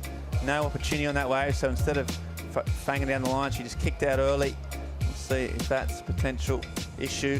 Not going to improve her score. Fresh off her best wave of the heat so far, or the best wave of the final, I should say, 7.73. And I hate to say it, Flick, but you called this early on in the piece. It's been Spencer's vertical backhand and a timing that so far has got a good lead. For sure, and I think the size of her waves, which means, there's a lot more power involved and a lot more, it's just riskier. The turns that she's putting together on those bigger, more powerful waves have a lot more risk associated with them. There's a lot more consequence, and therefore she's just got that extra jump on Luana. But it's not to say Luana's been surfing incredible. It's been beautiful to watch. She's been linking her turns together really smoothly. It's been fluid transitions. And we've had some really beautiful moments where she's gone straight to the lip. Just her wave size is just not as, just haven't been as big as Alyssa's. Yeah, Alyssa's just put herself in just a bit better position on the reef, hasn't she? When those big sets have come through, she's been in the right spot. And she's made it count with waves. The biggest waves we've seen of the event so far. But Silva just trying to see if she can tempt Spencer with that little insider, but she's not going to fall for that trick when she's on the cusp of one of the biggest wins of her career. And as Matt Meyer said, she's finished in the top 10 the last couple of years, so she's been so close. And now you just think, she's 10 minutes away with a heat lead. This could be the next step to getting onto her final dream, which is, where she belongs, frankly. What's so interesting about this heat is both these women were ranked equal 7th too, prior to this event beginning, right, on the rankings. So now they've ended up in the final together. So whoever gets the win, and there's a difference between points, but for 10,000 for a win, is a huge jump from quite a significant jump from second place, and it makes a difference, especially on the women's rankings when we're only taking 5 through to the World Tour. Yeah, there's 2,200 points difference between whoever wins this. So yeah, that is a significant chunk of points. It's in the scheme of things, you can, last year, Teresa Bomblay, the Portuguese hope, lost by about 50. And Alyssa, too, she was in that conversation. Yeah, so yeah, it's huge. I mean, the money's important. The points are massive. And Alyssa has been here before, and this is so big. And also, like those women up above her, have all been kicked out of the event. There hasn't been any of those top 5 that made it through to the semis and that. So India Robinson was the last one who was 4th. So, there's serious real estate she's going to be sort of making up here. Yeah, you just got to look as we see David Silva running out. Yeah, the finals coming on in just 8 minutes 40. The man that put on 19 points in that first semi-final was incredible to watch. So he comes with confidence. And yeah, it's huge. You know what's pretty amazing, right? So Sally's qualified. She's locked away. So there's 4 spots available. Now, there's 1, 2, 3. Isabella Nichols, she's won an event. Sawyer Lindblad's won an event. India Robinson's won an event. And one of these girls here is going to win an event too. Bronte McCauley's also won an event, right? So that's 5 women who have won events, except there's only 4 that are going to go through. Yeah, so well, someone is going to win an event this season and still not qualify. Yeah, good stat from you, Flick. I like Wow. it. It means that... Great job. It means that, So yeah, smart. as you say, like it just doesn't guarantee you anything. I mean, it helps a lot, but, you know, and we saw it last year with Teresa Bonvalo. She won an event. Alyssa won an event. And Alyssa won an event and didn't get through. So that's how tight it is. You know, the points are significant. Spencer on the cusp of something here, pretty special. Still 7.5 minutes to go. Got a lead, a significant one. And there's Jake Marshall. Really, really great surfing all day today. He's peaked at the right time. If he wins, he qualifies for the CT this event. So there's so much on the line. There's so many potential career-changing trajectories just for the next 30 minutes. So so exciting, and there's more waves coming. That wind looks like it's even backed off a little bit more to the offshore. It's so clean. Sets coming. Spencer with a priority, trying to hold on to that. Silva chasing an 8.77. A huge number. There's the Portuguese flag. Well, it's not offshore, but it's not offshore. But, just trying to put a positive spin on things. It feels offshore. It feels offshore. the condies It's are an that offshore good. kind of a day. It feels offshore. It's actually offshore. It's offshore. On the studio? Hey, offshore's a new onshore. Yeah. I'll tell you what, it's clean as a whistle. It's so glassy yesterday. What's Jackson Bunce? It's so glassy, it's hilarious.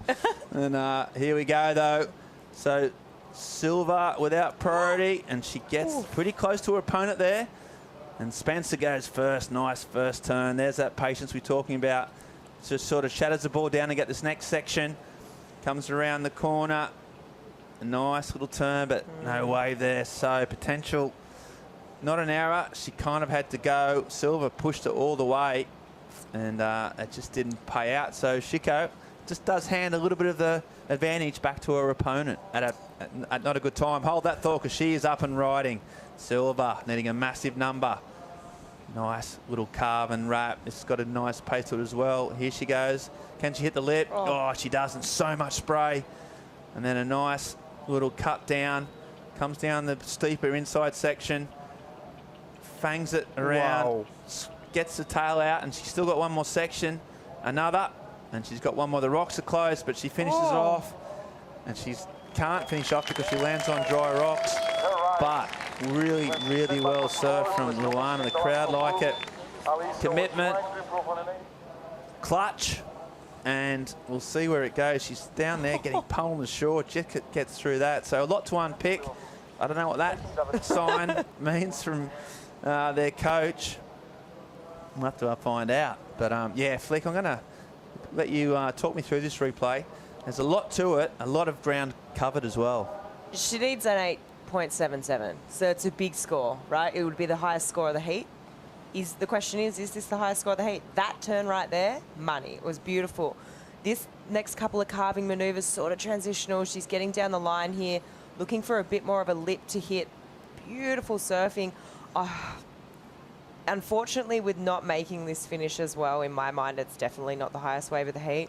I also look at just the size of the wave, and I've got to compare it to Alyssa's waves.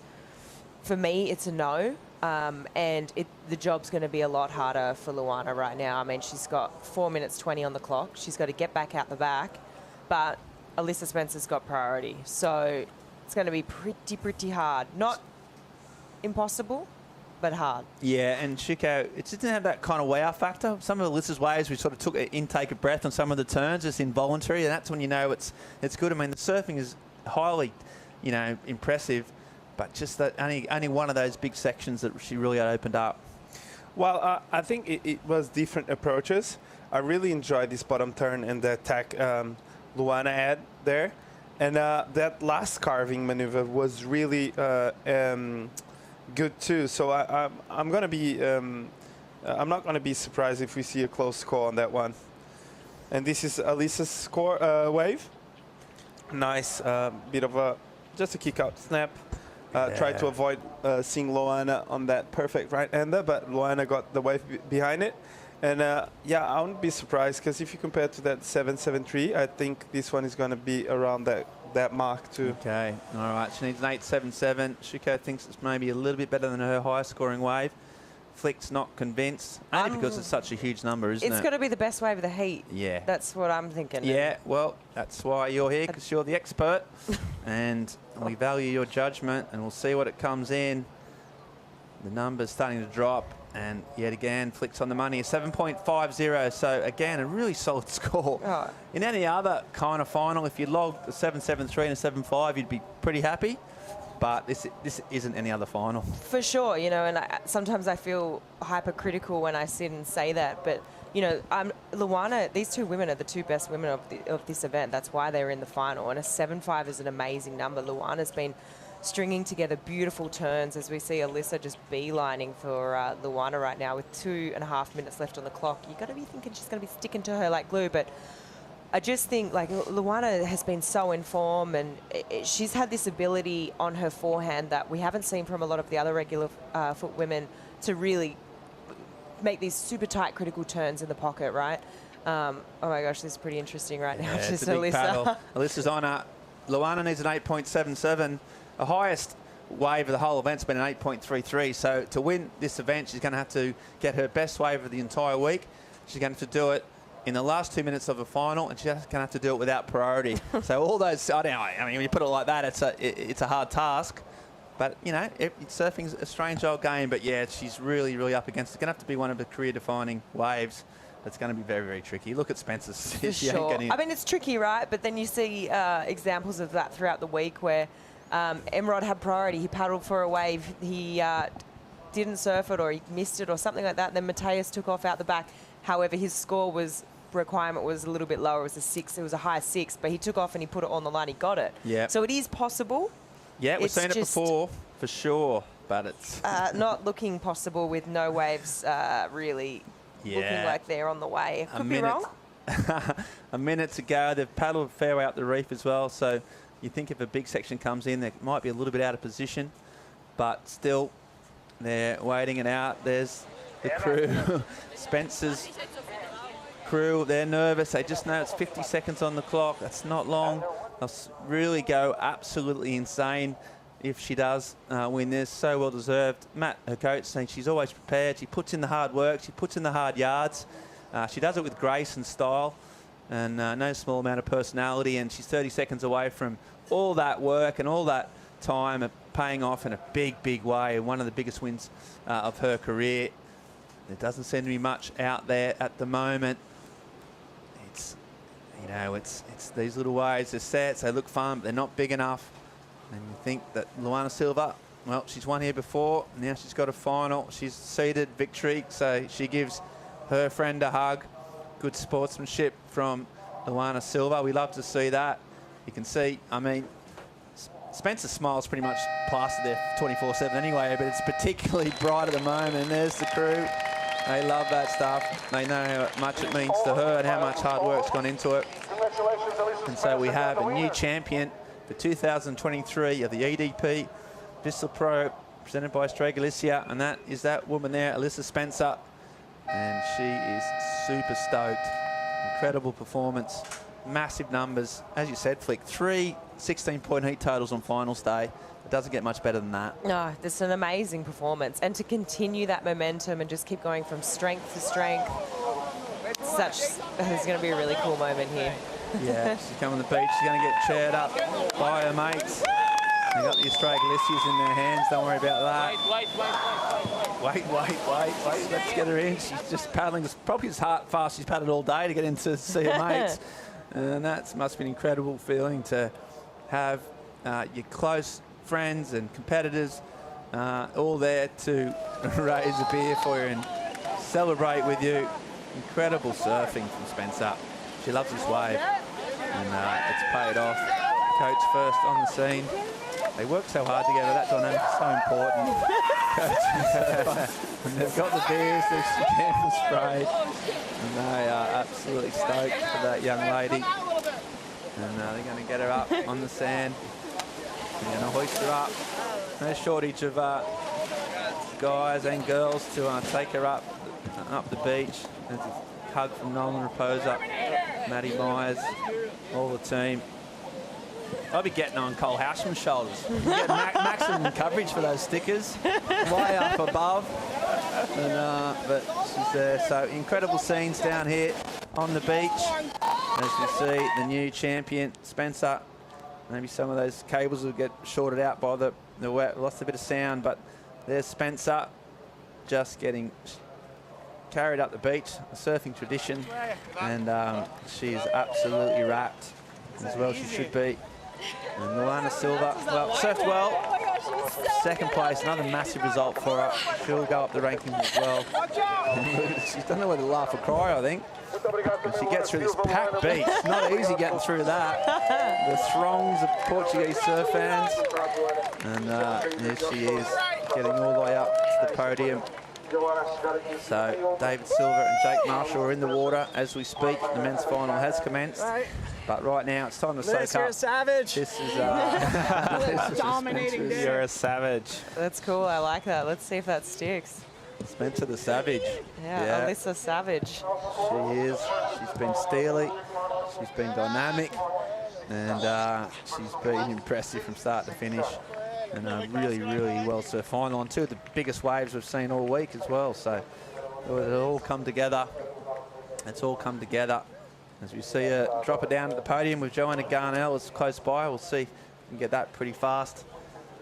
And I'm really interested to hear just what she's got to say, just what she has here, because it's such a big moment in her career. And I'm going to cross down when Joanna, take it away, please. Hey guys, congratulations, Alyssa. You finally cracked the Ribeira de Ilhas code. How does this win feel? Oh my gosh, it's amazing. It's like so many emotions, you know, it's a lot of hard work, and this year has been, you know, so hard. All the girls are surfing amazing, and like the level is the highest it's ever been, and to win these events just takes so much hard work. And you know, I just kind of took the thinking about all the rankings and points and everything out of it, and just wanted to have fun and, you know, surround myself with great people and just enjoy the whole process. And that's what I did here, and it ended up working out great. And how about winning in these conditions? Yeah, I mean, it's amazing out there. This is probably the best I've ever seen it here, and you know, we both had great waves in that final, so that's all I wanted, was a good battle between me and Luana, and you know, that's what we got. It was so close down to the end. I was biting my nails at the end watching her surf that wave, and yeah, you know, this means so much to me. And it's probably going to feel even more amazing, because going into Siquirema, a place that you won before, you're going to get a great, amazing advantage. Yeah, I mean, this is the biggest confidence boost that I could ask for, and you know, this puts me in a great spot going into Saquarema, and 4th place at the moment. Oh my goodness, that's amazing. Wow. Yeah, you know, I'm just enjoying this ride. Like, it's an amazing opportunity that I have here in front of me, and I'm just trying to soak up every minute of it and yeah, just have fun. You deserve it all. You surfed absolutely amazing. Congratulations. Thank you so much. Yeah, thank you, Alyssa. That was a great interview. She's emotional, she's stoked, and she's up to 4th. And she's enjoying the ride, and so well she should. Yeah, so great stuff. We're going to go on to the final, though, with the men's. Jake Marshall and David Silva are up and riding. Paul Evans is going to come into the booth. Don't go anywhere after a short video, and more live action after this.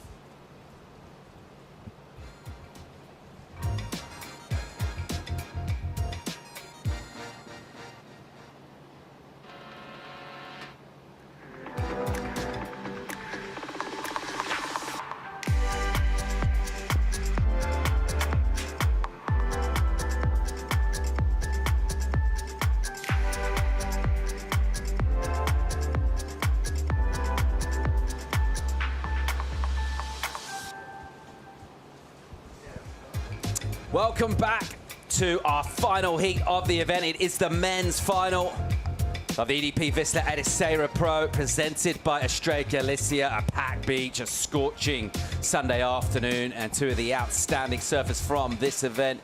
David Silva of Brazil, the Goofy, taking on Jake Marshall of California, once back on the championship tour, here to talk you through it. Johnny myself, Paul Evans, Flick Parmentier, Philip Jervis. How about this matchup for the final, guys? Oh, I'm excited for this heat. Two guys that I think have been, well, actually, no, one guy has been a massive standout this event, and then Jake Marshall, absolute dark horse, up until his last heat, dropping that 9. And then I turned my head and I was like, wow, obviously his surf's really good, but that after I saw him surf that 9, I've got to think, wow, okay, this is an amazing heat on our hands, and yeah, I'm excited to see who's going to come out on top. Philippe, we've been quite gushing with our praise of David Silva for the power on the backhand, but what about Jake Marshall? How do you sum up what he's been able to do in a couple of words? What are the key takeaways from his surfing? I think it's the flow and the transitions in between turns have been so flawless, and he just has that momentum as we see him up and riding. This is his first wave, 6.67. I've been talking about the flow and momentum and speed, and it feels like it ticks every single thing off the list as we see him just let that flow. It just feels like he's never off rhythm on the wave, and it feels like he's never he's so in tune and connect with the wave. Some combination of some really nice turns. He comes out from behind that section, another foam climb straight into another one. Let's see if he's gonna finish this one off with a banger on the inside, just a nice roundhouse step back, and he's gonna. They know what David has been doing throughout the whole contest, and I think they need to set the scale right, and I think they're right on point. I think they're leaving a little bit more in the tank. Yeah, you just got a gut reaction from watching that wave of that drill into. You could easily imagine a wave like that going into the 7s, for example. You wouldn't be surprised at all. But yeah, that's a great pickup there. Great point. They know exactly what David's going to do, and they want to leave some room in the scale there. Can't wait to watch these two go at it. It's always cool when you've got a real contrast flicking styles. Obviously, you got the goofy and the regular comparison, but just beyond that, really distinctly different. David Silva uses all of that strength, and you can see it's just the shape of his body. You know, he looks like he could play other sports, rugby, something like that. He's solid. He's a nugget little character. The arms are like stiff and like levers, and he whips them. By contrast, Jake Marshall, his front arm barely moves. It's in front of his front thigh, and it barely moves from there. For sure, for sure. Complete contrast here, which is really, really cool to see, right? I like what you said. I think it comes down to just their body. It's just what they were born with. Good wave here for Silva. Opens up with that ripping turn off the top and then collects some speed. What's he got for us? He's loading up here. This is ominous for the lip. He belts it, gets that drift. And then again, that leverage. The timing's so good from him. Never really arrives early to a section, doesn't force it. Lets the wave do the work. The lip lines for him have been one of the ways he's been able to link up his ways throughout this event, and he's opening up the final with a bomb here. He's still swinging multiple turns through that midsection. He'll look for a steeper finish. This one will cup out a bit, and he'll get one. And as he surfs around the corner into Alibaba's, he goes out of our view. The crowd seem to enjoy that, and we're underway here. Really cool opening exchange, Philippe. Yeah, it was a really cool wave. Not as massive as the waves we've been seeing. I think he did some horizontal surfing a little bit more because of the wave didn't allow him to go as vertical as he wanted to. But still, I think it's gonna be right up there with Jake's wave. Nice first snap, but as you can see, it's just now he runs down the line. He gets a little under the lip here. It attacks the lip there. Comes around the section, a little more horizontal on that one, and it felt like the wave didn't get that steep wall that we've been watching David just attacking those leaps. A little bit of a floater goes around the section, stronger on that one, but again, the wave just kind of running off of him. And he did a really good job. Obviously, he surfed really good, and he had the finishing turn there, right on the rocks. And yeah, I think it's going to be something. It's going to be pretty similar to what Jake's did, so it's going to put him right there in the mix. David Silva riding that wave all the way past the rocks that kind of close out the main end section on this wave, and you sometimes get that bonus all the way through there. Let's see where this goes with our panel. Plenty of time left in it. By the time he gets back out, it'll be 23 minutes and change remaining in this. We've already got Jake Marshall 6.67 locked in. Silva with a bit of time to reflect as he makes his way back out. But the consistency from him has just been incredible, really. He's been able to do that and just come back again and again. Doesn't really matter who he's surfed against. He hasn't changed anything in his tactics or his approach. That's why he's here in the final. But as you guys were mentioning, Jake Marshall, that one surfer we haven't talked quite as much about. And you think about peaking at the right time, and his scores, they've headed north. Just in these last couple of rounds, he served a bit of notice. Your point towards the flow there, Philippe, I think that's a really interesting point. It's sometimes quite hard to describe, define exactly what flow is. Rappers have flow, right? Flow is something that MCs have. Surfers have flow too. What exactly do we mean by that? Yeah, I think it's the best. You put me on the spot right here. I'm gonna try and. Do you do much translate. MCing, mate? You rap? I don't, but I listen to rap a lot. But for me, flow and what I think that you see as flow is just that those transitioning between turns, not over the extra movement that you don't need. You just carry that speed and carry that momentum throughout every single turn. I think that's flow. Anything to add to that, Flick? I could see you wanted to jump in there. We've got one more thing to add in. I just think flow translates to style, because style sort of isn't something that's in the criteria. It's not. However, flow is what makes a good wave worth watching, and no flow is a bit clunky and not so good How for about watching. a happy marriage of style and speed at the same time equals flow? Okay, here we go. We like this. Let's see if we get some more of it from Jake Marshall. He's got the 6.67 locked in. We're waiting for silver. It's going to be a really similar sort of score. Might just come in a touch under, actually. It looks like it will be the American that will get the better of the opening blows in this hit. It's a 6 for silver, flat 6. So Marshall getting a point and half a point or so on David Silva for the opening exchange there. Marshall's also got priority by the time Silva gets back in the line, and I slightly underestimate how long it would take David Silva to paddle back out, because it's going to be actually, by the time he gets second priority assigned, which he still doesn't have, there'll be 21 minutes and change remaining in this final. So advantage with the American so far. It's not a huge one, and he'll want to go big again here. He's having a look at a wave. He's interested.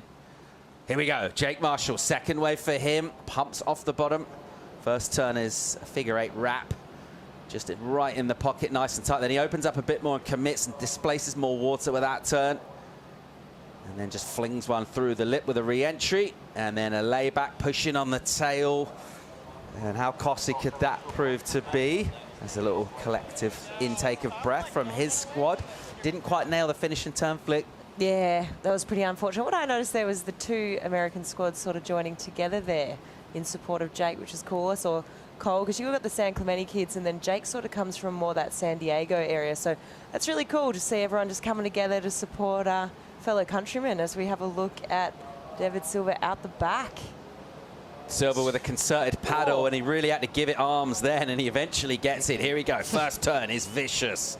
Bottom turn, and then into the top again, just absolutely cracking it. Wow. That's why he wanted this wave this much, because he got a runner from out the back. And 3 really rapid turns, just sort of jabbing that wave at such speed. And then there's that long float that he uses so well. And again, going straight up into the lip. And the technique is so dialed in for this wave. It looks a perfect match for Ribera Diaz, and he loves it. That's ridiculous, man. He knew that wave would be like that. That's why he was scrapping so hard to get it, because he knew it was going to have that steep wall that you want your backhand on Ribera Diaz. He knew the wave was going to run all the way through the inside with a lot of... Look, he really had to get it, but this is why. Nice first turn, a little bit of a speed turn, straight into a second huge one, and straight into a third one, just releasing the tail. Even though it's not the biggest wave we've seen throughout the whole day, it just had that steep wall that you want. And as you said, Paul, he's going to get a little floater around here just to go around the section. He's going to attack it really strong one more time. And another one, a setup turn, because he really wants to finish this one off vertical and power. And look at that. That's got to be one of the best scores of the day so far. Wow. Holy smokes, people. Hold the phone. These 3 turns in succession were insane. Yeah, I just... It's going to be interesting. Yeah, it was a smaller wave, but those first 3 turns, they were just money. So well timed.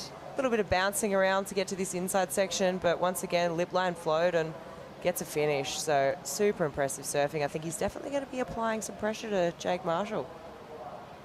David Silva finishing off down there.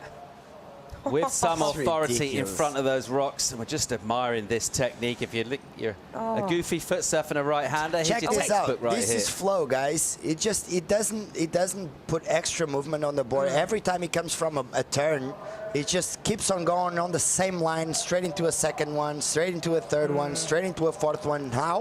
Now he's gonna he's not moving the board too much. Now it loses a little bit of flow, but it's totally understandable because the wave kind of speeded up, and he comes around the section, hits it one more time, and it's just that one line that you want to see from turn to turn. It's perfect. That's flow. There's a lot of people on the beach enjoying this display of surfing. There's 5 people up in the tower enjoying it too, because their number's in. And guess what? He's gone excellent. An 8.5 for David Silva, 8.5 for him. So putting pressure right back on Jake Marshall. Let's get a look at him. Yeah, replay of Jake. Nice swooping carve as the first maneuver. Sort of straight up into another sort of similar looking turn. He's probably hoping for that wave to stand back up again, get something of a little bit more variety. And then this is the turn here, that layback. Really tried to give a bit more variety, but just baubled on that. Got hung up in the lip, and 4.83. So I'm just so impressed, though, with that 8.5 we just saw from Silva. Let's pick up Jake in live action here on an inside and throws in the layback for a finish turn. I'm unsure exactly what work he got done out the back, as he gets a little rinse down here on the inside. Jake Marshall's going to need to go back into those exit numbers. Well, he needs to go real close to it actually right now. The 7.84, the requirement. He's been doing that all event. He's been an absolute standout. He's going to need to find some of those waves. Time is ticking away. By the time he gets back, we'll have probably about 16 minutes or so. In the meantime, let's get this one from the beginning. That was a great turn to open up. That was perfect. Straight into a second one and straight into a third one. So a lot of action on the another one, setup turn, and another one. That's his transition, his flow. It's so insane. He just reads the wave so well. We started off right here. That's where we start watching this wave. Just a couple of turns, and fortunately, he fell on that last turn, which sometimes can be a bit of a bummer, especially because the judges really like to see that finishing turn. But you know what? He did an amazing job on the outside. Look at this 3-turn combo on the outside. Just again, look at the flow from top to bottom, surfing with nothing wrong there. Just keeping that flow, keeping that momentum, keeping that speed. Jack is so good in that. Look at the reaction on the finishing turn. They knew that the judges like to see, but still, 7.17, second best wave of the heat so far. Yeah, an incredible final continues here. Great number in for Jake, 7.17, not quite as big as he needed. It is his high score. Have a look at this beach. As busy as I've seen it here for this event down the years, it is, the waves are as good as they get, right? This size is kind of perfect, Ribeira. This is really, really fun, Ribeira Dillas. It's 30 degrees, 80 something in Fahrenheit. Light winds, glassy ocean, and an absolutely packed beach here enjoying their time in Ericeira and being treated to, well, a masterful display right now in this final, as we were previously with the women's final. Excellent numbers as well in that one. Luana Silva and Alyssa Spencer both ripping that one apart. But out here right now, David Silva and Jake Marshall, they've been patient. They're waiting for the best opportunities. They're showing their best serve, and at the moment it is the Brazilian with the advantage. He's also got priority here, Flick. And it'll be really interesting to see how long he sits with that for, how patient he is. Obviously, the ocean's going to play a big part in dictating that. You'd feel like David would like to get back on the tools as soon as possible. At the moment, he is leading this final here at the EDP Vissla Ericeira Pro. We'll find out who's going to be crowned champion when we come back from break.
Welcome back to live coverage of the final from the EDP Vissla Ericeira Pro presented by Estrella Galicia. And already an absolutely scintillating matchup. These two going at it hard. Big numbers. Other awards from our panel. David Silva, the powerhouse with Championship Tour experience, wants to get back there. I tell you what, this kind of surfing that he's shown us very much. CT caliber ripping going on in the water right now. He's got the lead. He's got priority. Jake Marshall also with some CT experience, fell foul of the cut this year. Wants to try and get back, and he's done. His hopes of getting back there, a real boost with his performance here in Portugal this time around. He's in a final now. He's got a little bit of work to do. The size of his task, Flick, isn't insurmountable by any means. 7.34, he's been getting numbers north of that, but we'll just reflect a little bit on that wave where he fell towards the end. The number that he did get before he did the turn and how close it could have been to being the number he needed. For sure. I mean, he got a 7.17, okay? It's a great score. However, I can't stop thinking, okay, if he would have made that last turn, would it have pushed up into the 8 range and possibly even been the score he needed to jump up into the lead? So that last turn could have been the critical moment in the heat. That's a great point. I mean, it doesn't take a huge leap of faith to say that could easily have turned into the 8-point ride. We're having a look at it right now. But, Philippe, my next question to you would be, does that play in his mind right now? Is he thinking, if I'd have made that last turn, that would have been the 8, I would have been in the lead? Or is it this a clean slate and he's waiting about his next wave? Yeah, I can see Jake just checking it off and focus on the next wave. I don't know him that well personally to know what he's thinking, and because sometimes you can try and understand what the athletes and the surfers what are the thoughts that go by their minds. But Jake, yeah, I don't know him enough to know if he's feeling the pressure or not, because if he wins this, he can actually clinch his spot on the 2024 Challenger Series. It's a championship tour, so. A massive vertical turn from him as we just pick that up and he puts it down, surfing under the priority of David Silva, who quickly realizes all the while Jake's in there, it will just be an in and out for Silva. That was smart. Here we go, replay. Jake taking off. This was looking good, looking like it was standing up, went straight up into the lip here, fully released the back half of his board there, fins and all, but just coming unstuck. Smart surfing by David, though. Saw that Jake fell on that turn. I guess his thinking is, okay, Jake's taken off on a wave. There's one here. I may as well try and improve on my 6. Saw that Jake fell. All right, I'm out of there. Let's get that priority again. There's only 10.5 minutes left in this heat. Let's apply some more pressure. Somehow there's only 10.5 left. I don't know where this one has gone. It's been really entertaining. Really, really cool. Let's hope we get some more sets pulsed through here. This has been another enjoyable final straight after what was a heavy hitting affair for the women, in which Alyssa Spencer, the American, took it out over a previous champ, Luana Silva of Brazil. Alyssa Spencer jumping up crucially into those top 5 positions after this event here on the Challenger Series. That's huge for her. Both of these two very keen to get those extra points from getting the win. A final's decent. Win gives you plenty more points towards getting, in the men's case, inside that top 10. Let's see where that puts us when we wrap up here. We will have updates and break down all of those points in the Estrella Galicia post-show. Loads of big talking points from a huge week of surfing and a significant one in context of the season. 9.5 on the clock here. Marshall wants to know some information.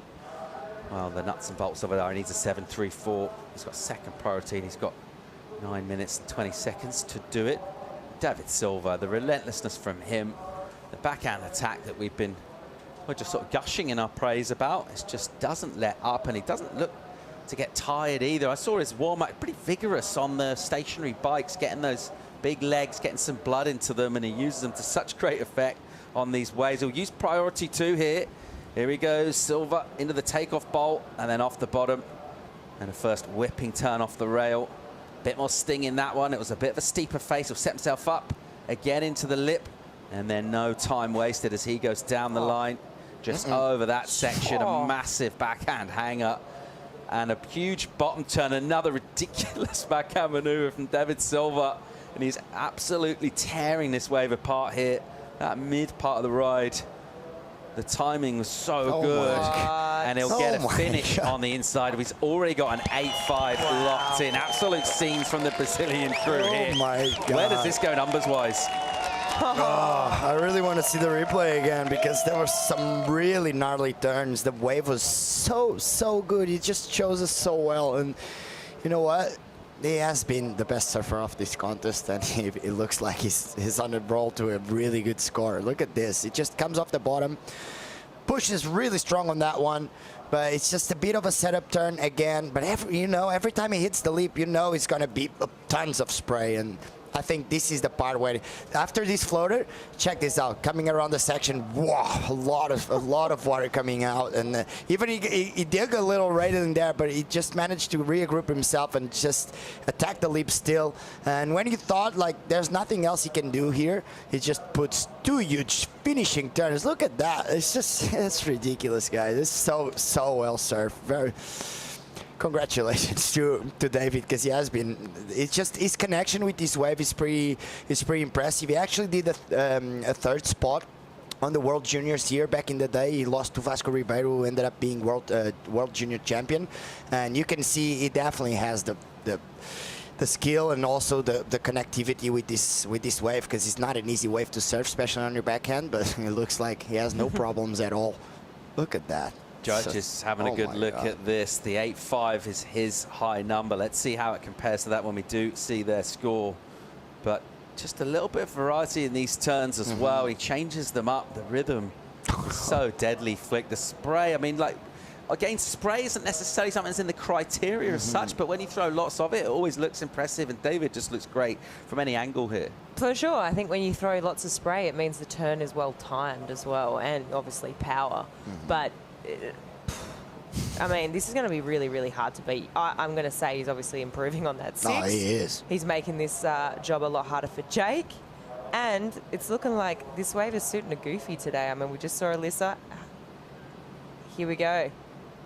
During the replay, Jake out the back. Oh, my. It looks sort of like the wheels are falling off a little bit to me. Still going to have 6 minutes or so, but at the moment, the news is going to get worse from him because... Well, we see the score come in. It's another excellent number, 8.33 for Silva. Huge number. It beats his top score and puts up a mad total, 17.33 out of 20 for a final. And just relentlessness from Silva being made to pay here. Marshall needs a combination of waves now, and he needs a couple of high 8s, a couple of 9s almost is the size of the task. And with 5 minutes and 30, even a surfer as good as Jake in a form he's in, it's going to be pretty tough. Oh man, it's an uphill battle, that's for sure. It's going to be pretty tough for Jake to get out of this one. It's not impossible, that's for sure, but he's going to be wanting to get on the job quite quickly. I mean, he needs a set and he needs it now. He's in a combination situation. Needs a 17.33, 2 waves.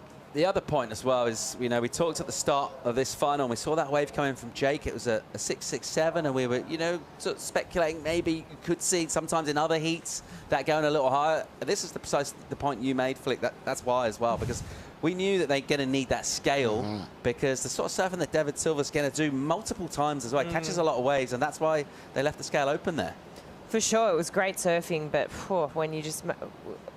Look at those 2 scores, 8.5 and 8.83. I mean, the 8.33 is almost 9.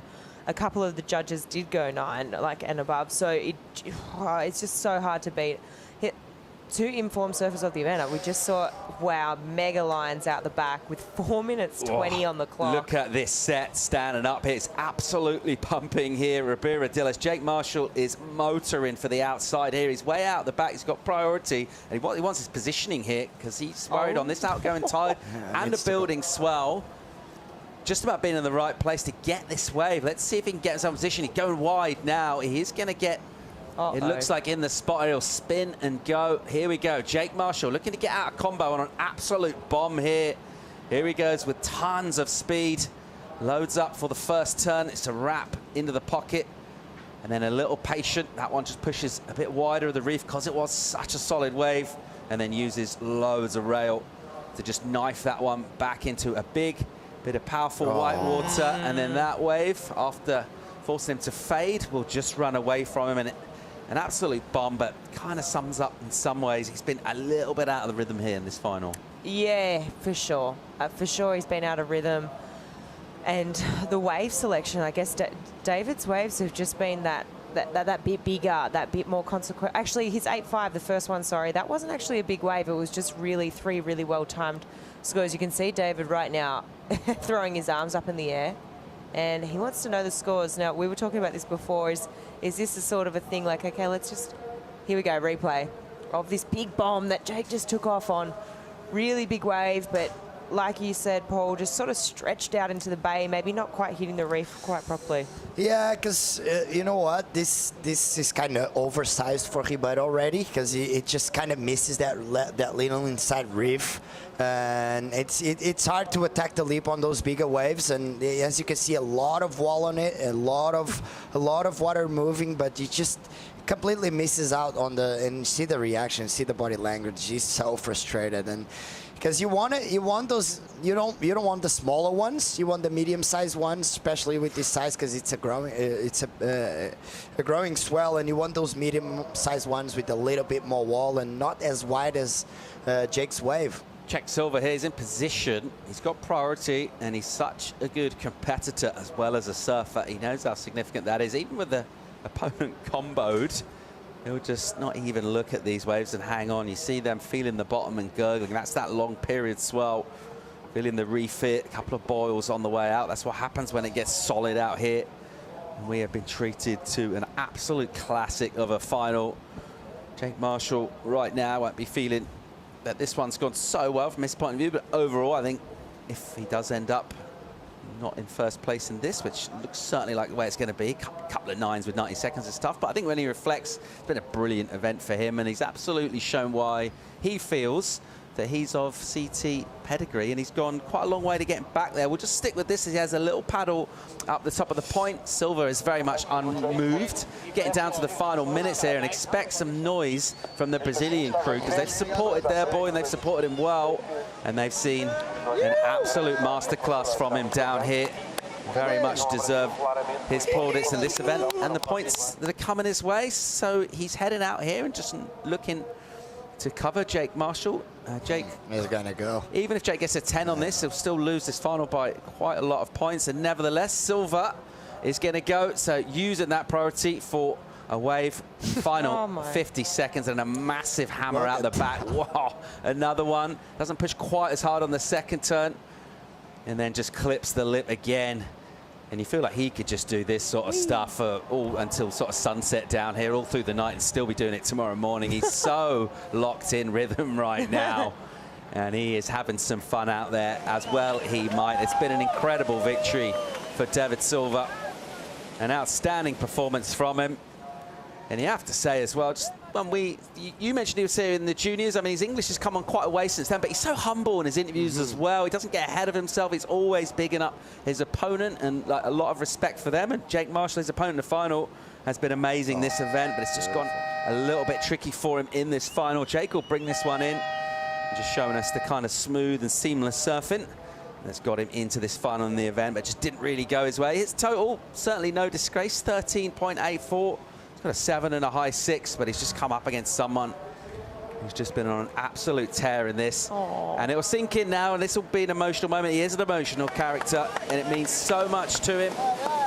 And after losing his spot and his status on tour, well, you can see just how much it means to go one giant step towards getting it back. David Silva, a little moment for him there in the water, and now he'll get the full support of this crew. How is this feeling? Oh, it's so good, making me emotional. You can just see how much it means, and you just know how much these surfers put into a whole year. You know, it's not an easy task. So really soak in these moments, because there's only ever one winner at each event, and a lot of the time the wins don't come around that often, because everyone is just so talented these days. So super amazing moment for him right now. Felipe, Portugal has been a happy hunting ground for Brazilian surfers, and once again another Brazilian champ. David Silva is your EDP Vissla Ericeira Pro, presented by Estrella Galicia champion. And he'll get chaired up the beach here and listen to this noise. He deserved it, man. He was the best surfer of the whole contest. Been putting scores up in the 18-point ride and the 18-point scores total pretty much every single heat. And it's well deserved. You can see how many Brazilians are on the beach. It's just it told us on the post-heat interview on the semifinals that it just gives that extra energy, an extra confidence on the water and himself. And as you can see, all the Brazilians just cheering him up. He's got to be that happy. It's going to be a big jump. It's 10,000 points. He's going to be right up there in probably the qualification scenario for him. It's an open door, maybe. It's still 10,000 points, and he's got to be really, really happy. I'm happy for him. It's well deserved. We'll be updating those live rankings and those scenarios in the Estrella Galicia post show, which is coming soon. At the moment, we're just soaking up the vibes here at Ribeira del. There's a strong, strong Brazilian contingent, and they're just enjoying celebrating this with David Silva. And there's different ways of getting a win. I mean, ultimately, if you win an event, you win the final, you're the champion. But to be able to do it, Flick, with excellent numbers in the eights again, and he's throwing away big scores as well. An emphatic performance from him. Yeah, he was just so dominant all event, and for me, just a clear standout. We talk about him in most of our post shows, and he was just, you know, locking in high heat totals, wave of the days. So it seems fitting to me, and yeah, another goofy champion out here today. Two goofy champions, Anna. Two goofy champions at Ribeira del. Philippe, if he were to go all the way and get back on the championship tour, another goofy addition, a worthy addition with the surfing, David Silva? Oh, definitely, and we know there's so many right-handers on the tour, and we know it's his strength. His backhand is definitely his power move, and you have a lot of right-handers on the tour, so it's definitely a good fit. David, congratulations. Ericeira, this has to feel special for you. It's so special. The dream is win for this event, because I like for this event, for me, for the favorite event in the year.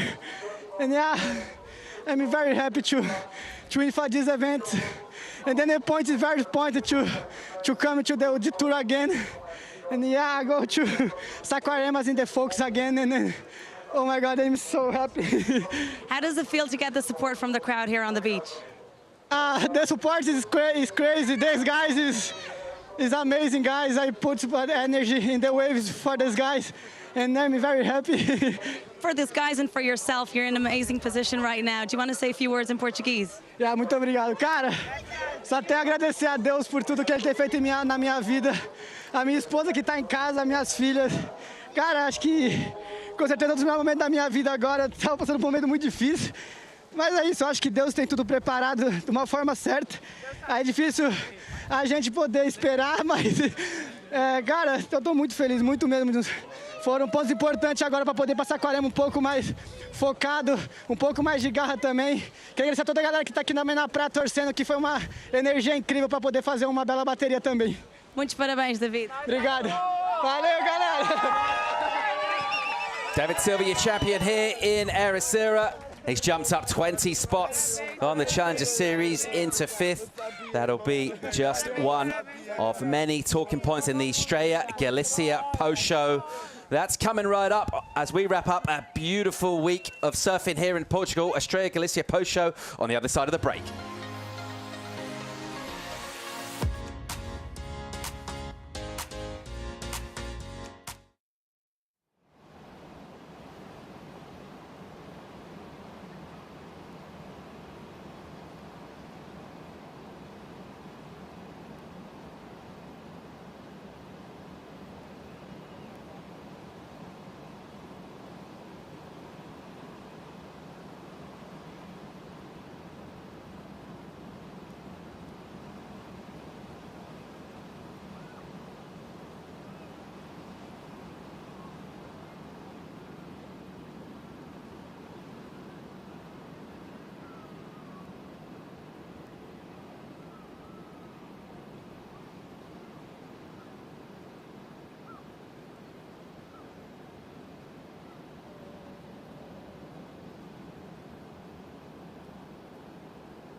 And that is a wrap.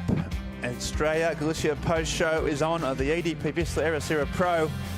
5 out of the 6 events are done on the Challenger Series. The beach is still packed. Still sort of all of these guys just sort of processing what just went down. There's trophies that the winners and the runner-up are going to get, take them home and be on their mantelpiece. The trophies are great. The money's awesome, but the points, Felicity, are even better. For sure. The points is where it's at. I mean, it's their dream to qualify for the World Tour, and 10,000 points is a big jump. So, yeah, super important for these surfers. And Portugal, Philippe, that's where you're from. It turned it on today for one of a magic day of professional surfing. Yeah, this has got to be one of the best days we have this summer. Because for me, it's still summer with weather like this and waves like this. It's summer. We had a little bit of swell, and the swell direction is perfect. Light winds. What else could you want? Yeah, not much more than that, and some huge numbers that went down as well. We're going to go through both the men's and women's road to the final in this post-show. We've got the EDP Wave of the Day. We've got the presentation. So there's a lot coming our way. Unpick what's been a pretty dramatic event. But we'll go through the men's bracket first and see how we reached to this stage, where David Silva marched his way through the quarterfinals, into the semis and into the finals. And I'll tell you what, that D Silva at that top of that every way through, and the numbers he was posting was off the scale, Flick. For sure, throughout the whole event, I just feel like he's been a dominating force. I mean, that quarterfinal one, that was a really hard matchup against Cole Hauschman. He's obviously #1 in the rankings, already qualified for the CT. So he had a big job ahead of him, and yeah, took it all the way through to the final. Yeah, his backhand surfing, Jervis, was just every turn mattered. Yeah, it puts the extra effort on each and every turn. You just see from the amount of spray and he throws every time it hits the lip. It's so expressive, this surfing. You can see the body movement, the upper body movement, the leg movement. It's just everything. The timing is perfect. He has the connection with the wave. It just is surfed throughout the whole week as one of the best surfers of the contest, obviously, if not the best. I think he was the best. He was putting a lot of high scores on the line. Each and every single heat, he was dropping really high scores, and especially with surfing like this, just top to bottom surfing. Nothing going wrong in his way. Just he chose very good waves. He knew exactly what he wanted, and he surfed it. He surfed them better than anyone, so really well surfed by David. And jumps up to 5th on the rankings, Flick, and there's a reason why he's made the CT before, because he's got this. He's got the talent, he's got the drive, he's super experienced, and when he puts it all together, well, as he proves today, he's unbeatable. Oh, for sure. With surfing like that, it's World Tour surfing right there for me. So well timed, incredibly well placed maneuvers. He also wasn't rushing anything. He just looked like, got to echo what you said, Philippe, he looks so connected to this wave, just got a special relationship with it. These turns, he just has such a good read. Everything's well placed. He really waits in his bottom turns too. He doesn't try and get to any section too quickly. And yeah, just the backhand, just an absolute standout. So yeah, it was very, very impressive for me. And for him to jump up 20 places and to now be sitting in 5th on the rankings is insane. So right now after this event and with this result, you know, with surfing like this, he's in that qualifying position, top 10 on the men make it. So yeah, he's right up there now, rocketed up the rankings, and an event in his home country of Brazil to come next week. So yeah, he couldn't have done any better, obviously. He's won the final, came from way down in the rankings, and I think, yeah, a 19-point heat total in the semi, a couple of 18-point heat totals. So just the numbers were kind of, you know, mind-boggling, Jervis. He just, and he had backups that were like, or throwaways, should say, you know, like 8s and 9s, they weren't even counting. That's absurd. Like, that's the dream, honestly.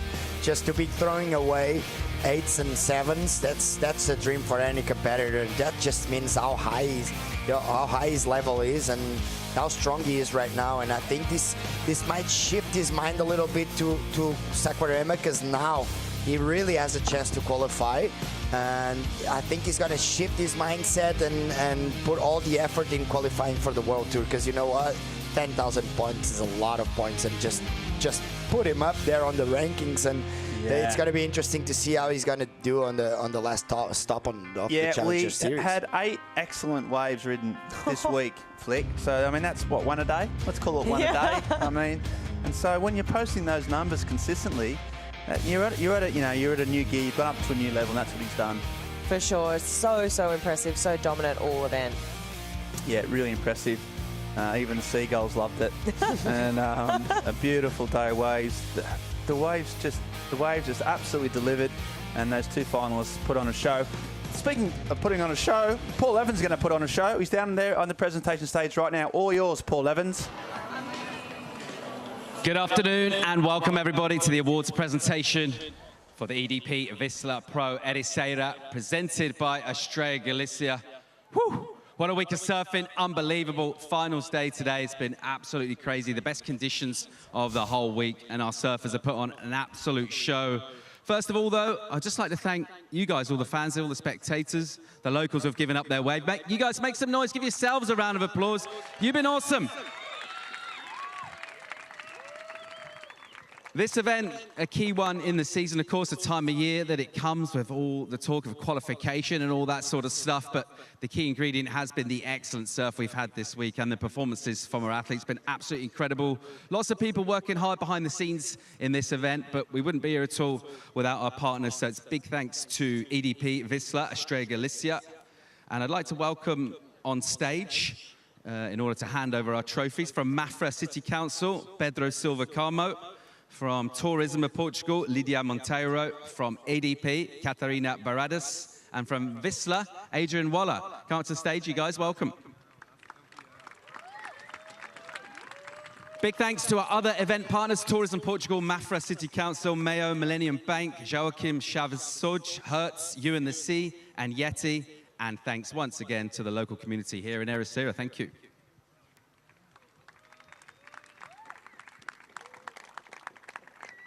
All right, well, our first trophy today is going to go to a surfer whose scores and his performances were unbelievable. He's quite quietly spoken when he's back on land, but the sort of scores he was posting, the surfing he was doing, made a really, really strong case that he should be back on the championship tour real soon. He's gone some way towards taking that step with a final placing here in Ericeira. We're going to ask Katarina to present the men's runner-up trophy. Let's make some noise. Jake Marshall, ladies and gents.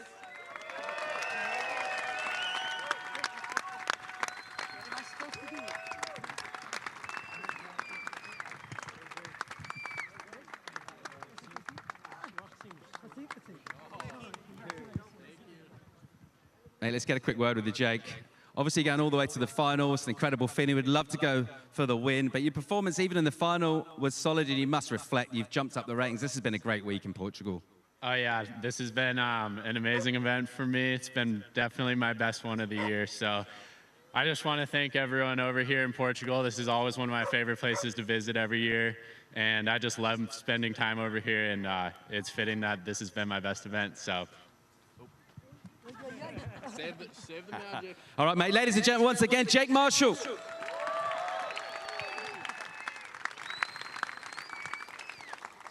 All right, well, we talk about surfers with relationships with waves, and this next athlete put an amazing statement, a career highlight win here 2 years ago, 2021. She absolutely ripped this place apart in that final. She's been great here all week, an incredible surfer. Let's make some noise for your women's runner-up, Luana Silva.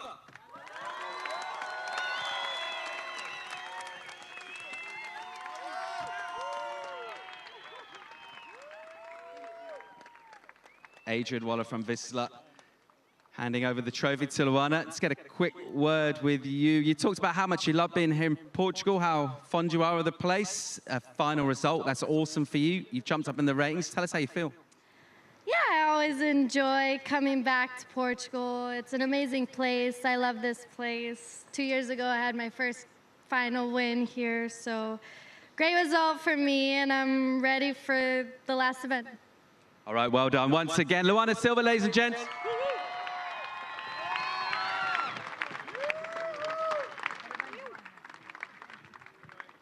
All right, well, we talk about the wave here, and we think about what kind of surfing works well with it, and you pick out certain techniques and certain surfers, and one of the people we were talking about at the beginning of the week is the next surfer we're going to invite on stage.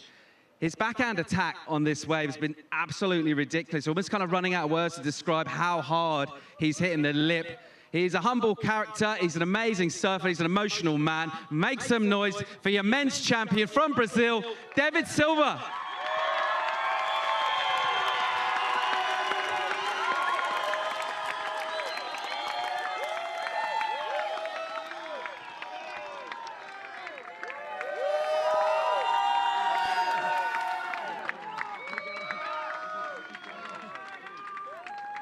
David, I'll just grab a quick word with you, mate.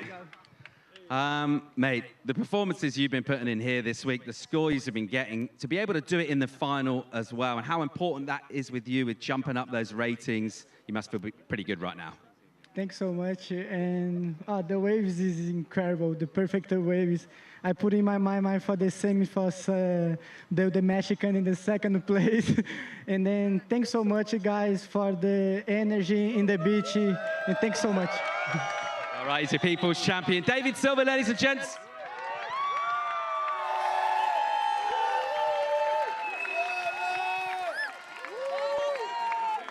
Well, the Goofy Foot story was a story this year. Someone else who was ultra impressive. The way she was turning on this wave, the way she was surfing her heats, never really looked ruffled.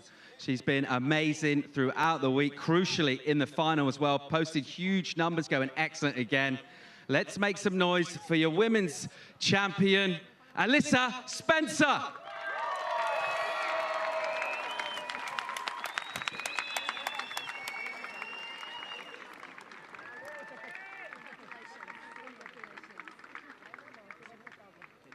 Alyssa, we'll grab a quick word with you here. You've come so close to qualifying in the past. How good does this result feel here in Ericeira?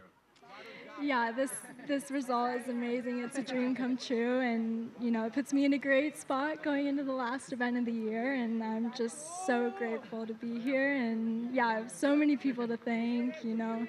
My whole team, everyone that I've been traveling with here, they've created the best environment for me, and my parents, my family back at home, I love you guys, and all of my sponsors, thank you so much for supporting me on this amazing journey, and also thank you to Portugal. This place is amazing, so yeah. Ladies and gentlemen, once again, Alyssa Spencer, your finalists and your champions of the EDP Vissla Pro Ericeira 2023. And with that, we'll throw it back to Monday in the studio. Yeah, thanks, Paulie. Well, Paul Evans doing a great job, and 4 very stoked surfers, 2 in particular, all making big jumps up the rankings, all got a new wooden trophy to take home, and some incredible memories from what's been one of the great days of European surfing in recent times. Incredible waves, incredible performances, and some serious stoke on the beach. So really, really happy to see those guys living their best days. But we're going to go through, we saw David Silva's incredible progress. Well, equally as impressive was Alyssa Spencer. She, again, like David, just posting incredible scores. It's been a Goofy Foot domination, not only in the commentary booth, but also throughout this event by Spencer. Quarterfinal 3, semi-final and final, Flick Parmentier. The numbers she was posting, again, were never below 16. She didn't look like losing. No, today, every single heat that she surfed, quarterfinal, semi-final, final, all posted above a 16-point heat total, which is major, you know. That is a really, really hard task to do. So let's get into how she actually did it. Yeah, Flip, she just had the connection with the wave, and I think the wave choice, as ever, was so crucial, but she just put it all on the line. And as she said, if you're posting those numbers, you just kind of almost can't lose.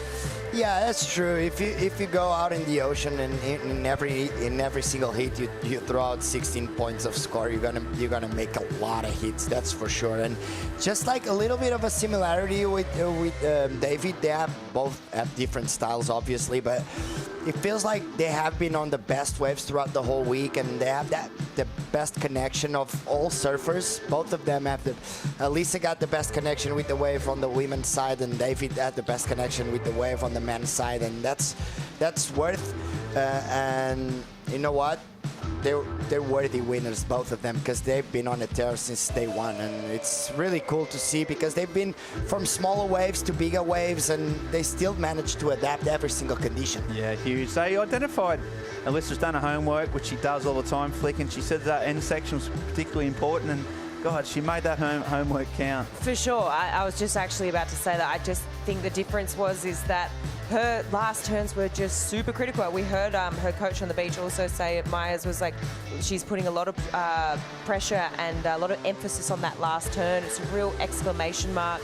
Yeah, her road to the final was a big one too. She took out Ellie Harrison in the quarterfinal, Zoe Benedetto in the semi, and then this was the final here where she just took off on some absolute bombs, just some of the biggest waves of the day that had come through, and did some really clean surfing. She also identified and sat a little bit wider in the lineup, whereas Luana was sitting quite a lot deeper, and these sort of wider ones that came through sort of had that bit more of a west bowl to them and really stood up, and it was just such a point of difference for me calling this heat as well. And she would see her take this one through to the inside here. You can really get a good look at what we were talking about when she was trying to make that last critical section count. So yeah, super impressive stuff from her. Yeah, she's a star of the future. Gives Lulu a hug there, and the massive crew of Californians that are all supporting each other. Well, they were wrapped. They got a winner, and they carried her up the beach. So yeah, beautiful to watch. She got a little bit emotional as well. She should, and what a release. She's enjoying the journey, and incredible surfing from that young lady. So stoked for her. More points. And yeah, I really look forward to seeing on the CT if she can cement her place in Saquarema. We're going to move on, though, to the EDP Wave of the Day. I mean, it's no surprise.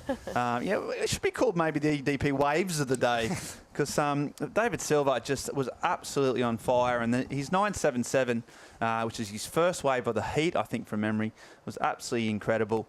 And we're going to watch it here now. I might get you to break it down for me, Philippe, because this man's backhand, it was just absolutely electric, and this was a massive, massive number. One judge, I think from memory, went all the way to 10. Yeah, this is on the quarterfinal, number one.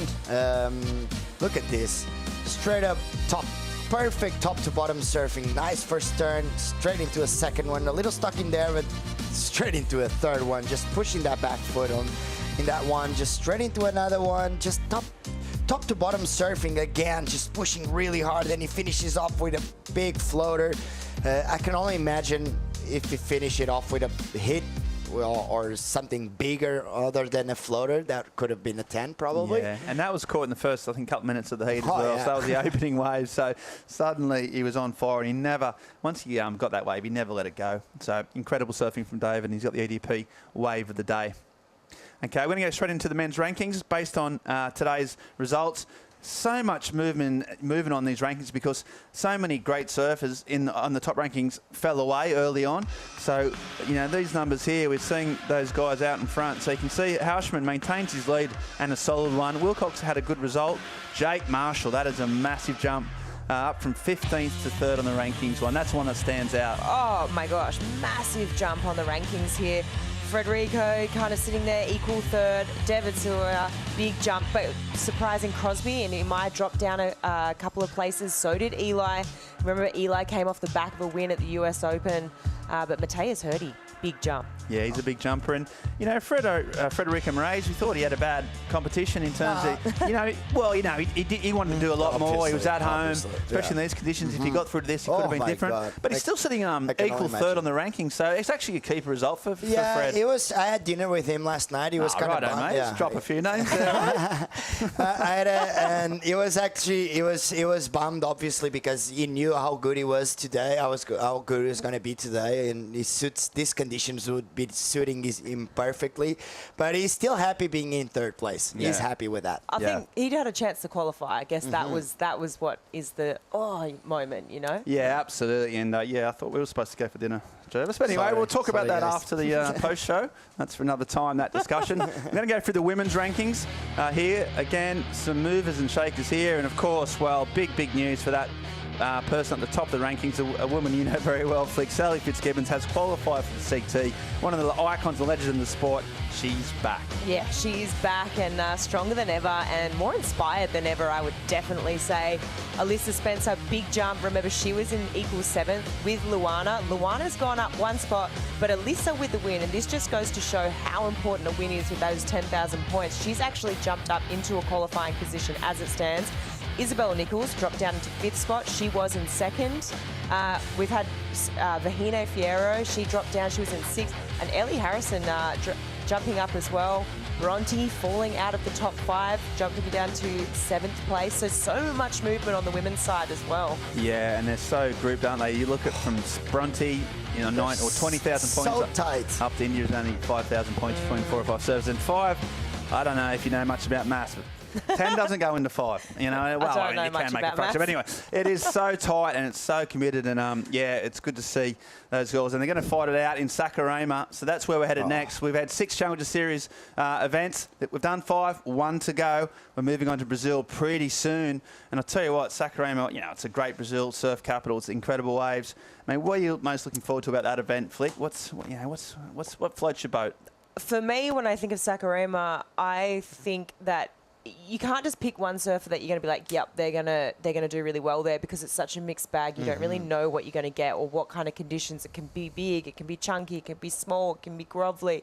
So when you come to a wave like Ericeira, you can be okay. Well, your point bank specialists, people who have really good flow. But I just think it's sort of anyone's game. So that's what I'm excited about. Jervis, what are you looking forward to about Brazil? I'm looking forward to see everyone just battling for those spots on top 10 men and top 5 women, because it's so tight and it's everyone's shot, honestly, because 10,000 points is a lot of points, and anything can happen with a good result. So it's going to be interesting to see how that top 10 on men and top 5 on women will finish up the year. Yeah, it's going to be high pressure.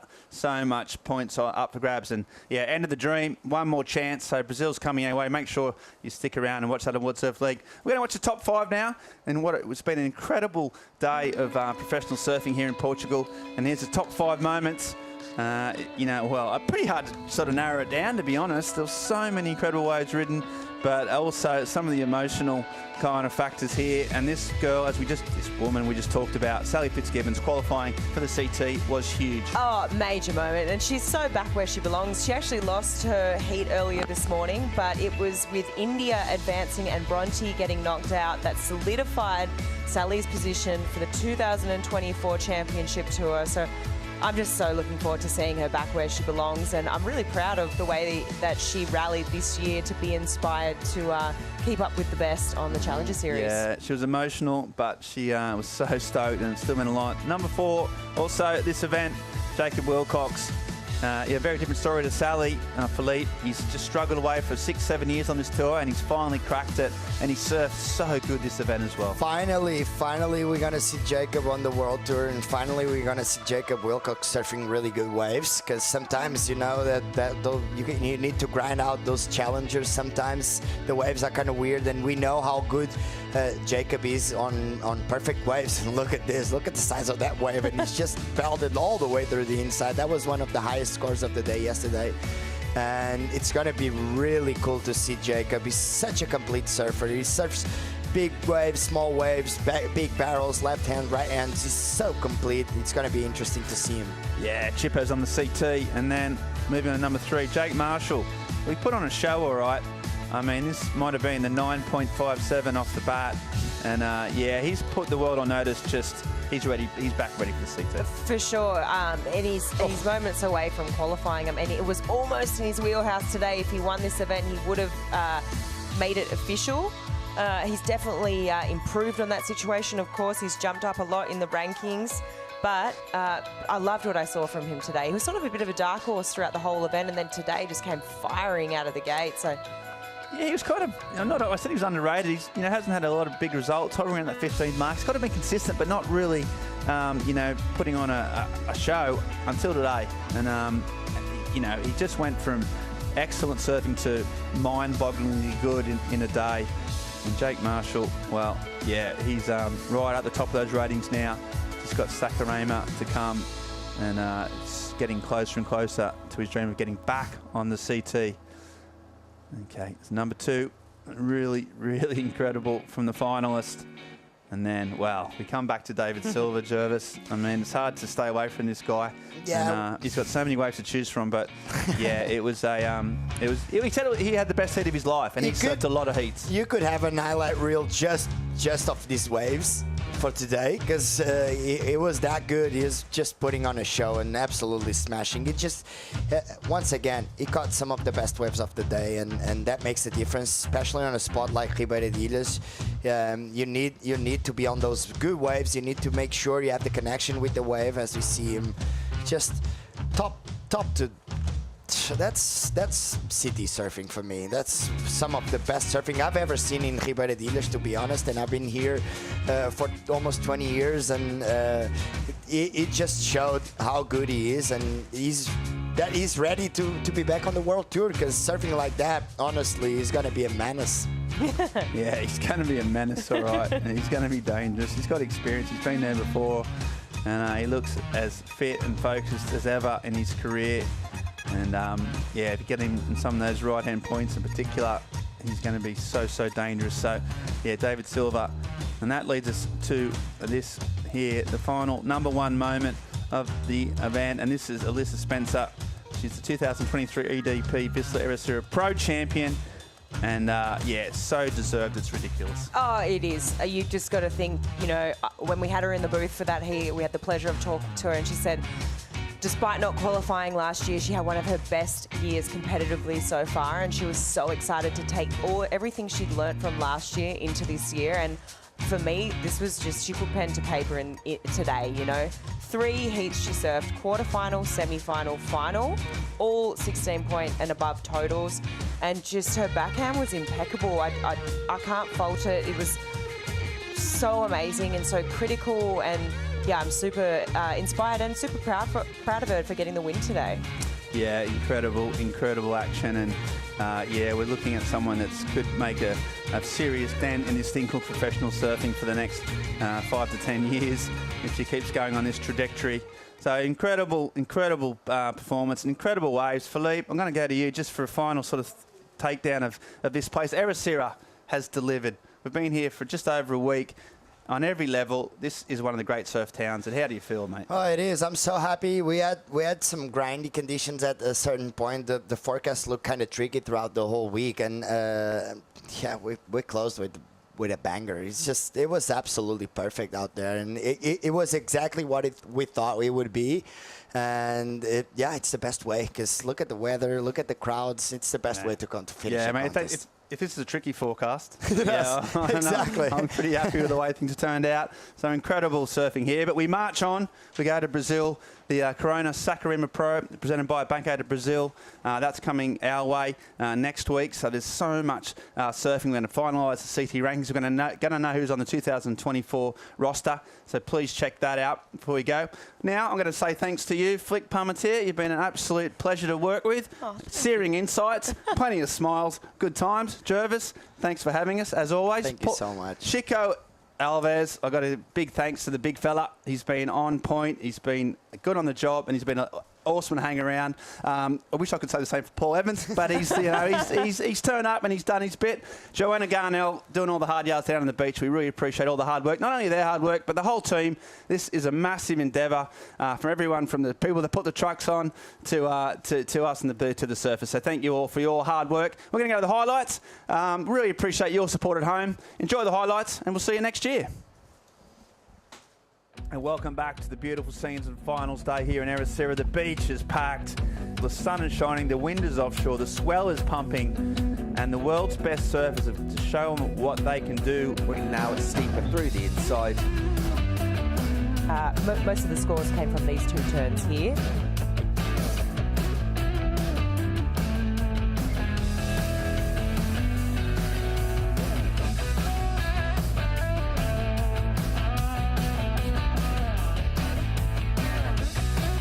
Behind, she's gonna do a huge 2-turn combo. First huge snap, huge carve, holding that rail, just straight into a huge finishing.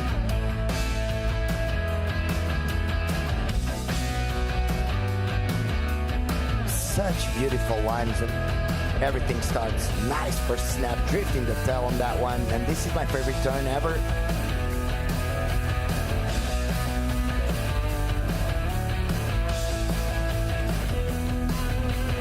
More action for David Silva.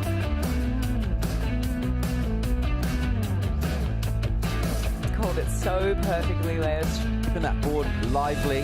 Wow, that was really nice. Look at that huge spray. This is exactly what we want to see from him. We know how technical Eat for him, sitting in the bubble there to qualify. He wants it. You can feel it. He's putting on a good effort, bringing.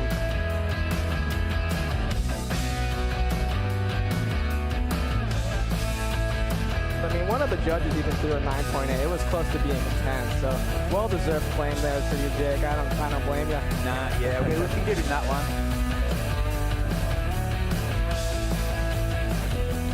I love Lulu's approach. Really, really good surf, and the Brazilian crew love this. I love this energy.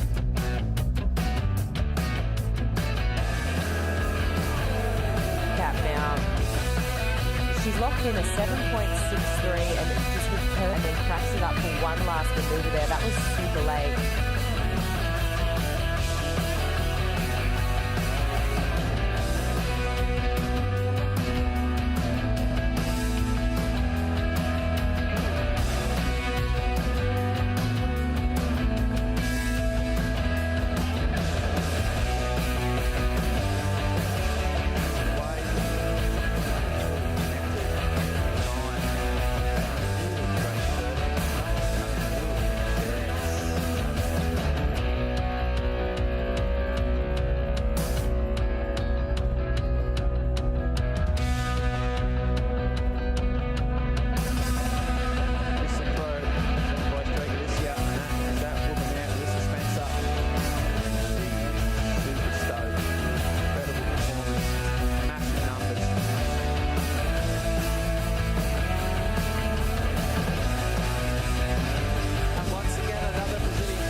This copyrighted event broadcast is produced by the World Surf League for broadcast around the world and may not be retransmitted, reproduced, rebroadcast, or otherwise distributed or used in any form without the written consent of the World Surf League.